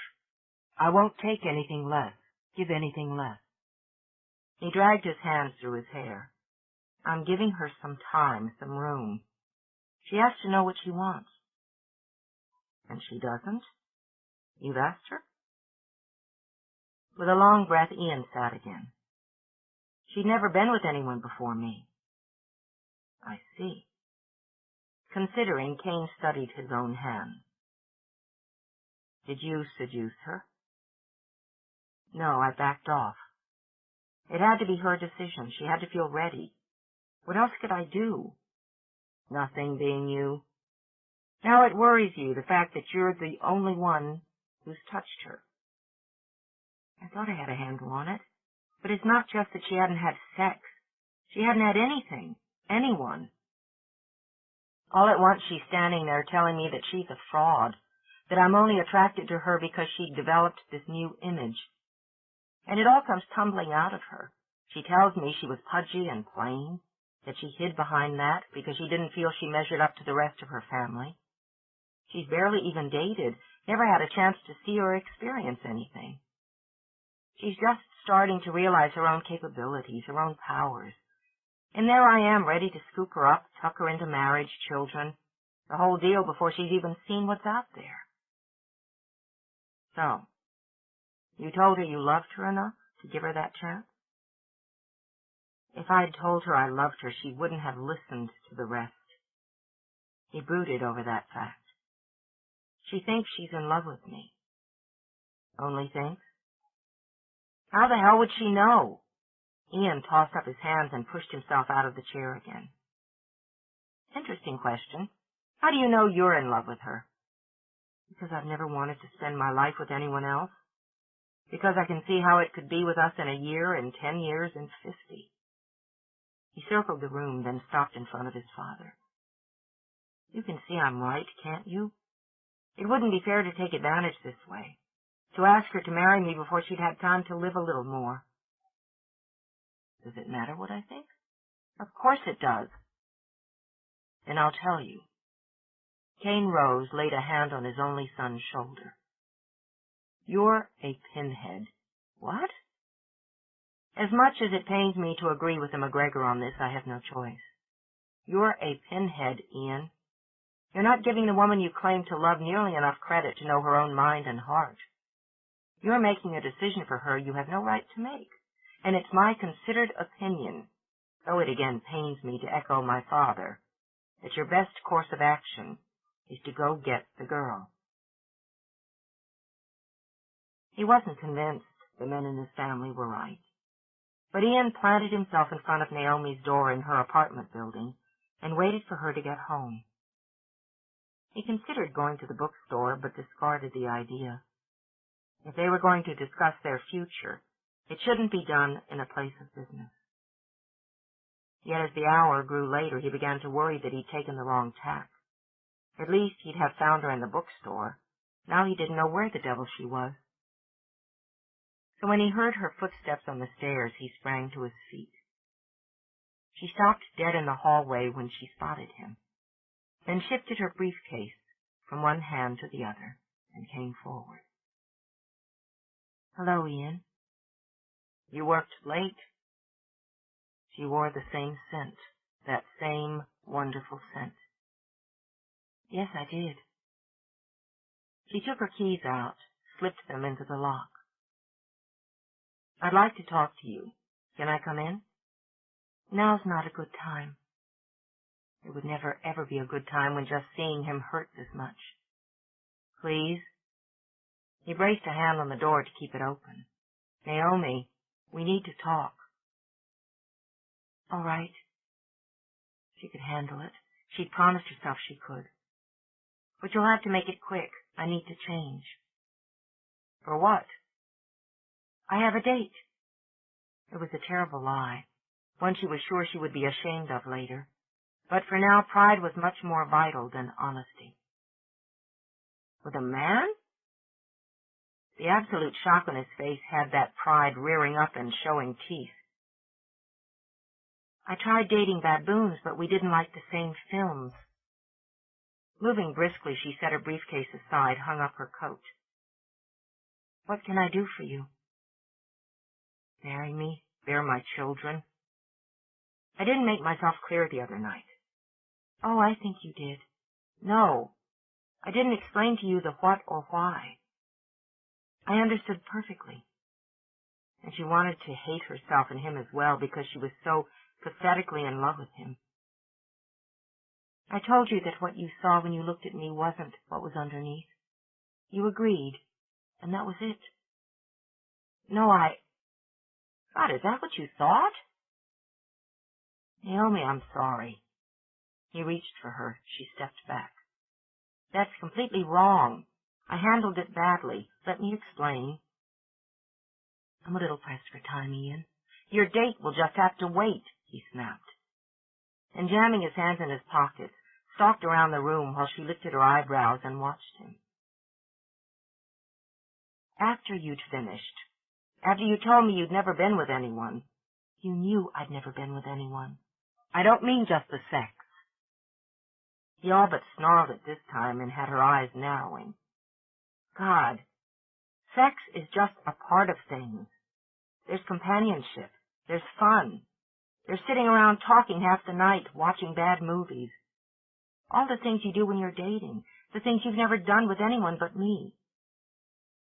Certain he was under control again, he turned back to her. I wanted to give you time so that you could think it through, so you could be sure you wanted to keep doing all those things with only me. Give me time? She wished she could come up with one of those cold, go-to-hell laughs, but only managed a derisive snort. You told me you wanted to see other women to give me time? I never wanted to see other women. He shouted it at her, then yanked his temper back. I thought you should see other men, which I can point out you don't seem to have much of a damn problem with. You wanted me to see other men? She said slowly, staring at him. It's not what I wanted. Are you insane? His eyes went to a bright and burning blue. It's what you needed. How the hell could I ask you to marry me when you didn't have a single point of reference? Nothing to compare what you thought you felt for me to. I was trying to be fair to you. Fair to me. Fair to me? Fury danced over her shattered heart, gleefully scattering pieces. You decided what was right for me, and that was to break my heart? No, to protect it, to protect you. From what? From you? From myself? How dare you make those decisions for me? I didn't. Exactly. He could feel himself slipping down a very big hole. I only wanted to... Maybe I should take the fifth, he muttered. Oh, I could hit you. I could actually hit you. She had to turn away before she did. Violence was a new and unstable emotion rushing through her. I've never hit anyone in my life, but boy, I could. I wonder how it would feel. Damn it, don't touch me, she warned when she sensed him moving in her direction, or I'll find out how it feels. Since he'd only heard her use the mildest oaths a handful of times since he'd met her, it became clear just how angry she was. Naomi. She whirled back before he could get another word out. You must think I'm a moron. Of course I don't. I only... A poor, pitiful excuse for a female who can't trust her own mind, her own heart. She stalked around the room, her movements as stormy as her eyes. I suppose the only way I'd know if I loved you was to have wild sex with a dozen other men first, or 2 dozen? What number did you have in mind? I don't want you having sex with anyone. Oh, that's right. It's not about sex. Well, let me get something to write on, and you can explain to me exactly how many romantic dinners, late-night dates, drives in the country, or whatever I'm to have before I can be considered competent enough to decide what to think and feel. She'd actually opened her briefcase and taken out a pad before his temper frayed the rest of the way. Okay, that's it. That's enough. He snatched the pad out of her hand, heaved it. I don't give a damn what's fair to you or what isn't. I'm not spending the next 6 months waiting until you've had your little fling. 6 months. Was that the cutoff? You certainly had it all worked out, didn't you? Joy was bubbling up along with the fury. The combination made her feel dizzy, and it made her feel powerful. Well, maybe I'll see you in April, then. She started for the door, intending to fling it wide, and ended up with her back against it and Ian's furious face close to hers. She'd done that, she thought, with a rush of wonder and delight as they glared at each other. She'd made him so angry he was snarling. She'd made him love her until he was all but incoherent with it. As clumsy as she was, she realized. How perfectly wonderful. And she'd done it by doing nothing more than being who she was. I said forget it. He grasped her hand. You can just forget all of it. I'm not living without you. Not for 6 months, not for 6 damn hours. You're going to marry me, and if you figure out later it moved along a little too fast for you, that'll be your hard luck. All right? Fine. And you might as well pack your things right now because... His mouth opened and closed, giving her the first glimpse of what it was like to completely stun Ian MacGregor. It was, she decided, a marvelous feeling. All right, fine, he managed. Yes. Riding on the new crest of power, she grabbed him by the lapel. You idiot! And pulled his mouth down to hers. He reeled with the impact, snatching her up, holding her hard against him so their hearts beat strongly one against the other. Just recently, the correct affectionate family term is pinhead. Pinhead, she murmured, delirious with love. I'm so angry with you. Her mouth raced over his face, came back to cling to his. I know, I can tell. He chewed restlessly on her top lip. Go on and stay mad for a while. I deserve it. Okay. I love you, Naomi. He caught her face in his hand, drew back so she could see his eyes. I love you. She closed her eyes, wallowing in the warm flood of emotions that streamed through her. Then, opening them, looked into his and smiled. Say it again. Just like that, would you? He kissed her first, her brow, her cheeks, her lips. I love you, Naomi. It's not just the way you look. Oh, God, you look good. It's the way you are. It's everything you are. I started falling the minute I saw you, and I haven't stopped yet. So did I. In exactly the same way for exactly the same reason. Oh, Ian, I've been so unhappy without you. Maybe it'll help to know I haven't had a decent night's sleep since you left. It does. Her lips curved when he laughed. I hope you suffered. And I'll remind you of how much you suffered the next time you tried to decide what's best for me. He combed his fingers through her hair. I'm what's best for you. Yes. She rested her head on his shoulder, wondering why she'd ever questioned how perfectly it would fit there. Yes. And as it happens, I'm what's best for you. I want our life together, Ian. Let's go home, then, and get started on it. From the Private Memoirs of Daniel MacGregor. They say as a man grows old, his memories of years past stay clear as crystal, while those of last week fade into the fog. I still remember like yesterday the first time I saw my Anna. Oh, I remember that cool, disinterested look she gave me. Ha! Didn't stay disinterested for long now, did she? I was a young man then, full of piss and vinegar. A big, strapping man from Scotland at a fancy society dance where I'd gone hunting for a woman to take to wife. And there was Anna, in her pretty blue dress. She was mine from the first minute, though it took some time to convince her of it. I remember that night as if it just happened. The lights, the music, the colors. I remember the scent in the air when I brought Anna here to this cliffside, where I would build the house we'd live in. And I remember the feel of the earth in my hands when I planted a young sapling to celebrate the birth of my first son. So they're right in that. The memory of an old man is long. But I remember last week just as clear. So what the hell do they know? My grandson took him a wife last week, and I can tell you the scents in the air of the church, the colors of the light that streamed through the windows, the full rich sound of the music that swelled when little Naomi stood at the back in her glittering white gown, with a bit of MacGregor tartan showing and the MacGregor veil covering her shining black hair. Brides glow. They say that as well, and so she did.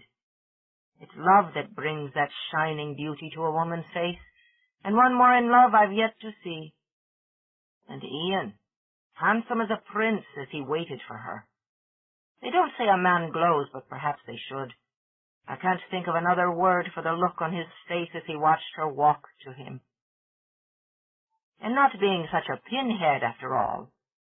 What did he do?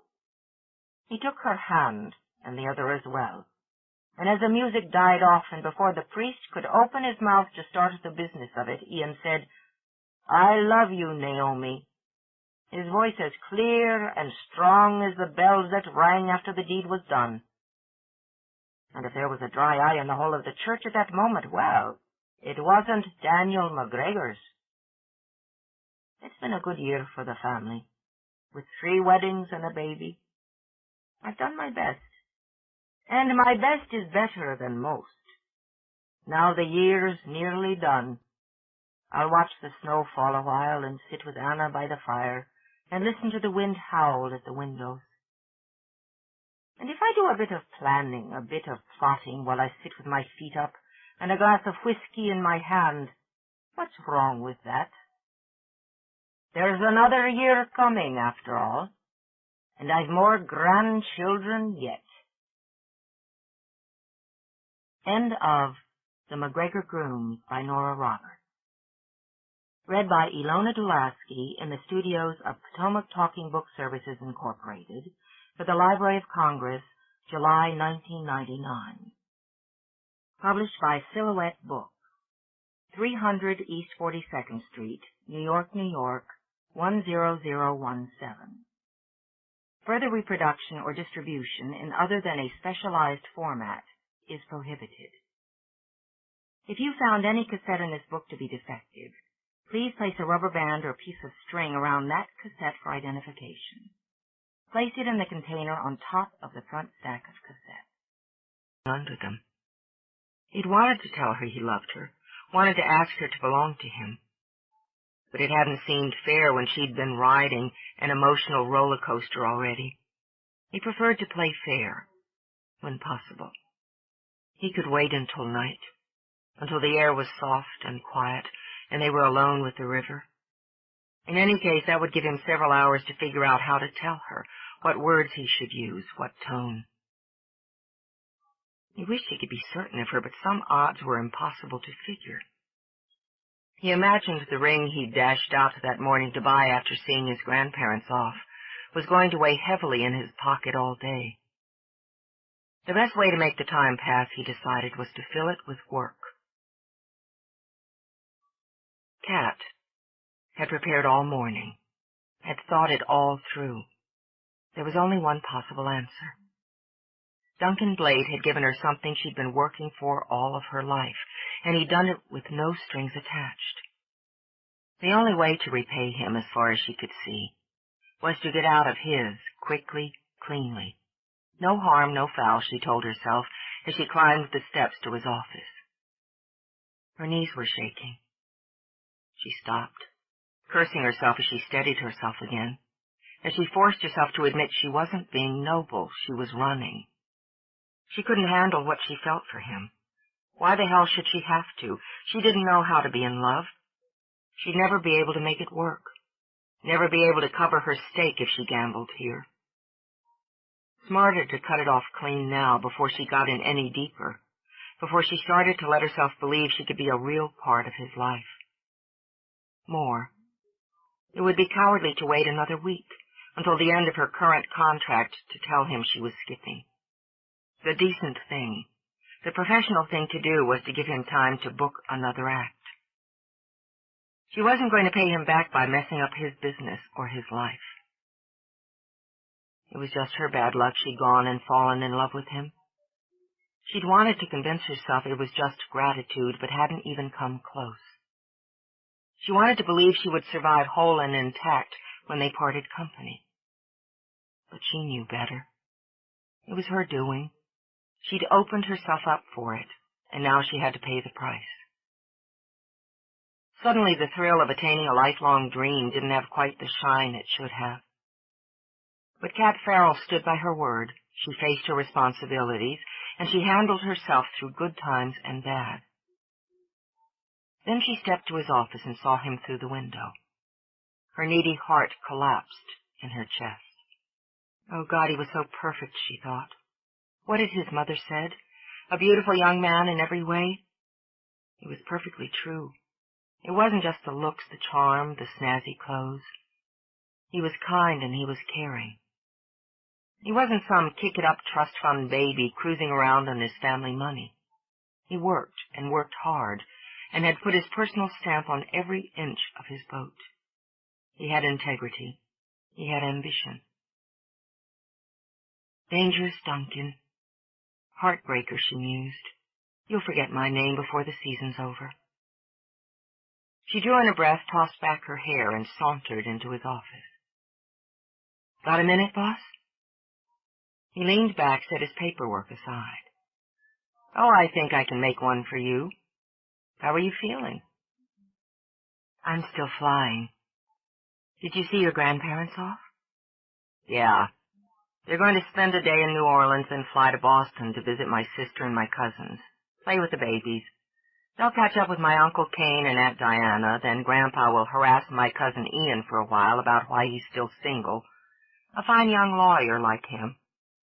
There was talk about scooting up to Maine so the MacGregor could devil the Campbell side of the family for a bit. Cat's eyes danced. It keeps him young. Then he'll forever be 18 because he's never going to stop. Family's his heart. Yes. You learned to understand him quickly. I learned to love him quickly. Love all of you. Love you so much it makes me shake inside. I have an invitation, she added, and worked up a smile. An open invitation to visit Hyannisport any time I like.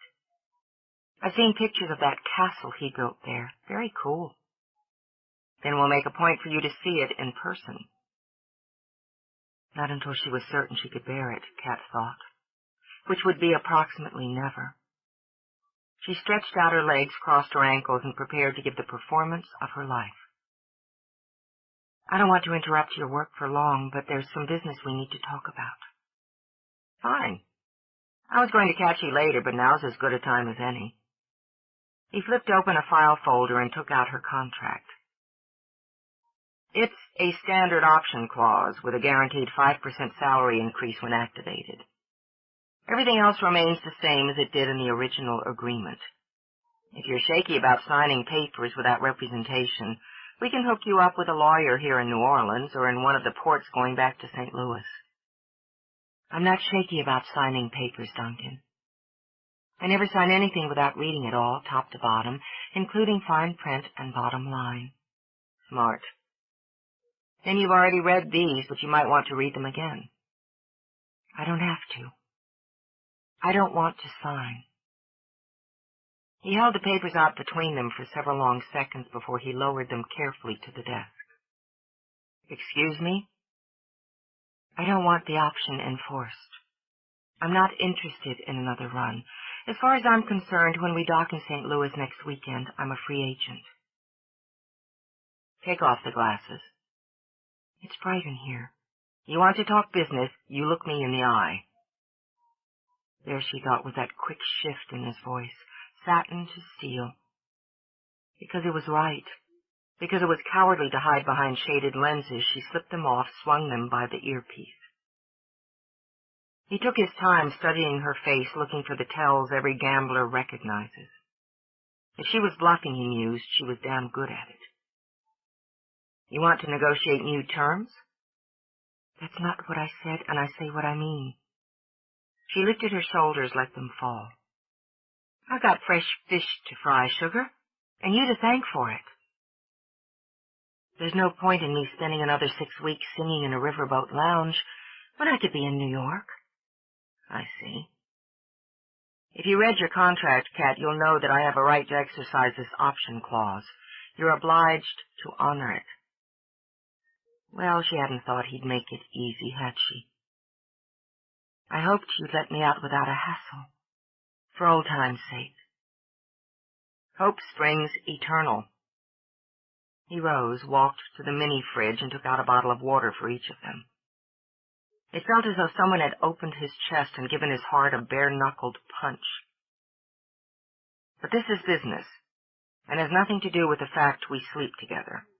Want a glass for this? She snatched the bottle out of his hand before she could stop herself. and the little snip of temper eased one of the knots in his stomach.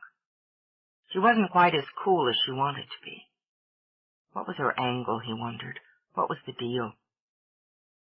Okay, no favors, fair enough. She took a long drink. So sue me. Let's just see if we can handle this like professionals first. He made his voice deliberately snide and watched her color come up. Nerves, he decided. Feelings, they were there. So he would use them. You want to get to New York and follow through with Valentine. I can't blame you. When we hit St. Louis, you can go. He held up a finger before she could speak. I'll get an act to fill in for a week. Then you meet the boat in New Orleans and fulfill the rest of your contract. Everybody's happy. I don't like that deal. Take it or leave it. Leaving it, she said, and got to her feet. Sit down. Don't tell me what to do. Business is concluded. Now it's personal, and I said sit down. She cocked a hip, lifted the bottle, and watched him steadily as she drank. Is that what this is about, Duncan? Is your ego bruised or something? Do you really think I'm going to let you walk out? Yeah, because if you try otherwise, I'll bruise a hell of a lot more than your ego. Look, it's been fun, and I owe you a lot. But it's moving on time. And that's what you do best? Move on? Yes. Regret flickered in her eyes before she could stop it. Sorry. I've got to think about number one here, but I won't forget you, sugar. Then she made a mistake. She flashed a sassy smile and patted his cheek. The smile faded quickly when he grabbed her wrist. You're trembling, sugar. No, I'm not. She couldn't quite manage to swallow, so shrugged instead. It's cold in here, that's all. Like hell.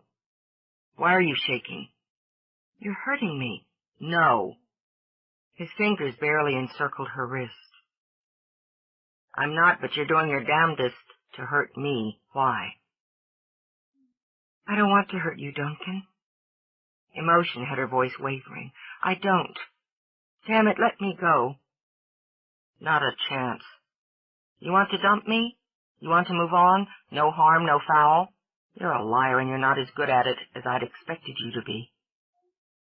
I guess you don't have much experience being the dumpee, do you? His brow lifted. Ah, now, there it is. You break it off and run before I can? Let's just call it even. No, let's not. Let's just lay the cards on the table and see what we've been holding. I love you, and you're going to marry me. What? If he'd dashed the cold contents of the water bottle in her face, she'd have been less shocked. What? Are you crazy? You're exactly what I want, exactly what I'll have, so get used to it. The hell with that. Who the hell do you... I can't get my breath. Struggling for air, she wrapped her fist between her breasts. Damn it. Funny. You had the same reaction last night when I told you about Valentine. Something you claimed to have wanted your entire life. He took a step closer while she panted. See something else you want, Cat? No. Get away from me. You're a lunatic. I need air. You're not going anywhere.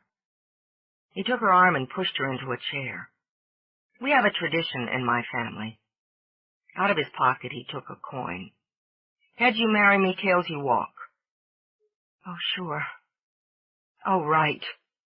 Thoroughly dizzy now, she dropped her head between her knees. Agreed, then. I did not. Her head shot back up just as he flipped the coin. He snagged it and, watching her, slapped it onto the back of his hand. Heads. I win. You want a big, splashy wedding or something quieter? She stayed exactly where she was. She had her breath back now, and the blood was no longer pounding in her head. He was angry, she could see that. Beyond the cocky go-to-hell grin was pure temper. Duncan, sensible people don't decide to get married on the toss of a coin. My parents did, and so will we. You don't plan to Welsh on a bet. I don't make bets. As a rule, he finished, then, putting his hands on either arm of the chair to cage her, he leaned down. I love you.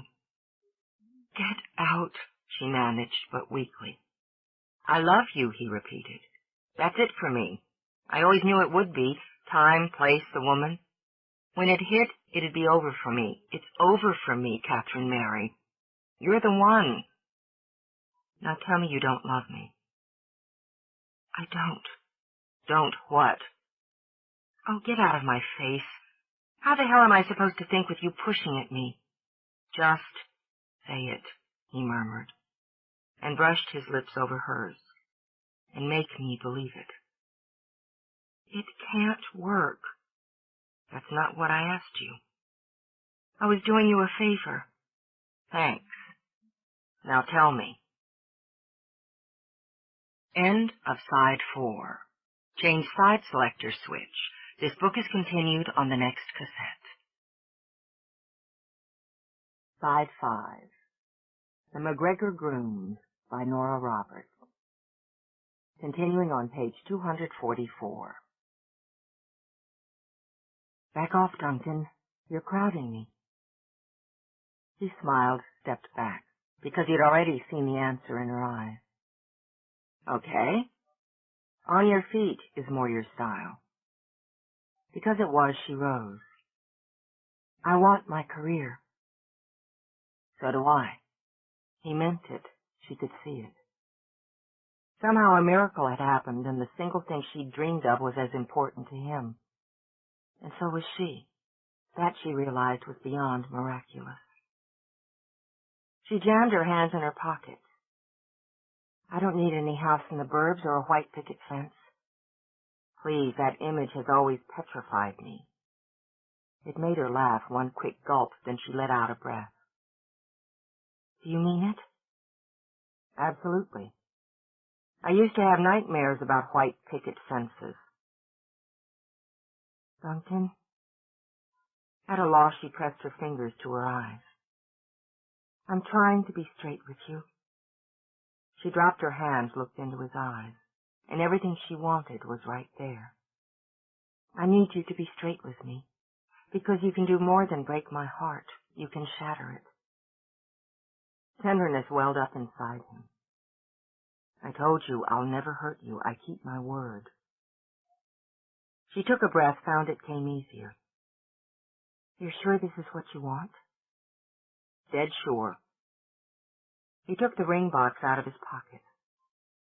Guess what I've got here? Oh, God. You work fast. She glanced down at her hands. My palms are sweating. Only happens when I'm really nervous. Absently, she rubbed them on her shorts. Okay, sugar, you asked for it. Just remember I gave you every chance. I love you. And that's it for me, too. I guess I started heading that way when you tried to roust me at the gangplank. You looked so sexy and dangerous. Funny, I was thinking the same thing about you. Nobody's ever gotten inside me this way. I've never wanted anyone else inside me this way. Then we're starting on even ground. He took her hand again, opened the box. Oh man, you could put someone's eye out with that. He roared with laughter, swung her into his arms for a kiss that left them both giddy. Want to bet it fits? For a moment she just pressed her cheek to his. My God, she thought he wanted her for keeps. I'm not betting against the house again. Grinning, he took the square-cut citrine out of the box and slipped it on her finger. Smart move. He lifted her hand, pressed his lips just above the ring. Deal? Looks like.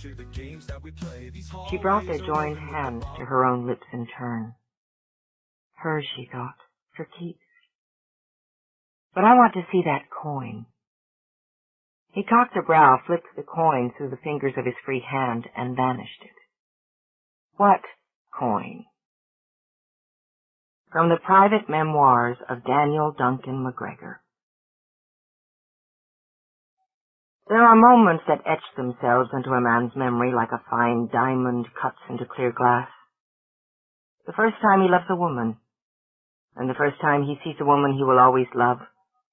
The moment his child, taken from his mother's womb, is placed yowling with life into his hands. And the many moments of that child's life that fill his own with joys and sorrows, with laughter and tears. There are moments etched in my memory, too many to count, too few to take for granted, and all of them cherished. Another moment joined them recently. I watched a lass I've come to love as much as my own stand in the gardens of the home I built with my Anna. And there, on a fine day in the last winds of summer, she joined hands with my grandson Duncan to become his. To become ours. And when the vows were taken and the first kiss shared as man and wife, didn't she walk straight to me and whisper in my ear, "Thank you, Mr. McGee," for that's what she likes to call me. "Thank you," said she, "for picking me for him." Well, now I ask you, is that a lass? Not that I did it for thanks, but by God, it's nice to have your thought and care be appreciated from time to time. What sons and daughters that pair will make between them. Not that there's any hurry, mind, though Anna, of course, is fretting already that they'll be slow about it. But, well then, we've done what we can to set them on the right road. Now I'm watching from my window here with the last of Anna's roses clinging to their stems and waiting to be whipped away by the coming autumn winds. Time passes, no matter how we wish it might stand still for a bit. So it's not to be wasted, is it? I've more grandchildren yet who need a bit of direction, a wee bit of a nudge, so to speak. Though we'd best not speak of it, as Anna was in a lecturing mode not long ago when I just happened to mention in passing that our young Ian was of an age to be thinking about his future. Boy's a lawyer now. Seems like yesterday he was toddling along in the parlor and wanting to get his hands on his granny's good crystal vase. Always had an eye for pretty things, did our Ian. Well, I've found him a pretty one. One I think will suit his sweet nature and soft heart. The lad wants family, make no mistake. Hasn't he just bought himself a house? What does a man buy a house for if it isn't to fill it with family? Fine enough if he starts with furniture and doodads and the things that content a man to have about him, but it's family that makes a home. Hasn't it made mine? And it's the least I can do for a beloved grandchild. Give him the direction he needs to go and make his own. And the devil I say to those who claim different. Part 3. Ian. Chapter 20. Sometimes, Ian thought, there just weren't enough hours in the day. He hated to rush, whether it was business, pleasure, or life in general. But he had to admit that lately it seemed like he'd been doing nothing but tearing around, which included pushing his way through the mad maze of Boston traffic at peak rush hour. One more stop, he told himself, then he could go home. His new home. Just the thought of the elegant old house tucked behind dignified old maples made him smile and ignore the rude blast of a horn as traffic snarled. He'd had 2 months to enjoy it, to scout antique shops and kitchen supply departments in order to outfit each room exactly the way he wanted. And every time he slipped the key into the lock and walked into the gracious entry with its deep green walls and golden floors, he was thrilled his days of college dorms and noisy apartment life were over. It wasn't that he didn't like company or having people underfoot. He'd come from too large a family not to appreciate the confusion, the clash of personalities, the entertainment that came with crowds. But he'd wanted his own place, needed his own place. And he still blessed his cousin Julia for helping him find the perfect house in the perfect place. Old and established was what he'd wanted, and that's what he'd gotten. Dignity and style and character. He supposed the need for such things ran with the MacGregor blood. He'd grown up with dignity, style, and character, both at home and at work. The law offices of MacGregor and MacGregor stood for all three, as did his parents, his grandparents, and all the family that sprawled from them. Now, along with his parents and his sister, he was part of that respected law firm. He intended to make his mark there, to uphold those traditions, and perhaps in time to follow the path of his father and uncle to Washington. The press occasionally hinted that Ian MacGregor was being groomed for politics. They said he had the family lineage, what with his father having served as Attorney General and his uncle as the Commander-in-Chief. He had the looks, the gilt hair, the steady blue eyes, the strong features, and firm mouth that made women sigh and men trust. The tabloids had once had a field day with a shot of him wearing nothing but a pair of bathing trunks while sailing on the Charles. The result had been a huge increase in tabloid sales and the title of Harvard hunk, which had stuck, much to Ian's consternation and his family's amusement. He'd handled it with humor. What choice did he have? And had thumbed his nose at those who said he was just another pretty boy by graduating magna cum laude, holding steady in the top 5% of his graduating class and passing his bar on the first run. Ian MacGregor hit what he aimed for, and he'd aimed for the law as long as he could remember. But honors and lauds aside, he was the youngest member of the firm, and as such was often reduced to the position of errand boy. His current assignment was little more. Ian circled, scanning for a parking place without much hope. He settled for one 6 blocks from his objective and thought he might as well have driven home and walked from there. Still, he took his briefcase and relaxed enough to window shop in the artful storefront on the way up to Brightstones. It was balmy early autumn, perfect New England weather, with the trees just beginning to hint at the wild color to come in the evening light of a slowly deepening sky. When he got home, he promised himself he was going to take a glass of wine, sit on his back porch, and survey his kingdom. With his topcoat flapping in the steady breeze, he paused outside of Brightstones and studied the sturdy old building of weathered red brick. It was an institution in Boston, one he regretted not having had the time to explore in the last couple of years. But now that he lived fairly nearby, he thought he would find opportunities to wander in, stroll through the stacks, the aisles, the towers of books. Brightstones was books in Boston. He remembered holding his mother's hand when she'd shopped there in his childhood, then tucking himself into the children's corner with picture books. The staff had always been helpful and unobtrusive, the mood serene, the stock expansive. And remembering the contented hours he'd experienced inside, he thought it might be a fine idea to turn one of his spare rooms into a library.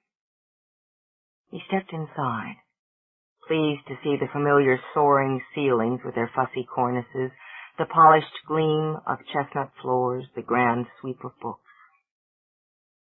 The second floor, as he recalled, would be histories, biographies, local interest, local authors, and the third a treasure trove of rare books. As he scanned, he noted that business was good, which surprised him a little. A year or so before, he'd read that the old Boston institution was in serious trouble and apparently unable to compete with the malls or superstores. But there were a number of customers browsing the shelves, more at the graceful old counter making purchases, and a scattering of others settled into the inviting seating arrangements tucked here and there. That was new, wasn't it, he wondered? Those cushy chairs and thick old tables. He saw, too, a little cafe had been added to the rear up a short flight of steps, where he remembered towering shelves. And the music playing quietly in the background wasn't the stern classical tunes he remembered, but something light with harps and flutes. Interested, he wandered through, noting the children's corner remained as it had, but a basket of bright plastic toys and charming posters of fairy tale scenes had been added. And here a display of eye-catching bookmarks, reading lamps, paperweights, and a variety of gifts suitable for a book lover. As he wound his way through, the seductive scent of coffee reached out and hooked him. Smart. Very smart, he decided. It would take a strong will to walk out without a sample and without a purchase. Telling himself he didn't have time for either, he headed to the checkout area and snagged the attention of a clerk. "I'm looking for Naomi Brightstone. I'm Ian MacGregor. She's expecting me." "Miss Brightstone's in her office on the second floor. Would you like me to send for her?" Well-mannered, efficient staff were obviously still the order of the day. Ian smiled, shook his head. "No, thanks. I'll go up." "I'll let her know you're on your way, Mr. MacGregor." "Appreciate it." He started up the sharply angled stairs and had a sudden vivid flash of his mother grinning down at him and telling him they'd go for ice cream if he was very patient while she finished shopping. "Rocky Road," he murmured. He'd always gone for Rocky Road, and his mother had always held his hand firmly in hers when they'd crossed the street to order cones. Good memory, he decided, then noted that the second floor was no longer dim and intimidating. He didn't think it was only because now he was 6 feet tall rather than 3. Lights had been added, and the shelves had changed from dark brown to a honey-toned wood. There was a pair of long, sturdy tables lined with chairs, creating a kind of study area. It was being used by what looked to be a high school couple, more interested in each other than the books opened in front of them. Now that he thought of it, he had some fine memories of study dates as well in the less atmospheric corners of his school library. Something else there didn't seem to be enough hours in the day for just now, he mused. Not the studying, God knew, but the dating. He was going to have to get back in the swim before too long. He missed women. "Mr. MacGregor?" He turned and watched the woman approach. She was a tidy little package, he concluded. Bandbox neat in her smart red suit and practical heels. Her hair was glossy black, subdued into a thick braid that hung down her back and left her quietly pretty face unframed. Her lips were full, with just the slightest hint of overbite, and painted to match the suit. Simple gold hoops swung at her ears, and the hand she offered him was narrow and unadorned. "Miss Brightstone." "Yes." She smiled. "I'm sorry I wasn't downstairs when you got here. I wasn't able to be firm on the time. It's not a problem. Let me show you to my office. Can I get you something? Coffee? Cappuccino?" "Is that cappuccino as good as it smells?" This time the smile reached her clear gray eyes. "It's better, especially if you add one of our hazelnut biscotti on the side." "Sold." "You won't be sorry." She led the way back through the stacks to a door over the cafe. "I'll have someone bring it up. Please excuse the confusion," she said, skirting around a stepladder and painting supplies. "We haven't quite finished our facelift." "I noticed the changes. Very nice." "Thank you." She glanced back and opened another door. "We're getting very positive feedback." Her office had the feel of recent remodeling. The walls were a soft pearly white, accented with Boston street scenes done in soft, misty colors. The gleaming cherry desk was tidy, suiting her size and style. She gestured to one of a pair of cheerful striped chairs. "Let me just call for the coffee." He took a seat and the time to study her. He knew from the paperwork in his briefcase that she was the daughter of the owners, making her in his calculations the 4th generation of Brightstone Books. He'd expected her to be older, starchier, he realized, but pegged her in her early 20s, efficient but stylish. And built, he added, as he noted just how nicely the red suit showed off her curves.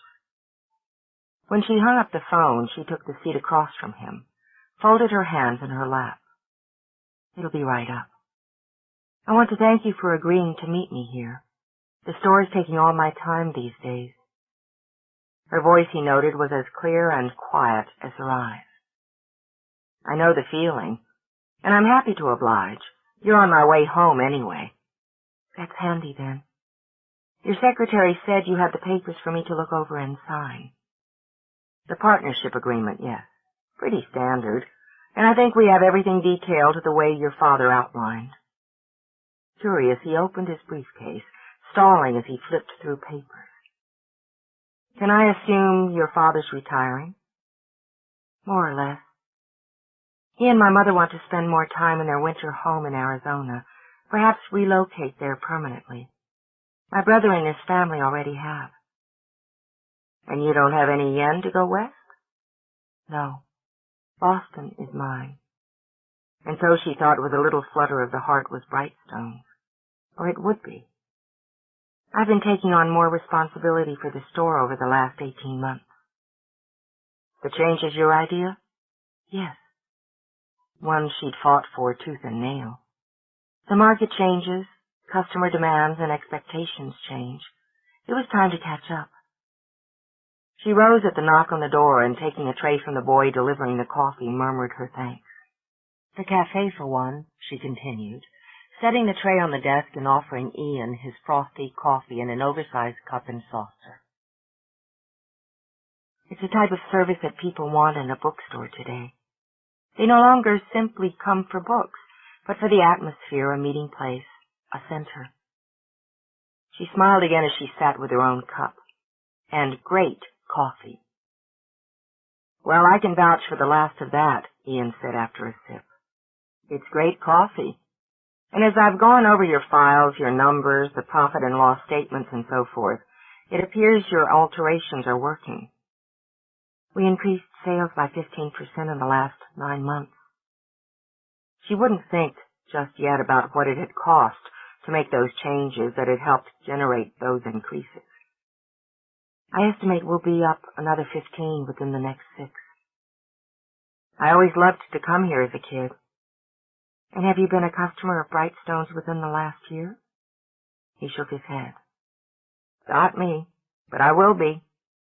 He set the coffee on the little table between them, then passed her the papers. You want to look these over. I'll answer any questions you might have. Thank you.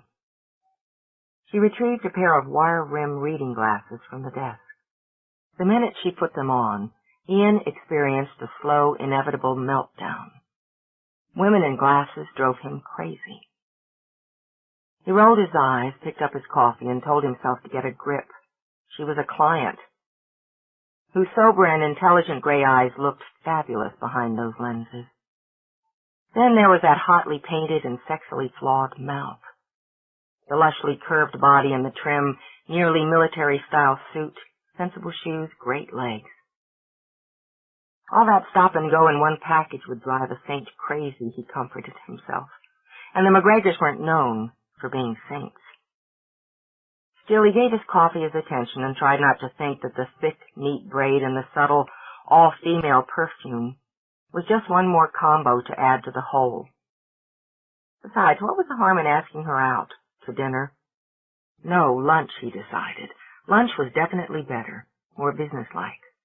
They could have lunch, a very casual, perfectly acceptable lunch, where he wouldn't give a single thought to nibbling on her neck to see if that was where her scent was warmest.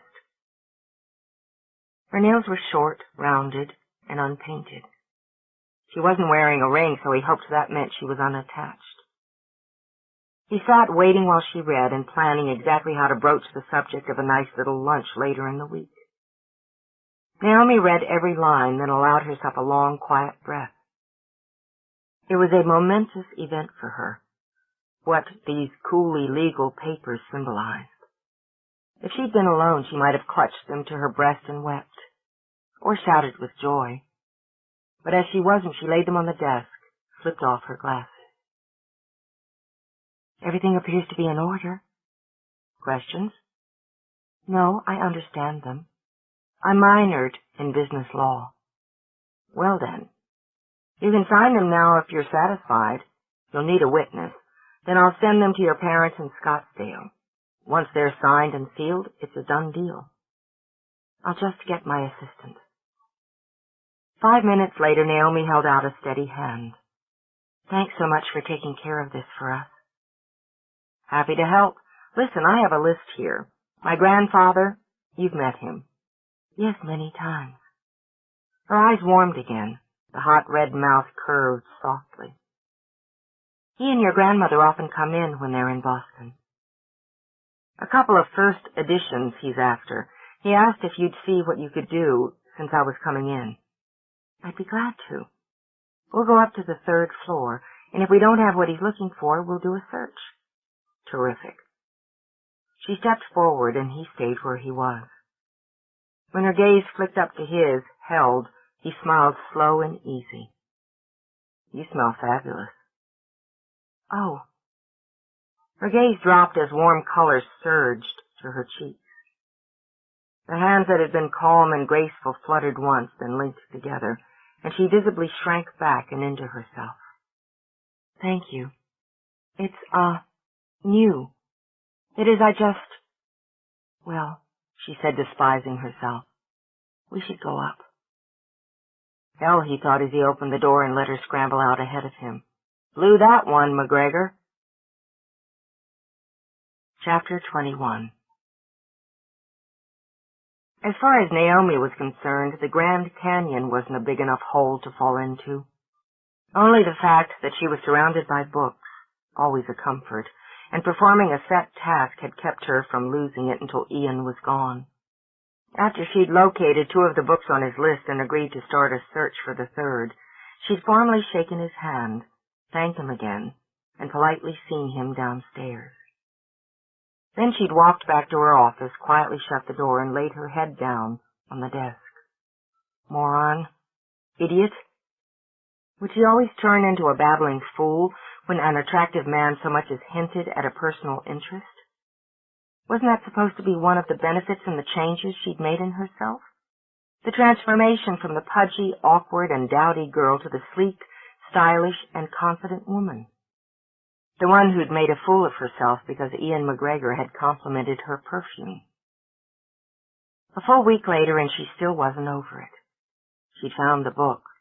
It sat on her desk, neatly wrapped, ready for delivery or pickup.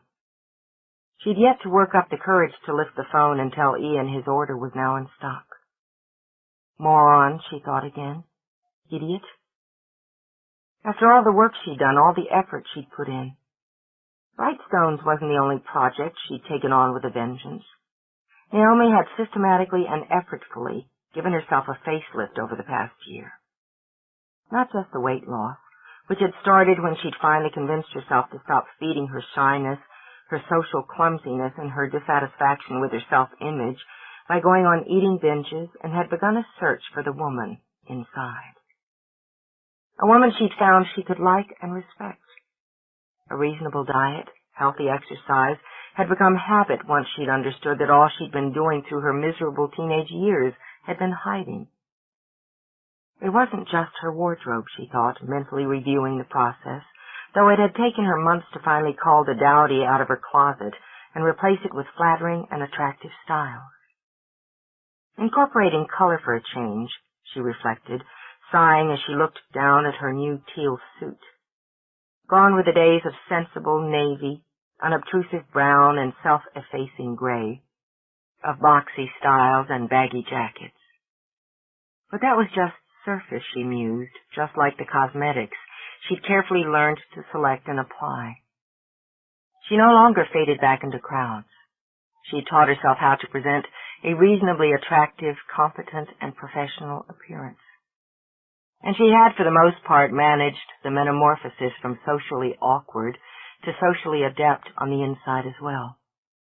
She wouldn't allow herself to be shy, to hide in corners, to avoid people as she'd done most of her life, simply because she couldn't be as beautiful or sophisticated as her mother, as outgoing and confident as her brother. Brightstones required a savvy, personable manager, and she had become one. And she'd been doing so well, she thought in despair. She'd been so proud of herself. Look how nicely she'd been handling that one-on-one meeting with Ian MacGregor, who was, she mused, just the kind of man who usually tied her tongue into slippery, tangled knots before she managed to say hello. The Harvard hunk. Oh, yes, he definitely rated the title, she thought. He was so handsome, so smooth, and when he smiled, well, she doubted hers was the only woman's heart that beat a bit faster. but she'd been fine. They'd shared coffee, had conversation, done business. Then he'd given her one quick, casual, personal compliment, and she'd babbled like a fool, stuttered, blushed for Lord's sake, and all because he'd commented on her new perfume. "And why do you wear perfume, Naomi?" she asked herself viciously. "You wear it so people notice you, so that you feel both feminine and confident." A man like him, she mused, with his looks, his background, his charm, would be well skilled at offering casually flattering comments to women, and would expect them to respond in an easy, sophisticated, or perhaps liberally flirtatious manner. All she'd done was blush and stutter. She could only imagine that Ian had laughed about her ridiculous and juvenile reaction all the way home. Or worse, much worse, he felt sorry for her. Even the thought of it made her wince. She'd spent too many years of her life being the object of amusement or pity, even from her family, though they had always loved her. But when you were the lone duckling in a family of swans, you knew it, just as she knew how pleased they all were that she'd finally begun to make an effort to present a more polished exterior. Why, her mother had been almost giddy when Naomi had asked her for opinions on fashion, on cut and color. Just before they'd left for Arizona, her father had given her his usual bear hug, but this time, instead of calling her his sweet girl, as was his habit, he'd called her his pretty girl. It had made her feel, foolishly, Naomi was sure, like a princess. They'd trusted her with bright stones because they knew she had brains, knew she would work until she dropped, and because she'd fought a long, difficult battle to win them over to her side. Her father hadn't wanted to make the changes she'd outlined. He hadn't wanted to go to the expense or take the financial risk. He'd wanted, quite reasonably, Naomi mused, to retire and let the store, something that had been as much burden as livelihood, slide quietly into oblivion. But she loved it so much, and she needed it. It had been her refuge, her joy, her heart, as long as she could remember. In the end, her family had understood that and had trusted her. She wasn't going to let them down, and she wasn't, she thought now, going to let herself down either. Brooding and moaning over one small stumble with Ian wasn't going to change anything. Likely he'd already forgotten it, and her. In order for her to forget it and continue on her quest to become who she wanted to be, she had to face it. Face him. She picked up the book on her desk and headed for the door, barely stopping herself from chewing on her lipstick. She wouldn't call, she decided. She'd deliver the book personally. When Naomi walked into the lovely old two-story brownstone that held the law offices of MacGregor and MacGregor, she told herself she was perfectly under control. She'd taken the time to freshen her lipstick in the car, because she had indeed chewed it off, and she'd taken those 10 calming breaths she found settled her nerves. Her problem, she admitted, was her own reaction to him, a reaction that had slammed into her the minute she'd seen him standing on the second level at Brightstone's, smiling at the teenagers in the study area. It had been a similar reaction to one she'd often experienced in the past, whenever she saw something particularly beautiful, desirable, and completely out of her reach. A kind of low and liquid yearning. But she'd gotten herself under control now by reminding herself, often, that all Ian MacGregor was interested in was business. She gave herself a booster shot of that advice as she crossed the beautifully appointed reception area, decorated in pale greens and creamy whites, with a low fire crackling in a hearth that was framed by a mantelpiece of rose-veined marble. Class, she thought. Tradition. They were qualities in business and family she appreciated and understood very well. She smiled at the woman manning the gorgeous satinwood desk. Good afternoon. May I help you? I'm Naomi Brightstone. I have... She broke off as a gorgeous whirlwind burst through the door. I won.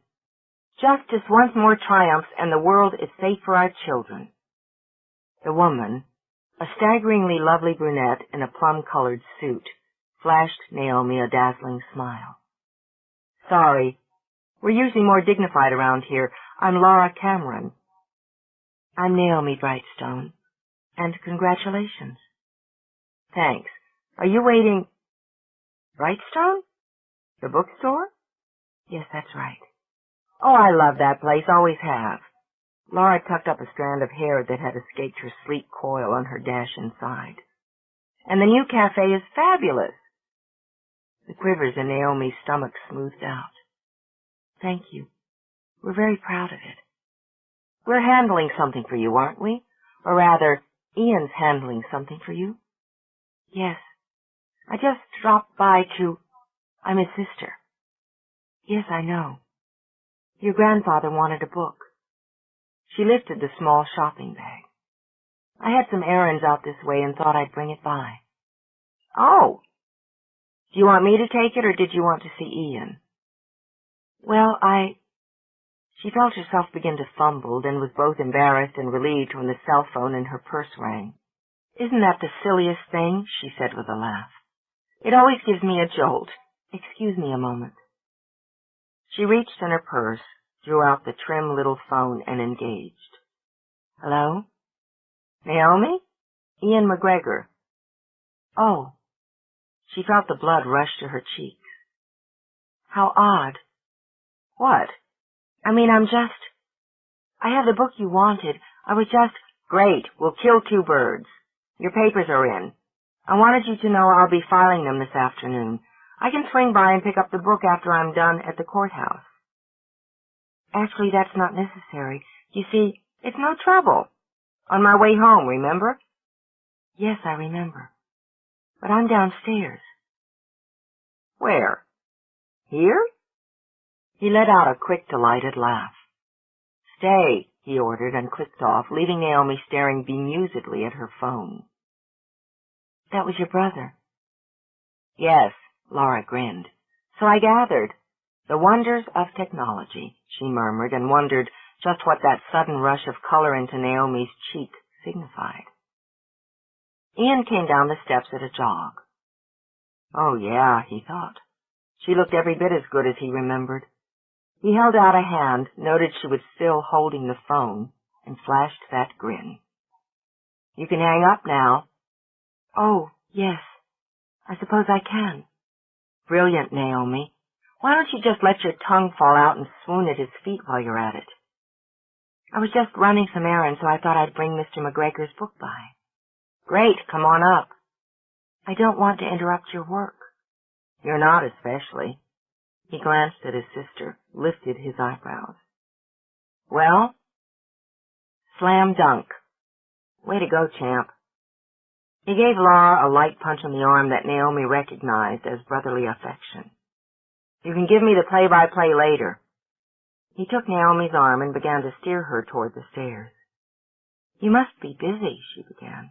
The scenario she'd worked out in her head hadn't included a trip into his office. I've got a few minutes. It didn't take you long to come up with a book? We have a number of excellent sources. The price was within the range I quoted you, the upper range, I'm afraid. He wants it, Ian said simply, and guiding her down a hallway wainscoted in silky mahogany, gave the arm he held a little squeeze. She still smelled fabulous, he mused, but he was going to be careful not to mention it and put her off again. Have a seat, he told her. His office suited the mood of the old townhouse. If she wasn't mistaken, the desk under the stacks of files and spiffy drawers, he recalled, would be histories, biographies, local interest, local authors, and the third a treasure trove of rare books. As he scanned, he noted that business was good, which surprised him a little. A year or so before, he'd read that the old Boston institution was in serious trouble and apparently unable to compete with the malls or superstores.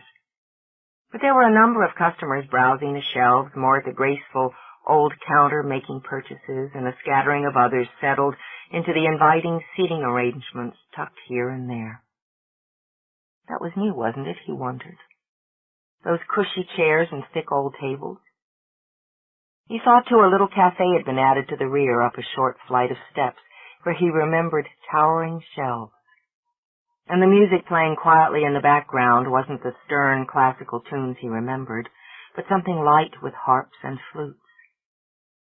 Interested, he wandered through, noting the children's corner remained as it had, but a basket of bright plastic toys and charming posters of fairy tale scenes had been added. And here a display of eye-catching bookmarks, reading lamps, paperweights, and a variety of gifts suitable for a book lover.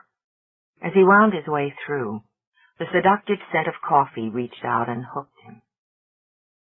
Smart. Very smart, he decided. It would take a strong will to walk out without a sample and without a purchase.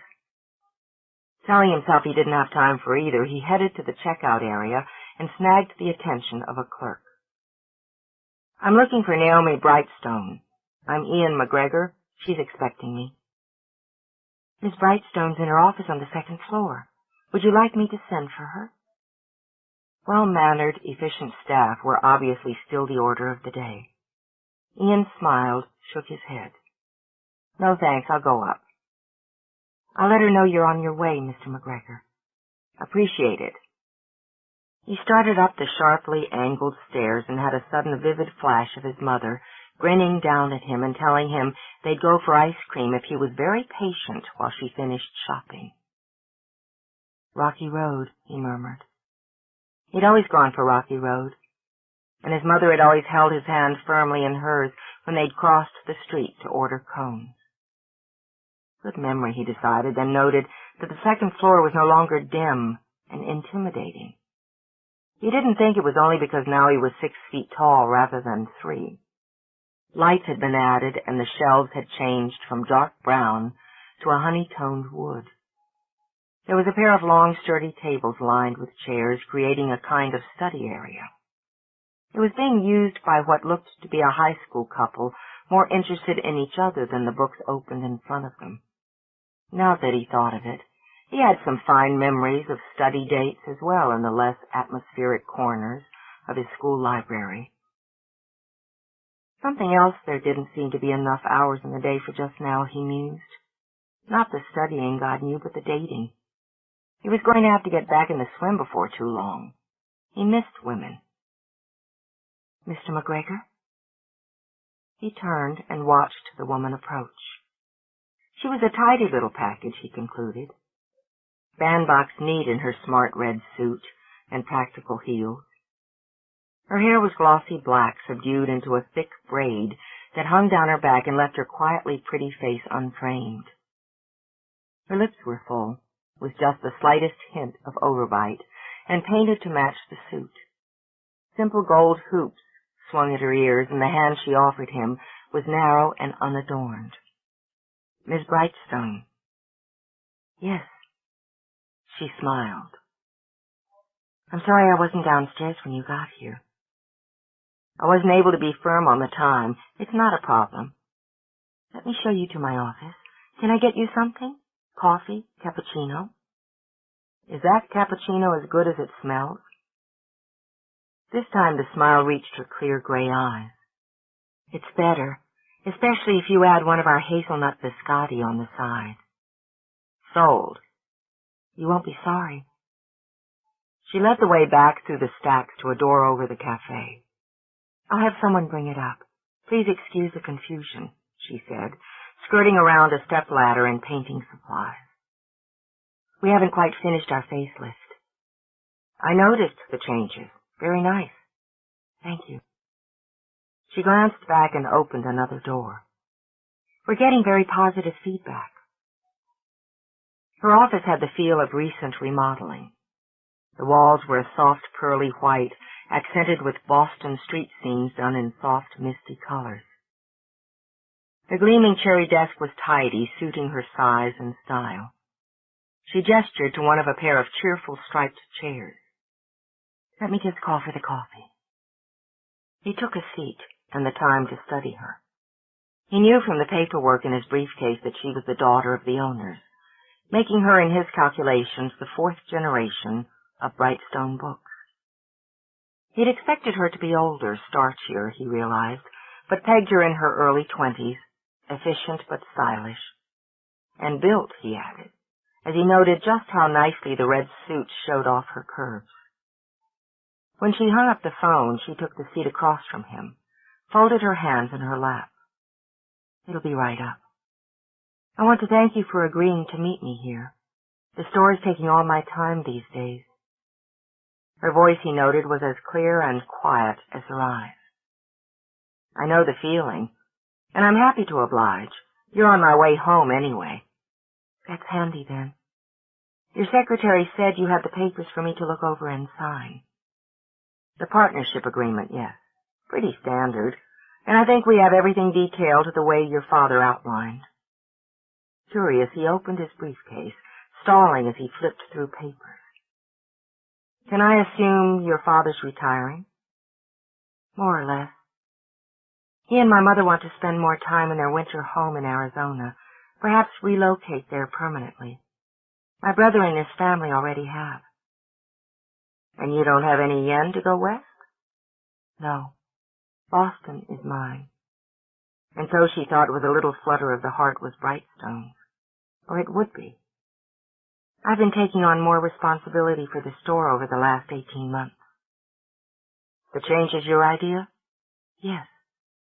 One she'd fought for tooth and nail. The market changes, customer demands and expectations change. It was time to catch up. She rose at the knock on the door and, taking a tray from the boy delivering the coffee, murmured her thanks. The cafe, for one, she continued, setting the tray on the desk and offering Ian his frothy coffee in an oversized cup and saucer. It's a type of service that people want in a bookstore today. They no longer simply come for books, but for the atmosphere, a meeting place, a center. She smiled again as she sat with her own cup. And great coffee. Well, I can vouch for the last of that, Ian said after a sip. It's great coffee. And as I've gone over your files, your numbers, the profit and loss statements, and so forth, it appears your alterations are working. We increased sales by 15% in the last 9 months. She wouldn't think just yet about what it had cost to make those changes that had helped generate those increases. I estimate we'll be up another 15 within the next 6. I always loved to come here as a kid. And have you been a customer of Brightstone's within the last year? He shook his head. Not me, but I will be. He set the coffee on the little table between them, then passed her the papers. You want to look these over. I'll answer any questions you might have. Thank you. She retrieved a pair of wire-rimmed reading glasses from the desk. The minute she put them on, Ian experienced a slow, inevitable meltdown. Women in glasses drove him crazy. He rolled his eyes, picked up his coffee, and told himself to get a grip. She was a client, whose sober and intelligent gray eyes looked fabulous behind those lenses. Then there was that hotly painted and sexily flawed mouth, the lushly curved body and the trim, nearly military-style suit, sensible shoes, great legs.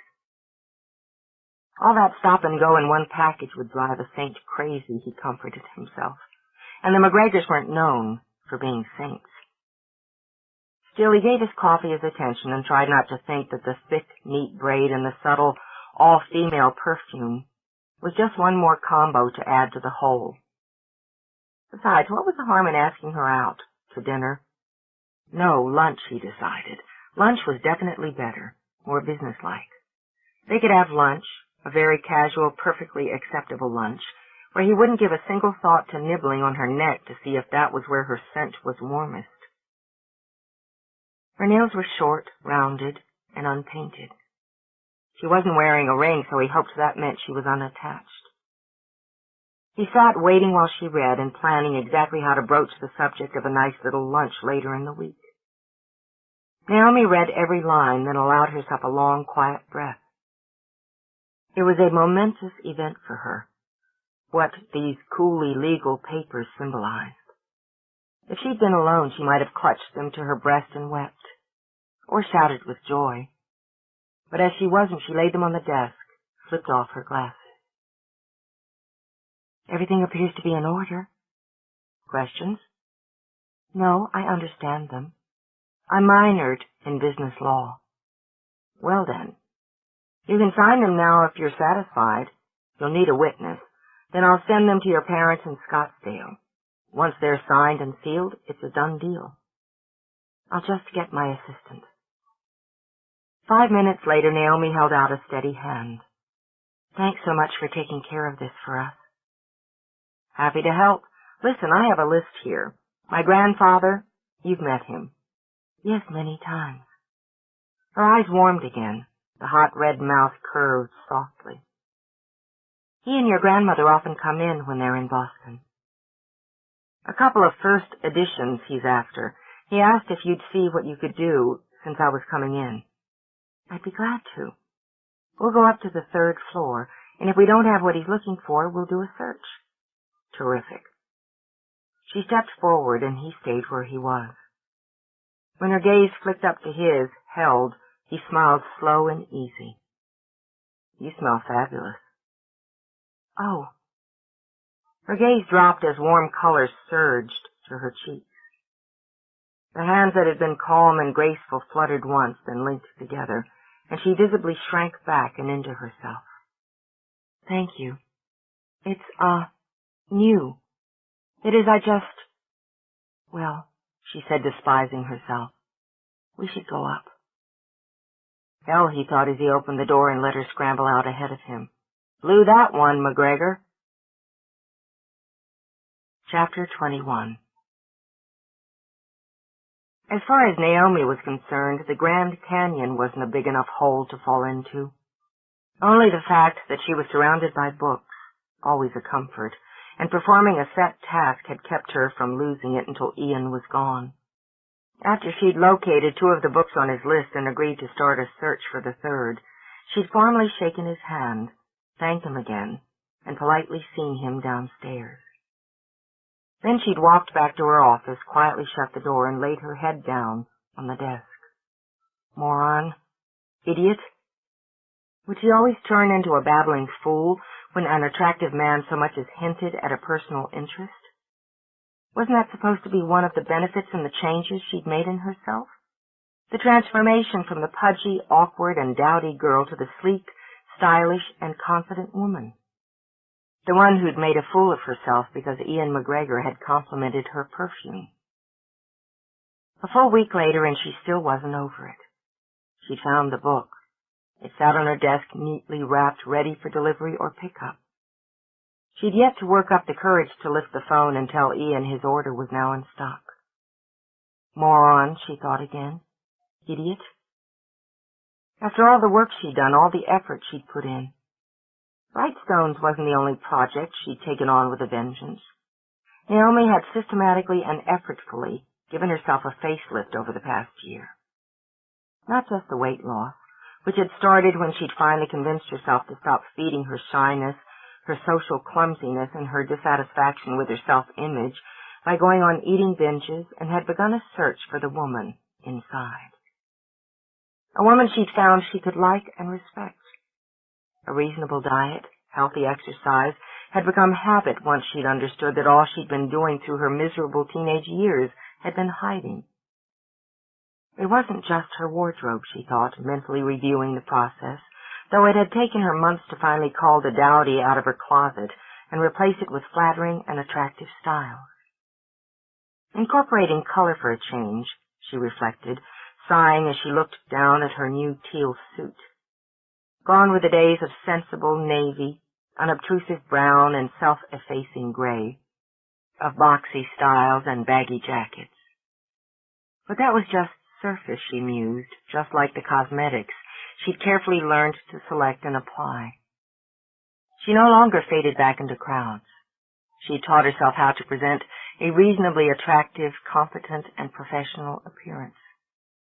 And she had, for the most part, managed the metamorphosis from socially awkward to socially adept on the inside as well.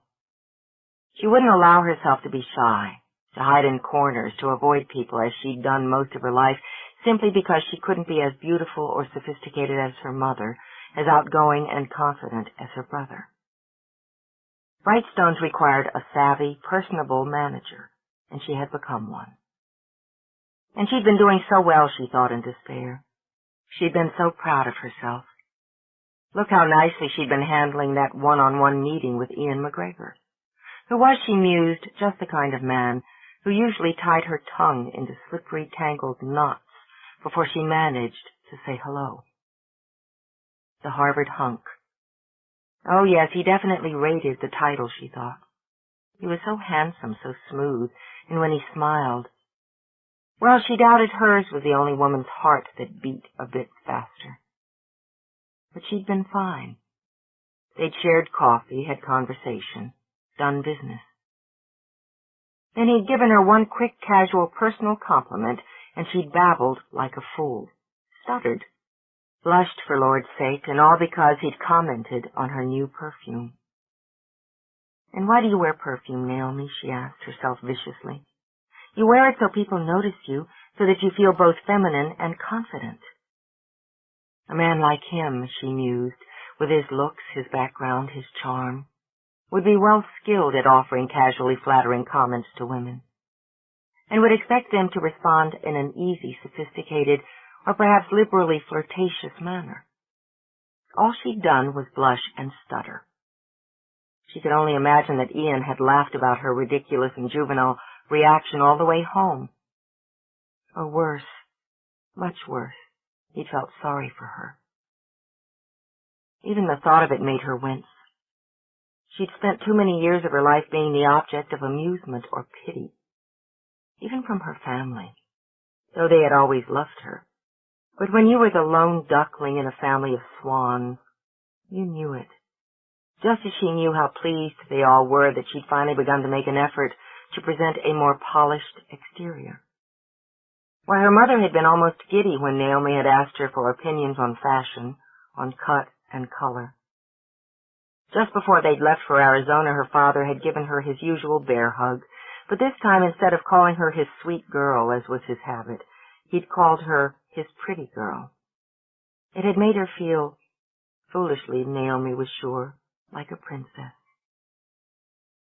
They'd trusted her with Brightstones because they knew she had brains, knew she would work until she dropped, and because she'd fought a long, difficult battle to win them over to her side. Her father hadn't wanted to make the changes she'd outlined. He hadn't wanted to go to the expense or take the financial risk. He'd wanted, quite reasonably, Naomi mused, to retire and let the store, something that had been as much burden as livelihood, slide quietly into oblivion. But she loved it so much, and she needed it. It had been her refuge, her joy, her heart, as long as she could remember. In the end, her family had understood that and had trusted her. She wasn't going to let them down, and she wasn't, she thought now, going to let herself down either. Brooding and moaning over one small stumble with Ian wasn't going to change anything.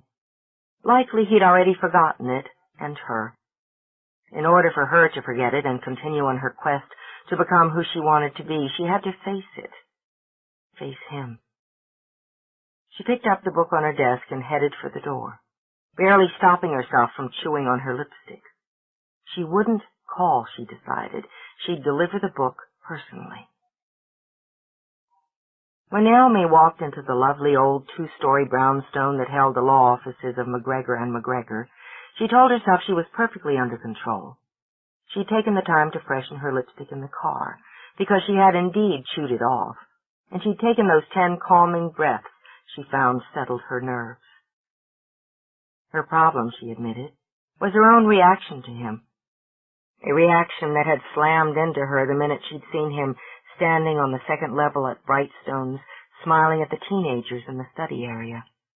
It had been a similar reaction to one she'd often experienced in the past, whenever she saw something particularly beautiful, desirable, and completely out of her reach, a kind of low and liquid yearning. But she'd gotten herself under control now by reminding herself, often, that all Ian MacGregor was interested in was business. She gave herself a booster shot of that advice as she crossed the beautifully appointed reception area, decorated in pale greens and creamy whites, with a low fire crackling in a hearth that was framed by a mantelpiece of rose-veined marble. Class, she thought. Tradition. They were qualities in business and family she appreciated and understood very well. She smiled at the woman manning the gorgeous satinwood desk. Good afternoon. May I help you? I'm Naomi Brightstone. I have... She broke off as a gorgeous whirlwind burst through the door. I won. Justice once more triumphs, and the world is safe for our children. The woman, a staggeringly lovely brunette in a plum-colored suit, flashed Naomi a dazzling smile. Sorry. We're usually more dignified around here. I'm Laura Cameron. I'm Naomi Brightstone. And congratulations. Thanks. Are you waiting... Brightstone? The bookstore? Yes, that's right. Oh, I love that place, always have. Laura tucked up a strand of hair that had escaped her sleek coil on her dash inside. And the new cafe is fabulous. The quivers in Naomi's stomach smoothed out. Thank you. We're very proud of it. We're handling something for you, aren't we? Or rather, Ian's handling something for you? Yes. I just dropped by to... I'm his sister. Yes, I know. Your grandfather wanted a book. She lifted the small shopping bag. I had some errands out this way and thought I'd bring it by. Oh! Do you want me to take it, or did you want to see Ian?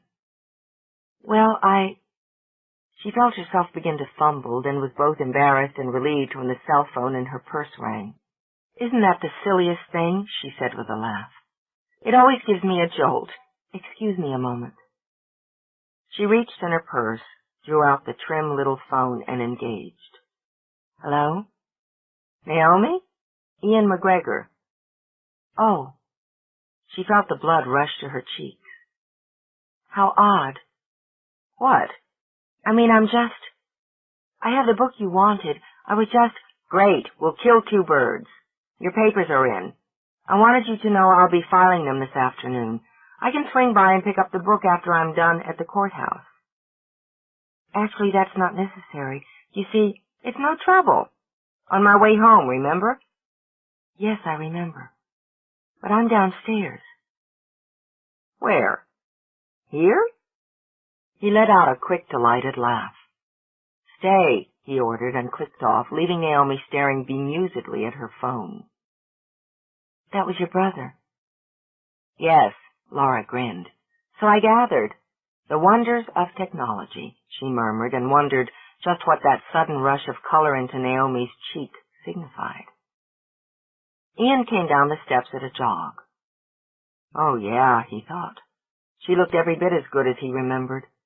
He held out a hand, noted she was still holding the phone, and flashed that grin. You can hang up now. Oh, yes. I suppose I can. Brilliant, Naomi. Why don't you just let your tongue fall out and swoon at his feet while you're at it? I was just running some errands, so I thought I'd bring Mr. MacGregor's book by. Great, come on up. I don't want to interrupt your work. You're not especially. He glanced at his sister, lifted his eyebrows. Well? Slam dunk. Way to go, champ. He gave Laura a light punch on the arm that Naomi recognized as brotherly affection. You can give me the play-by-play later. He took Naomi's arm and began to steer her toward the stairs. You must be busy, she began. The scenario she'd worked out in her head hadn't included a trip into his office. I've got a few minutes. It didn't take you long to come up with a book? We have a number of excellent sources. The price was within the range I quoted you, the upper range, I'm afraid. He wants it, Ian said simply, and guiding her down a hallway wainscoted in silky mahogany, gave the arm he held a little squeeze. She still smelled fabulous, he mused, but he was going to be careful not to mention it and put her off again. Have a seat, he told her. His office suited the mood of the old townhouse. If she wasn't mistaken, the desk under the stacks of files and spiffy computer was Chippendale, and the carpet over the lovely hardwood floor a Bristol. Oak file cabinets lined one wall, shelves of books another. The window with its carved trim looked out on the street, where lovely trees were just beginning to burn with fall color. Seeing no polite escape, she sat in one of the burgundy leather chairs. It's a beautiful building. My father bought it before my parents were married. He was still working on some of the rehab when my mother took an office here. They wanted the law housed somewhere with character and warmth. They certainly succeeded. How about coffee? Not that what I can serve you will come close to what you gave me. No, I'm fine. I really should. I'll be filing the papers, he began. No way, he thought, was he letting her rush off before he'd had a chance to make up for his blunder. He sat not behind the desk as she'd expected, but in the chair beside her. I have copies for you, he continued, but the originals will be in the courthouse. It's not absolutely official until I've filed them, but essentially you're now a full partner vice president of Brightstone Books, with full executive power and authority. Congratulations. She opened her mouth to thank him politely, then couldn't form a single word as emotion filled her throat. All she could do was shut her eyes. Okay, he said gently. She nodded her head, pressed her fingers to her lips until the first edge of the joys and fears had receded. Yes. Sorry. Don't be. He took her hand before he thought about it. She looked so thrilled and terrified. It's a big moment. The biggest. I thought I was prepared. I am, she corrected. I am prepared to do the job. But it's just hearing it, knowing it's real, is a little overwhelming. Thank you so much. She managed a laugh. I'm glad I was sitting down. I know how it feels. Like the day I walked into this office, sat down at that desk, and knew I was a part of what was most important to me. I sat there, must have been an hour, just grinning. Euphoria and terror? Exactly. Her hand relaxed in his.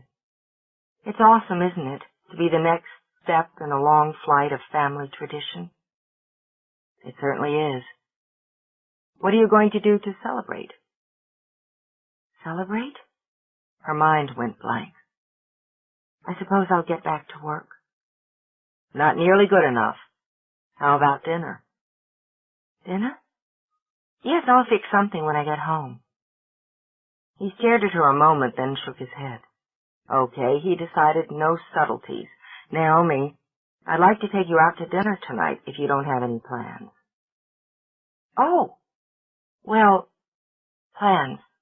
No, not really. Oh, please, her mind screamed. Don't babble. You don't have to feel obliged to. Let me put this another way, he said, fascinated by the way warm color rose to her cheeks. Will you go to dinner with me tonight? Yes, thank you. That would be nice. Good. 7 work for you? 7, yes. That's fine.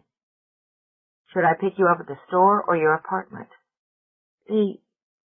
My apartment. I'll give you the address. I have it from your file. Oh, yes, of course. Idiot.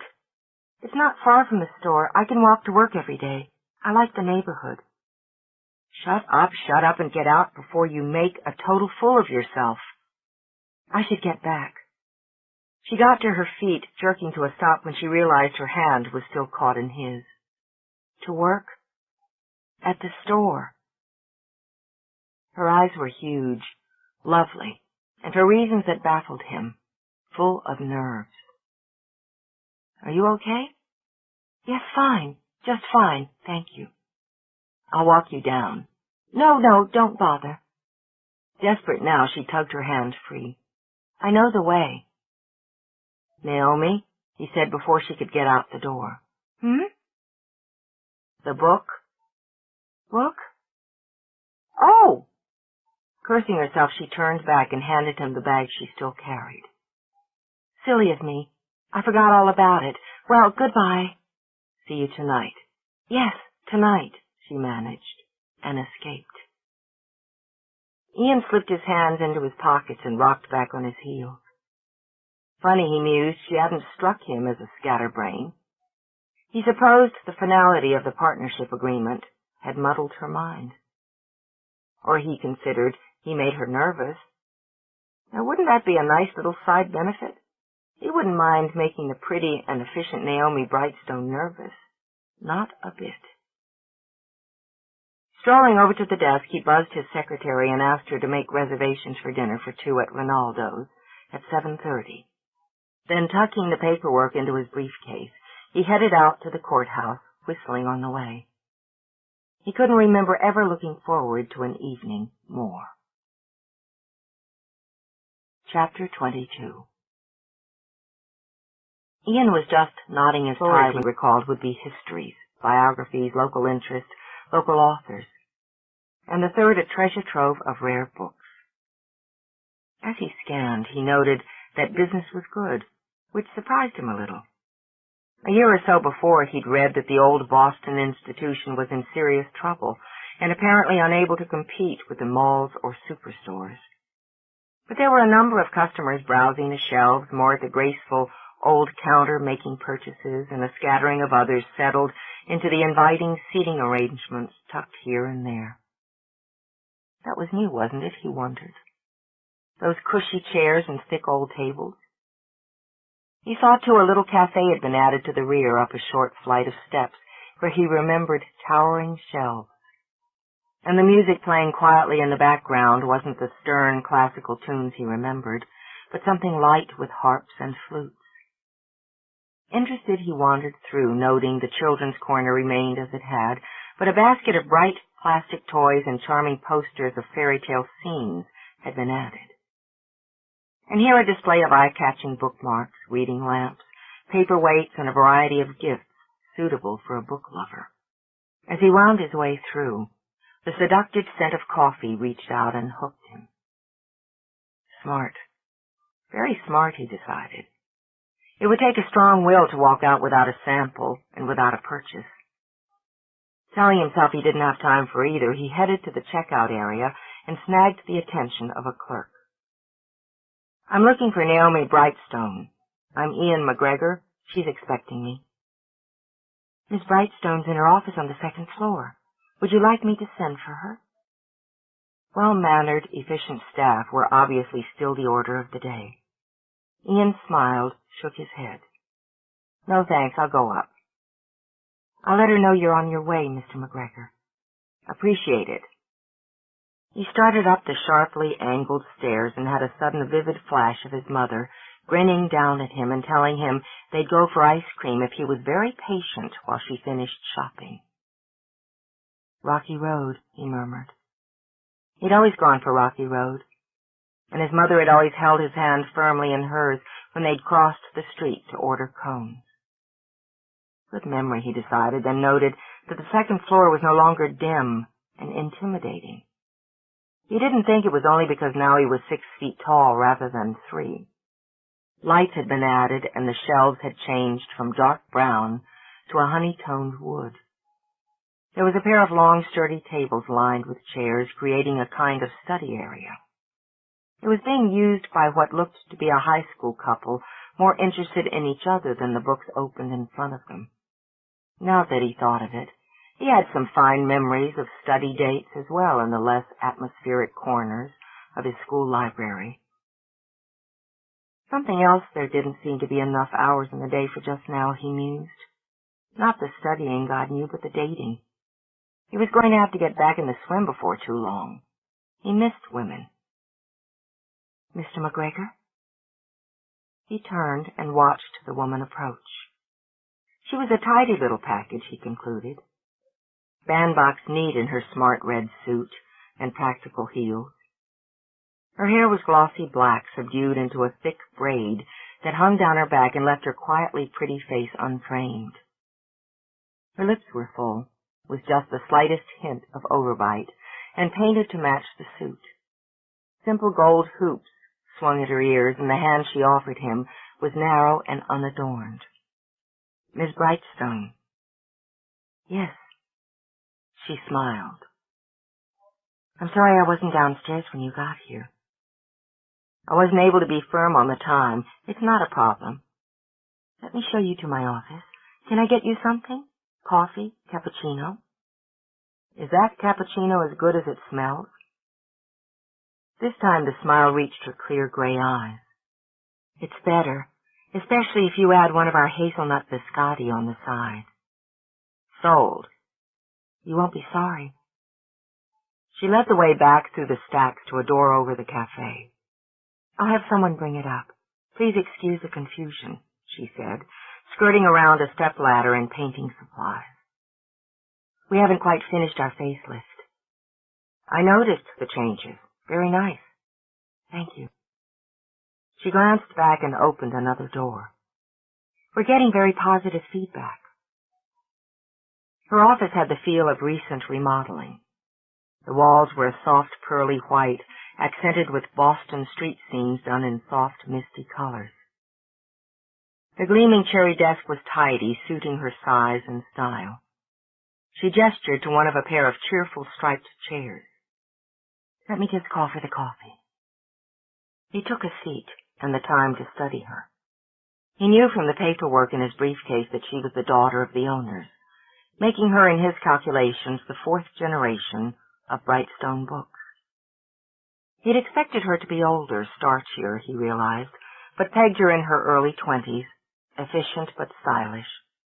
And built, he added, as he noted just how nicely the red suit showed off her curves. When she hung up the phone, she took the seat across from him, folded her hands in her lap. It'll be right up. I want to thank you for agreeing to meet me here. The store is taking all my time these days. Her voice, he noted, was as clear and quiet as her eyes. I know the feeling, and I'm happy to oblige. You're on my way home anyway. That's handy, then. Your secretary said you had the papers for me to look over and sign. The partnership agreement, yes.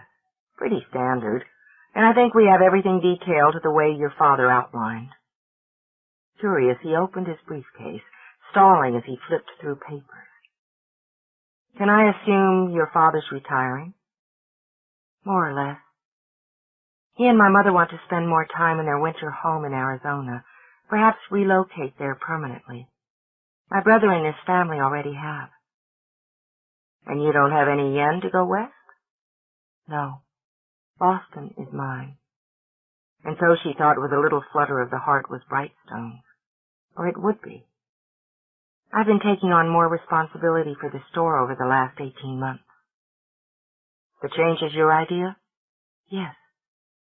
One she'd fought for tooth and nail. The market changes, customer demands and expectations change. It was time to catch up. She rose at the knock on the door and, taking a tray from the boy delivering the coffee, murmured her thanks. The cafe, for one, she continued, setting the tray on the desk and offering Ian his frothy coffee in an oversized cup and saucer. It's a type of service that people want in a bookstore today. They no longer simply come for books, but for the atmosphere, a meeting place, a center. She smiled again as she sat with her own cup. And great coffee. Well, I can vouch for the last of that, Ian said after a sip. It's great coffee. And as I've gone over your files, your numbers, the profit and loss statements, and so forth, it appears your alterations are working.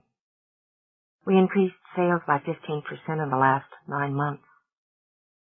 She wouldn't think just yet about what it had cost to make those changes that had helped generate those increases.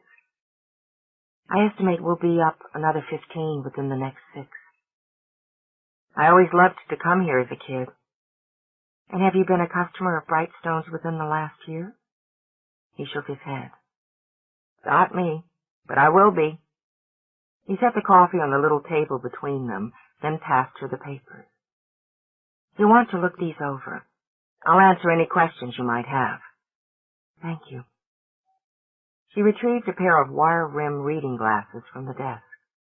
The minute she put them on, Ian experienced a slow, inevitable meltdown. Women in glasses drove him crazy. He rolled his eyes, picked up his coffee, and told himself to get a grip. She was a client. whose sober and intelligent gray eyes looked fabulous behind those lenses. Then there was that hotly painted and sexily flawed mouth, the lushly curved body in the trim, nearly military-style suit, sensible shoes, great legs. All that stop and go in one package would drive a saint crazy, he comforted himself, and the MacGregors weren't known for being saints.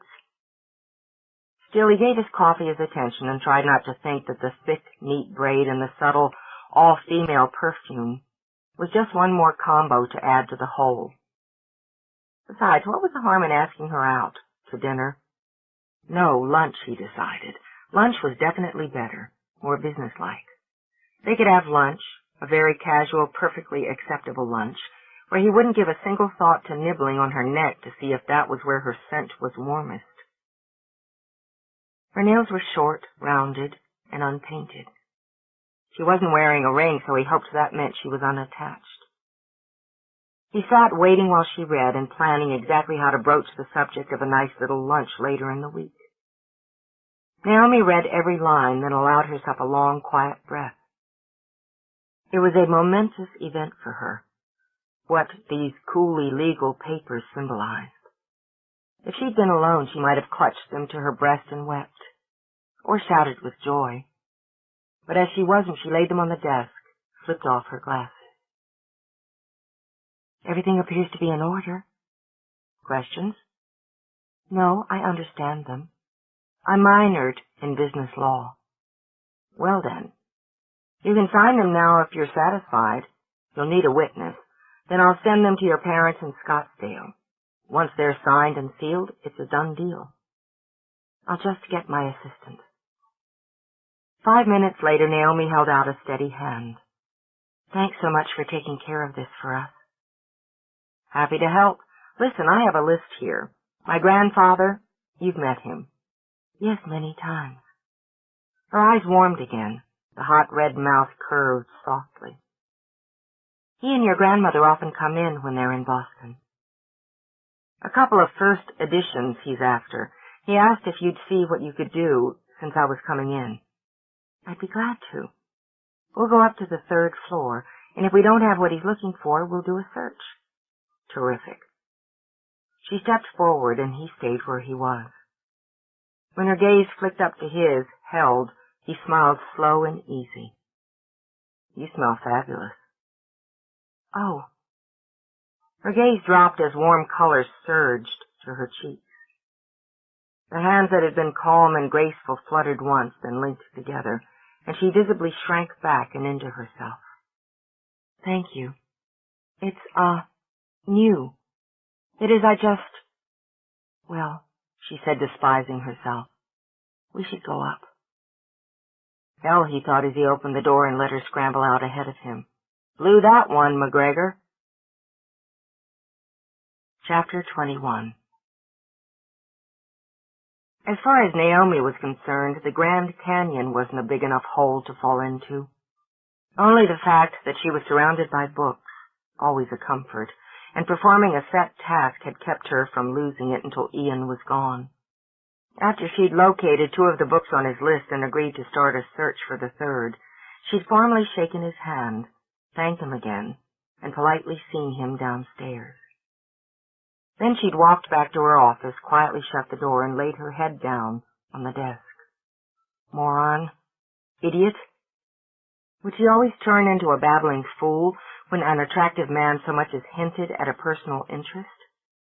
Wasn't that supposed to be one of the benefits in the changes she'd made in herself? The transformation from the pudgy, awkward, and dowdy girl to the sleek, stylish, and confident woman. The one who'd made a fool of herself because Ian MacGregor had complimented her perfume. A full week later, and she still wasn't over it. She'd found the book. It sat on her desk, neatly wrapped, ready for delivery or pickup.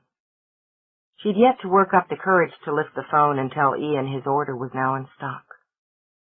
Moron, she thought again. Idiot. After all the work she'd done, all the effort she'd put in. Brightstones wasn't the only project she'd taken on with a vengeance. Naomi had systematically and effortfully given herself a facelift over the past year.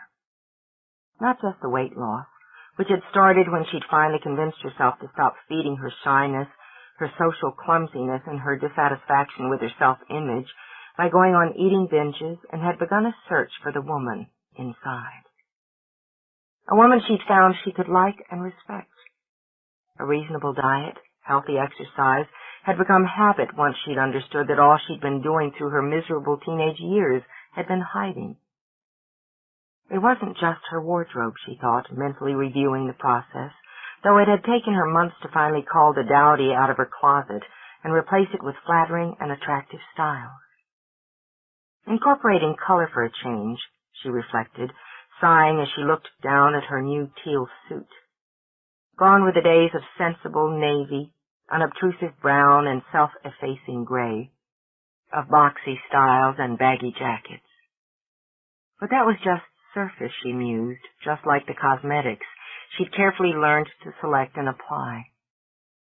She no longer faded back into crowds. She taught herself how to present a reasonably attractive, competent, and professional appearance. And she had, for the most part, managed the metamorphosis from socially awkward to socially adept on the inside as well. She wouldn't allow herself to be shy, to hide in corners, to avoid people as she'd done most of her life, simply because she couldn't be as beautiful or sophisticated as her mother, as outgoing and confident as her brother. Brightstones required a savvy, personable manager, and she had become one. And she'd been doing so well, she thought in despair. She'd been so proud of herself. Look how nicely she'd been handling that one-on-one meeting with Ian MacGregor, who was, she mused, just the kind of man who usually tied her tongue into slippery, tangled knots before she managed to say hello. The Harvard hunk. Oh, yes, he definitely rated the title, she thought. He was so handsome, so smooth, and when he smiled, well, she doubted hers was the only woman's heart that beat a bit faster. But she'd been fine.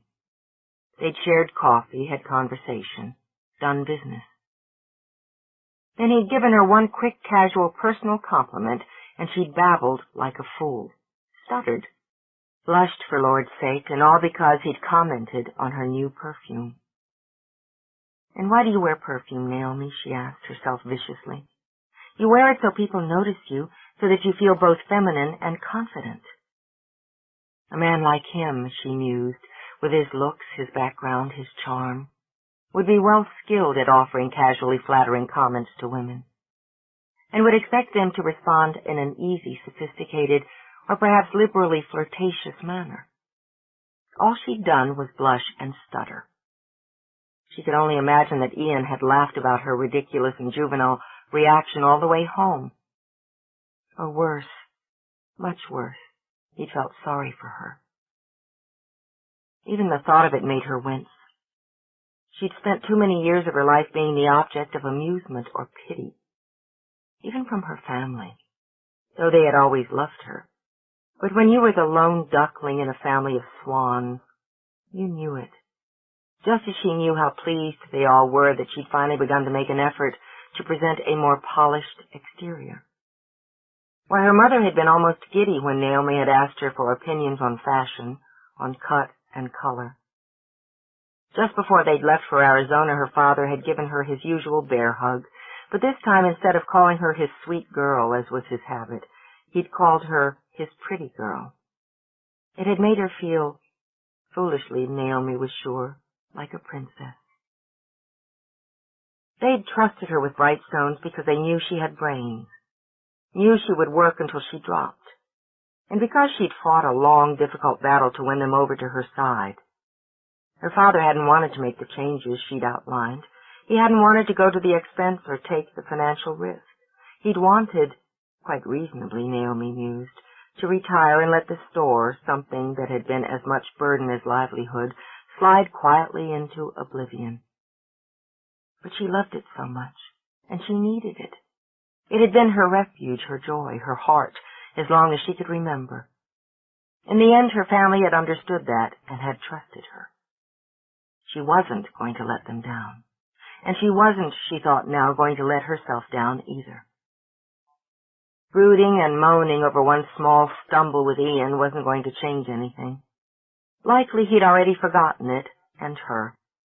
In order for her to forget it and continue on her quest to become who she wanted to be, she had to face it. Face him. She picked up the book on her desk and headed for the door, barely stopping herself from chewing on her lipstick. She wouldn't call, she decided. She'd deliver the book personally. When Naomi walked into the lovely old two-story brownstone that held the law offices of MacGregor and MacGregor, she told herself she was perfectly under control. She'd taken the time to freshen her lipstick in the car, because she had indeed chewed it off, and she'd taken those 10 calming breaths she found settled her nerves. Her problem, she admitted, was her own reaction to him, a reaction that had slammed into her the minute she'd seen him standing on the second level at Brightstone's, smiling at the teenagers in the study area. It had been a similar reaction to one she'd often experienced in the past, whenever she saw something particularly beautiful, desirable, and completely out of her reach. A kind of low and liquid yearning. But she'd gotten herself under control now by reminding herself, often, that all Ian MacGregor was interested in was business. She gave herself a booster shot of that advice as she crossed the beautifully appointed reception area, decorated in pale greens and creamy whites, with a low fire crackling in a hearth that was framed by a mantelpiece of rose-veined marble. Class, she thought. Tradition. They were qualities in business and family she appreciated and understood very well. She smiled at the woman manning the gorgeous satinwood desk. Good afternoon. May I help you? I'm Naomi Brightstone. I have...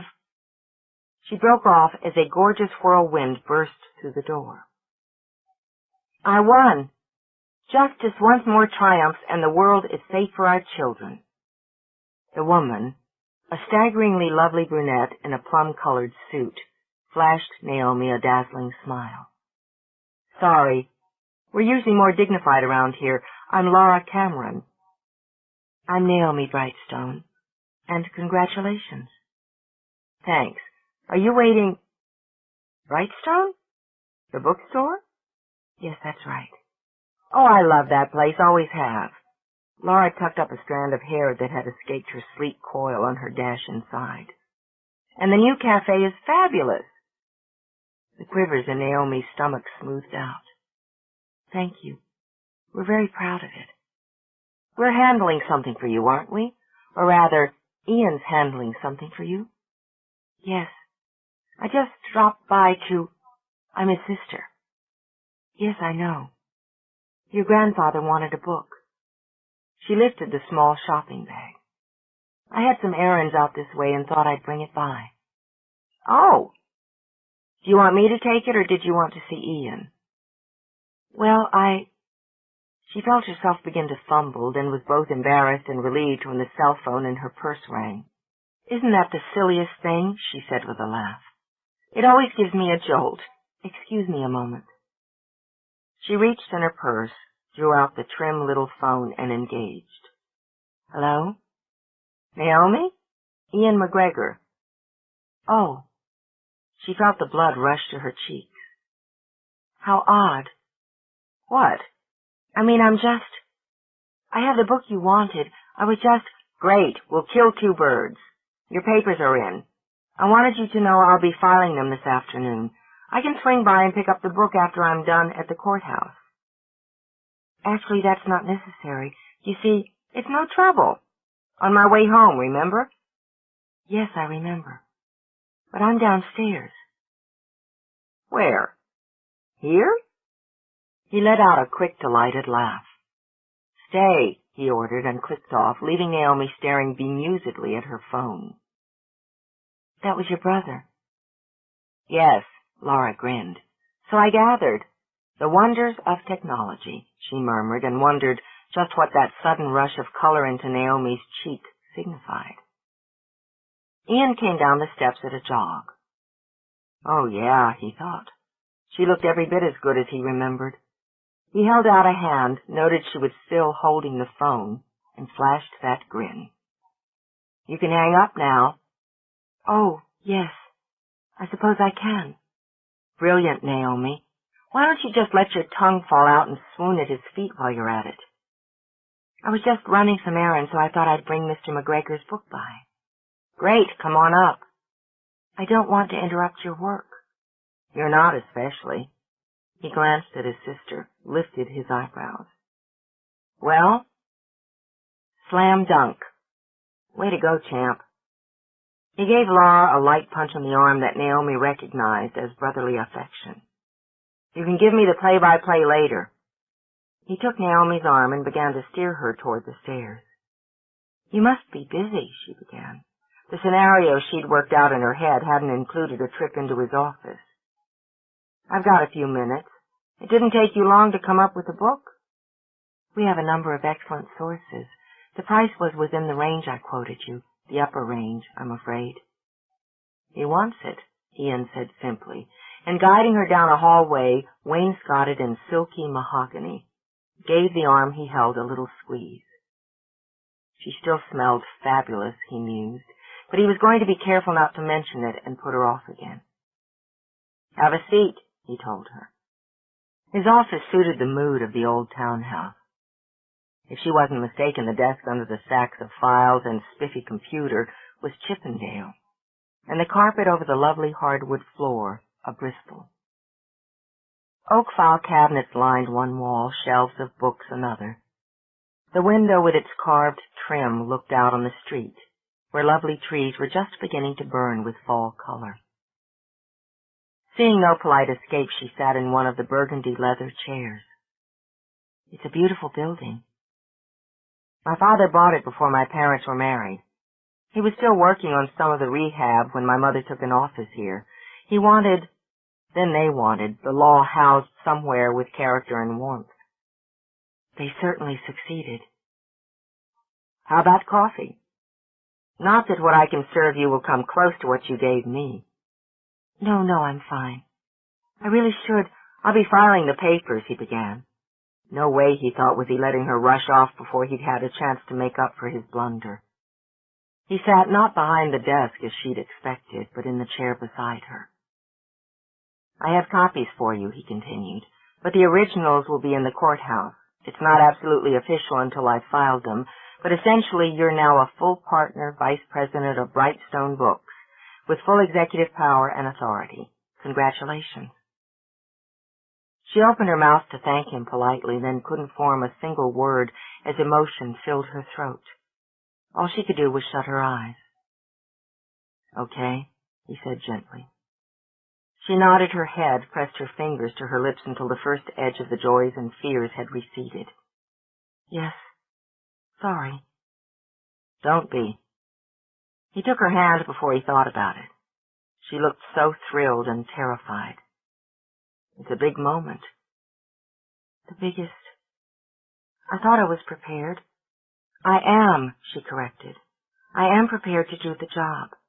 But it's just hearing it, knowing it's real, is a little overwhelming. Thank you so much. She managed a laugh. I'm glad I was sitting down. I know how it feels. Like the day I walked into this office, sat down at that desk, and knew I was a part of what was most important to me. I sat there, must have been an hour, just grinning. Euphoria and terror? Exactly. Her hand relaxed in his. It's awesome, isn't it, to be the next step in a long flight of family tradition? It certainly is. What are you going to do to celebrate? Celebrate? Her mind went blank. I suppose I'll get back to work. Not nearly good enough. How about dinner? Dinner? Yes, I'll fix something when I get home. He stared at her a moment, then shook his head. Okay, he decided, no subtleties. Naomi, I'd like to take you out to dinner tonight if you don't have any plans. Oh, well, plans. No, not really. Oh, please, her mind screamed. Don't babble. You don't have to feel obliged to. Let me put this another way, he said, fascinated by the way warm color rose to her cheeks. Will you go to dinner with me tonight? Yes, thank you. That would be nice. Good. 7 work for you? 7, yes. That's fine. Should I pick you up at the store or your apartment? My apartment. I'll give you the address. I have it from your file. Oh, yes, of course. Idiot. It's not far from the store. I can walk to work every day. I like the neighborhood. Shut up, and get out before you make a total fool of yourself. I should get back. She got to her feet, jerking to a stop when she realized her hand was still caught in his. To work? At the store. Her eyes were huge, lovely, and for reasons that baffled him, full of nerves. Are you okay? Yes, fine. Just fine, thank you. I'll walk you down. No, don't bother.